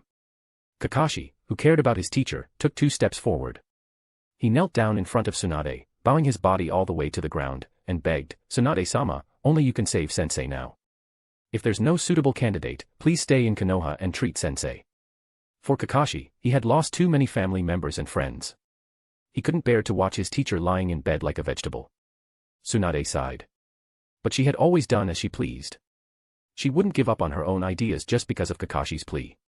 I'm sorry, but I can't grant your request. Since there's no suitable candidate, I'm going to leave the village today. I've left the assessment methods with you. If you find someone who can pass the trials, you can contact me anytime. I will teach him the treatment method. Just as Kakashi was feeling despair, a ninja in charge of delivering messages knocked on the door. Third Hokage-sama, good news. Come in, the third Hokage instructed. The ninja who was delivering the message pushed the door open. Behind him was a boy of 8 or 9 years old with white hair and delicate features. This boy was none other than Yusuke's disciple, Kabuto. Third Hokage-sama, this boy just completed all the trials that Tsunade-sama required. I immediately brought him to see you and Tsunade-sama, the ninja delivering the message said. Hearing that someone had actually completed the trials she had set up, and that he was a young boy, Tsunade was surprised. At the same time, she became interested in this boy. After all, if he was truly gifted, then it would be a good thing for her to take on such a disciple. Tsunade immediately called Kabuto to her side and personally tested him. She discovered that Kabuto did have chakra control abilities that far surpassed normal people. Even she was somewhat inferior. This discovery made Tsunade very happy. She was about to ask Kabuto if he was willing to become her disciple when Kakashi's words, which were spoken from the side, were like a bucket of cold water on her. Kabuto, aren't you Yusuke's disciple? Kakashi, who had already gotten up, asked in confusion. Hearing that someone met Tsunade's requirements, Kakashi was overjoyed at first. But when he saw that it was Kabuto, he was very surprised. Yes, Sensei asked me to try Tsunade-sama's trials. He said he wanted to test my chakra control abilities, Kabuto replied. When he had first entered the office and seen the third Hokage and the legendary Sannin, Tsunade, he was a little nervous.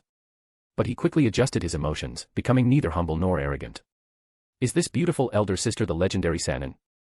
I didn't expect her to be so young. Kabuto thought to himself, looking at Tsunade, who looked like a girl. He was obviously charmed by Tsunade's appearance. Actually, Tsunade was already in her 40s, but because of the Byakuga seal's ability to preserve her appearance and regulate her body's functions, she still had the appearance of a girl. Hearing Kabuto's answer, Tsunade frowned. So, you're already someone else's disciple? Yes. My teacher is Uchiha Yusuke, Kabuto nodded. Hearing the 3 words, Uchiha, Tsunade subconsciously frowned. As a member of the Senju clan, she didn't have any good feelings towards the Uchiha clan. But she didn't have the strong animosity towards the Uchiha clan that her great-uncle, Senju Tobirama, or Danzo had. Uchiha Yusuke, that name sounds familiar, Tsunade muttered. Uchiha Yusuke is a jonin in the village. His nickname is Flame Sword. He's also known as the strongest Uchiha now. He's a very powerful ninja, Kakashi explained. Tsunade nodded, so it's him. Then I'll go see him myself. Tsunade had already decided to take Kabuto as her disciple. Knowing that Kabuto was Yusuke's disciple, Tsunade decided to talk to Yusuke and see if she could get him to give up his disciple. Tsunade-sama, if Kabuto can't be your disciple. Before Kakashi finished speaking, Tsunade understood what he meant and interrupted, don't worry about that. No matter what, I can teach him how to treat Minato. Hearing this, Kakashi and the third Hokage were relieved. Tsunade was also the type who acted decisively. She immediately took Kabuto to the Uchiha clan's headquarters to find Yusuke. Kakashi and Tsunade's disciple, Shizune, who was a little worried, followed them. The Uchiha clan's headquarters. Yusuke was teaching Itachi ninjutsu, while Izumi watched from the side. Ninjutsu, fire illusion crow technique. Itachi quickly formed hand seals, and his body transformed into a crow clone that possessed both fire and genjutsu attributes. Seeing that Itachi had mastered his signature jutsu so quickly, Yusuke nodded in satisfaction. This jutsu was based on Itachi's crow clone technique, so it was naturally easy for Itachi to learn. Izumi also thought this jutsu was very cool, but unfortunately, she didn't have any talent in genjutsu. After trying many times, she still couldn't grasp the key. Just then, they saw Tsunade and the others walking from afar. They stopped their ninja training. "You're Uchiha Yusuke?" Tsunade asked, looking at the boy who was only 15 or 16 years old. On the way here, she had also heard Kakashi talk about Yusuke's exploits. Especially when she learned about the process of Yusuke's battle with Shisui, she was very surprised. The information revealed by Kakashi showed that this Uchiha genius ninja, whom she had heard of before, was already an expert who was no less skilled than her. Tsunade trusted Kakashi's judgment very much and wouldn't think that he would exaggerate Yusuke's strength. As Tsunade was observing Yusuke, Yusuke was also observing Tsunade. Although this wasn't the first time he had seen Tsunade, they had never interacted before. Tsunade was truly the most vividly portrayed female character in the original Naruto. She was beautiful, powerful, and had a distinct personality. You could say that she wasn't perfect, but you couldn't say that she wasn't charming. At this time, Tsunade was wearing a woman's short kimono. Her long yellow hair was braided into 2 braids behind her back. Her features were exquisite, and she had a blue rhombus mark between her eyebrows. A necklace left by the first Hokage hung around her slender neck. For Yusuke, his first impression of Tsunade was that she was imposing. Yes, as the princess of the Senju clan, Tsunade didn't have any of the fussiness of a woman. Instead, she had a presence that was no less than that of a man. This presence not only didn't diminish her charm, but it also gave her an indescribable heroic aura. "So it's Tsunade-sama. I wonder what brings you to the Uchiha clan," Yusuke smiled. Although he was asking Tsunade, Yusuke knew what she was here for. This was the purpose of his plan to have Kabuto take Tsunade's trials. Kabuto is a very outstanding child. "I intend to take him as my disciple," Tsunade looked directly at Yusuke and said bluntly. That was her personality. She spoke directly and never beat around the bush. Hearing Tsunade's words, Yusuke chuckled inwardly. But he showed a troubled expression on his face. "I also value Kabuto very much. To be honest, Tsunade-sama, Kabuto has extraordinary talent in ninjutsu. He's also a valuable assistant to me in developing jutsu." Tsunade frowned. "There are many ninja geniuses, but I haven't found anyone who can inherit my medical ninjutsu. I don't like to force people, but I really can't bear to give up a talent like Kabuto. If you let Kabuto become my disciple, you can ask for whatever you want." As soon as Tsunade finished speaking, Kabuto looked at Yusuke with great worry. If he had a choice, he wouldn't want to leave Yusuke and become someone else's disciple. Yusuke seemed very troubled. He thought for a moment and finally, as if he had made up his mind, said, "I understand your concerns, Tsunade-sama.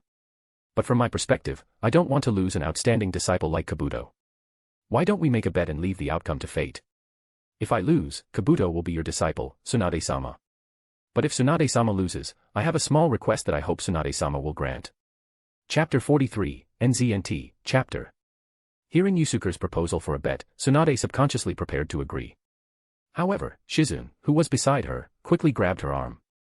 Yusuke nodded, "Yes. If I lose, Kabuto will naturally be your disciple, Tsunade-sama. If Tsunade-sama loses, I hope I can ask Tsunade-sama for a jutsu for Kabuto." Hearing this, Tsunade curiously asked, "Tell me what jutsu you want first."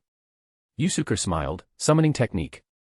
The slug that Tsunade-sama summons has incredibly powerful healing abilities. Such a summoning beast is something all ninjas dream of. And Tsunade-sama doesn't have to worry about Kabuto passing the summoning technique on to others. After all, the summoning contract scroll should be in Tsunade-sama's possession. Kabuto will just sign his name on it." After Yusuke finished speaking, he quietly watched Tsunade, who was deep in thought, waiting for a reply. In Yusuke's plan, the summoning technique was actually secondary. What he really wanted was the senjutsu of the Shikatsu forest. "You have to tell us what we're betting on first." Shizune, who was beside Tsunade, spoke up. She always felt that this young man, who wasn't much older than her, must have a hidden agenda. He was trying to trick Tsunade-sama. Yusuke laughed, "Why don't we bet on dice?" "No." As soon as Yusuke finished speaking, Shizune immediately rejected his proposal. She knew what Tsunade's luck was like. Betting on dice was a surefire way to lose. Seeing Shizune's reaction, Yusuke chuckled inwardly. He then proposed a few common gambling methods, but they were all rejected by Shizune. At this time, Tsunade's expression turned unpleasant. The veins on her fair forehead twitched slightly. This wasn't because she cared that Shizun was answering for her, but because she was very unhappy that Shizun didn't trust her powerful gambling skills. This won't work, and that won't work. This is a bit difficult. Why don't we just have a medical ninjutsu competition? After pretending to think about it in a troubled manner, Yusuke probed. Hearing Yusuke's words, Tsunade raised her eyebrows and said slowly, "You should know that I'm best at medical ninjutsu. You're not joking by proposing this kind of competition, are you?" Yusuke laughed. It seems like this miss isn't very satisfied with ordinary gambling methods. As it happens, I also have some knowledge of medical ninjutsu. And since we're all ninjas, why don't we settle this with ninjutsu? If Tsunade-sama has no objections, let's have a competition. Let's see who can restore a dying creature to life faster. How about it?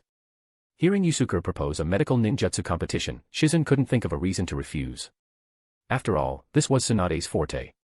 If she didn't even dare to bet on this, then there wouldn't be any other project that would be more advantageous to their side. Tsunade nodded. "All right, if that's the case, then let's begin. But although you must have prepared, I, Tsunade, don't like to take advantage of others. No matter what the outcome, I owe you a favor." Tsunade also sensed that Yusuke seemed to be prepared. But in her view, she had a very high chance of winning in a medical ninjutsu competition. Even if she won, it would be an unfair victory. Therefore, this favor was compensation for Yusuke. Yusuke was slightly stunned. Then, he smiled, "Thank you, Tsunade-sama." After confirming the terms of the bet, they caught 2 catfish of similar size, both of which were dying, and placed them on 2 stone slabs. Yusuke and Tsunade stood in front of the 2 stone slabs, waiting for Kakashi, who was acting as the referee, to give the signal. Begin. As soon as Kakashi's voice fell, Tsunade and Yusuke immediately began to rescue the catfish in front of them. Tsunade saw several light blue chakra needles appear in her hand. She quickly inserted them into key locations on the catfish's body. The catfish immediately began to wriggle and jump. Seeing this, Kakashi asked Shizun, who was beside him, "Has Tsunade-sama already won?" Shizun shook her head, "Not yet. Tsunade-sama is just using chakra stimulation therapy to first stimulate the catfish's vitality to prevent it from dying before she can treat it. To truly restore the fish's vitality, she still needs to continue treatment." As Shizun said, a light yellow chakra that felt very gentle appeared in Tsunade's hand. Tsunade covered the fish's body with her chakra-filled hand, and the fish's vitality was recovering at a visible rate. While Tsunade was performing medical ninjutsu, Yusuke took out a syringe and injected the liquid inside directly into the fish's body. After the injection was complete, Yusuke quickly formed hand seals. As soon as he finished the hand seals, he pressed his hand on the spot where he had injected the fish. Ninjutsu, Seal of Life. The liquid Yusuke had injected into the fish was Hashirama Cell Fusion Liquid. The cursed seal technique he was performing was the Seal of Life that he had used to temporarily save the 4th Hokage and Kushina during the Nine-Tailed Fox rampage. This powerful cursed seal technique could temporarily alleviate even the serious injuries that the 4th Hokage and Kushina had suffered at that time. It was even more effective against the injuries suffered by a mere fish. Although he was a little heartbroken to waste a tube of Hashirama Cell Fusion Liquid, Yusuke felt it was worth it when he thought that he could let Kabuto learn Tsunade's slug summoning technique and further have the opportunity to learn the senjutsu of the Shikatsu forest. As soon as the cursed seal appeared on the fish's body instantly burst with powerful vitality. It wriggled and jumped wildly on the stone slab, even more active than a fish in water. The fish that Tsunade was treating was also about to fully recover, but it was still a step behind Yusuke. Looking at the fish constantly jumping on Yusuke's stone slab, Tsunade was surprised. "I didn't expect you to be proficient in cursed seal techniques. But the key to your cursed seal is the tube of potion you injected into the fish. I can feel the incredibly powerful vitality contained within it." Yusuke laughed. "I did take a shortcut. This potion is a life-saving potion I made myself. Combined with the Seal of Life, as long as the injured person still has a breath, they can be temporarily revived." Hearing Yusuke's explanation, Tsunade sighed and said slowly, "I lost. Although you used a potion, there was no rule before the competition that prohibited its use." Looking at Shizun, whose mouth was puffed up in anger, Tsunade laughed. "You little girl, why are you making that face? It's as if you lost." Shizun said unwillingly, "He's too despicable. He used a potion. It wouldn't matter if I lost, but Tsunade-sama, you're so good at medical ninjutsu." Tsunade smiled and patted Shizun's head to comfort her. Without hesitation, she took out a scroll from her bosom and unfurled it on the ground. This scroll was the summoning contract scroll of the Shikatsu forest slug. On the part of the scroll that was unfurled, Yusuke saw the names of Senju Hashirama and Tsunade. Tsunade beckoned to Kabuto, "Kid, come here." Kabuto didn't move. He looked at Yusuke, who nodded with a smile, signaling him to do as Tsunade said. Write your name here and then press your thumbprint on the space below your name with your blood. Tsunade pointed to the blank space next to her name on the scroll. Following Tsunade's instructions, Kabuto wrote his name on the scroll and then bit his thumb, pressing his fingerprint on it. The entire process of signing the contract was complete. Tsunade put away the scroll and said to Kabuto, now follow me and form hand seals. As you form the hand seals, channel your chakra. The size of the slug you can summon will depend on the amount of chakra you channel. Kabuto nodded and immediately began to form hand seals with Tsunade. Summoning technique. After completing the hand seals, Tsunade retracted her hand seals and cancelled the summoning. Kabuto, however, pressed his right hand down on the ground and summoned a slug that was just the right size for him to ride on. Sitting on the soft, slimy slug, Kabuto felt very uncomfortable. Tsunade-sama, did you summon me? The slug spoke. Its voice was that of a sweet little girl. There were many summoning beasts in the ninja world that could speak, so no one found this strange. Tsunade said, no. The boy on your back summoned you. He's the one who just signed the contract. His name is Kabuto. Kabuto hurriedly said to the slug under him, hello, I'm Yukushi Kabuto. Pleased to meet you. Hello, Kabuto-sama. Pleased to meet you. The slug twisted its tentacles and looked at Kabuto on its back. After learning the slug's summoning technique, Kabuto had the slug return to the Shikatsu forest. Kakashi asked Tsunade, who was beside him, Tsunade-sama, how are you going to arrange for Kabuto? Tsunade said, I'm going to leave the village tomorrow. If Kabuto agrees to learn the medical ninjutsu to treat Minato, he'll have to leave with me. With the talent he's shown, I estimate that he'll be able to come back and treat the fourth Hokage in about a year. But Kabuto isn't my disciple yet. You still need to ask him if he's willing to leave the village and train with me. After Kakashi told Yusuke and Kabuto about treating the fourth Hokage, he begged Yusuke, I hope you can help with this. I'm eternally grateful. Yusuke patted Kabuto on the shoulder and said, as a member of the village, if we can help the fourth Hokage recover, it's our duty. You should go train with Tsunade-sama. You can also see the world while you're training. Hearing Yusuke's words, Kabuto nodded and agreed to Kakashi's request. Kakashi was also relieved. He saw hope for his teacher's recovery, which solved a problem that had been on his mind for a long time. With everything settled, Tsunade told them the departure time for tomorrow and then left with Shizune. Although she hadn't successfully taken Kabuto as her disciple, Tsunade felt very sorry. But she didn't dwell on it. She quickly put it out of her mind. What truly made Tsunade sigh was Yusuke, whom she had met today. This young, strongest Uchiha, is indeed a character. She admired Yusuke's performance today. But while praising him, Tsunade couldn't help but think of the declining Senju clan, and she couldn't help but sigh. The next morning, with everyone's farewells, Kabuto left Konoha with Tsunade. As they were seeing them off, Izumi was reluctant to let Kabuto go. At the same time, she was also very envious.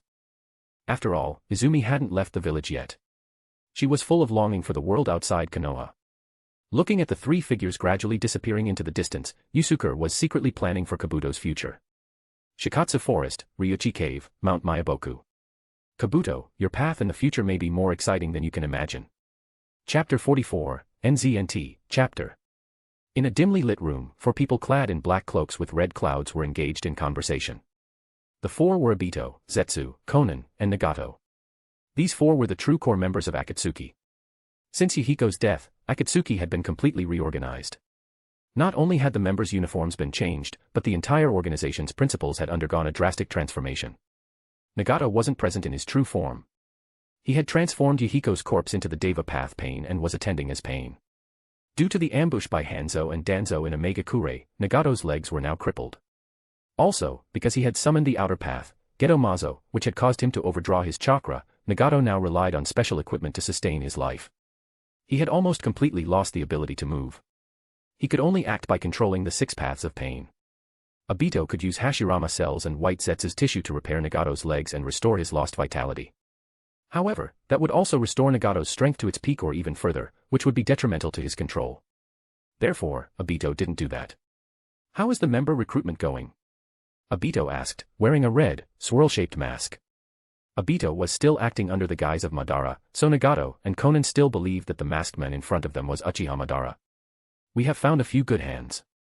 Kakuzu, the rogue ninja from Takigakure, Kisame Hoshigaki, the rogue ninja from Kirigakure, and the recently recruited Sasori of the Red Sand, Konan said emotionlessly. Since Yuhiko's death, Konan's personality had also completely changed. She, who had been gentle to everyone, had become cold. She always had a cold expression, as if she had lost her emotions. Hearing Conan's words, Obito frowned under his mask. The progress is a bit slow. This number of members is far from enough. We need to gather at least 10 official members. We also hope to find suitable candidates to advance the organization's plan as soon as possible. But there aren't many experts who are independent of the various ninja villages. You provided the information on the previous members. Do you have any new candidates? Pain asked Obito coldly. In Akatsuki's plan, besides collecting the 9-tailed beasts, they also needed to gather a large amount of funds beforehand. This required enough manpower to prepare. Pain was currently arranging for members to take on high-paying bounty missions to raise funds. A while ago, Orochimaru, one of the Sannin of Konoha, defected. We recently discovered his hiding place. Orochimaru is a fickle person. We're worried that approaching him might be risky. But since you're the leader, you should decide whether or not to recruit him into the organization, Zetsu, who was on the side, said. Orochimaru isn't easy to deal with. He should be the strongest of the Sannin right now, Obito added. Pain didn't care about what Zetsu and Obito said. He said coldly, under these Rinnegan, Orochimaru can't do anything. Give me the information on his location. I'll personally go with Sasori. If Orochimaru agrees to join, we'll arrange for him to be Sasori's partner. If he doesn't agree, I'll just take care of him. A few days later, in a gloomy underground cave, Orochimaru had just sealed Shikaku's in-release chakra into his body's 4-symbol seal. Perfect. I feel incredibly powerful right now, Orochimaru said, a look of excitement on his pale face. At this time, if anyone familiar with Orochimaru were present, they would notice that Orochimaru was shorter than before. The reason for this was that Orochimaru had successfully completed his first Edo Tensei. To perform the Edo Tensei and then seal Shikaku's in-release chakra into his new body, Orochimaru hadn't started the sealing process immediately after obtaining Shikaku. He had waited until now to complete the sealing. Because of the existence of Yusuke, his academic friend, Orochimaru's technical abilities were much higher than in the original story. The Edo Tensei, which should have been developed a few years later, had not only been completed ahead of time, but he had also found the 4-symbol seal, which could temporarily compensate for the huge flaw of his weakened mental power after the Edo Tensei. Looking at Shikaku, who had shrunk to half its size and only had yang-release chakra left, Orochimaru was troubled. He didn't have a suitable vessel to seal Shikaku. If he sealed Shikaku as a Jinchuriki in another ninja's body, not only would the ninja need to have a suitable physique, but he would also need the corresponding sealing jutsu. The sealing jutsu for sealing Shikaku in a ninja's body to create a Jinchuriki was currently only researched by Tsunagakure. Orochimaru didn't have the necessary conditions to create a one-tailed Jinchuriki. If he kept Shikaku, Orochimaru would have to personally watch over him. And Shikaku was hot-tempered and talkative, which made Orochimaru very annoyed. But releasing Shikaku would be a real waste. Therefore, the remaining half of Shikaku was completely useless in Orochimaru's hands. After thinking for a moment, Orochimaru decided to kill the half Shikaku directly. Although it was a pity, he didn't have the spare energy to watch over Shikaku. Of course, even if Orochimaru killed Shikaku, he wouldn't truly die. He would still reappear in the Nara desert not long after. I wonder if Yusuke has found the materials for the reverse 4-symbol seal, which can seal yang-release chakra. Orochimaru couldn't help but think of Yusuke. If he could complete the reverse 4-symbol seal now, the other half of Shikaku's yang-release chakra wouldn't be wasted.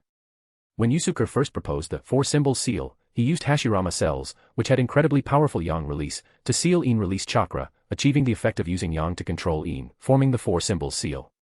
The reverse 4-symbol seal actually worked on the same principle as the 4-symbol seal. It used a material with powerful in release to control yang, forming a seal that could seal a large amount of yang release chakra. The Sharingan should be able to serve as a material for a seal that represents in release power. But an ordinary Sharingan definitely won't do. It has to be at least the special Sharingan that Uchiha Shisui used when he fought Yusuke. But it would be a shame to use such a pair of eyes as a material for a seal. It's a waste, a waste. Temporarily putting aside the idea of the reverse 4-symbol seal, a cold glint flashed in Orochimaru's eyes. He slowly walked towards Shikaku. At that moment, 2 people wearing black cloaks with red clouds were approaching the cave where Orochimaru was. It seems like this is the place, Sasori said slowly, looking at the entrance-like cave in front of him. Sasori was hidden inside his puppet, Hirako. The entire puppet's body was lying on the ground, and his voice, which had been specially processed, was very hoarse. It seems so. We didn't hide our tracks. Orochimaru should have noticed us, Pain said. As soon as the words left his mouth, Orochimaru slowly walked out of the cave. Orochimaru had just killed Shikaku, who only had yang release chakra left, when he discovered Pain and Sasori's arrival. Sensing that something was amiss, Orochimaru took the initiative to greet them at the entrance of the cave. He also wanted to test the strength of his newly reborn body, which had the four symbols seal implanted. In the original story, Orochimaru joined Akatsuki relatively late. And with Kabuto as an undercover agent under Sasori, Orochimaru had already learned a lot about Akatsuki's secrets when they came to him. But now, Kabuto had been taken by Yusuke, and Akatsuki had noticed Orochimaru earlier. Therefore, at this stage, Orochimaru was still very unfamiliar with Akatsuki. Looking at the Deva path pain in front of him, Orochimaru didn't recognize him as one of the three orphans he had met in Omegakure with Jiraiya and Tsunade. For him, he had seen too many war orphans and didn't care. At this time, his attention was entirely on Pain's pair of ripple-shaped Rinnegan. These eyes are a very special dojutsu Kekki Genkai. Orochimaru stuck out his snake-like tongue and licked his lips, thinking to himself. Although he saw Pain's extraordinary eyes at a glance, Orochimaru didn't recognize them as the legendary Rinnegan. But instinctively, he felt that these eyes were very powerful. When he was stared at by these eyes, Orochimaru felt like he was a defenseless prey being firmly locked onto by a hunter. Orochimaru, it's been a long time. Sasori, who was beside Pain, took the initiative to greet Orochimaru. Shifting his gaze from Pain to Hirako, who was beside him, Orochimaru frowned and carefully observed him. He asked with an uncertain tone, "Are you Sasori of the Red Sand?" Orochimaru had met Sasori once. At that time, Sasori hadn't joined Akatsuki, and he hadn't hidden his body inside the puppet, Hirako. But with Orochimaru's eyesight, he still noticed something unusual about the puppet. But he couldn't be completely sure. "Yes," Sasori replied. Orochimaru's signature sinister smile slowly appeared. "I wonder what brings you here to visit me, Sasori, dressed so oddly." Sasori snorted coldly, "You're the one who's dressed oddly. You should take a look at yourself. The Shimenawa doesn't suit you at all." Hearing Sasori's words, Orochimaru's smile faltered. He couldn't help but think of the night he traded Shikaka with Yusuke. Yusuke had also suggested that he change clothes. Could it be that these clothes really don't look good? Orochimaru couldn't help but begin to doubt himself. At this time, Orochimaru was still wearing his signature outfit, with a rope tied around his waist and a big bow tied behind it. This rope was called a Shimenawa in Japan. Pain snorted coldly, "Enough, Sasori. Don't talk about these irrelevant things. Let's get down to business."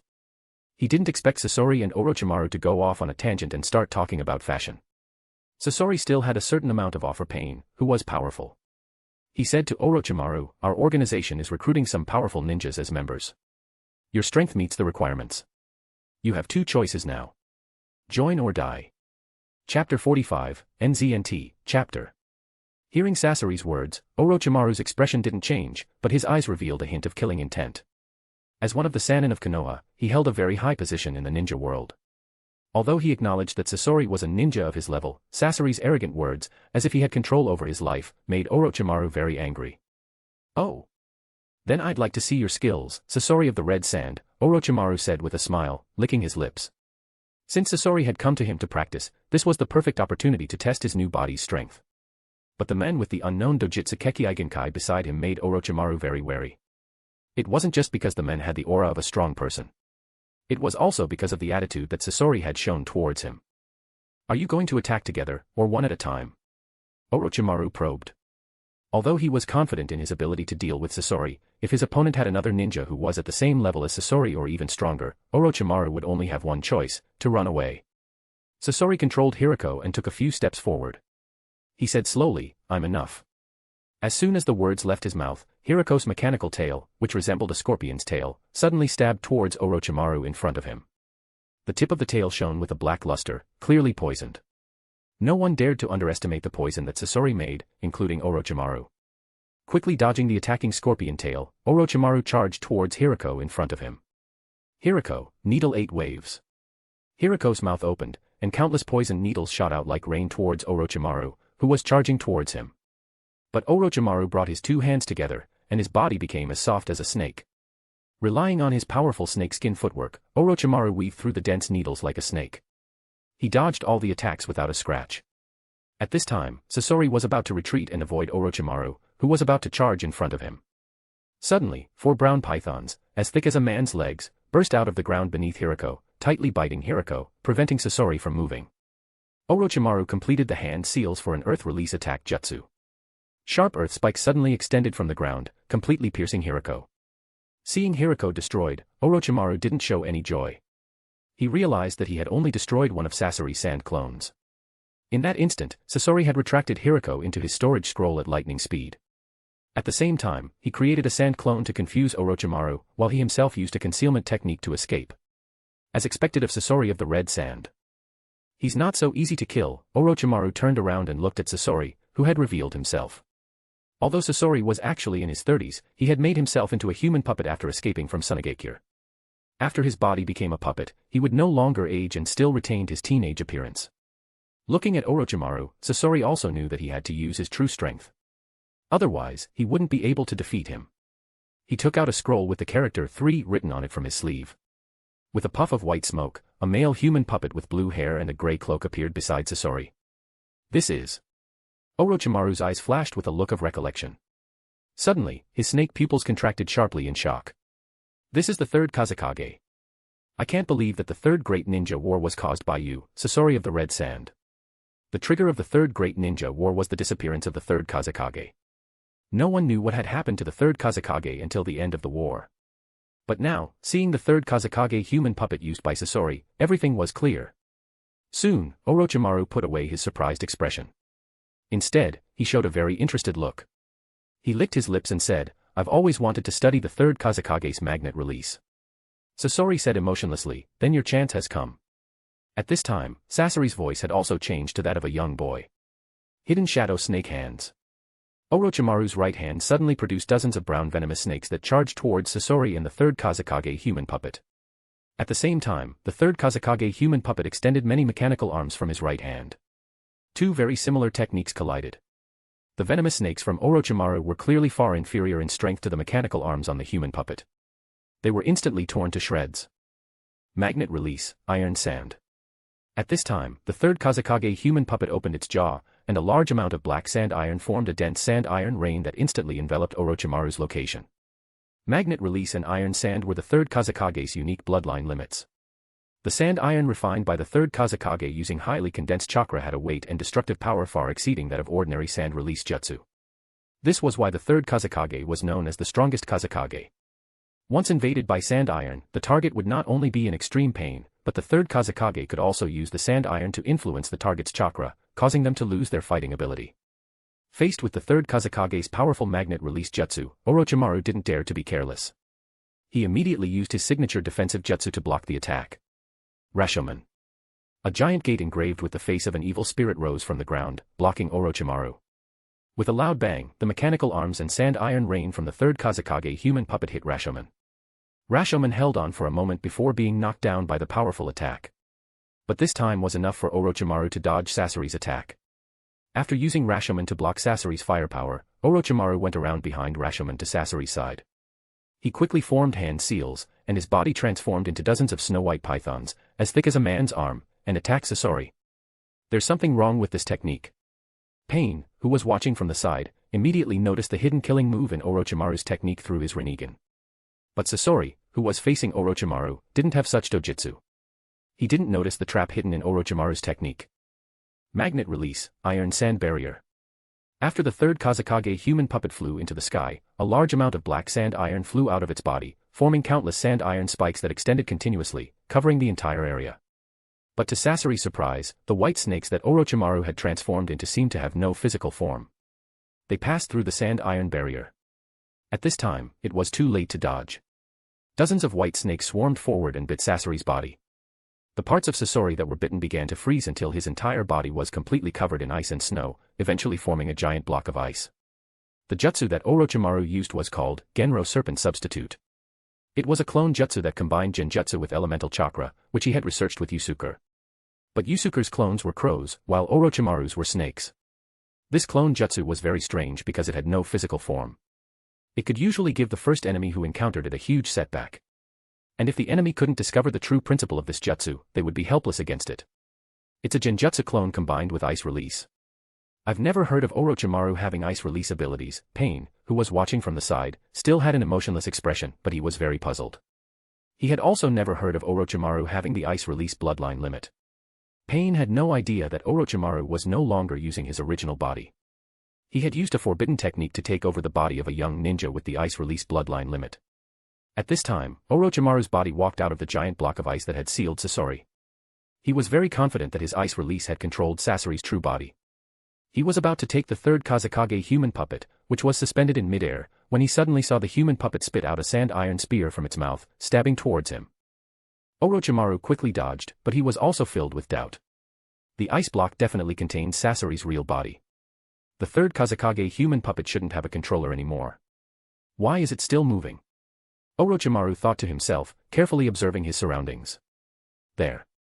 Suddenly, Orochimaru noticed a figure in a black robe hiding behind a large tree, using chakra threads to control the third Kazekage human puppet.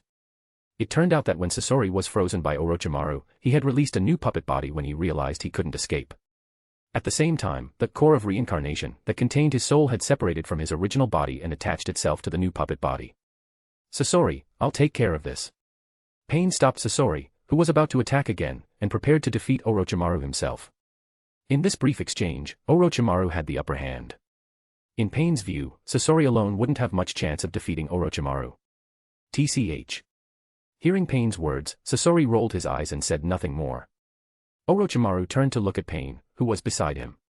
Suddenly, without warning, Orochimaru's body quickly stretched, and in the blink of an eye, he was in front of Pain. These eyes, I'll take them. Although Orochimaru didn't know that Pain's eyes were the Rinnegan, he instinctively felt that these eyes he had never seen before were not simple. Looking at Orochimaru, who was full of excitement, Pain remained cold. Shinra Tensei. With a giant impact, Orochimaru was knocked away. But because Orochimaru's body had been modified to be soft, this impact-type attack didn't cause much damage. Looking at Orochimaru, who was sprawled out in the distance, still dazed, Pain slowly extended his right hand. Bansho Tenin. Under the influence of Pain's Bansho Tenin ability, Orochimaru felt a powerful gravitational force pulling him back in the opposite direction from where he had just flown. But Orochimaru was a veteran of countless battles. His reaction time was beyond normal. He immediately took countermeasures. Quickly forming hand seals, Orochimaru cast Uwabami Serpent again. His body transformed into dozens of white pythons that bit towards Pain, who was constantly approaching. Looking at the dozens of white snakes viciously biting towards him, Pain remained calm. A slender black rod extended from his left sleeve. Die. Behind the dozens of white snakes, Orochimaru's ferocious face seemed to appear. Chapter 46, NZNT, Chapter. Facing the dozens of white pythons charging towards him, Pain didn't panic. Holding the black rod in his left hand, he quickly stabbed forward repeatedly, each strike landing on the body of a white snake. Impossible. The white pythons emitted Orochimaru's voice. Struck by Pain, they curled up together, reforming into Orochimaru.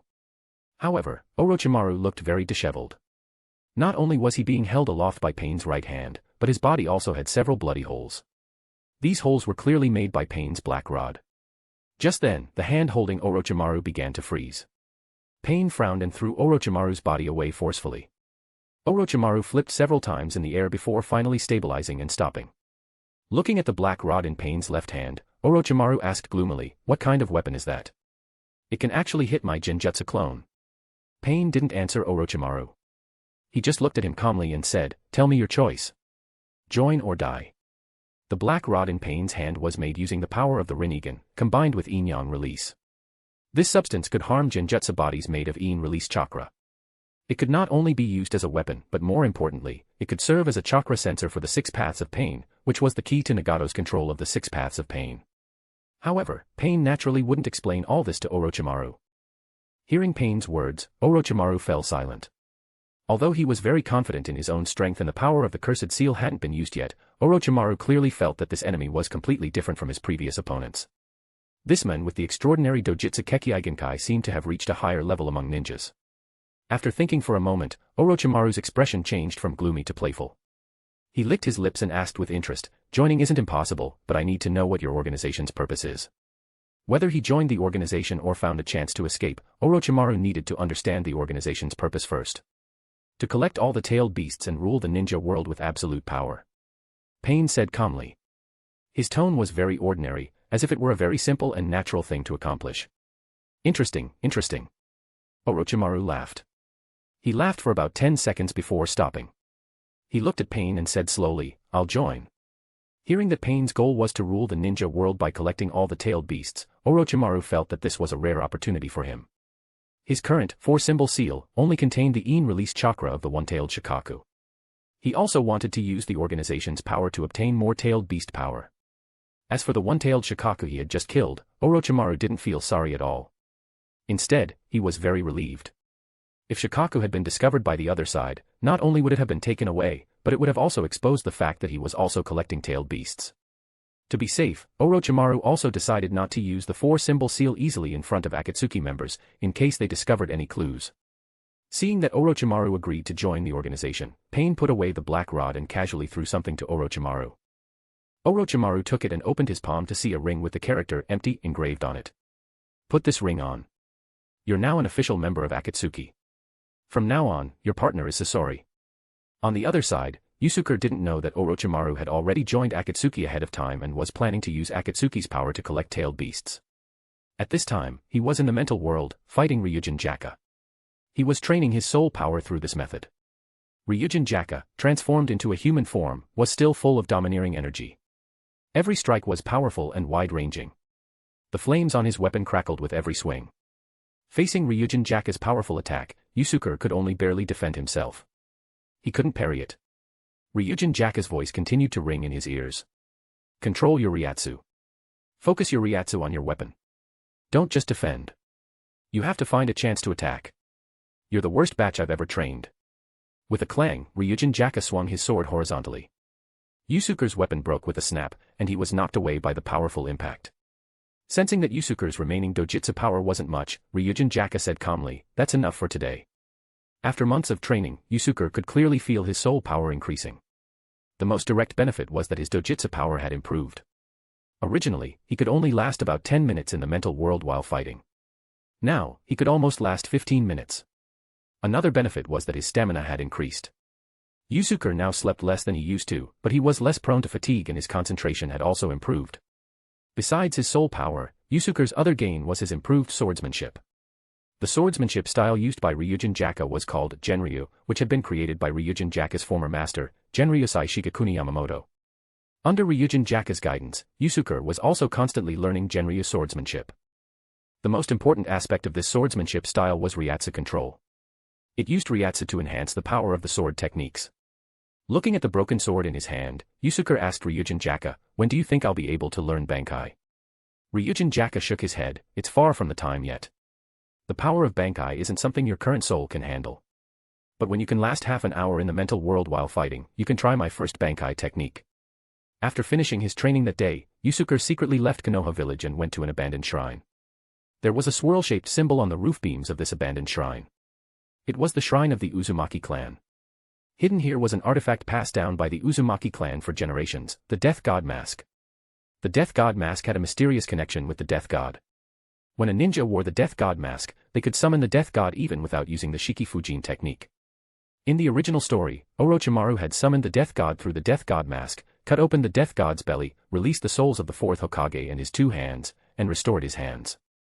Slowly entering the dilapidated shrine, Yusuke found a wall covered in masks. There were nearly 100 masks on the wall, each with a different, eerie, distorted face. It seemed like they had been deliberately arranged to hide the true Death God Mask. But for Yusuke, who had powerful spiritual power, the Death God Mask, which emitted a soul aura, was like a firefly in the dark. He could identify it at a glance. So this is the Death God Mask. Yusuke slowly took down the mask with horns on its head and a distorted, grinning face. He carefully examined it. Yusuke had once mentioned the death god of the Naruto world to Ryūjin Jakka, and Ryūjin Jakka was very interested. After all, it had once been the weapon of a Shinigami from Soul Society. It was curious about the death god of the Naruto world. But after hearing Yusuke's description, Ryūjin Jakka believed that the death god of the Naruto world wasn't a true god who controlled the life and death of creatures in the Naruto world. It was more like a powerful demon that fed on souls. Yusuke thought about Ryūjin Jakka's insight, and he felt that it made sense. After all, when Orochimaru cut open the Death God's belly in the original story, he only released the souls of the Hokage sealed by the Shikifujin technique and Orochimaru's 2 hands. This showed that the so-called Death God only controlled the souls sealed by the Shikifujin technique. From this perspective, Shikifujin was more like a summoning technique. The caster sacrifices their soul to summon the Death God and uses the Death God to reap the enemy's soul. In Yusuke's plan, he was thinking of using the Death God's power to complete the reverse 4-symbol seal. The Death God itself was a pure soul form and fed on souls. It was composed of very pure Yin release chakra, which could potentially meet the seal's requirements for Yin release materials. Although I've confirmed with Ryūjin Jakka that it, as a Zanpakuto, can kill the death god, a spiritual demon, I can't assess the death god's strength. If I summon it and I'm not its opponent, I'll die a pointless death. Yusuke thought for a moment. To be safe, he put the death god mask into his storage scroll. He decided not to summon the death god until he was ready. The next day, Yusuke went to the Hinoharu tea house, which was his favorite tea house in Konoha village. Ah. It's you. Yusuke was surprised to see the girl he had met before. At this time, the girl was wearing a floral apron. Her light gray hair was still in two pigtails that stuck out over her shoulders. She looked cute and playful. The girl was also delighted to see Yusuke. She ran over in small steps. Yusuke-sama, it's been a while. Yusuke also smiled, you've already become a ninja. Why are you back working as a tea house waitress? Hearing Yusuke's words, the girl was still smiling, but her eyes revealed a hint of sadness. Being a ninja really isn't for me. When I was a child, I always looked up to the dashing ninja adults. I always dreamed of becoming a ninja one day, someone everyone admired. But after actually carrying out missions, I realized how cruel the ninja world is. From the girl's words, Yusuke learned that she was actually Itachi's former teammate, named Inari Shinko. During the mission when Itachi awakened his Sharingan, the captain, Mizunoto Yuki, and his teammate, Izumo Tenma, died in battle. Inari Shinko was also seriously injured and took several months to recover. Inari Shinko, who had felt the cruelty of the ninja world, realized that she didn't have the talent to become a ninja. She gave up on the ninja path and returned to the tea house to work as a waitress. I don't have Itachi's extraordinary talent, and I can't accept the fact that my comrades died in front of me. Maybe this tea house is the best place for me, Inari Shinko said, as if she was lost in some bad memories. Coming back to her senses, Inari Shinko saw that Yusuke was patiently listening to her. She suddenly felt embarrassed. Her cheeks flushed, and she hurriedly said, I'm sorry, Yusuke-sama. I've wasted so much of your time listening to this little girl complain. Yusuke smiled and shook his head, signaling her not to mind. The two didn't chat for long. Inari Shinko went back to her waitress duties. Looking at the girl's busy figure, Yusuke picked up the remaining tea in his hand and drank it in one gulp. But his mind was filled with thoughts. The 5 great nations, Akatsuki, countless independent small countries, Obito, and others lurking in the shadows. This world is truly chaotic and incredibly cruel. And I've come here with such powerful strength, Ryūjin Jakka. Can I do anything for this world? Chapter 47, NZNT, Chapter. In the blink of an eye, 3 years had passed. 3 years wasn't a long time, but a lot had happened in the ninja world. There was a local war between Tsunagakure and Iwagakure. Tsunagakure's hero ninja, Pakura, suddenly disappeared.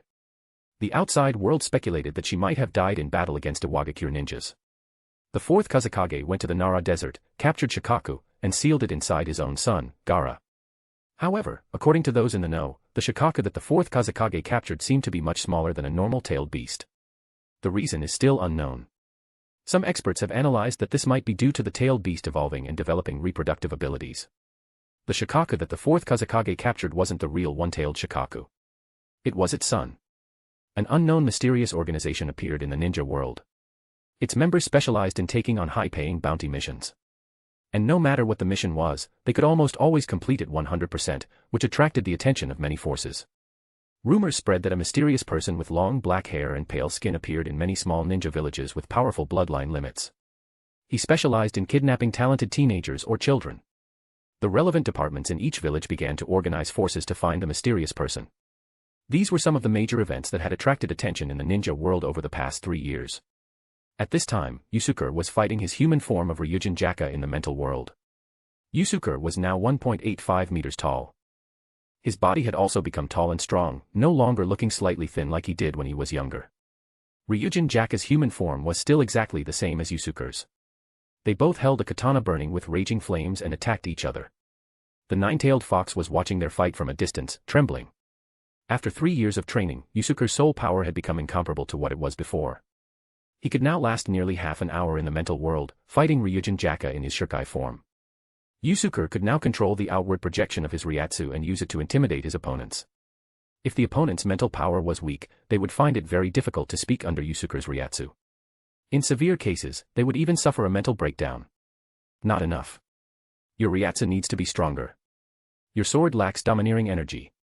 How can you unleash the true power of my Ryūjin Jakka? Although Yusuke could now fight Ryūjin Jakka back and forth, unlike 3 years ago when he could only defend and couldn't counterattack, Yusuke's performance still wasn't good enough to satisfy Ryūjin Jakka. Their fight was as fast as lightning. The blades flashed, and the area was filled with crimson flames.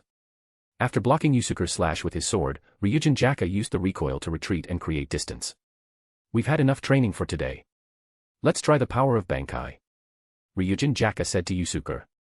Yusuke nodded.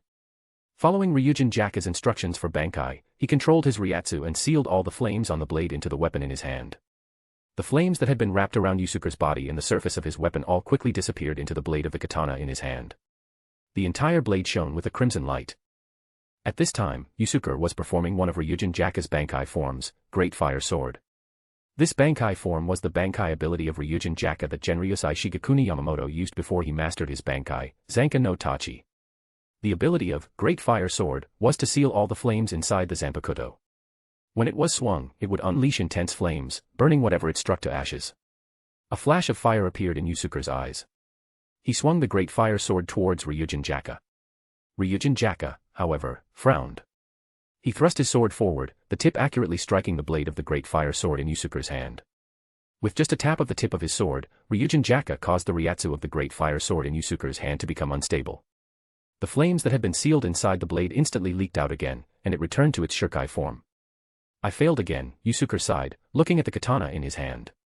Ryūjin Jakka put away his weapon. His expression was serious.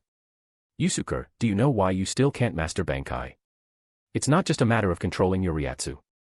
More importantly, you haven't mastered the Will of Fire." Hearing the words, Will of Fire, Yusuke's facial muscles twitched involuntarily. Although he knew that the Will of Fire that Ryūjin Jakka was talking about wasn't the same as the one passed down through generations in Konoha, it still felt strange. You don't have the spirit of charging forward, and you don't have the domineering energy of being the best. How can you unleash my true power like that? Think about what I've said.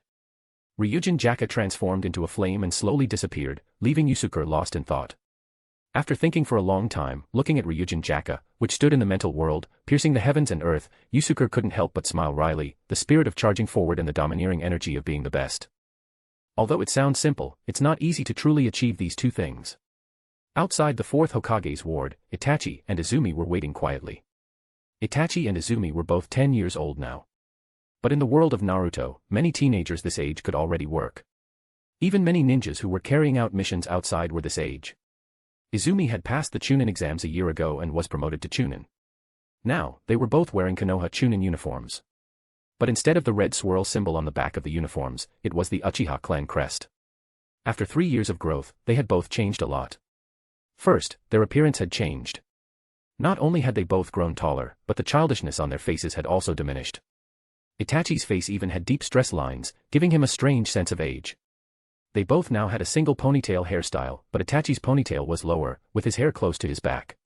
Izumi's ponytail was higher, making her look heroic and dashing. At this time, the door to the fourth Hokage's ward slowly opened. Kabuto and Kakashi walked out. Kakashi was the same age as Yusuke. He now looked almost the same as he did when he first appeared in the original story. But he was still carrying a short sword on his back. He hadn't given up on the swordsmanship of the Hatake clan. Kabuto was still wearing the black round-rimmed glasses that Yahiko gave him. He was also wearing the Konoha Chunin uniform. His face now had a more mature look, and he didn't have the cunning that he displayed in the original story. "How was the treatment today?" Izumi asked. She and Itachi had come with Kabuto. Since Kabuto had returned to Konoha more than a year ago, he had been treating the fourth Hokage regularly every day, slowly stimulating the fourth Hokage's brain nerves with gentle chakra. Kabuto shook his head. It will still be a while before the fourth Hokage-sama wakes up. The fourth Hokage-sama's brain nerves have gradually regained their vitality, but he probably won't wake up anytime soon. And even if the fourth Hokage-sama regains consciousness, his body hasn't moved for so long. He'll need a long recovery period before he can regain his original strength. Kakashi said gratefully, "It doesn't matter if it takes a long time. As long as Sensei recovers, that's enough. I'll need you to continue working hard in the future." Kabuto hurriedly said, "Kakashi-senpai, you're too kind. This is something I should be doing." Itachi, Izumi, and Kabuto said goodbye to Kakashi at the hospital and then went to the Hokage Tower to pick up a mission. Since they had all become Chunin, they had formed a 3-person team and carried out missions in Konoha village. The 3 of them were exceptionally skilled and performed very well in many missions. They had also gained a lot of fame in Konoha. After the three of them picked up their mission and left the Hokage's office, they happened to run into Danzo, who was going to the Hokage's office. The atmosphere immediately became tense.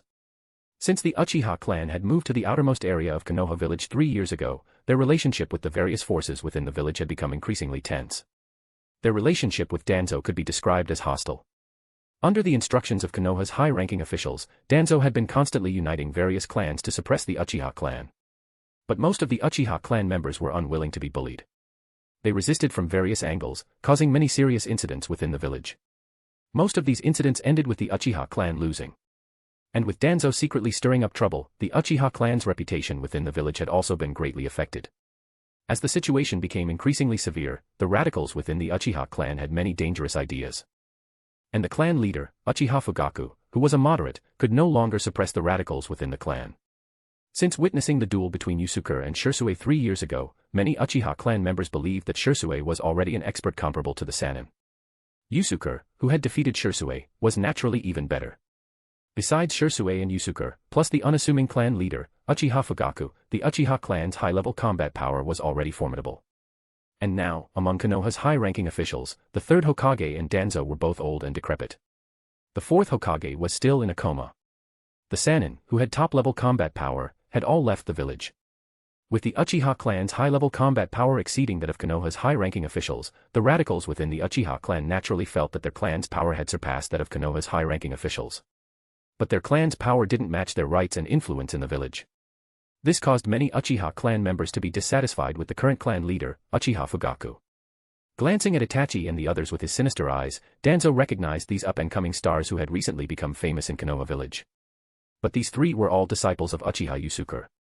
Therefore, for him, they were just enemies who needed to be eliminated. Out of courtesy between superiors and subordinates, Itachi and the others bowed to Danzo. But Danzo didn't respond. Watching Danzo slowly enter the third Hokage's office, Itachi unconsciously frowned. He vaguely felt that something big was about to happen. Itachi, what are you thinking about? We should go, Izumi said, pulling on Itachi's clothes when she saw that he was standing there motionless. Itachi came back to his senses and said slightly, sorry. I was just spacing out. Before we leave the village, I want to go see Sasuke at the kindergarten. Chapter 48, NZNT, Chapter. In the Konoha kindergarten, a group of children who looked 4 or 5 years old were playing on the playground, laughing and playing in groups of 2 or 3.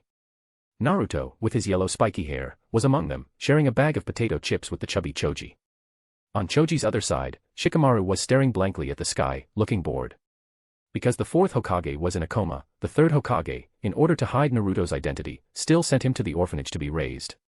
But because the fourth Hokage was still alive, Naruto's treatment was much better than in the original story.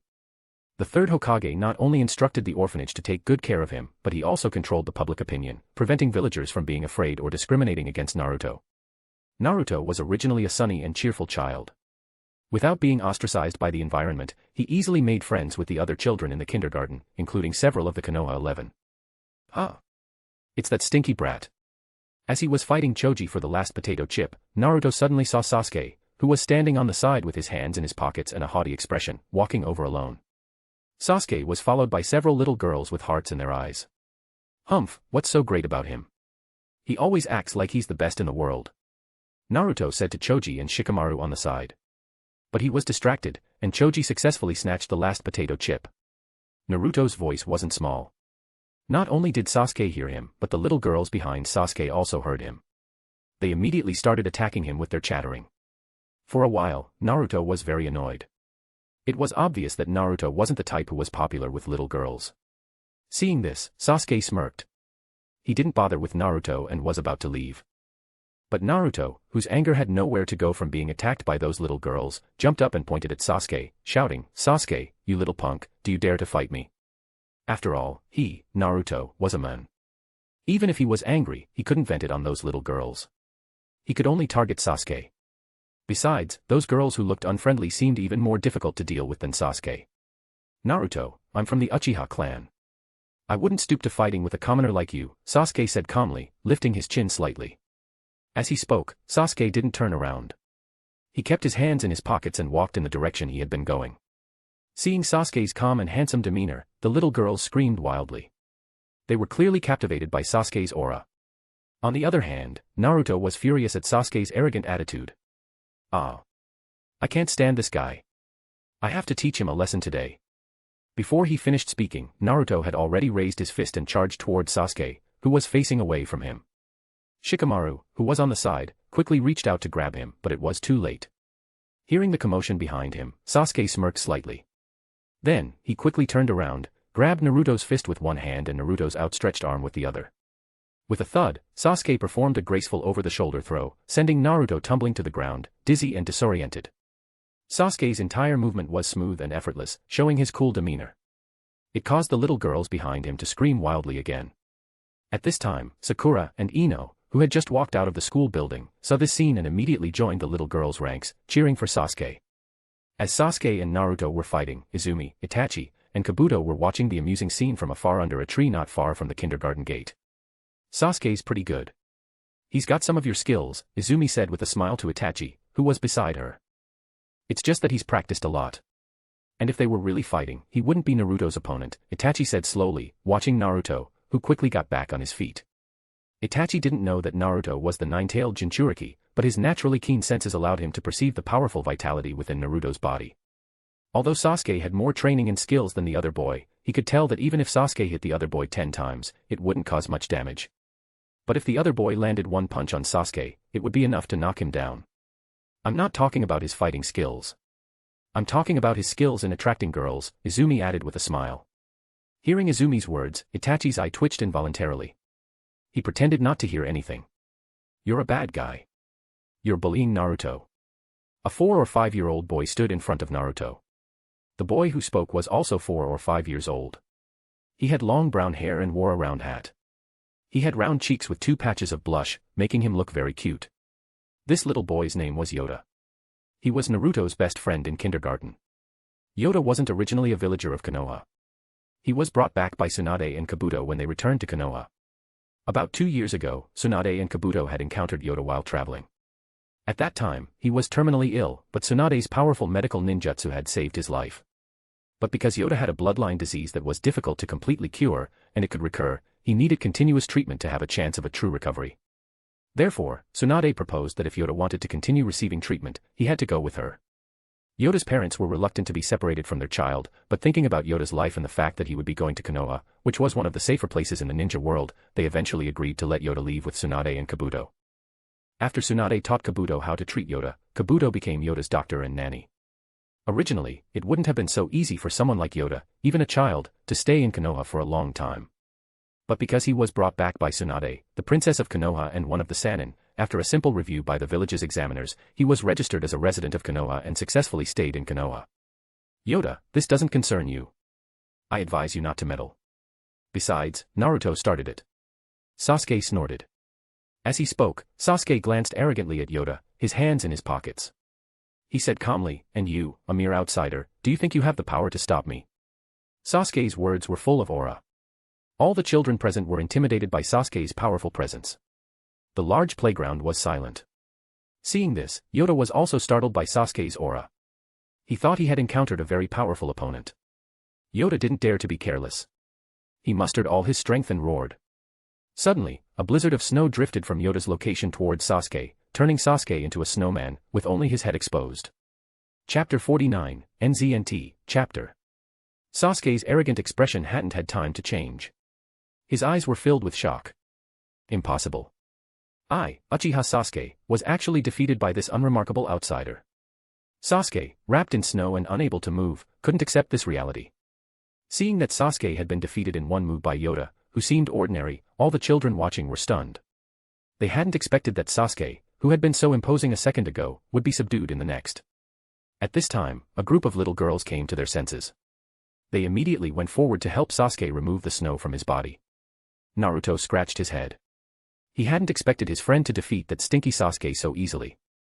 The reason why Yoda could defeat Sasuke so easily was because he had a very powerful bloodline limit, weather manipulation. Because he was still young, Yoda wasn't very proficient in manipulating the weather. He often activated his bloodline limit ability based on his emotions. For example, when Yoda was happy, the weather nearby would become very sunny. When Yoda was sad, it would rain heavily. Yoda could control the power of the weather with precision. For example, he could focus the rain on a very small area to attack an enemy. This would even cause the enemy to be directly overwhelmed by a large amount of rain and unable to stand. But because of Yoda's powerful talent, he also had a bloodline disease that was difficult to cure, just like Kimimaro. If he hadn't met Tsunade and Kabuto, Yoda would have died around this age, just like in the original story. Later, he would have been resurrected by Orochimaru's Edo Tensei technique.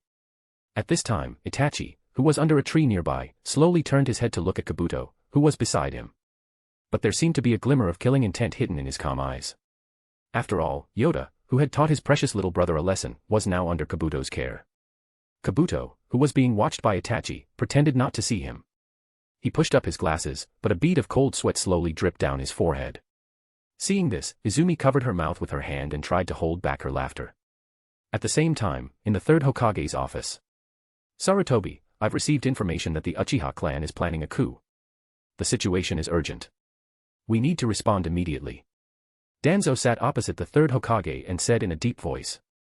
At this time, the third Hokage also frowned. He said slowly, I also heard from Shisui. The radicals within the Uchiha clan do have some ideas, but it hasn't reached the point of a coup. We shouldn't take drastic measures now. That will only exacerbate the conflict with the Uchiha clan. Danzo was furious when he heard this. He slammed his fist on the table and stood up. Humph, Sarutobi Hiruzen, it's because of your indecision that we're in this situation. What gradual weakening of the Uchiha clan, gradually dismantling their power, that's all nonsense. Although I hate the Uchiha, I have to admit that they are truly gifted. They produce experts one after another. Not to mention that Uchiha Yusuke, there are also many talented young people in their clan.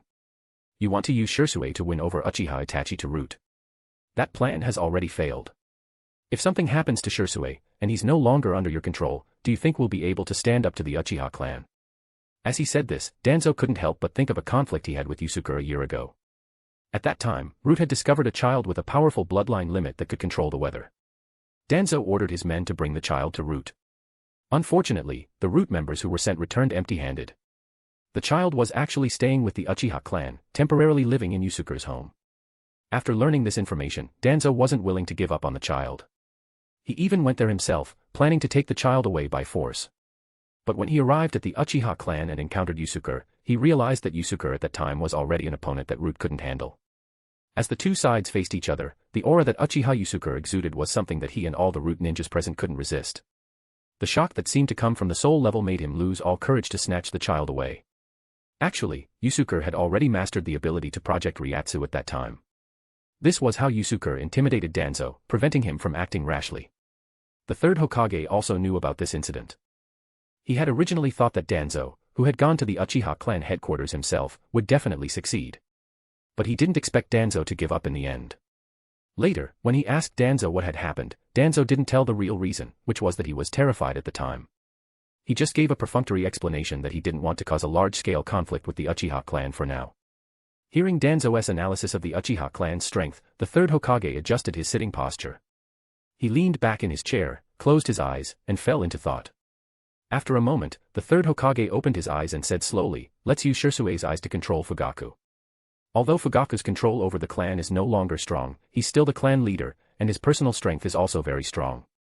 We can control him and then use more forceful methods to focus on attacking the radicals within the Uchiha clan. No. Danzo objected at this time. Shisui's so-called Koto Emetsukumi ability has never been used. The effect of the ability is completely uncertain. And if it fails, it will alert them, and Shisui's identity will be completely exposed. Although Danzo said this, he was actually considering three other factors. First, Danzo had his sights set on Shisui's Sharingan. He didn't want to use Koto Emetsukumi, which had a very long cooldown, at this time. Second, if Shisui used his ability to control Uchiha Fugaku wouldn't obey him. He would obey the third Hokage. This would be meaningless for him and Danzo. And if the Uchiha clan were truly brought under the third Hokage's control, it would make it more difficult for him to compete for the Hokage position in the future. Third, for Danzo, who hated the Uchiha clan, they had no reason to exist. It was better to completely eliminate them. Hearing Danzo's objections, the third Hokage thought for a moment and felt that there was some truth to it. He asked back, then do you have any suitable plans? A cold smile curled up at the corner of Danzo's mouth. His left eye, which was exposed from the bandage, narrowed, flashing a sharp gleam. Of course. As long as you agree, this plan will be foolproof. The Uchiha, this tumor, will disappear from the ninja world completely. Chapter 50, NZNT, Chapter. After Danzo and the third Hokage's secret meeting, nearly a month passed. At this time, in the Uchiha clan headquarters, inside Yusuke's laboratory, an important experiment was reaching a crucial point. Yusuke, who was in the laboratory, had activated the four-symbol seal. His skin was covered in black inscriptions, and 6 pale blue orbs were slowly rotating around his body. These 6 orbs were in-release chakra that Yusuke had extracted from the 9-tailed fox's body within the seal. He was using them to experiment with generating in-release materials that met the requirements of the reverse 4-symbol seal. Standing on a sealing formation covered in inscriptions, Yusuke quickly formed hand seals. In-release seal. As Yusuke completed the technique, the 6 pale blue in-release chakra orbs slowly converged and merged towards the center of the sealing formation, eventually forming a substance that looked like a liquid. But Yusuke, who had experimented countless times, knew that this form of condensed in-release chakra could only last for a very short time. Once he released the technique, this liquid form of in-release chakra would immediately disperse and return to its original state. My previous thinking was too rigid. I always thought of developing jutsu using ninja methods. But now I have the power of the death god. Powerful Ryūjin erupted from Yusuke's body. If a normal person were standing beside Yusuke at this time, they would probably suffer a mental breakdown from this powerful Ryūjin. Focusing his spiritual power, Yusuke controlled his Ryūjin and continuously gathered and compressed the liquid form of in-release chakra. Gradually, under the influence of the Ryūjin, the in-release chakra was further compressed, eventually forming a pale blue crystal-like substance. Success. Seeing that the in-release chakra had successfully condensed into a solid crystal, Yusuke was very excited. For the past 3 years, he had been looking for a way to solidify in-release chakra. Now, he had finally succeeded. Releasing the seal and the sealing formation beneath his feet, Yusuke reached out and picked up the pale blue crystal, which was floating in midair. He carefully examined it. It's actually feasible to use in-release chakra directly to make the basic materials for a seal. But this quality of in-release chakra crystal isn't enough. I need to use more refined and powerful in-release chakra to make the crystal. When I can initially use the power of Bankai, I should be able to try summoning the death god. I believe the death god's soul power should be enough to serve as the in-release material for the reverse 4-symbol seal. In a dark cave, there were dozens of stone platforms. On some of the platforms, stood a figure in a black cloak with red clouds. The figure standing on the most central platform was the Deva Path Pain, who had the Rinnegan. The other figures were all the current official members of Akatsuki. At this time, these figures were actually Pain's Shoden no Jutsu using the Rinnegan. This jutsu could use the caster, Pain, as a receiving tower to receive thoughts waves converted from chakra by other Akatsuki members and project these thought waves to specific locations, allowing Akatsuki members in different locations to communicate. In terms of effect, Shoden no Jutsu was equivalent to a modern remote video conferencing tool. Hey, didn't we just have a meeting a while ago? Why are we having another meeting today? I was planning to pay my respects to the great god of the evil path today. A flamboyant voice rang out. The speaker was Ryūjin, the newest member of Akatsuki, whose code name was 3-Stage. The new member seems very energetic. I hope he won't be killed by you too soon, Kakuzu, a sinister, hoarse voice rang out. This voice belonged to Orochimaru, who had joined Akatsuki 3 years ago. What? I'll kill him. You're kidding. I'm a loyal believer of the great god of the evil path. Even if all of you die, I won't die. Ryūjin said with dissatisfaction. In just 3 years, 3 official members of Akatsuki had died in battle, and they had all been Kakuzu's partners. But none of these members had died at the hands of enemies. They had all died at the hands of Kakuzu. And Kakuzu's explanation was very simple and straightforward: accidental killing. Although this guy talks a lot, always chattering incessantly, I really want to kill him. But his physique is truly special. Even I can't completely kill him, Kakuzu said slowly. Oh. Interesting. Ryūjin, would you mind coming to me for a full body examination? Orochimaru licked his lips with interest. I'm interested too, if I can. Sasori, who had been silent the whole time, suddenly interjected. He was clearly also interested in Ryūjin's immortal physique. Hearing Orochimaru and Sasori's words, Ryūjin was very angry. Hey, you bastards, what do you think of other people's bodies? Do you believe me when I say I'll take you all to sacrifice to the great god of the evil path? Enough with the idle chatter. There's a high-paying bounty mission. I'm planning to send 4 members to carry it out, Pain's cold voice rang out. Hearing the leader, Pain's, words, the group that had been chatting quieted down. High-paying bounty. What's the specific amount?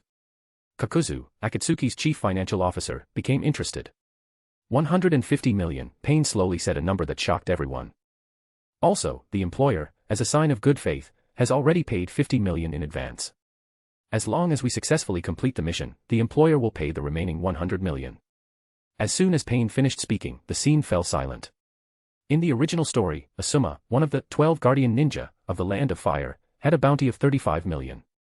The bounty for the six-tailed Jinchuriki, Utakata, was only 50 million. Although most of Akatsuki's members were worldly and experienced, they were shocked by the huge bounty of 150 million. Since the employer can offer a bounty of 150 million, this mission must not be simple. What exactly are we supposed to do? A figure with a Kirigakure decapitation sword on his back spoke. The figure was Kisame Hashigaki, one of the 7 ninja swordsmen of the mist. The employer's request is an assassination mission. Although it's assassination, ambush might be a more accurate term. The employer will lure the target to a designated location. We'll just completely eliminate the target who arrives at the location, Pain said slowly. Hearing Pain's words, all the Akatsuki members were very curious to know who the target was that could make the employer spend such a large amount of money. What a disgusting mission. It's obvious that some big shot is playing a game of eliminating enemies, Orochimaru said with a smile. Could the target be one of the Kage of the 5 great villages? That would be great. If I could sacrifice a Kage's life to the great god of the evil path, I'm sure the great god would feel my faith. Hayden shouted. Scanning the members, Pain said slowly, the target is Uchiha Yusuke, the Jonin of Konoha village in the Land of Fire. He is also the current strongest member of the Uchiha clan. Chapter 51, NZNT, Chapter. Is it him? Hearing Yusuke's name from Pain, Orochimaru couldn't help but exclaim in surprise. Everyone turned their gaze towards Orochimaru's shadow. Since he's a Konoha ninja, you must have a lot of information about him, Orochimaru, Kakuzu asked. Since the bounty for the mission was very considerable, Kakuzu was determined to get it. Orochimaru chuckled ominously, Yusuke-kun, huh? He's indeed a difficult ninja to deal with. Unfortunately, I don't know his weaknesses at the moment, so I can't give the organization much advice. Oh. What kind of ninja is he? Kakuzu was very dissatisfied with Orochimaru's answer and continued to ask. Ninjutsu, Genjutsu, Taijutsu, Yusuke-kun is an expert in all of them. He's a well-rounded ninja, Orochimaru said. Even though the target is from the same village as you, you're praising him too much, aren't you? Hayden obviously didn't believe Orochimaru's words. Orochimaru ignored Hayden and continued to say, Yusuke-kun is skilled in all kinds of jutsu, but his strongest is fire-release jutsu. In terms of taijutsu, he uses a kind of fire-based swordsmanship. It's not hard to guess that this is his strongest ability from his nickname, Flame Sword. As for Genjutsu, he's also very proficient. After all, he's from the Uchiha clan. Also, I don't recommend sending Sasori for this mission. After all, his puppets are quite fragile. They wouldn't be able to withstand a few of Yusuke-kun's fires. Hearing Orochimaru point out that he wasn't suitable for this mission, Sasori felt offended. He snorted coldly and said with displeasure, Orochimaru, are you underestimating me? Orochimaru laughed, I didn't mean it that way. It's just that ninja abilities naturally have their strengths and weaknesses. You just happen to be countered by Yusuke-kun. Sasori was still unhappy with Orochimaru's explanation, you're still underestimating me. I have to participate in this mission. I'll personally turn this guy you've hyped up into a human puppet. At this time, Kakuzu also requested to participate in the mission. After all, with a bounty of 150 million in front of him, Kakuzu, who had a strong obsession with money, couldn't rest easy if he didn't personally participate in this mission. Since Sasori and Kakuzu both volunteered to take on the mission, Pain decided, then this mission will be entrusted to your 2 teams, Kakuzu and Sasori. However, Orochimaru, who was partnered with Sasori, objected to Pain's decision, Leader, I'm sorry, I'm refusing to participate in this mission. After all, Yusuke-kun and I have been friends for many years. It wouldn't be convenient for me to attack him. Since Akatsuki always operated in pairs, Orochimaru had been hampered by Sasori ever since he became his partner. For Orochimaru, this mission was a chance to temporarily get rid of Sasori. This was also one of the reasons why Orochimaru pointed out Sasori. He hoped that Sasori, who had been goaded, would go to participate in the mission to ambush Yusuke. Pain agreed to Orochimaru's request and instead assigned Kisame Hashigaki to replace Orochimaru. However, considering that Orochimaru was an old acquaintance of the target, Pain also warned Orochimaru not to leak any information about the mission. This mission to assassinate Yusuke was naturally an important part of Danzo's Uchiha clan annihilation plan. After getting in touch with Obito during the Nine-Tailed Fox incident more than 3 years ago, Danzo hadn't forgotten about this powerful collaborator. After receiving Danzo's Uchiha clan annihilation plan, Obito immediately expressed his willingness to cooperate. However, the prerequisite for cooperation was that he would take away half of the Uchiha clan's Sharingan. After some consideration, Danzo accepted Obito's condition. Both Obito and Danzo were wary of Yusuke's strength. Obito decided to act as a middleman and use a commissioned mission to have Akatsuki deal with Yusuke. However, to ensure that they could kill him in one strike, Akatsuki needed to send out 2 official teams, and Danzo also had to pay a large sum of money. Thus, a net had been laid for Yusuke, and he was completely unaware of it. At this time, Yusuke was in the Hokage Tower, picking up a mission. Yusuke, this is a reconnaissance mission. Recently, a reconnaissance ninja reported that a mysterious organization has been discovered in Omegakure. This organization's members have been operating very close to our land of fire border. Since their strength is unknown, I want to find a capable jonin to investigate. You're the best choice. The third Hokage looked at Yusuke. Yusuke nodded and accepted the mission. Understood. When does the mission start? Although Yusuke didn't show any change on his face, he was very suspicious in his heart. Could it be that Konoha has noticed Akatsuki ahead of time? Yusuke thought to himself. In the original story, Konoha didn't notice Akatsuki until a few years later. It was only after Itachi defected from Konoha village and joined Akatsuki that he gave the third Hokage some information about Akatsuki. At this time, Yusuke only thought that the third Hokage had obtained information about Akatsuki ahead of time for some reason and was going to investigate Akatsuki. He didn't expect that this would be a trap specifically aimed at him. The mission starts tomorrow. You can prepare well. Also, there will be a reconnaissance ninja accompanying you this time, the third Hokage said without changing his expression. At this time, a ninja who had been standing by, waiting for orders, stepped forward and introduced himself to Yusuke. The ninja introduced himself as Shin. He was a reconnaissance ninja, and it was he who had accidentally discovered the mysterious organization's activities. On this mission, this ninja named Shin would be Yusuke's assistant, cooperating with him to conduct a more in-depth investigation. After receiving the mission, Yusuke went back and made some simple preparations. The next morning, he met Shin at the village's exit and set off towards Omegakure. It was a few days' journey from Konoha village to the land of fire border. As they traveled, Yusuke asked Shin about the information for this mission. But as he learned more, Yusuke discovered that the information Shin was talking about didn't match the real situation of Akatsuki. Could there be another organization operating near Omegakure? Yusuke felt very strange, but he didn't mind too much. After all, the ninja world was so big. It was normal to have a few organizations that he didn't know about. A few days later, the two reached the border of the land of fire and prepared to infiltrate Omegakure. At this time, Shin, who was beside Yusuke, turned to him and smiled slightly. We'll reach Omegakure after passing through the forest ahead. We need to do some disguises. There was nothing wrong with Shin's smile, but Yusuke felt a very fake feeling. At this moment, Yusuke couldn't help but think of the smile of Sai, a member of Root, in the original story. Over the past few days, Yusuke had already noticed something was wrong with Shin. It wasn't that there was something wrong with him. It was that he was too perfect. During their conversation, Shin had almost no emotional fluctuations, which was expected of a normal person. He felt like a robot without emotions. Root organization. Yusuke's heart skipped a beat. He couldn't help but think of this possibility. Chapter 52, NZNT, Chapter. In the tea house, Itachi and Izumi were sitting together, sipping tea and chatting. Inari Shinko, Itachi's former teammate and now a tea house waitress, was also sitting with them. Shinobi-senpai, the tea house is so busy. You don't have to take care of us, Itachi said to Inari Shinko, who was sitting on the side. Inari Shinko nodded. As she was about to leave, she suddenly leaned her head close to Itachi's ear and playfully smiled, "You little rascal, you're already at this age and you know how to date girls. And such a cute girl like Izumi-chan." Although Inari Shinko was whispering, her voice wasn't too low or too high. It was just loud enough for Izumi, who was sitting opposite Itachi, to hear. In an instant, both Itachi and Izumi blushed, while Inari Shinko walked away with a happy expression. Apparently, teasing her juniors occasionally was quite fun. Itachi and Izumi sat in awkward silence for a while. Itachi was the first to regain his composure and change the subject. "By the way, have you noticed anything unusual about the clan lately?" Izumi was taken aback. She regained her normal expression. "What do you mean?" Itachi nodded seriously. "Yes. Although our clan is mainly responsible for the village's police work, there are still some clan members who are on missions outside. But recently, I've noticed that all the clan members who have been on missions outside haven't taken any more missions outside after returning to the clan. Besides that, I've noticed a lot of unfamiliar faces around the clan headquarters. These are all very dangerous signs." Izumi thought for a moment and smiled. "You're wrong. My brother took a mission a few days ago." Hearing Izumi's words, Itachi's brow furrowed even tighter. Since Itachi had already become a chunin, he had his own missions. He was also fully capable of training independently now.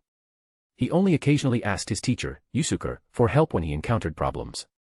Therefore, Itachi didn't often meet with Yusuke. Izumi glanced at the sky outside the tea house, which was gradually getting darker. She said expectantly, "It's getting late. Let's go to the night market later. It's been a long time since we went together." "No." Itachi's expression suddenly changed, startling Izumi, who was sitting opposite him. Itachi immediately paid the bill and grabbed Izumi's hand, quickly rushing towards the Uchiha clan headquarters. "Hey! What's wrong, Itachi? Why are you suddenly so nervous?" Izumi asked curiously. Izumi had been a little shy and happy when Itachi had grabbed her hand, but seeing Itachi's serious and solemn expression, she realized that something big must have happened.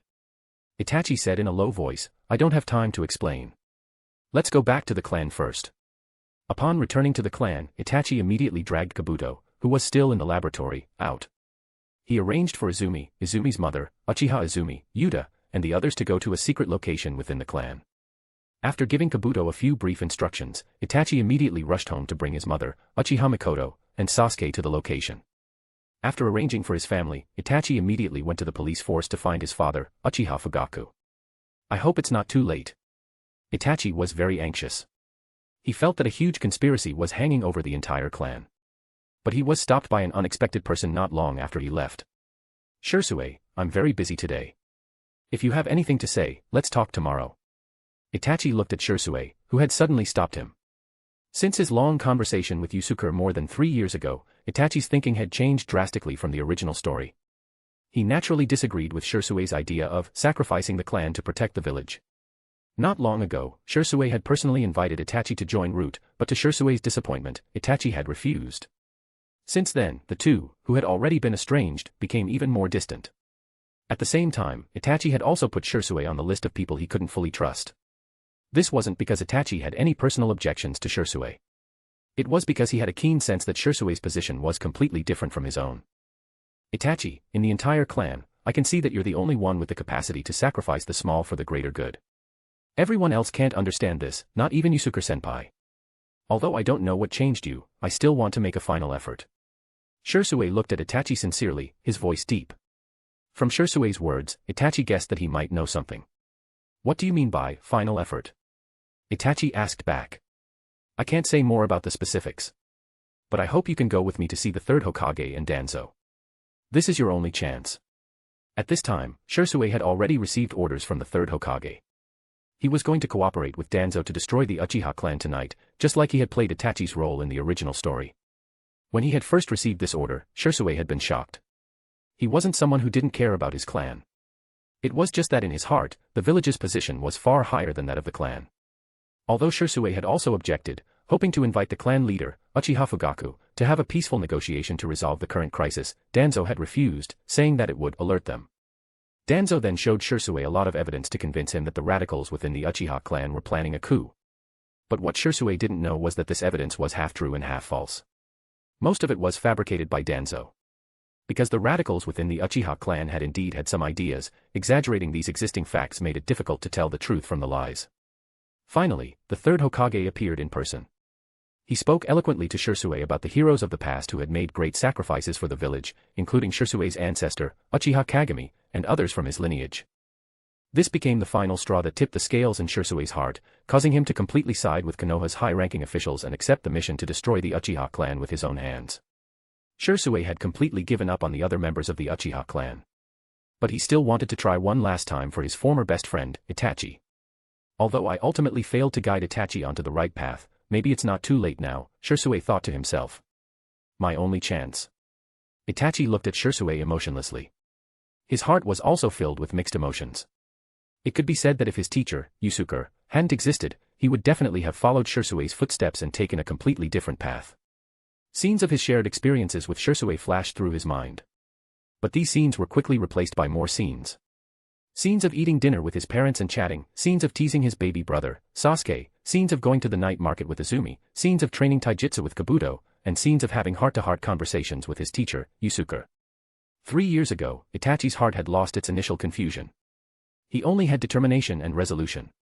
"My teacher once said something. I don't know if you've heard it." "What?" Shursue frowned. He had a bad feeling from Itachi's tone. Those who walk different paths cannot walk together. Chapter 53, NZNT, Chapter.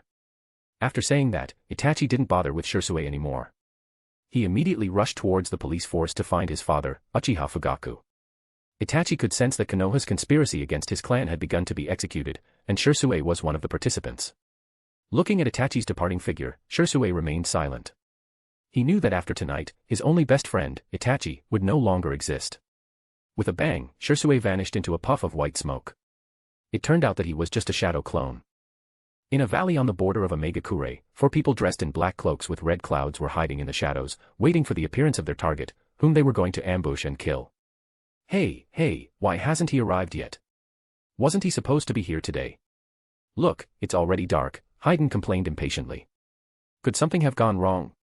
Maybe the target discovered the trap and escaped ahead of time. Kakuzu, who was standing beside him, also frowned. This was a 150 million business deal. He didn't want anything unexpected to happen. At this time, Sasori, who was hidden inside Hirako, seemed to sense something. He said slowly, quiet. Someone is approaching. It might be the target. But only one person is coming. Wasn't the inside man supposed to bring the target with him? About 5 minutes later, a man dressed in a samurai's kimono slowly walked towards the inside of the valley. It was Yusuke. Since he was already in a Megakure, it wasn't convenient to wear Konoha's ninja uniform. Therefore, Yusuke had changed into a black samurai kimono. Although Yusuke had discovered that Root was carrying out some kind of conspiracy against him or possibly his clan, he hadn't expected Konoha's high-ranking officials to plan to eliminate the Uchiha clan ahead of time. After all, in the original story, the Uchiha clan massacre wouldn't happen for another 2 or 3 years. And Itachi, who was tasked with destroying the Uchiha clan, was now standing on the side of the clan. Yusuke had used Genjutsu to control the Root ninja, Shin. From Shin, he learned that his mission was to bring Yusuke to a prearranged valley. He didn't know what the plan was after that. It was obvious that Shin was just a pawn for Root. Since he was already on the border of the Land of Fire, Yusuke couldn't return to the village in a short time. He decided to turn the tables and come to the designated location to see what kind of trap awaited him. Is the person who will provide the follow-up information here? Why is there no one here? Yusuke said to himself, looking around at the empty surroundings. At this time, a young man suddenly ran out. This man wasn't real. It was a human puppet controlled by Sasori. But Sasori's puppet-making skills were very exquisite. No one could tell that the man in front of them was a puppet just by looking at him. This human puppet pretended to be a ninja responsible for exchanging information with Yusuke. After confirming Yusuke's identity, the human puppet took out a scroll from his bosom and handed it to Yusuke. This scroll contains the latest information, the human puppet said. Yusuke nodded and took the scroll from the other party. But you said there would be 2 people investigating. Why are you the only one here? The human puppet asked Yusuke. The person the human puppet was asking about was naturally their inside man, Shin. Yusuke casually said as he opened the scroll, "You mean my assistant? He was only responsible for bringing me here." As soon as the scroll was fully unfurled, the writing on it suddenly turned into a ceiling formation. Then, countless senbon, shining with a black light, shot out from the ceiling formation. It was obvious that these senbon were poisoned. Yusuke didn't panic when he saw this. He dodged and quickly threw the scroll away. But at that moment, the human puppet suddenly split open in the middle. 4 mechanical hands, connected to spring-loaded chains, shot out and grabbed Yusuke's limbs. What? Yusuke was startled. He had just jumped to the side to dodge the senbon attack from the scroll. Now, he was in midair and couldn't dodge again. The mechanical hands that grabbed Yusuke's limbs were immediately pulled back by the connected spring-loaded chains, and Yusuke was pulled into the split human puppet body. With a click, the split human puppet body closed again, and Yusuke was firmly trapped inside. Sasori, who was hiding in the shadows, smirked slightly, his face full of pride. At this time, Sasori was very sure that the target trapped in the human puppet's body wasn't a shadow clone. Now that the target had fallen for this trick, he was definitely dead. Humph, this Uchiha Yusuke was hyped up by Orochimaru, but he's nothing special, Sasori thought to himself, also despising Orochimaru. Sasori, hidden inside Hirako, brought his hands together and shouted softly, "Ninjutsu, Iron Coffin Death." At this time, a series of sounds of a human body being pierced could be heard. Then, a large amount of blood flowed out from cracks in the human puppet's body, staining the nearby ground crimson. It turned out that there were many spikes hidden inside this human puppet body. Once the target was trapped inside the human puppet, Sasori could activate these spikes to pierce the target's body, directly killing them. The Akatsuki members looked at each other. Since blood had flowed out, it meant that the target was definitely dead. The target was a ninja with a bounty of 150 million. They were prepared for a big fight. But to their amusement, the target had been eliminated by Sasori's mere human puppet. Hey, what? It's over. Wasn't he known as the strongest member of the Uchiha clan? So the Uchiha clan of Konoha is that weak? Hayden, who was impatient, was the first to jump out. He stood beside the motionless human puppet and tapped its head with his hand. At this time, the other 3 Akatsuki members also appeared and came to Hayden's side. Kakuzu asked Sasori, who was next to him, won't your technique destroy the target's body beyond recognition? What if the employer doesn't accept it? Don't worry. I was originally going to turn the target into a human puppet, so I only use spike mechanisms in a few vital locations. But considering this guy's strength, he doesn't seem worth adding to my collection, Sasori said calmly. Kakuzu nodded reassuringly, that's good. Then release the body. Once we've confirmed the identity, this mission will be officially completed. With a click, the human puppet's body split open again. A body with several bloody holes popped out and fell to the ground. These holes were in vital locations, such as the chest, throat, kidneys, and joints of the limbs. A normal person would have no chance of survival after suffering such fatal injuries. Kakuzu flipped the body over so that it was lying face up. The face of the body was exactly the same as Yusuke's. His eyes were wide open, and his expression was one of disbelief. Kakuzu said slowly, yes, it's definitely the target. I can't believe that 150 million was so easy to get. Chapter 54, NZNZT, Chapter. Konoha Village. It was late at night, and there were no pedestrians around the Uchiha clan headquarters, which was located on the outskirts of Konoha Village. However, when Itachi arrived at the police force, he couldn't find his father, Uchiha Fugaku.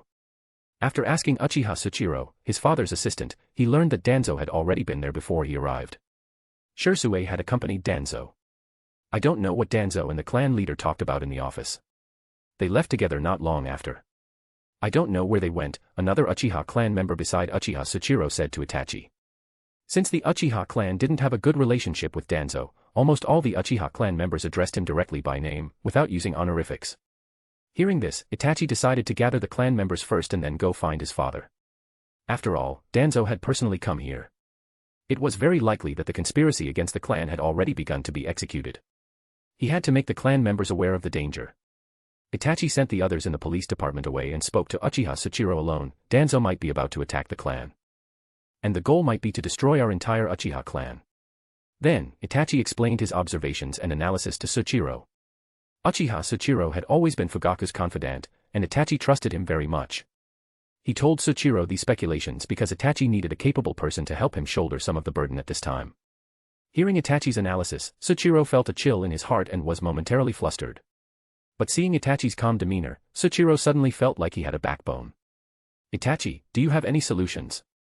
Tsuchiro asked expectantly. Itachi shook his head and said slowly, to be honest, I don't have any solutions. After all, I don't know Danzo's specific plan yet. But we can gather the clan's strength first and have those who can't fight evacuate. I'll leave this to you. When you arrange the clan members, just do it in father's name. I need to find father. He can't be harmed at this critical juncture. After giving Tsuchiro his instructions, Itachi immediately used the Genjutsu Crow book to send out dozens of Genjutsu Crows to find his father, Uchiha Fugaku. Yusuke-sensei, if you were here now, how great it would be. At this time, Itachi couldn't help but think of Yusuke. He sighed again. By a lake not far from the police force, Danzo, Shursue, and Fugaku were slowly strolling along. The bright moonlight shone on the lake. Beneath the seemingly peaceful and serene atmosphere, there was a fierce killing intent hidden. Danzo-sama, I wonder what important matter brings you to the Uchiha clan? Fugaku asked. When Danzo had come to visit today, he said he wanted to find a quiet place to talk to him. Fugaku had been very surprised. Fugaku had suspected that Danzo might want to negotiate a compromise with him, but he never dreamed that Danzo would want to destroy the entire Uchiha clan. Danzo said slowly, this time, I'm here to talk to you about the future of the Uchiha clan. Oh. What are your thoughts, Danzo-sama? Fugaku looked at Danzo. At this time, Danzo also turned to look at Fugaku. Their eyes met. Fugaku felt that Danzo's eyes were full of killing intent. For the future of the village, I think. The Uchiha clan no longer has a reason to exist. As soon as Danzo said this, Fugaku's first reaction was that he had misheard. But as Danzo finished speaking, 8 root ninjas rushed out from the forest by the lake, surrounding him. This formation shattered the last bit of hope in Fugaku's heart. He prepared himself for a desperate battle. However, what Fugaku was most worried about at this time wasn't his own safety, but the entire clan. It was obvious that Danzo was now going to attack the entire Uchiha clan. Fugaku turned to look at Shisui, who was still standing motionless behind Danzo. His eyes were full of anger and disbelief. He also felt a sense of disappointment and sadness in his chest.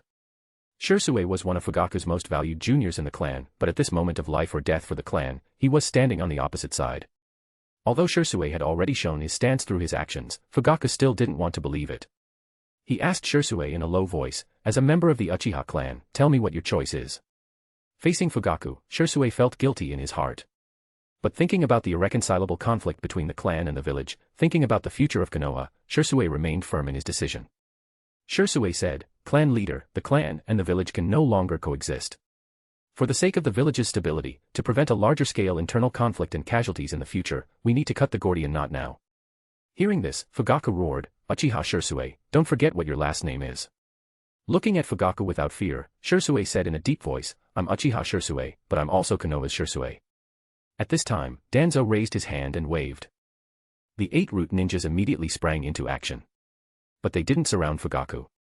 Instead, they scattered and cast a barrier, surrounding Danzo, Shisui, and Fugaku. It was obvious that these root members weren't combat members. They were just a barrier team to trap Fugaku.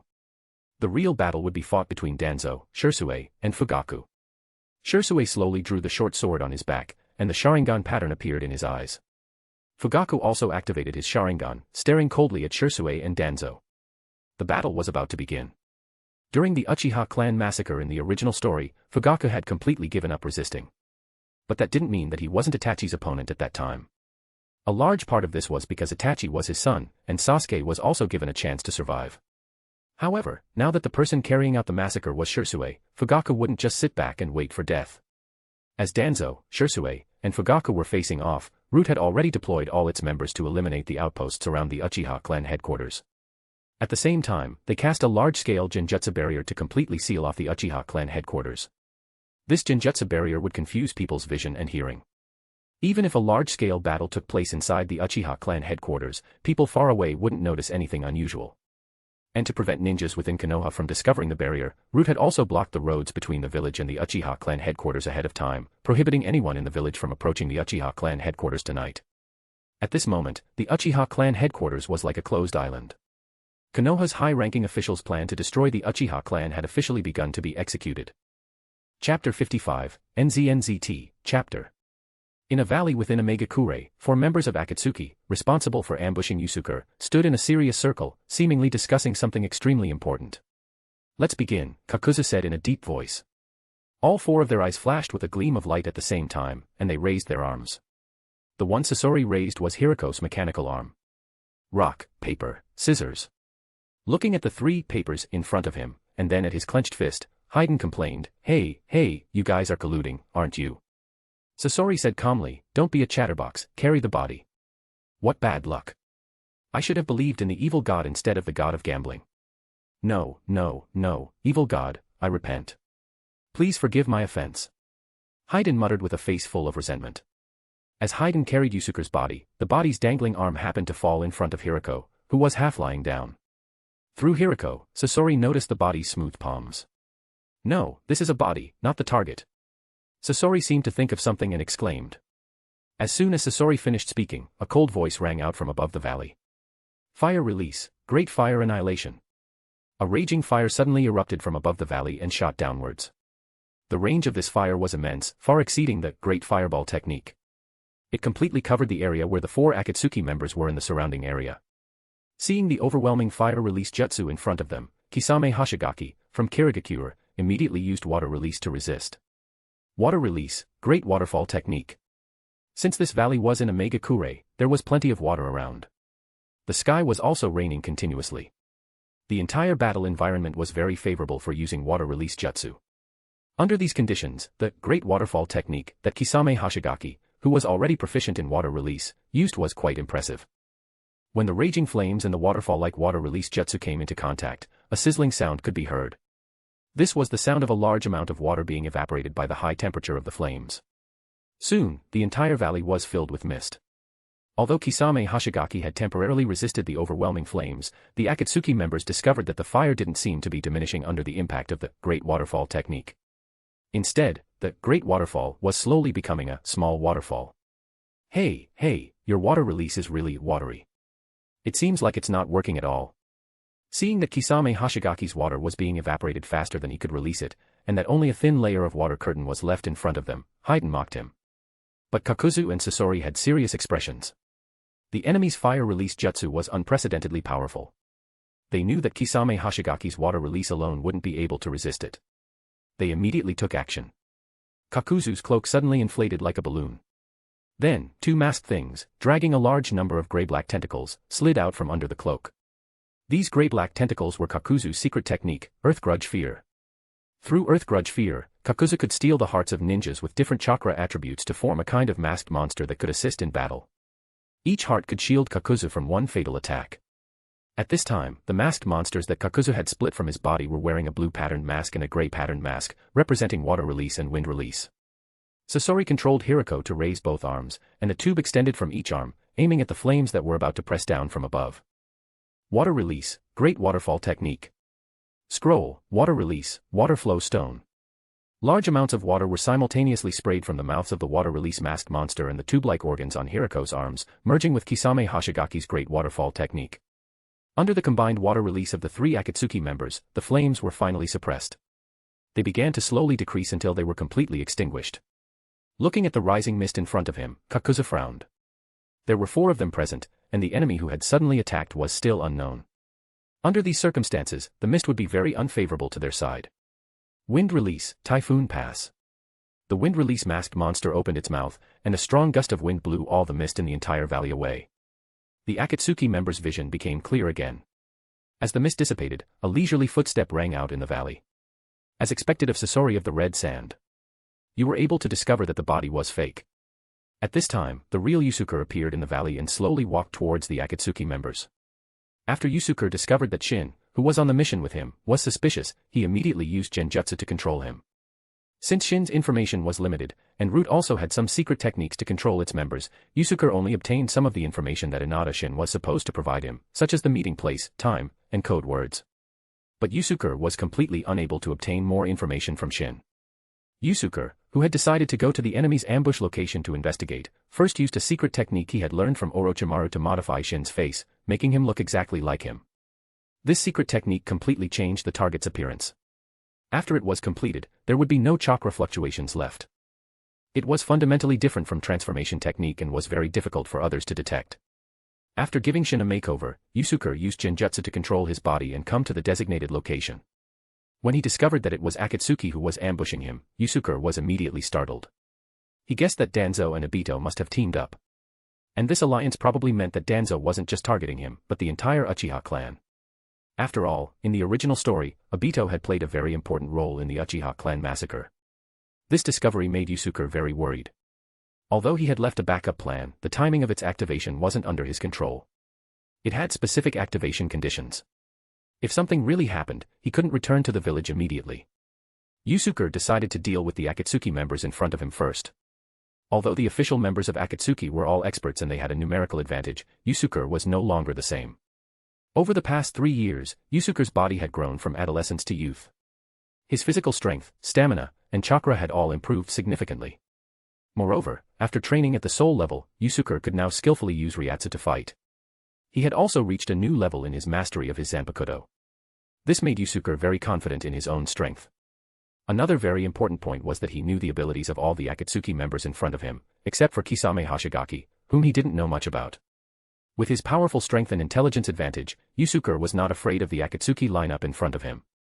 Seeing Yusuke appear, the Akatsuki members also became very wary. You are Uchiha Yusuke. As expected of a man with a bounty of 150 million. Kakuzu said to Yusuke in a deep voice. Yusuke's great fire annihilation had opened their eyes. They were now cautious in facing Yusuke. In such a humid environment, the fire release jutsu that Yusuke had used required the combined efforts of 3 of them to resist. Even they had never seen a ninja who could unleash fire release with such power. This made them believe 7 or 8/10 of what Orochimaru had said about Yusuke. This enemy is not on the same level as all the previous targets. The Akatsuki members thought to themselves. Chapter 56, NZNT, Chapter. How did you discover that the body wasn't the target? Kakuzu asked Sasori, his eyes fixed on Yusuke who had appeared in the valley. The body's hands. What's wrong with the body's hands? Hayden asked curiously. The target's nickname is Flame Sword, and the information clearly states that he's skilled in swordsmanship. I've turned many samurai or ninjas who are good at swordsmanship into human puppets. These people who are good at swordsmanship have very obvious calluses on their hands that are different from ordinary people. I see. Hayden exclaimed, looking enlightened after hearing Sasori's explanation. Looking at Yusuke coldly, Sasori asked, I've never met you before. Who gave you my information? Sasori was very sure that he had never interacted with this ninja before. Moreover, he was always hidden inside his puppet, Hirako, when he was on missions. The fact that the other party had called out his identity meant that someone had betrayed him. It goes without saying. It must be that bastard Orochimaru. A freak like him who likes to modify his body can't be trusted. Hayden shouted at this time. But as soon as he finished speaking, he noticed that both Kakuzu and Sasori were looking at him with murderous intent. He scratched his head curiously. With Hayden's intelligence, he didn't realize that his words were a bit too broad, including both Kakuzu and Sasori. Am I wrong? Only a freak would do those messed up things to their own body. And... All right, stop it.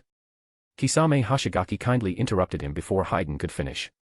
Sasori snorted coldly, ignoring Hayden. He looked at Yusuke and asked, Did Orochimaru betray my information to you? If it were any other time, Yusuke might have been in the mood to chat with them and frame Orochimaru. But at this moment, Yusuke was determined to quickly finish them off. If something really happened to his clan, the backup plan he had left behind could be activated at any time, and he would be able to return to his clan at any time. You don't need to know any more. Yusuke's tone was calm. He had a simple, ancient katana in his hand.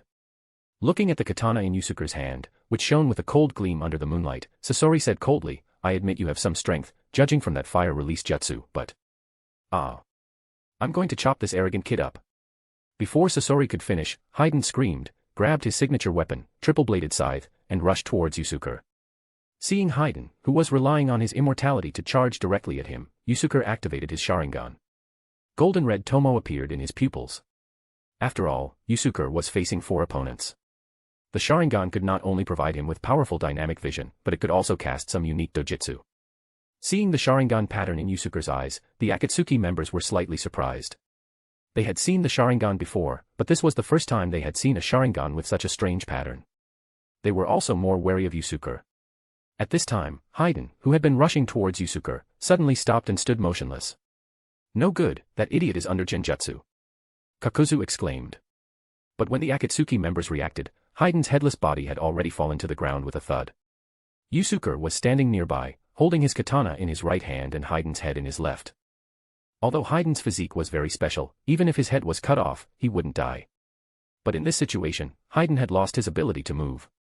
With his head held in Yusuke's hand, Hayden roared in fury, You bastard! I'm going to kill you. Shame. The greatest shame of his life. To be beheaded and have his head held in someone's hand. This was something Hayden had never experienced before. Be careful, this enemy clearly has information about our abilities. Kakuzu shouted, reminding Sasori and Kisame Hashigaki. Seeing Yusuke cut off Hayden's head, hold it in his hand, and not be surprised that Hayden could still curse even without his body, Kakuzu immediately judged that Yusuke had information about their abilities. As Kakuzu reminded the other Akatsuki members, another masked monster ran out from his cloak. The mask on this masked monster had purple patterns. It was the Lightning Release masked monster. Lightning Release, Fake Darkness. Wind Release, Pressure Harm. The Lightning Release masked monster and the Wind Release masked monster beside Kakuzu opened their mouths simultaneously. 3 thick lightning beams and a sharp wind blade attacked Yusuke from 2 directions. Yusuke easily dodged the lightning beams and wind blades with Shunshin no Jutsu. He appeared in front of the Wind Release masked monster, which was closest to him. He swung his katana. Yusuke's katana didn't hit the masked monster. It was blocked by Kisame Hashigaki, who stepped forward and blocked it with his decapitation sword. But as soon as Kisame Hashigaki blocked Yusuke's katana, he felt his arms sink. He couldn't control his feet and took 2 steps back. Impossible. How can his strength be so great? Kisame Hashigaki thought in shock. But before he could think further, he saw Yusuke's eyes in front of him, filled with killing intent. Fuzan. As Yusuke's voice fell, a sound of metal grinding against metal, which made one's teeth ache, rang out. Kisame Hoshigaki's decapitation sword snapped in two. But Kisame Hoshigaki was pulled back as if someone had pulled him from behind. He quickly retreated, escaping the fate of being cut in two like his weapon. At this time, Kisame Hoshigaki was standing beside Sasori, sweating profusely. A spring-loaded steel cable was wrapped around his waist. It was obvious that Sasori had pulled him back in time. Yusuke's slashing power didn't come entirely from his physical strength. A large part of it came from his Ryatsu. Through the eruption of his Ryatsu, Yusuke's slashing power surpassed that of most swordsmanship masters in the ninja world.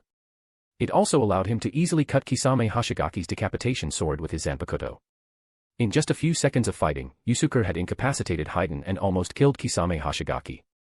This all-round suppression made the Akatsuki members, who had always been arrogant, feel psychologically uncomfortable. I didn't expect there to be such a master in the ninja world. I wonder who is stronger, him or the leader? Kisame Hoshigaki said in a deep voice. Sasori, who was standing beside him, also put away Hiriko and took out his trump card, the third Kazekage human puppet. Kakuzu gathered his masked monsters around him to prevent Yusuke from defeating them one by one. Looking at the Akatsuki members who were on high alert, Yusuke smashed Hyden's teeth with the hilt of his katana and tied Hyden's head to his waist. Since he couldn't kill him, Yusuke decided to take Hyden's head back and deal with it later. Ignoring Hyden's incessant cursing, Yusuke held the flowing fire in his hand horizontally. Crimson flames slowly emerged from the blade. All things, in all forms, shall turn to ash. Chapter 57, NZNT, Chapter. As Yusuke was engaged in battle with the Akatsuki members, a man wearing a red swirl mask appeared at the Uchiha clan headquarters in Konoha village. The newcomer was Obito. At this time, Obito wasn't wearing the Akatsuki cloak but a black robe. Under the bright moonlight, Obito stood on top of a tall building, overlooking the Uchiha clan headquarters. When this world falls into the infinite Tsukuyomi, families and villages will no longer matter. A cold light flashed in his eyes, and Obito decided to find Yusuke's family first. Although he knew that Akatsuki had sent 4 members to ambush Yusuke, Obito was still uneasy. Uchiha Yusuke, you really are a guy who makes people uneasy. Even if Akatsuki can't handle you, once I have your family as hostages, I believe you'll have to be cautious. A swirling ripple appeared in the air, and Obito's figure vanished into the center of the ripple. At this time, Root's attack on the Uchiha clan had begun. However, thanks to Uchiha Tsuchiro's timely arrangements and deployments in the clan leader's name, most of the combat forces had been assembled, and the elderly, women, and children had been evacuated to the clan's shelter beforehand. When the Uchiha clan ninjas heard that Root was planning to wipe out the entire clan, they were immediately enraged and vowed to completely destroy Root. Although Itachi suspected that Root's conspiracy against the clan was likely authorized by Konoha's high-ranking officials, after all, such an action was unlikely to be made by Danzo alone, he decided, after careful consideration, to temporarily tell Tsuchiro that Root was the mastermind behind the conspiracy. This would leave a way out for the clan, preventing them from becoming an enemy of the entire village. After the Root ninjas appeared, the Uchiha clan ninjas immediately launched a counterattack. The two sides engaged in a positional battle at the Uchiha clan headquarters, and for a while, neither side could gain the upper hand. In the original story, the Uchiha clan was completely unprepared for the extermination plan laid out by Konoha's high-ranking officials. Moreover, clan leader Fugaku had given up resisting, leading to their near-instantaneous destruction without any counterattack. Now, with Itachi's warning, the Uchiha clan had reacted in time. Although it was very hasty, it was enough to hold out for a while. Furthermore, Danzo hadn't anticipated that Obito wouldn't act according to the plan. Instead, he had played him for a fool. The original plan was for Obito to cooperate with Root to eliminate the Uchiha clan's fighting force. If Obito, with his top-tier combat strength, had intervened, even if the Uchiha clan organized a resistance, they wouldn't be able to hold out for long, and Root's losses would be minimal. However, Obito didn't care about Danzo or Root. At this time, he decided to capture Yusuke's family first. In a hidden underground tunnel at the Uchiha headquarters, the families of Yusuke and Itachi were hiding. Under the dim light, Sasuke was leaning against his mother, Uchiha Mikoto, a little afraid. Uchiha Mikoto gently patted Sasuke's back to comfort him while whispering something to Uchiha Izumi beside her. Yoda, who was oblivious to the seriousness of the situation, was aimlessly wandering around the small tunnel.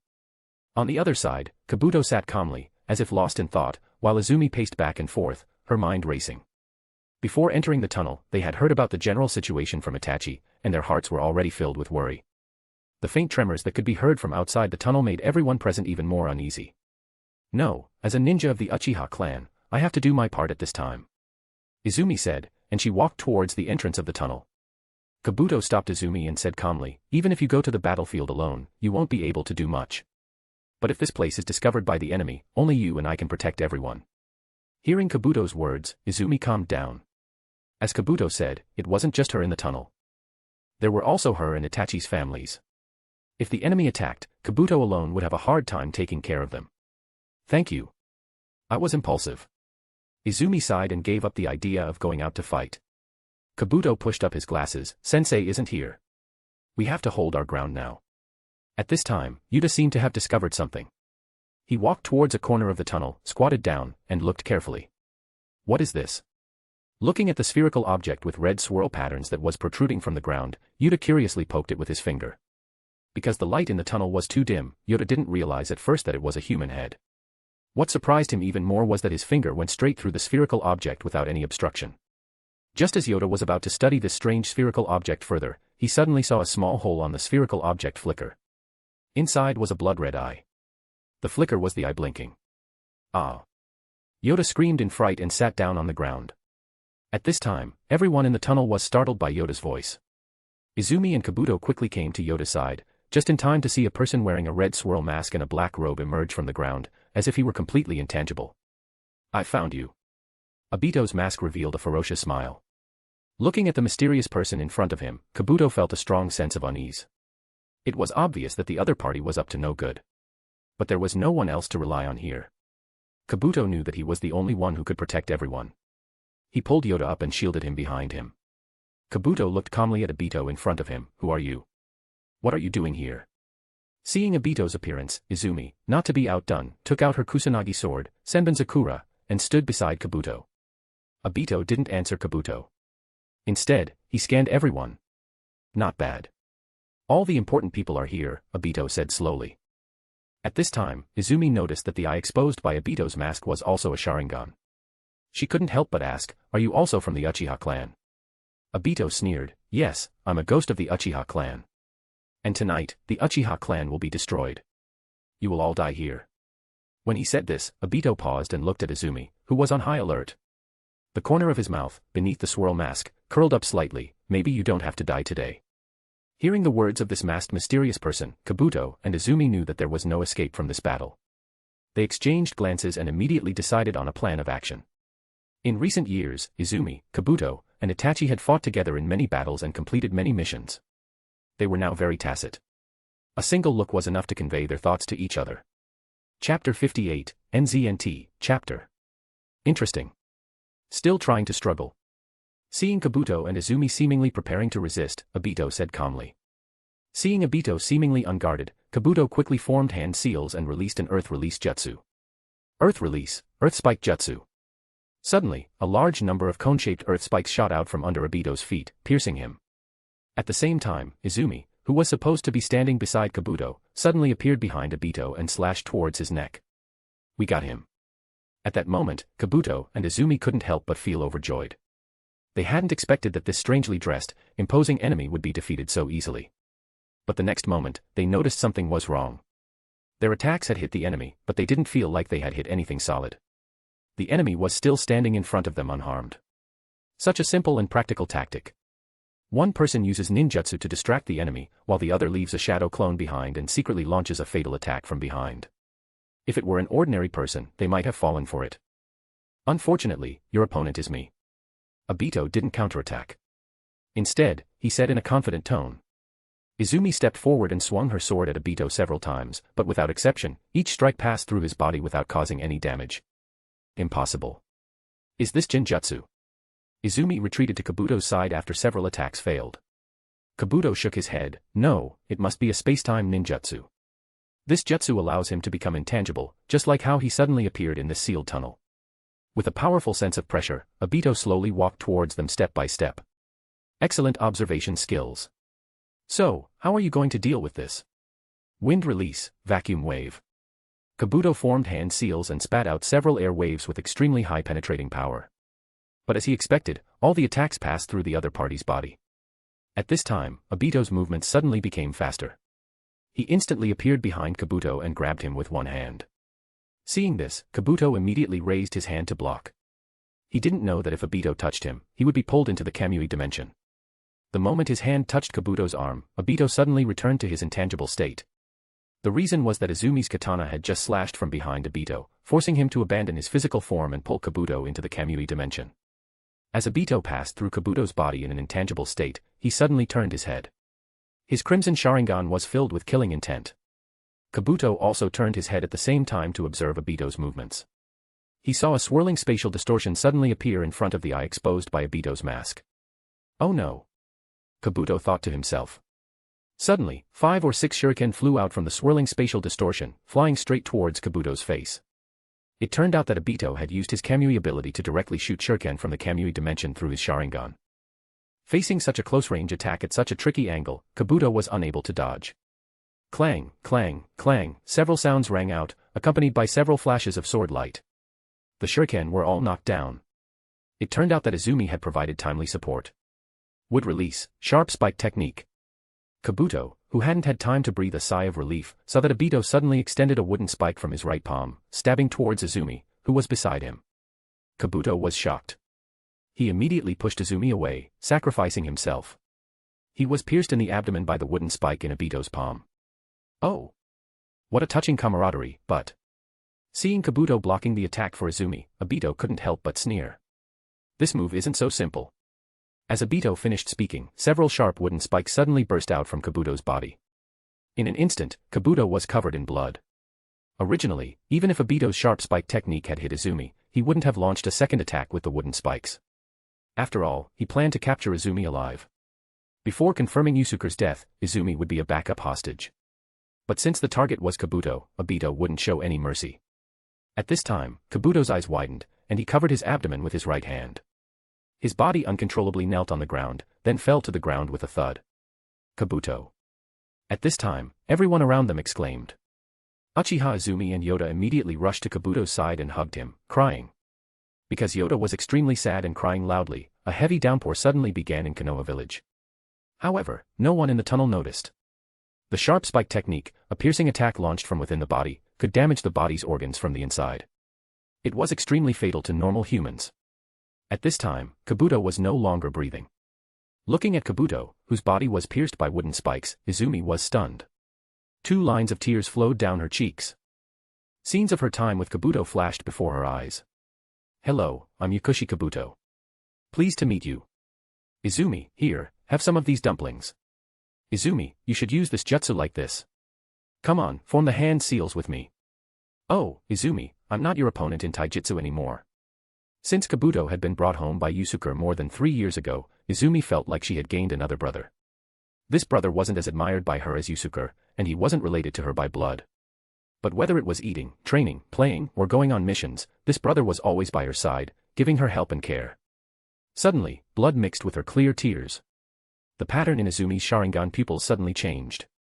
The 3 tomo slowly disappeared, forming a pattern of 5 petals surrounding a pistil, like a cherry blossom. At this moment, Izumi had awakened the Mangekyo Sharingan. The condition for Uchiha clan members to awaken the Mangekyo Sharingan was the death of a close relative or loved one. Ultimately, it was an intense mental stimulus that broke through a certain limit, triggering the power of the Mangekyo Sharingan. Seeing Kabuto pierced by wooden spikes and lifeless, Izumi, who had long considered Kabuto as a brother, also broke through that limit because of the mental stimulus. I'm going to kill you. Izumi said coldly, looking at Obito in front of her. She sheathed her Senbon Sakura and took a starting position for a swordsmanship technique. Ha ha ha, let me see your power. As expected of Uchiha Yusuke's sister. I didn't expect you to give me such a surprise. When Obito saw that Izumi had awakened the Mangekyo Sharingan, he was initially startled.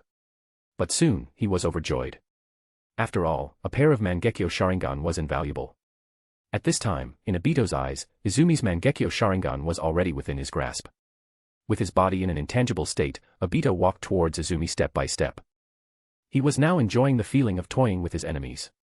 Ha!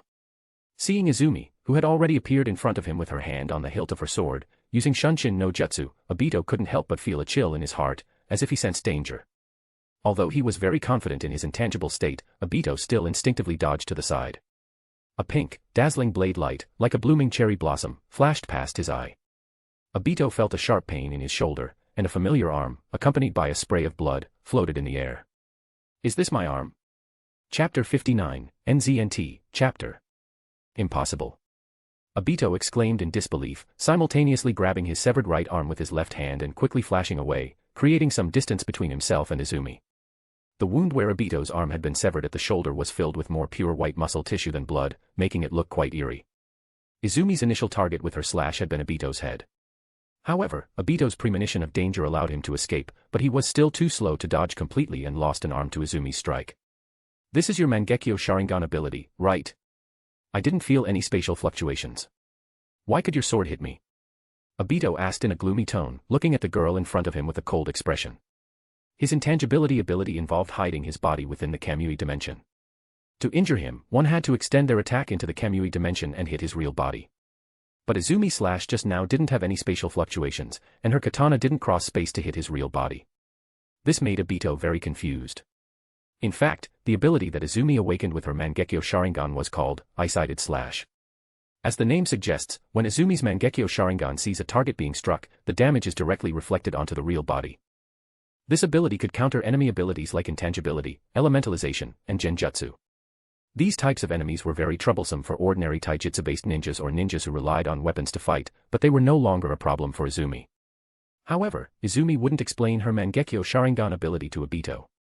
Instead, she once again took a stance for drawing her sword, her eyes filled with killing intent as she stared at Obito. The swordsmanship technique Izumi used was a move adapted from Ryūjin Jakka's Fuzan by Yusuki. It replaced the reliance on Ryatsu with chakra and her own strength to power the swordsmanship technique. Although the Fuzan powered by chakra was far less powerful than the one powered by Ryatsu, it still surpassed most of the known swordsmanship techniques. "Seems like you're in trouble." At this time, Izumi heard a strange but lively voice. The voice came from the mask of the mysterious enemy in front of her, but both the voice and tone were clearly different from the person who had spoken before. The owner of this voice was Zetsu, White Zetsu. He was still parasitically attached to Obito's body. Although it was a parasitic relationship, Zetsu's existence was completely harmless to Obito. Not only did he complete the missing body tissue that Obito had lost after being severely injured, but he also greatly enhanced Obito's vitality and physical abilities, granting Obito the Kekkei Genkai of Wood Release. This girl's taijutsu is very powerful, and she has a special ability that allows her to ignore the Kamui dimension and injure me. "She's indeed difficult to deal with," Obito said in a serious tone. "Then let me take control of your body. If I help you deal with her, you'll tell me what poop feels like," Zetsu said. At this time, Izumi had already activated Fuzan. She instantly appeared beside Obito, and her katana slashed out another wave of cherry-pink blade light. But Obito's movement speed suddenly increased significantly. He dodged Izumi's slash in time.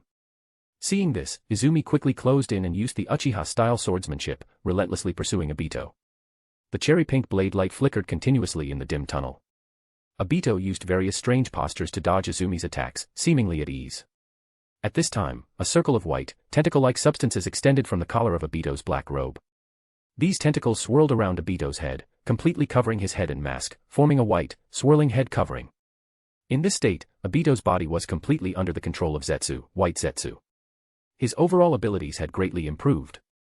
Zetsu reattached the right arm that Izumi had cut off to the shoulder socket. A mass of white tissue surged from the shoulder socket and connected with the severed arm. Zetsu's right arm immediately returned to its original state.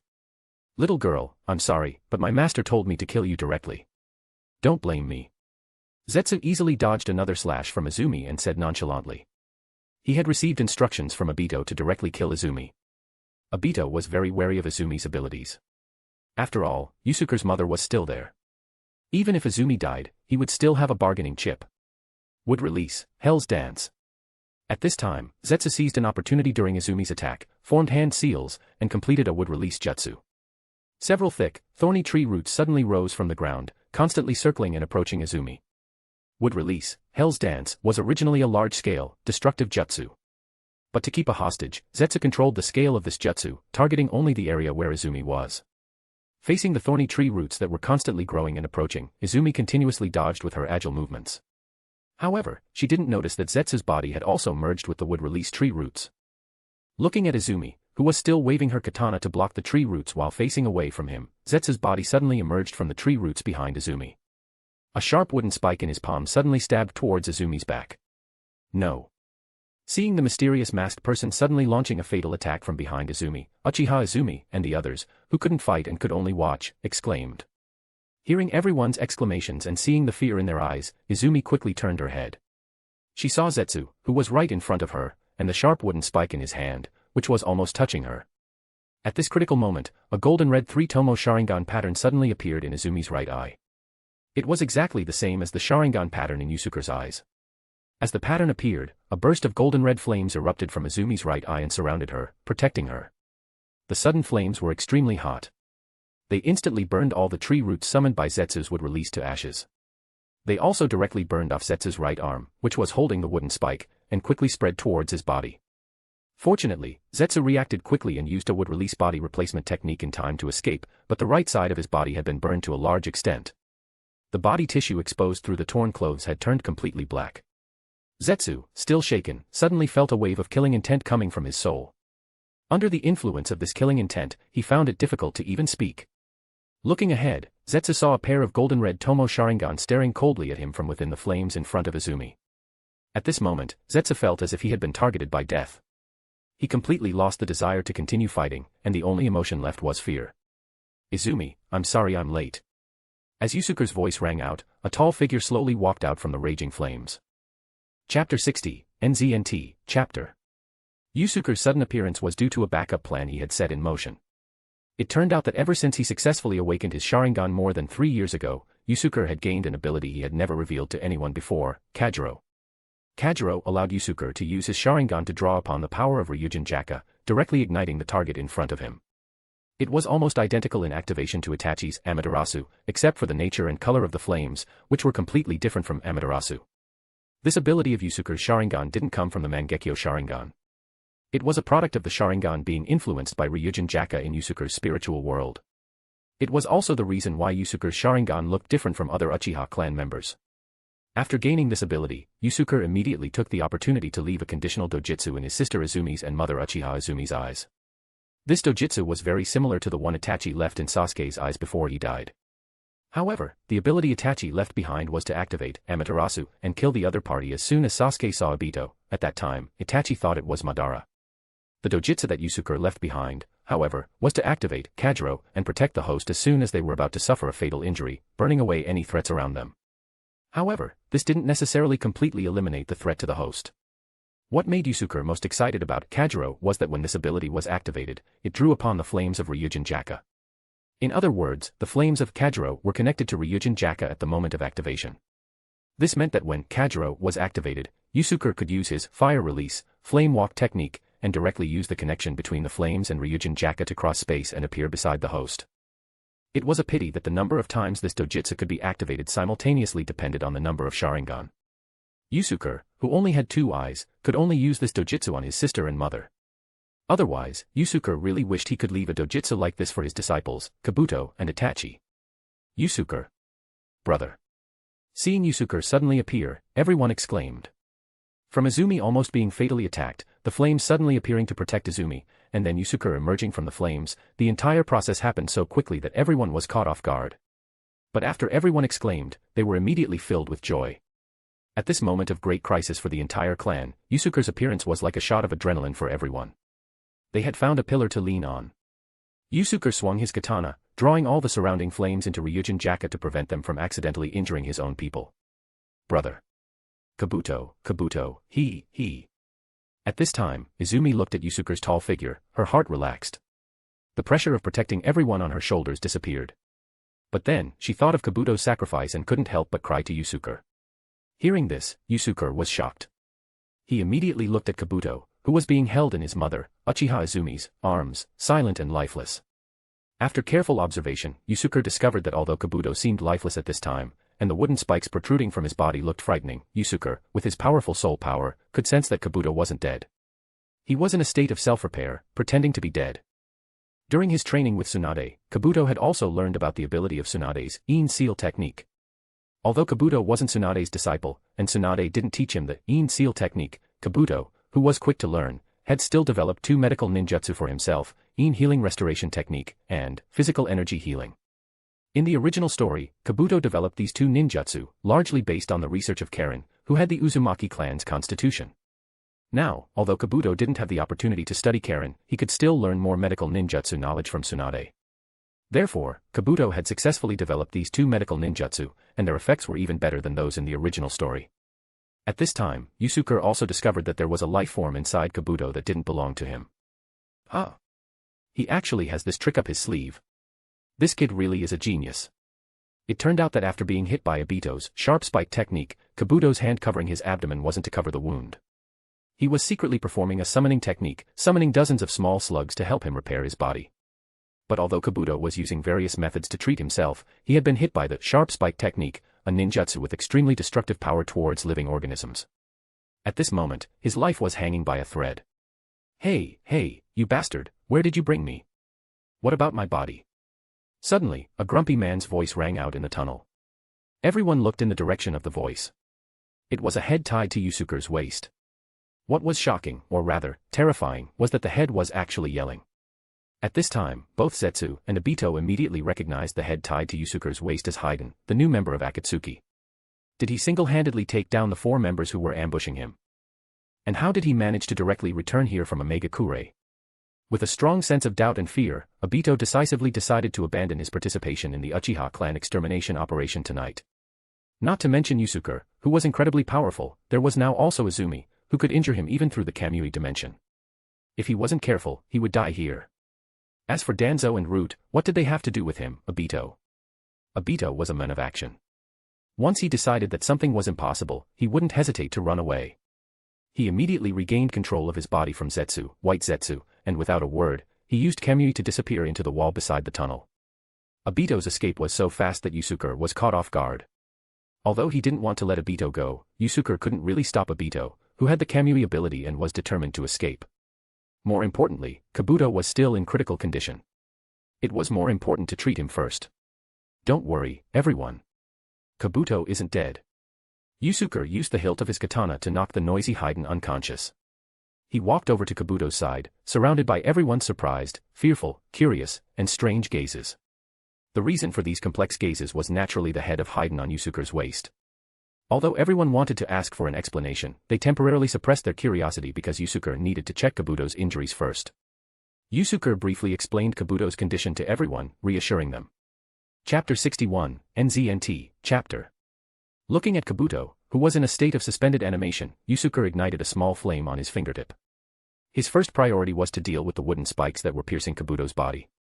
He touched the wooden spikes protruding from Kabuto's body with his finger, and a soft whoosh sound, like flames flickering, immediately rang out. The small flame on his fingertip instantly burned all the wooden spikes connected to Kabuto's body to ashes, without harming Kabuto's body at all. In fact, if those wooden spikes hadn't been left inside Kabuto's body, Kabuto's healing ability would have been enough to heal his body.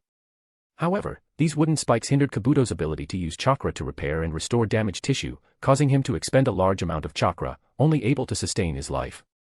He had no chance of recovering on his own. This also illustrated the terrifying power of the sharp spike technique from the side. After dealing with the wooden spikes inside Kabuto's body, Yusuke took out a Hashirama cell fusion liquid he had exchanged with Orochimaru and injected it into Kabuto's shoulder. Just like when he had saved the 4th Hokage and his wife, Yusuke used the life-saving technique, Mark of Life, to replenish Kabuto's life force. As soon as the Mark of Life was completed, Kabuto coughed lightly and slowly opened his eyes. "Teacher, I'm sorry. I couldn't defeat the enemy, and I fell first," Kabuto said weakly, looking at Yusuke. Yusuke shook his head. "No, you did a great job. It was my lack of vigilance. I fell for a feint, giving that old geezer Danzo a chance." Hearing Yusuke's words, Izumi, who was standing nearby, looked at him with a puzzled expression and asked, "Brother, how did you suddenly appear here? And what about this head?" Time went back about 10 minutes. At that time, Yusuke was still fighting Sasori, Kakuzu, and Kisame Hashigaki in the valley in Omegakure. To quickly finish the battle, Yusuke directly released Ryūjin Jakka. For a moment, the entire valley became humid and hot due to the influence of Ryūjin Jakka's flames. Seeing Yusuke, surrounded by flames with an imposing aura, Sasori, Kakuzu, and Kisame Hashigaki exchanged glances and decided to strike first. Kakuzu formed hand seals, and the wind release and water release masked monsters beside him opened their mouths simultaneously, combining to unleash a composite jutsu. Wind release, wind-water wave dance. Countless sharp wind blades mixed with water bullets with extremely high penetrating power densely covered the area where Yusuke was. Facing Kakuzu's composite jutsu, Yusuke swung Ryūjin Jakka forward. This slash didn't have any flames attached to it. It simply used Ryūjin to split the dense, wind-water wave dance in front of him in half, leaving behind a large number of traces of water bullet impacts and wind blade cuts on the ground on both sides of Yusuke. At this time, Sasori's third Kazekage human puppet had already flown above Yusuke, preparing to launch an attack from above. Magnetic release, sand iron barrier. Kajiro. As the third Kazekage human puppet unleashed the sand iron barrier, Yusuke's dojutsu, Kajiro, was also activated at the same time. The third Kazekage human puppet, whose entire body was engulfed in golden red flames, spewed out a large amount of black sand iron from its mouth, quickly forming a sand iron barrier. The sharp spikes made of black sand iron instantly filled the area where Yusuke was. What? Sasori's expression changed drastically. He hadn't noticed how the enemy's flames had attacked his third Kazekage human puppet. If it had been a normal attack with a visible trajectory, Sasori could have controlled the puppet to dodge using his superb puppet-making skills. But Yusuke's attack, which directly ignited the target after visually locking onto it with his dojutsu, was very difficult for Sasori to react to. Realizing that the third Kazekage human puppet was beyond saving, Sasori decided to increase the chakra output, maximizing the power of the sand iron barrier. It was also the third Kazekage human puppet's final act. The already dense sand iron spikes immediately extended more branches, instantly filling the entire valley, leaving only a few gaps in the area where the Akatsuki members were. Humph, although I lost my most precious third Kazekage human puppet, it's worth it to be able to kill an enemy like this, Sasori thought to himself. Kakuzu, use lightning release. Although Sasori considered this full coverage sand iron barrier to be foolproof, he still reminded Kakuzu to continue attacking to ensure that the enemy was completely eliminated. Hearing Sasori's voice, Kakuzu immediately understood what he meant. Sand iron contained a lot of iron, so it was conductive. At this time, using lightning release would maximize its power.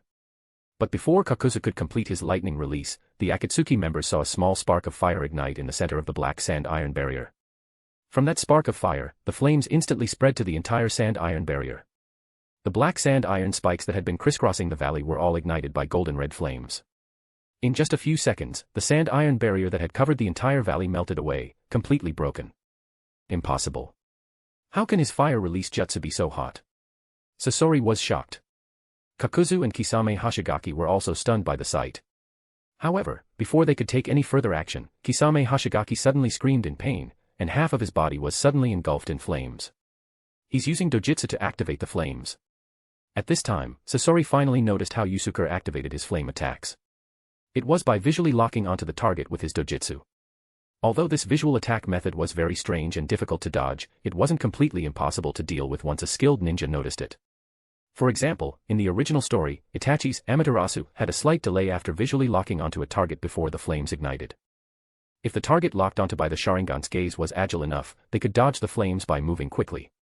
Yusuke's Kajiro could also be dodged in this way. Although Sasori had figured out how Yusuke activated Kajiro, the next scene that appeared even more surprised him and Kakuzu. Yusuke's upper body suddenly emerged from the flames burning on Kisame Hashigaki's shoulder. Feeling a sharp killing intent coming from behind his shoulder, Kisame Hashigaki hurriedly turned his head. He saw a pair of golden red Sharingan looking at him indifferently. A crimson blade light flashed, and a burning head flew through the air. Amazing. The head exclaimed in the air, and those were the last words Kisame Hashigaki spoke in his life. After dealing with Kisame Hashigaki, Yusuke didn't hesitate for a moment before attacking Sasori. Kakuzu's Earth Grudge Fear ability, when equipped with 4 chakra hearts of different attributes, could shield him from 4 fatal attacks. Therefore, it would be easier to deal with Sasori first. Chapter 62, NZNT, Chapter. Looking at Yusuke, who was approaching with his katana raised, radiating killing intent, Sasori felt a sense of uncertainty for the first time. Escape. Kakuzu shouted, immediately setting the tone for their actions. In Kakuzu's opinion, Yusuke's flames were not only incredibly destructive but also versatile, making them difficult to break through. What scared him even more was the eerie dojutsu and agility. If he wasn't careful, his old life would be over here. As soon as Kakuzu finished speaking, several masked monsters quickly returned to his body, and Kakuzu himself quickly moved towards the valley exit on the other side of Yusuke. Crimson Secret Technique, 100 Puppet Performance. At this time, Sasori also pulled out his ultimate weapon. 100 human puppets, each wearing a red cloak, appeared in the air. The small valley suddenly became crowded. Sasori was very clear that his Crimson Secret Technique, 100 Puppet Performance, although impressive, relied on quantity over quality. It was very useful for clearing out miscellaneous enemies in a group battle, but it wouldn't pose much threat to a true master. Sasori brought out the 100 Puppet Army not to continue fighting Yusuke, but to confuse his vision and allow himself to escape. Yusuke naturally heard Kakuzu's shout. He snorted coldly, "None of you are getting away." Drawing upon the power of the two-headed curse mark, black curse marks began to appear on his skin. Powerful In release chakra immediately filled Yusuke's body. Flame release, Gale Fire Whirlwind. Yusuke quickly formed hand seals, frantically drawing In release chakra from the curse mark to activate Ryūjin Jakka. Then, he channeled the flames of Ryūjin Jakka to perform a large-scale flame release jutsu. A scorching red whirlwind rose behind Yusuke, engulfing the entire valley, leaving no escape. Under the blow of this red whirlwind, the nearby raindrops were all evaporated into mist, and the trees surrounding the valley caught fire. Sasori's 100-puppet army was instantly ignited by this indiscriminate red whirlwind. For a moment, it was as if 100 flames were floating in the air, a magnificent sight. Although the Gale Fire Whirlwind jutsu sacrificed temperature for range, it couldn't melt gold or iron, but it was still hotter than ordinary flames and could ignite and burn most non-metallic substances. Seeing the scorching red whirlwind approaching, Kakuzu and Sasori, who were escaping, knew things were bad. Sasori, no longer caring about the 100 puppets that were about to be burned, immediately controlled them to gather together, using their bodies to block the blowing whirlwind. Kakuzu, meanwhile, extended the head of his water release masked monster from behind and quickly combined with himself to perform a composite jutsu of water release and earth release. A tall, moist wall of earth rose from the ground, blocking the whirlwind from continuing to blow towards him and Sasori. Under the scorching heat of the whirlwind, the moist wall of earth quickly lost its moisture, emitting large amounts of white steam. The wall also became loose due to the loss of moisture and the high temperature. Although they had blocked the whirlwind, Kakuzu and Sasori didn't feel any joy at having blocked Yusuke's whirlwind. Standing on top of the wall of earth, Yusuke looked down at them coldly, as if they were two lambs to be slaughtered. Putting the katana, which was burning with raging flames, back into its sheath, Yusuke gently placed his right hand on the hilt. As Yusuke sheathed his sword, the golden red flames that had surrounded him also disappeared, and the stuffy valley seemed to cool down a bit. But Yusuke's action of sheathing his sword didn't make Kakuzu and Sasori feel at ease. Instead, they felt even more pressure. They could sense that Yusuke wasn't giving up the chase. He was simply gathering his strength. Once he attacked, it would be a devastating blow. Under the pressure of Yusuke's aura, Kakuzu and Sasori both had serious expressions as they thought about how to resist Yusuke's next attack. At this time, a spark of fire suddenly ignited in Yusuke's Sharingan.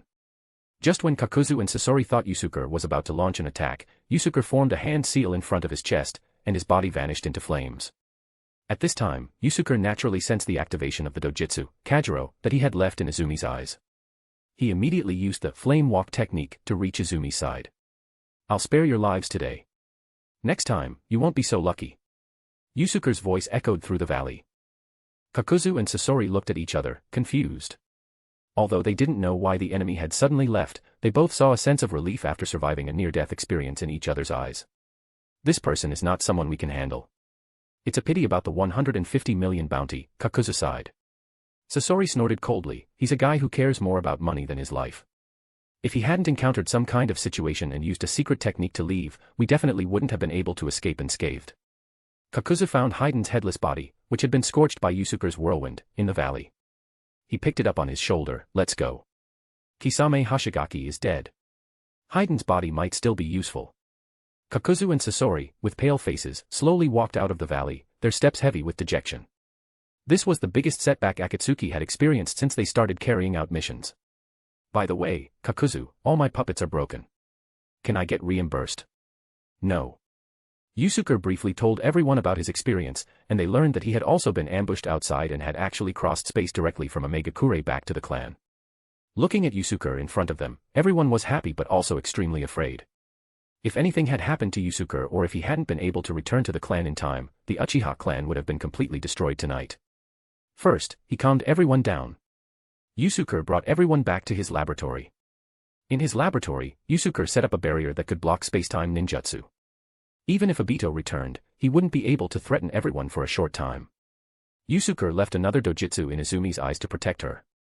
Then, he split off a Genjutsu Crow clone that could last for several hours. The pattern in this Genjutsu Crow's eyes was exactly the same as Yusuke's Sharingan, and it also inherited Yusuke's dojutsu, Kajiro. Looking at Izumi, whose tears hadn't dried, Yusuke gently stroked her head and said with a smile, "Izumi, now Kabuto is also injured. I'll leave everyone in your care. This Genjutsu Crow clone shares my vision and dojutsu. If anything unusual happens, I'll be there in time." Izumi nodded seriously and then asked Yusuke, "Brother, are you going to deal with Root?" Hearing Izumi's words, the smile on Yusuke's face disappeared, replaced by a terrifying killing intent. After tonight, Root will cease to exist. Chapter 63, NZNT, Chapter. The battle between the Root ninjas and the Uchiha clan ninjas had reached a fever pitch. With Root having a significant numerical advantage, the Uchiha clan ninjas were on the defensive. Damn it, we're taking too many casualties. Where is that guy with the swirl mask that Danzo-sama mentioned? Danzo was not present. His confidant, Abirame Torian, was leading the Root attack on the Uchiha clan. Root had already lost nearly a third of its personnel. Even though he was Danzo's confidant, it would be difficult for him to explain this to Danzo afterwards. Sir, the reinforcements that Danzo-sama mentioned haven't appeared yet. Could something have happened? A subordinate asked Abirame Torian. Perhaps. But no matter what changes, we just need to execute Danzo-sama's orders. Tell your men to intensify their attack. Even if there are no reinforcements, the plan won't stop. Abirame Torian said sternly. After instructing his subordinates to strengthen their offensive, Abirame Torian slowly walked to the front lines where the two sides were locked in a stalemate. Looking at the Uchiha clan ninjas who were constantly being pushed back, Abirame Torian shouted, "Tonight, the Uchiha clan will be erased from the ninja world. You are surrounded now. If you surrender, you might still have a chance to live." Abirame Torian said these words to demoralize the Uchiha clan ninjas. Even if any Uchiha clan members surrendered, they wouldn't have a chance to survive. However, as soon as he finished speaking, a cold voice suddenly rang out. "Erase the Uchiha clan. I, Uchiha Yusuke, would like to see who has such big ambitions." The voice wasn't loud, but everyone present could hear it clearly. Everyone present looked towards the source of the voice. They saw a straight figure standing on top of a tower, with the bright full moon in the night sky behind him. Due to the angle of the light, everyone couldn't see Yusuke's face clearly, only a vague outline. But Yusuke's golden red Tomo Sharingan caught everyone's attention. Uchiha Yusuke, the strongest Uchiha, has not awakened his Sharingan, had always been a funny anecdote in Konoha village, even in the ninja world.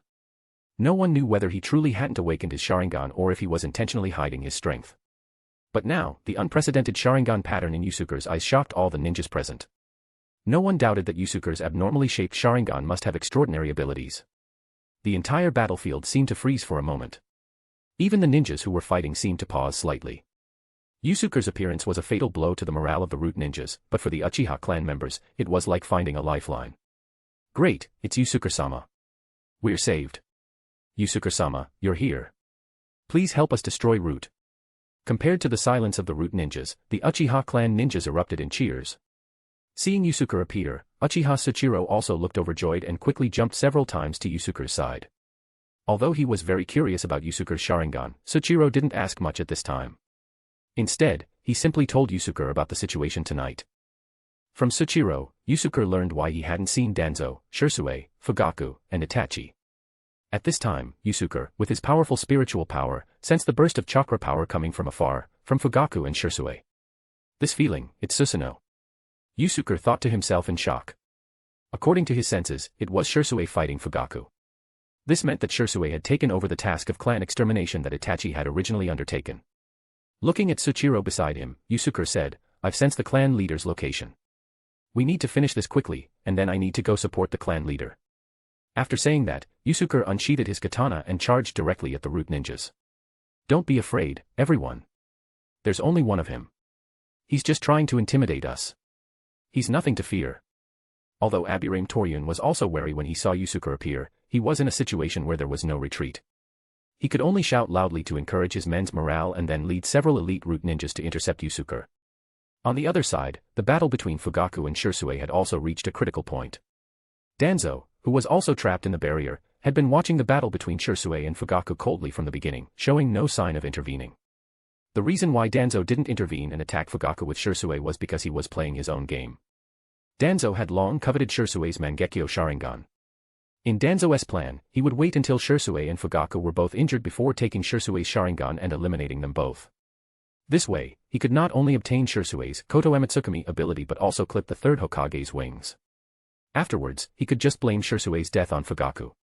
Danzo wouldn't have to bear any responsibility. Looking at the two Susanoo fighting in front of him, Danzo couldn't help but smile coldly, waiting for the opportunity to make his move. "Uchiha Shisui, are you still so stubborn? Do you really want to see your own clan member slaughtered by outsiders?" While controlling his Susanoo to resist Shisui's attacks, he roared loudly at Shisui. Fugaku's Susanoo was red, similar in appearance to Itachi's Susanoo, but it didn't have the ten-tail sword or the Yata mirror. It used a giant red katana as a weapon. At this time, Fugaku was already in the upper hand. At the age of 30, he was at the peak of his ninja strength. Whether it was his dojutsu or chakra, he was superior to Shisui. Clan leader, you are the one who is stubborn.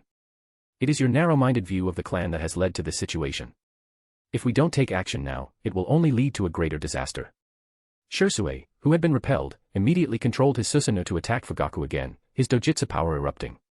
As an idealist, Shisui only wanted to uphold the will of fire and complete the mission that Konoha's high-ranking officials had given him.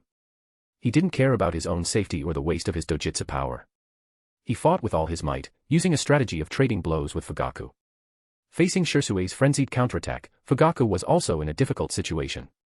If he exhausted his dojutsu and chakra, even if he defeated Shisui, he wouldn't be able to deal with Danzo, who was waiting in the wings. Shisui, what are you waiting for? Use your strongest move to finish him off. Once you've dealt with Uchiha Fugaku, you won't have to participate in the rest of the mission. I'll take root to finish things up.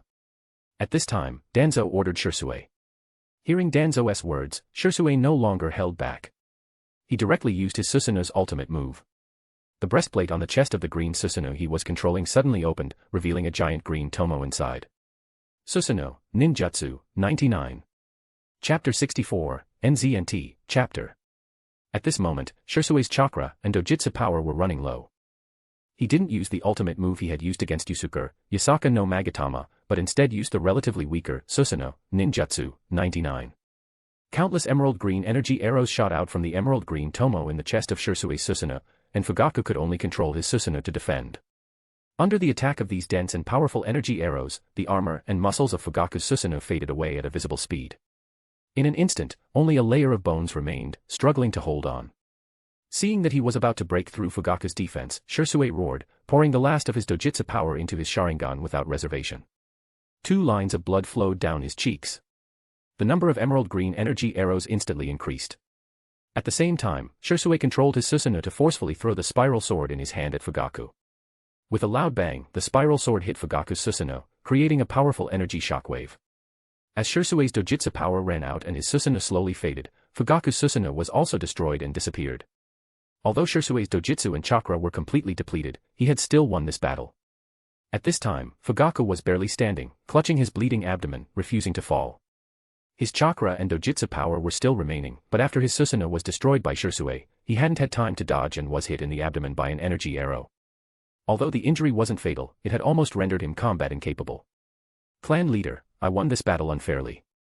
But for the future of the village, I had no choice but to do this. Shisui knew that Fugaku was originally stronger than him.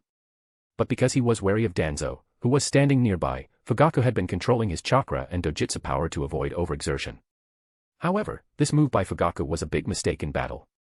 As the saying goes, even when hunting a rabbit, a lion should give its all. Fugaku's conservatism gave Shisui the opportunity to win, allowing him to use his ultimate move to break through his defense and severely injure him. The victor takes all. There's nothing much to say. It's a pity that I never imagined that the clan would be defeated by its own people. I regret not listening to Yusuke's words back then. Fugaku chuckled miserably, then coughed violently, and a large amount of blood spilled from his mouth. Shisui, holding his short sword, slowly walked up to Fugaku. Clan leader, the clan didn't lose to me. It lost to the tide of time, to the will of fire that has been passed down through generations in Konoha. Looking at Fugaku, Shisui raised his short sword. Be careful. But at this moment, Fugaku suddenly pushed Shisui away. Shisui, confused, instinctively dodged. He saw a bandaged hand suddenly appear in front of him, its nails scratching his nose, causing a spray of blood. It turned out that Danzo, taking advantage of Shisui's focus on Fugaku, had suddenly attacked, attempting to directly take Shisui's eyes. As the clan leader of the Uchiha clan, Fugaku was extremely disgusted by the act of taking a clan member's eyes. Although Shisui was his enemy, Fugaku couldn't help but warn him and push him away. After failing to steal Shisui's eyes, Danzo took the opportunity to spit out several wind-release vacuum bullet from his mouth, directly piercing Fugaku's body. Suffering a fatal attack from the vacuum bullet, Fugaku collapsed to the ground, coughing up blood. Father. At this time, Itachi suddenly arrived, just in time to see Fugaku being knocked down by Danzo. Itachi, his eyes bloodshot, quickly dealt with the root ninjas maintaining the barrier around him and rushed to Fugaku's side, supporting him. Looking at the several holes pierced by the vacuum bullet in Fugaku's body, Itachi couldn't hold back his tears. Although Itachi wanted to tell his father, Fugaku, it's going to be alright, he was a rational man and knew that there was no way to find a medical ninja to treat his father at this critical juncture. Fugaku, with such injuries, could only hold on for a few more minutes at most. Itachi, don't be sad. It's my fault. I failed you, both as a father and as a clan leader. The clan is at its most critical moment. Perhaps the Uchiha clan will cease to exist after tonight. If you have the chance, don't think too much. Just run away. Hearing Fugaku's words, Itachi wiped away his tears and said resolutely, Father, don't worry. I will definitely save mother, my brother, and all the clan members. The Uchiha clan will definitely rise again. A slight smile appeared on Fugaku's lips. You have always been my pride. Let me use my last dojutsu power to show you the future of the clan. Hearing Fugaku's words, Itachi was slightly stunned. It was only today, when he was searching for Fugaku's whereabouts with his Genjutsu Crow clone, that he saw Fugaku using Susanoo to fight Shisui from afar, and he learned that Fugaku had also awakened the Mangekyo Sharingan. From Fugaku's words, it seemed that one of his Mangekyo Sharingan abilities was to see the future. Fugaku's Sharingan, which had already exited the Mangekyo state, returned to its Mangekyo form. In that instant, a series of future events and scenes appeared before Fugaku's eyes, like a slideshow. Fugaku's ability to see the future was far beyond that of the Sannin of Mount Maiboku. The Sannin could only vaguely see a fragment or some relevant clues, but Fugaku's Mangekyo Sharingan could see a series of future events and scenes. However, because the ability to see the future was too powerful, the Mangekyo Sharingan that possessed this ability could only be used once. Therefore, even until now, Fugaku had never used this ability. Ha ha ha ha ha. Fugaku suddenly burst into laughter. His laughter wasn't like a desperate laugh or a crazy laugh of despair. It was a truly comforting and joyful laugh. Fugaku's laughter immediately attracted the attention of everyone present. They all turned their gazes towards him. Cough, cough. After laughing, Fugaku, whose lungs had been pierced, coughed violently. His face flushed as blood rushed to his head. It was obvious that he couldn't hold on for much longer. He was at the end of his life. Father, you. Itachi gently patted Fugaku's back, preparing to say something to comfort him. But before he could speak, Fugaku waved his hand to stop him. Itachi, I'm dying, but the clan will definitely overcome this crisis. From now on, your teacher, Yusuke, is the clan leader of the Uchiha clan. Chapter 65, NZNT, Chapter. Although Itachi didn't know what future Fugaku had seen, he could sense from his father's demeanor that it must have been a very uplifting future. Fugaku glanced at Danzo, who had been opposing him for years, and couldn't help but feel a tinge of regret. His life was coming to an end, but ultimately, he hadn't been able to revitalize the clan or personally eliminate Danzo, the clan's enemy. Turning to look at Itachi beside him, Fugaku's face was starting to turn pale. Itachi, you've never disappointed me. I'm leaving your mother and brother in your care. You will be an indispensable pillar of the clan in the future. Gathering his last bit of strength, Fugaku raised his hand and tightly grasped Itachi's arm, smiling as he uttered the last words of his life to Itachi. You're truly my son. Looking at Fugaku, who was slowly closing his eyes, Itachi's expression seemed very calm. He didn't show any signs of great emotion. But his clenched fists and the blood oozing from between his fingers showed that Itachi's heart wasn't as calm as he appeared. You're truly my son. This was probably the most frequent phrase Fugaku had said to Itachi. From a young age, Itachi, with his extraordinary talent, always excelled in everything he did. Every time, Fugaku would express his heartfelt pride by praising Itachi with this phrase. But starting today, this phrase would become a thing of the past for Itachi. From now on, Itachi could only hear his father's praise in his memories. As Fugaku and Itachi were settling their affairs, Danzo and Shisui fell into a confrontation. Danzo-sama, what did you mean just now? Shisui, having dodged Danzo's attempt to steal his eyes thanks to Fugaku's warning, questioned Danzo. Danzo said coldly, a bloodline as evil as the Uchiha clan shouldn't exist in this world. You're just a pawn with some value. Giving up your eyes would be a final contribution to Konoha. As he spoke, Danzo attacked Shisui again. Itachi had already arrived at the scene. He needed to kill Shisui as quickly as possible and take his Sharingan before dealing with Itachi slowly. If Shisui recovered some of his strength and escaped, he wouldn't have another chance to get his hands on Koto Amatsukami. What? Does the third Hokage also think the same way? Hearing Danzo's words, Shisui was shocked. He couldn't help but think of his direct superior, the third Hokage. In Shisui's understanding, the Uchiha clan was being destroyed because they were a threat to the stability of Konoha village.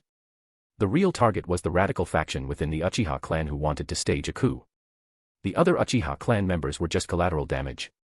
They had to be sacrificed to ensure the stability of Konoha. However, Danzo's actions and words, and tonight's operation, were more like a conspiracy against the Uchiha bloodline. The real purpose seemed not to be for Konoha's peace, but to completely eliminate the Uchiha clan. Of course, the third Hokage and I are of the same mind. Danzo casually answered Shirsue's question while intensifying his attack. It didn't matter whether the third Hokage shared his thoughts. Shirsue had to die now. Shirsue, who was already at his wit's end, was quickly injured in several more places under Danzo's fierce onslaught. Trapped in a desperate situation, Shirsue couldn't accept dying without knowing the truth. He had to find the third Hokage and get answers. At this time, the only thing that could allow him to defeat Danzo was his ultimate move, Koto Amatsukami. Overextending his dojutsu power, Shirsue activated his Mangekyo Sharingan again, looking at Danzo's left eye, which wasn't covered by bandages. Koto Amatsukami. However, to Shirsue's surprise, his Koto Amatsukami didn't activate successfully. Instead, he was stabbed in the left shoulder by Danzo's katana and fell to the ground on his back. Danzo stepped on Shirsue's right hand with his left foot. He pressed down on the katana, driving the blade deeper into the ground through Shirsue's left shoulder. He looked down at Shirsue from above. You actually severed his optic nerve. Noticing Danzo's unfocused left eye, Shirsue's voice was filled with surprise and deep resentment. He had completely lost his ability to resist, and he wouldn't have another chance to get answers to his doubts. He chuckled miserably and said, "So, you've been using my abilities all along. And the so-called stability of the village was just an excuse for me to personally eliminate my clan. If I had known, I would have rather died directly at the hands of the clan leader. At least then, I would have thought I was fighting for Konoha." Danzo sneered, "You're just a remnant of the Uchiha clan. Your death is the greatest contribution you can make to Konoha. And your Koto Amatsukami, I'll gladly accept it." As he spoke, Danzo's hand produced a kunai, which he quickly thrust towards Shirsue's throat. It was obvious that he planned to kill Shirsue first and then take his Sharingan. Shirsue stared blankly at the night sky, with 2 lines of tears flowing down his cheeks. For an idealist like Shirsue, death wasn't scary at all. What was scary was the collapse of the dream he had been pursuing in front of his eyes. Perhaps death is a kind of liberation. At this time, Shirsue was completely heartbroken, waiting for the arrival of his final moments. Amaterasu. However, at this critical moment, Itachi's cold voice rang out. For Itachi, whether he killed Shirsue in the end or not, Shirsue's Sharingan absolutely couldn't fall into Danzo's hands. Hearing this voice, Danzo instinctively felt a strong sense of danger, forcing him to immediately abandon his attempt to kill Shirsue and quickly dodge to the side. This reaction saved his own life. Danzo at this time wasn't the Danzo of many years later, who had lost his sense of danger. In the original story, Danzo had transplanted a large number of Sharingan into his body, using them as consumables for Izanagi. Izanagi, although incredibly powerful, allowed Danzo to constantly change the outcome of events that were unfavorable to him, rendering fatal attacks launched by enemies against him ineffective. But because this ability was too powerful, it made Danzo obsessed with his own strength and lost his sense of danger. In the final battle between Danzo and Sasuke, Danzo had completely lost the keen perception that a ninja of his level should have. He almost used Izanagi as a substitution technique, being killed by Sasuke several times. But Danzo at this time hadn't obtained the ability of Izanagi. Therefore, he still retained the sense of danger he had from fighting on the battlefield. Temporarily regaining his vision, Danzo first looked back at the trees burning with black flames behind him. Then, he turned his head and saw the pattern in Itachi's eyes, which was different from the normal 3-tomo Sharingan. He felt a sense of unease. Another pair of Mangekyo Sharingan. Chapter 66, NZNT, Chapter. In the area where the Root ninjas and the Uchiha clan ninjas were engaged in battle, the Uchiha clan had gained the upper hand, while the Root ninjas were dwindling in number. With Yusuke's absolute strength, the Uchiha clan ninjas were greatly boosted in morale. They followed Yusuke, relentlessly reaping the lives of the Root ninjas. As crimson blade lights flashed, the Root ninjas who were still desperately resisting were turned into charred corpses. Not a single Root ninja could withstand more than 3 attacks from Yusuke. Aburame Toryun, who was temporarily leading Root in place of Danzo, was the first to fall victim to Yusuke's katana. Looking at the Root ninjas who were still fighting desperately without fear of death, Yusuke couldn't help but admire Danzo. Although he was ruthless and cruel, he was undeniably skilled at training his assassins. In ancient warfare, armies with even the best training would usually collapse after suffering around 30% casualties. At this time, only 30% of Root's ninjas remained, but they were still persisting. Such willpower was something even Yusuke couldn't help but admire. But admiration aside, Yusuke had decided to eradicate Root. Finally, under the onslaught of Yusuke and the Uchiha clan ninjas, the last few remaining Root ninjas finally collapsed. Having lost their fighting spirit, they began to move in different directions, hoping to escape with their lives. Looking at the root ninjas scattering in all directions, Yusuke snorted coldly and quickly formed hand seals. Fire Illusion Crow Technique. As he completed the hand seals, Yusuke's body transformed into dozens of illusionary crows surrounded by flames, flying into the air. Each of these crows had the same pattern as Yusuke's Sharingan in their eyes, and they were all staring intently at a fleeing root ninja. Flame Release, Kajiro Dance. At that moment, the dozens of root ninjas who were still fleeing suddenly burst into flames without warning. For a moment, the area was filled with the screams of the root ninjas, who were dying in agony. Even the Uchiha clan ninjas who were chasing them felt a chill run down their spines. These root ninjas didn't struggle for long under the Kajiro. They all eventually turned into charred corpses. Thus, all the root ninjas who had participated in the attack on the Uchiha clan were eliminated. This flame release, Kajiro dance, had consumed a large amount of Yusuke's dojutsu power and in release chakra. At this time, Yusuke's own dojutsu power and chakra were also running low. However, he still had a lot of in release chakra from the Ninetales curse mark remaining, so Yusuke wasn't worried. After eliminating all the enemies, the dozens of flame-encircled crows reassembled into Yusuke. The Uchiha clan ninjas present all looked at him with awe. Tonight, Root had suddenly launched a massive attack. Although the Uchiha clan had responded in time, they had been suppressed by Root and were in a very dangerous situation. If the Uchiha clan ninjas present had all died in battle, the elderly, women, and children who were hiding wouldn't have been able to survive.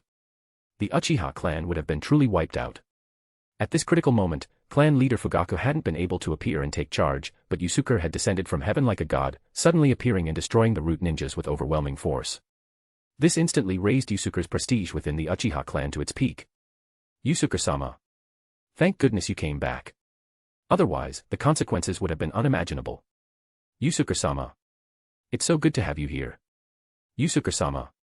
You are truly the most reliable pillar of the clan. At this time, the Uchiha clan ninjas all surrounded Yusuke with happy faces, expressing their gratitude and respect for him.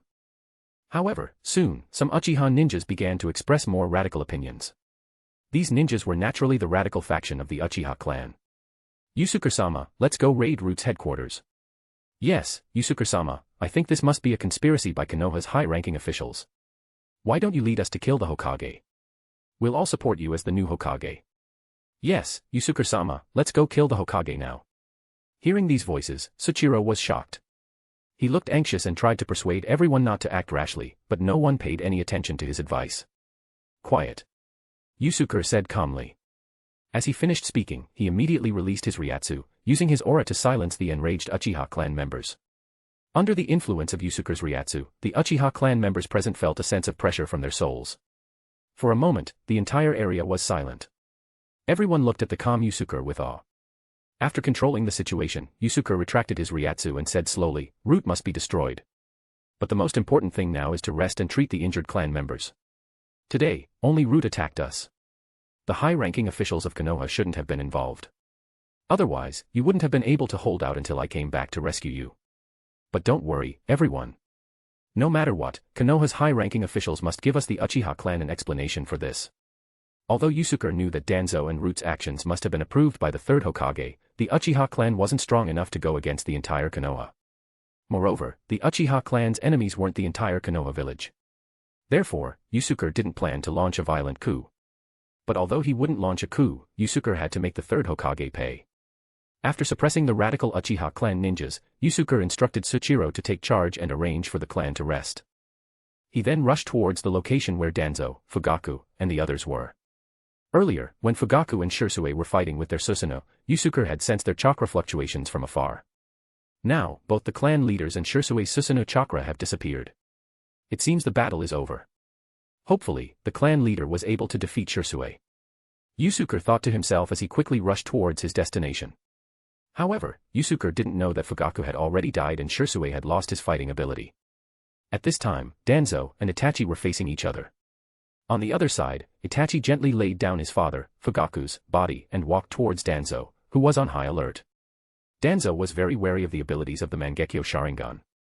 Having been an enemy of the Uchiha clan for many years, no one knew better than he the terrifying power of the Mangekyo Sharingan. This was one of the main reasons why he had always advocated for the complete extermination of the Uchiha bloodline. Uchiha Itachi, do you think the Uchiha clan still has a chance? By now, your clan should have been completely wiped out by my men. If you run away now, you might still have a chance to survive. Looking at Itachi, who was slowly approaching, Danzo said coldly. At this time, Danzo wasn't confident that he could defeat Itachi, who possessed the Mangekyo Sharingan. Therefore, he hoped to drive Itachi away with words and then find a way to eliminate him later. Itachi, as if he hadn't heard Danzo's threats, continued to approach him step by step. Danzo, only an Uchiha can defeat an Uchiha. If it weren't for that traitor, Shisui, you wouldn't be a match for the Uchiha clan. Now, it's time to take care of you. Chapter 67, NZNT, Chapter. Itachi didn't budge under Danzo's intimidation and insisted on dealing with him first because when Yusuke activated Kajiro Dance, he sensed Yusuke's chakra. Knowing that Yusuke had returned to the clan, Itachi was completely relieved. Now, all he had to do was take down Danzo. Looking at Itachi, who seemed calm and indifferent to him, Danzo snorted heavily. 4 root ninjas suddenly jumped out of the nearby lake. This was clearly a backup plan Danzo had prepared. Danzo was also very wary of the Uchiha clan's genjutsu. There was a saying in the ninja world, when facing an Uchiha clan member one-on-one, you can only run away. It was because it was difficult for a single person to handle the Uchiha clan's dojutsu. Although this was a general statement and didn't apply to all ninjas, it illustrated the power of the Uchiha clan's dojutsu. By calling out the 4 root jonin who had been waiting in ambush, Danzo's goal was to have them support him if he fell under genjutsu. Uchiha Itachi, you're out of time. I'm going to send you to see Fugaku soon. Looking at Itachi, Danzo said confidently. In Danzo's opinion, with the support of his subordinates, he was completely unafraid of Itachi's genjutsu. He and his 4 jonin-level subordinates could easily deal with Itachi. But at this moment, Danzo saw that the Mangekyo Sharingan in Itachi's eyes suddenly became illusory. As the scene in front of him suddenly rotated and changed, it eventually turned into a world of only black and red. Danzo knew that he had fallen into Itachi's genjutsu, but thinking that his subordinates were still there, he wasn't worried. Finding himself bound to a rack in a humiliating kneeling position by Itachi, Danzo suppressed his anger and said coldly. Itachi didn't respond to Danzo's words. He still had a blank expression, but he now held a thin, cone-shaped weapon in his hand. But this cone-shaped weapon was no ordinary weapon. It was covered with countless small barbs, which would make anyone's scalp tingle. It was hard to imagine the pain of being stabbed by such a weapon and then having it pulled out of your body. With a piercing sound of metal entering flesh and Danzo's scream, Itachi's cone-shaped weapon pierced deeply into Danzo's abdomen. This genjutsu is called Tsukuyomi. Those without the Sharingan can't resist it. In the world of Tsukuyomi, space, time, and matter, all are under my control. Enjoy the next 72 hours of pain. As Itachi pulled the cone-shaped weapon with countless barbs out of Danzo's body, Danzo screamed in agony. But Danzo's willpower was incredibly strong. Despite such intense pain, he didn't faint and remained conscious. You see, the human body has a protective mechanism. When it experiences unbearable mental pain, the brain forces the person to fall into a coma to protect the mind from collapsing. For example, in the original story, Kakashi was tortured by Itachi in the world of Tsukuyomi. Each time, he would faint from the excruciating pain and then wake up again, repeating the cycle. But the next moment, Danzo suddenly realized that he was completely unharmed. What scared him was that he still hadn't escaped the genjutsu called Tsukuyomi. 2 Itachis, each holding a cone-shaped weapon with barbs, were standing in front of him. Itachi still had a blank expression. He stabbed the weapon in his hand into Danzo's body again, while continuously repeating the words he had said before. This genjutsu is called Tsukuyomi. In the world of Tsukuyomi, I control everything. Enjoy the next 71 hours, 59 minutes, and 59 seconds of pain. Hearing Itachi's words, Danzo looked at the blood-red moon in the sky of the Tsukuyomi world and let out a desperate cry, no. With a thud, Danzo suddenly collapsed to the ground, weak, before the surprised eyes of the 4 root jonin. Danzo-sama. The 4 root ninjas immediately rushed forward to support Danzo, asking what had happened. Danzo's face was now extremely pale. Fine beads of cold sweat covered his forehead, and his lips were completely bloodless. Danzo didn't speak. He just looked at Itachi, who was looking down at him, with bloodshot eyes. The pain he had suffered in the world of Tsukuyomi was unprecedented for Danzo. If he had to go through it again, even he would surely collapse. You useless fools, didn't you notice that I was under genjutsu? Why didn't you do anything? Danzo coldly shouted at his subordinates, but his voice was now very weak. The 4 root ninjas looked at each other, confused, and one of them replied, Danzo-sama, you just called us out, and then you suddenly collapsed. We didn't notice any signs that you were under genjutsu. Hearing this, Danzo understood the mechanism of the Tsukuyomi genjutsu. It was clear that he had been tortured for 72 hours in that illusory world, but it had only been a moment in reality. Thinking about this, Danzo immediately used chakra to block his optic nerves again to prevent himself from being caught again. As Danzo was catching his breath, Itachi, who had just unleashed his ultimate move, Tsukuyomi, felt intense discomfort in his eyes. The drain on dojutsu power from Tsukuyomi was proportional to its power. This caused Itachi, who had just awakened his Mangekyo Sharingan and was using this ability for the first time, to suddenly experience blurry vision and excruciating pain in his eyes. But what shocked Itachi the most was that Danzo had actually withstood the power of Tsukuyomi.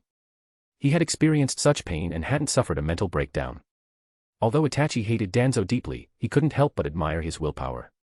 At this time, Danzo roared, pushing away the two root ninjas who were supporting him, and stood up on his own strength. I'm the one who will unify the ninja world. How can I fall here? How can I fall here? As Danzo finished speaking, he had already charged towards Itachi with the 4 root ninjas. Although Danzo was mentally exhausted and his strength was only about 30% of his normal level, the 4 root ninjas assisting him were elite ninjas who excelled in combat. Under the attack of the 5, Itachi, whose eyes were in excruciating pain, was quickly on the defensive. Itachi was only 10 years old at this time. He was far from the strength he had when he appeared in the original story. He hadn't expected Tsukuyomi to put such a heavy burden on his eyes. Just when Itachi was about to be overwhelmed, a powerful pressure from his soul suddenly descended upon Danzo and the other 4 root ninjas. It was Yusuke, who had just arrived. He was using his ability to release Ryūjin to suppress Danzo and the others. Who's there? Sensing a strong killing intent, Danzo was shocked. He instinctively pulled a root ninja in front of him to shield himself and used the momentum to dodge to the side. A scream rang out. The root ninja who had been pulled to be a shield was cut in half. His upper body struggled for a few moments before going still. Danzo, tonight is your death. Yusuke walked towards Danzo step by step, his katana raised, his expression cold. Although his face was emotionless, everyone present could see the killing intent and determination in his eyes. Teacher. Seeing Yusuke standing in front of him, Itachi's voice was filled with excitement. In that moment, he felt like he had found a pillar of support. Chapter 68, NZNT, Chapter. Impossible. How could you possibly have come back from Omegakure? Did you never leave Konoha? Looking at Yusuke, who had suddenly appeared in front of him, Danzo asked in shock. To completely eliminate the Uchiha clan, Danzo had deliberately joined forces with the 3rd Hokage to use a feint to draw Yusuke away. He had also teamed up with Obito to set a trap, hoping to eliminate Yusuke with the power of Akatsuki. But now, Yusuke's appearance had plunged Danzo into true despair. He had no power left to deal with this man, which meant his plan had completely failed. Danzo, except for you and these few, all the other root ninjas who participated in the attack on the Uchiha clan have been wiped out. The reinforcement you called has also escaped. Do you have anything else you want to say before you die? Looking at Danzo, Yusuke said calmly. Hearing this, Danzo's expression instantly became ferocious.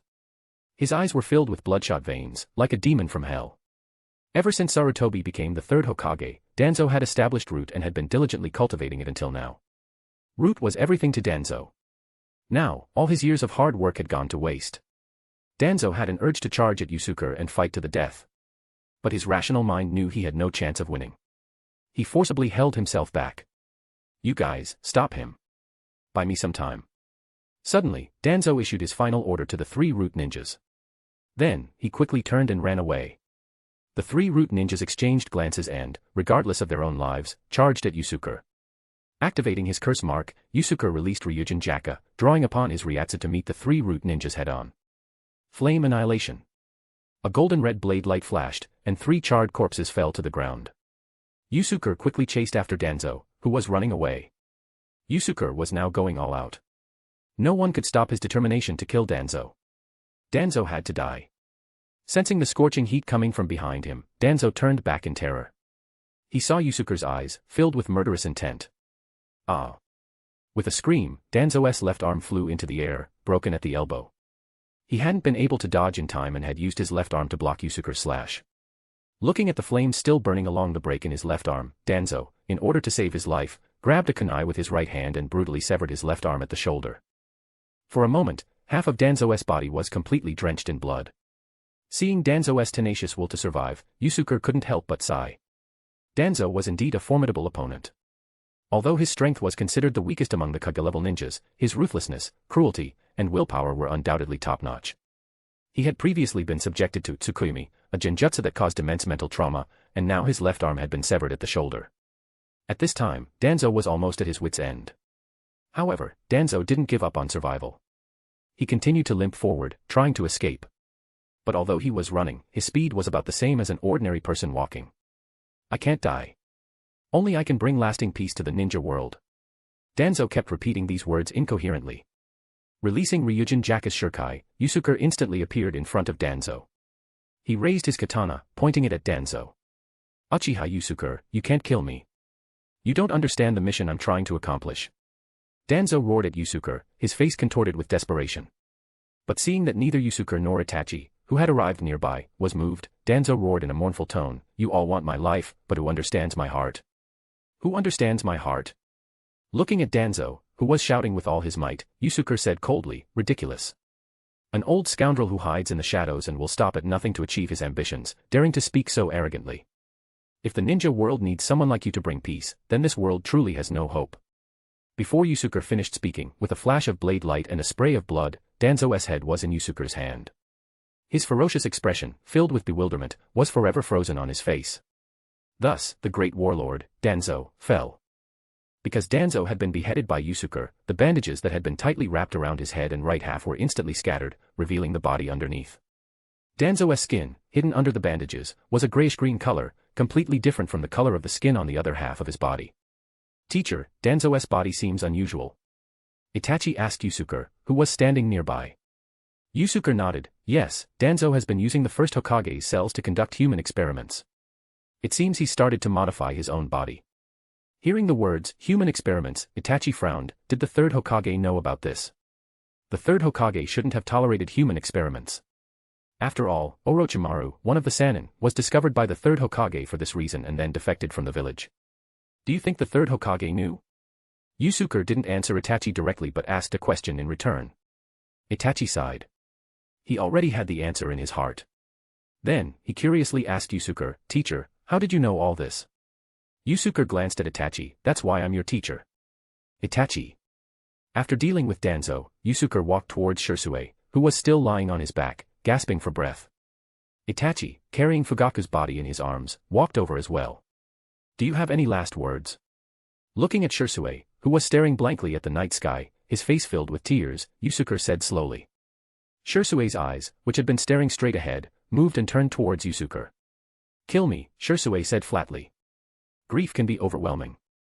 It was obvious that Shisui, whose ideals had been shattered, was now heartbroken. Teacher, can I talk to Shisui for a bit? Itachi asked Yusuke.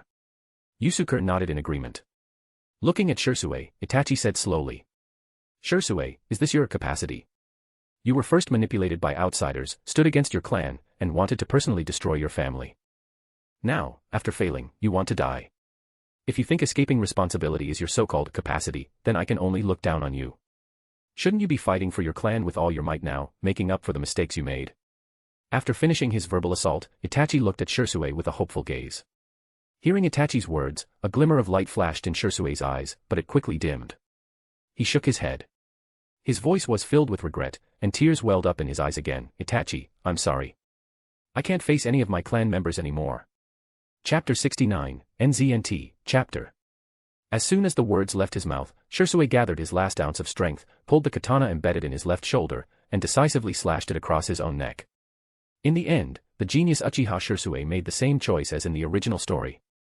Looking at Shisui's body, Itachi sighed deeply. I can't imagine why Shisui would choose such a path. Yusuke glanced at Itachi with a blank expression, but he thought to himself, if I hadn't been your teacher, Shisui's path would have been the one you would have taken. Yusuke felt deeply sorry for Shisui's talent. If possible, he would have wanted to change Shisui's fate. But Shisui, as a descendant of the Uchiha clan's mirror lineage, had been instilled with their ideology since childhood. Shisui was like a blank sheet of paper that had already been blackened. There was nothing more he could do to change him. Itachi, however, was lucky in this life. He had met Yusuke when he was still a blank slate. Looking at the bodies of Shisui and Fugaku, Yusuke asked Itachi, you should know about the Mangekyo Sharingan, but do you understand its limitations? Itachi shook his head. He had only just awakened his Mangekyo Sharingan and hadn't yet seen the stone tablet at the Uchiha clan's Naka shrine. Therefore, he didn't know the information about the Mangekyo Sharingan recorded on the tablet. The abilities of the Mangekyo Sharingan are powerful, far exceeding those of the ordinary Sharingan. But each time you use the abilities of the Mangekyo Sharingan, it causes irreversible dojutsu power depletion. As your dojutsu power depletes, your vision will gradually deteriorate. When your dojutsu power is completely depleted, this pair of Mangekyo Sharingan will forever lose its light. Hearing Yusuke's explanation, Itachi couldn't help but frown. He had noticed that his vision had become a little blurry after using Tsukuyomi and Amaterasu. He thought it was temporary, but hearing Yusuke's explanation, he realized that it was permanent damage to his dojutsu power and vision. Then how can we solve this problem? Itachi asked. Looking at Fugaku's eyes, Yusuke said slowly, the solution is to fuse another pair of Mangekyo Sharingan, and I hope you can fuse your father's eyes. Teacher, but... Itachi instinctively wanted to refuse, but Yusuke interrupted him before he could finish. If your father were still alive, he would definitely want you to do this. What father would want to see their child go blind? More importantly, from now on, your father can witness the rise of the Uchiha clan through your eyes. Itachi was silent for a moment before finally agreeing to Yusuke's proposal. You're truly my disciple. No hesitation. Yusuke patted Itachi's shoulder, his heart filled with relief. However, Yusuke didn't know that his words had once again struck a chord in Itachi's heart, like Fugaku's frequent words to Itachi when he was alive, you're truly my son. Teacher, I want to bury Shirsue's body here. I hope you'll agree. Looking at the body of his former best friend, Itachi pleaded with Yusuke. Shirsue was a traitor to the clan. The Uchiha clan members wouldn't agree to bury his body in the Konoha cemetery. Yusuke nodded, but I need to take Shirsue's eyes. Itachi didn't know the abilities of Shirsue's Mangekyo Sharingan. He thought Yusuke wanted to use Shirsue's eyes as material for the future evolution of his Mangekyo Sharingan. Although he felt a little uncomfortable, Itachi could understand in a world where strength was everything. A short while later, Itachi finished burying Shirsue's eyeless body. Walking to Yusuke's side, Itachi looked at Yusuke with a worried expression, asking him about the next steps.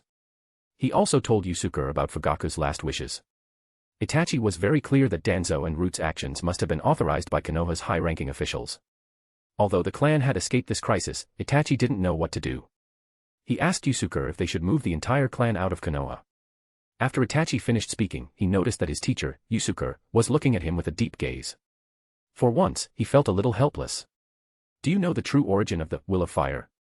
Yusuke didn't tell Itachi his plan directly but instead talked about the Will of Fire. Itachi asked, didn't the first Hokage, Senju Hashirama, propose it? Yusuke shook his head, you're only half right. Yusuke caught a leaf that had drifted down from a tree with his palm. Then, he activated his fire release chakra to ignite the leaf and chanted, where leaves dance, fire also lives on. The flames will continue to illuminate the village and allow new leaves to sprout. This is the will that our ancestor, Uchiha Madara, and Senju Hashirama created together, combining fire and wood. Uchiha Madara used wood, representing the Senju clan, to name Konoha village, and Senju Hashirama used fire, representing the Uchiha clan, to create the Will of Fire that has been passed down through generations in the village. This can be seen as a metaphor for their mutual recognition and compromise. Therefore, half of Konoha village's Will of Fire is also the will of our Uchiha clan. Hearing Yusuke's words, Itachi looked thoughtful. Then, Itachi frowned slightly and asked, Teacher, how did you know all this? It doesn't matter. What matters are the words I'm about to say. Yusuke waved his hand dismissively. Seeing Itachi's attentive expression, Yusuke nodded with satisfaction and continued, it was our Uchiha clan and the Senju clan who founded Konoha village. If we now run away from Konoha like stray dogs, that would be our greatest disgrace. What we need to do is to lead Konoha on the right path with the true Will of Fire. Hearing Yusuke's words, Itachi's expression showed agreement, and his eyes were filled with hope. But since the conflict with Konoha's high-ranking officials hadn't been resolved, Itachi said worriedly, but now, Konoha's high-ranking officials want to eliminate us. Although our clan is the first family of Konoha, even the ninja world, we are still far from matching the power of the entire village. Yusuke patted Itachi's shoulder and laughed, Shirsue had the same thoughts as you all along, which is why he went down the wrong path. Our enemy has never been the village. The people Shirsue has been serving with all his might don't represent the entire village. As long as we gain enough political power for the Uchiha clan in Konoha, we can stand toe-to-toe with the current Konoha high-ranking officials, even completely subdue them. Hearing Yusuke's words, Itachi felt a sense of enlightenment. Yusuke patted Itachi's shoulder and said slowly, our opponents are not as strong as you think. And the next era in Konoha will belong to the Uchiha clan. At this time, the Hokage tower was still brightly lit. The third Hokage, Sarutobi Hiruzen, was sitting in his office, waiting for Danzo to report back. Chapter 70, NZNT, Chapter. For some reason, a sense of unease filled the third Hokage's heart. Could something have gone wrong with Danzo's side, he wondered to himself. Because the plan involved Root sealing off the Uchiha clan's compound with a barrier, the third Hokage couldn't receive any news from inside until the plan was completed. He could only wait for Danzo's report. He picked up the pipe on his desk and started puffing away. This was the only way he could ease his anxiety. It seems I'm truly getting old. Even a foolproof plan makes me restless. Sarutobi sighed, attributing his anxiety to his old age. Who's there? At that moment, the third Hokage suddenly sensed a strange chakra presence. Dozens of crows suddenly flew in through the window of the third Hokage's office, slowly coalescing into two figures, Yusuke and Itachi. Actually, the third Hokage had already sensed something was wrong when he saw the crows. After all, crows were one of the symbols of the Uchiha clan. Because the plan to eliminate the Uchiha clan was highly confidential, the third Hokage had already dispatched all the Umbu who usually protected him, as he was waiting for Danzo's report. In Konoha village, he believed no one could do anything to him. Seeing Yusuke standing before him, the third Hokage, although he remained calm, couldn't help but dilate his pupils for a moment, betraying his inner thoughts. Ah! Yusuke, weren't you on a mission? Why did you suddenly come back? And Itachi too. What urgent matter brings you to the Hokage Tower at this time of night that needs to be reported to me? The third Hokage said calmly. Looking at the third Hokage, who was calm and composed, as if he knew nothing about what had happened tonight, Yusuke couldn't help but admire him. He was truly a remarkable old fox. But this was exactly the kind of reaction Yusuke had hoped for. After all, the third Hokage was still the actual ruler of Konoha. If he ripped off the mask with the third Hokage here and now, things would spiral out of control. This was the ugliness of politics. As long as the last shred of decency remained, there was always room for negotiation and compromise. Third Hokage-sama, something major happened tonight. I wonder if you've received any news. Yusuke said sternly, his face grim. He wasn't here to compromise today, but to secure political benefits for his clan. As the victim, he had to be firm. The third Hokage seemed to ignore Yusuke's disrespectful behavior. He frowned slightly, looking puzzled. I wonder what major event you're referring to, Yusuke. Yusuke snorted coldly and described Root's actions. In his account, Shisui, as a traitor to the Uchiha clan, had been killed by him, and his body had been turned to ashes. Yusuke said this to make the third Hokage think that Shisui's eyes had been destroyed. The third Hokage didn't doubt this. He didn't know the conditions for upgrading the Mangekyo Sharingan to the Eternal Mangekyo Sharingan. He believed the value of Shisui's eyes lay solely in the Koto Amatsukami ability. However, in the third Hokage's understanding, Yusuke didn't know about Shisui's Koto Amatsukami ability. Therefore, it was normal for him to destroy Shisui's eyes when he killed him. After Yusuke finished speaking, he gestured to Itachi behind him to place a package the size of a human head on the third Hokage's desk. He then opened the package, revealing Danzo's head inside. Looking at the ferocious and resentful expression on Danzo's face, the third Hokage used all his strength to maintain his composure. The owner of this head was his childhood friend. Taking a deep breath, the third Hokage slammed his fist on the table. Root has become too powerful. They dared to do something so outrageous behind my back. Root no longer has a reason to exist. The third Hokage said this simply to make a statement. He knew that since Yusuke and Itachi were here and Danzo had been beheaded, Root had probably been wiped out. But Yusuke, weren't you on a mission in Omegakure? How did you suddenly appear in the village? After angrily condemning Danzo and Root, the third Hokage asked Yusuke. This was the question that concerned him the most. Yusuke said, of course, Danzo wouldn't have thought that I could return to my clan at any time if I wanted to. Yusuke's words were a bluff, giving the third Hokage the impression that he could return to his clan at any time. Yusuke changed the subject, his eyes flashing with murderous intent as he looked at the third Hokage, but this mission to Omegakure was arranged by you, third Hokage-sama. Could it be that you were also involved in Danzo's conspiracy? Facing Yusuke's eyes filled with killing intent, the third Hokage couldn't help but feel a sense of invincibility. What kind of strength does he have now? While thinking to himself, the third Hokage showed a look of self-reproach on his face. Sigh. The ninja assigned to this mission was originally a Root informant. I thought it was just an ordinary mission. I never imagined it was Danzo's conspiracy against you. But luckily, you didn't encounter any accidents and managed to return in time to save the entire Uchiha clan. After shifting the blame, the third Hokage said softly, after such a major incident, and with Fugaku's sacrifice, you should go back to the clan and calm everyone down. Tomorrow morning, I'll announce Danzo's crimes and give the Uchiha clan an explanation. At that time, I'll also go in person to represent the village and compensate the Uchiha clan for their losses. Hearing the third Hokage's attempt to simply sweep this matter under the rug, Yusuke naturally wouldn't agree. Yusuke said coldly, third Hokage-sama, this is a matter of life and death for my Uchiha clan. You wouldn't want to simply brush it aside, would you? At this time, the third Hokage also put on a stern face. He looked directly at Yusuke and said in a low voice, "Then what else do you want to say?" Looking at the aggressive Yusuke, the third Hokage knew that he was about to negotiate. Yusuke said slowly, "Of course. If there isn't a sufficient explanation, the entire Uchiha clan will not let this go."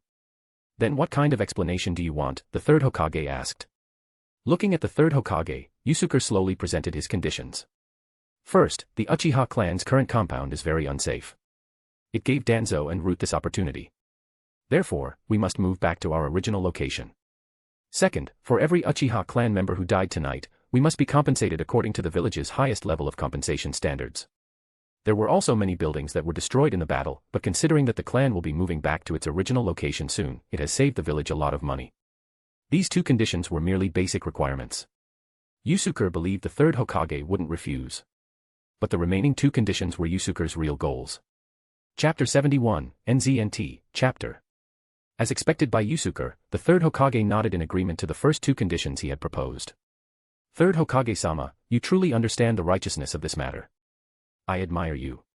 But these 2 points are not enough to appease my Uchiha clan." Hearing Yusuke's words, the third Hokage frowned. "Tell me what you have in mind." "Third, the Uchiha clan has suffered heavy losses this time. The police force is already understaffed.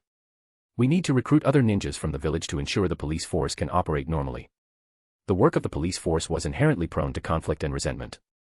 The Uchiha clan had made the police force their own exclusive domain, effectively separating themselves from the other forces in the village. This had led to the Uchiha clan having almost no allies in the village. By opening up the police force to recruit other ninjas from the village, the clan could gather some ninjas without any power base and establish cooperative relationships with other forces. But the downside of this measure was also obvious. The police force would no longer be pure. There would inevitably be some people with ulterior motives who would infiltrate. However, Yusuke had already anticipated this and had a plan to deal with it. Any new members would be vetted by him or Itachi. Yusuke believed that under his and Itachi's scrutiny with genjutsu interrogation, those with ill intentions would have nowhere to hide. Hearing Yusuke's third request, the third Hokage's frown deepened. With the third Hokage's shrewdness, after careful consideration, he quickly guessed Yusuke's intentions. This made him respect Yusuke even more. "I thought he was just a very powerful young man. It seems he's much more difficult to deal with than Fugaku," the third Hokage thought to himself, feeling a pang of worry. Seeing the third Hokage's furrowed brow, Yusuke made a fourth request that the third Hokage absolutely could not accept. "Fourth, the Uchiha clan needs a Hokage advisor." Hearing Yusuke's fourth request, the third Hokage was shocked. He immediately stood up from his chair. "What? That's impossible. The Hokage advisor has a very important position and responsibility in the village. Only someone of great virtue and prestige can hold this position." The third Hokage's words were rather veiled, implying that the Uchiha clan didn't have anyone qualified to be a Hokage advisor. Yusuke snorted coldly. "As the Uchiha clan, who founded Konoha village together with the Senju clan, we don't even have a Hokage, let alone a mere advisor position. This is simply absurd. It's precisely because the Uchiha clan doesn't have a role like a Hokage advisor that a despicable and shameless scoundrel like Danzo, who dares to plot and scheme against our clan, has emerged." Yusuke's words were blunt and unyielding. Although he was scolding Danzo, the third Hokage felt like he was being included as well. Slamming his fist on the table, the third Hokage roared, "Uchiha Yusuke, don't forget your place. Are you threatening me now?"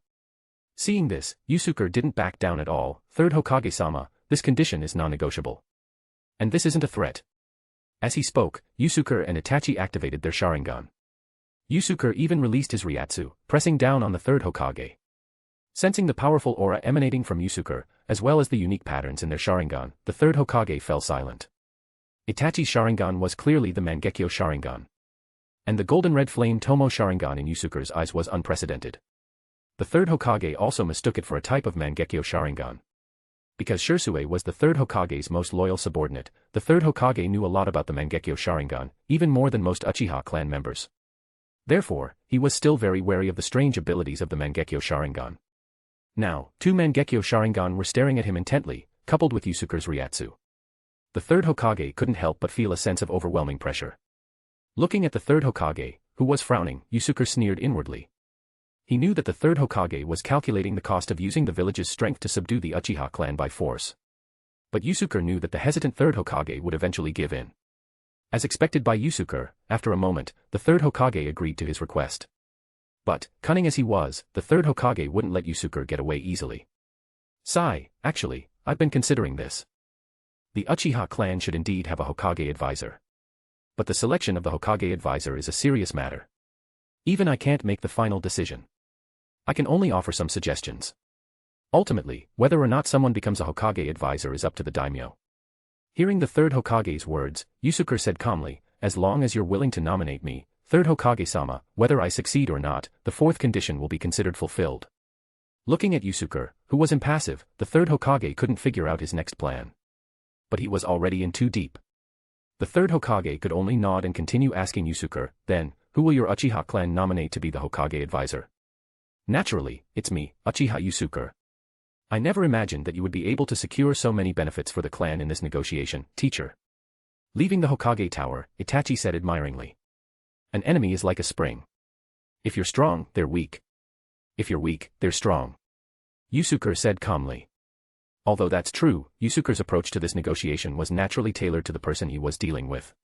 If the third Hokage's personality was as stubborn as the current fourth Raikage, Yusuke, although he wouldn't be happy about it, would have had no choice but to lead the Uchiha clan out of the village. Because someone as stubborn as the fourth Raikage wouldn't back down. Even if he knew it would ultimately result in a lose-lose situation, the fourth Raikage would just charge in first and think about it later. Itachi nodded in agreement and then continued to ask, teacher, but even if the third Hokage agrees to nominate you as the new Hokage advisor, how will you get the daimyo to agree? Yusuke smiled, I have my ways, teacher. Don't worry. Besides, my goal isn't just a mere Hokage advisor. Except for Danzo, who's already dead, the current Konoha high-ranking officials, Kohara Udatane and Hamura Mitokado, are also part of the third Hokage's faction. Even if I become a Hokage advisor, I won't have much say. Hearing Yusuke's words, Itachi also looked worried, then what's your plan, teacher? A slight smile appeared on Yusuke's lips, you'll find out soon enough. Yusuke already had a plan to deal with Konoha's high-ranking officials. He had temporarily resolved the Uchiha clan's external troubles. The remaining internal troubles also need to be taken care of. Yusuke thought to himself, a cold glint flashing in his eyes.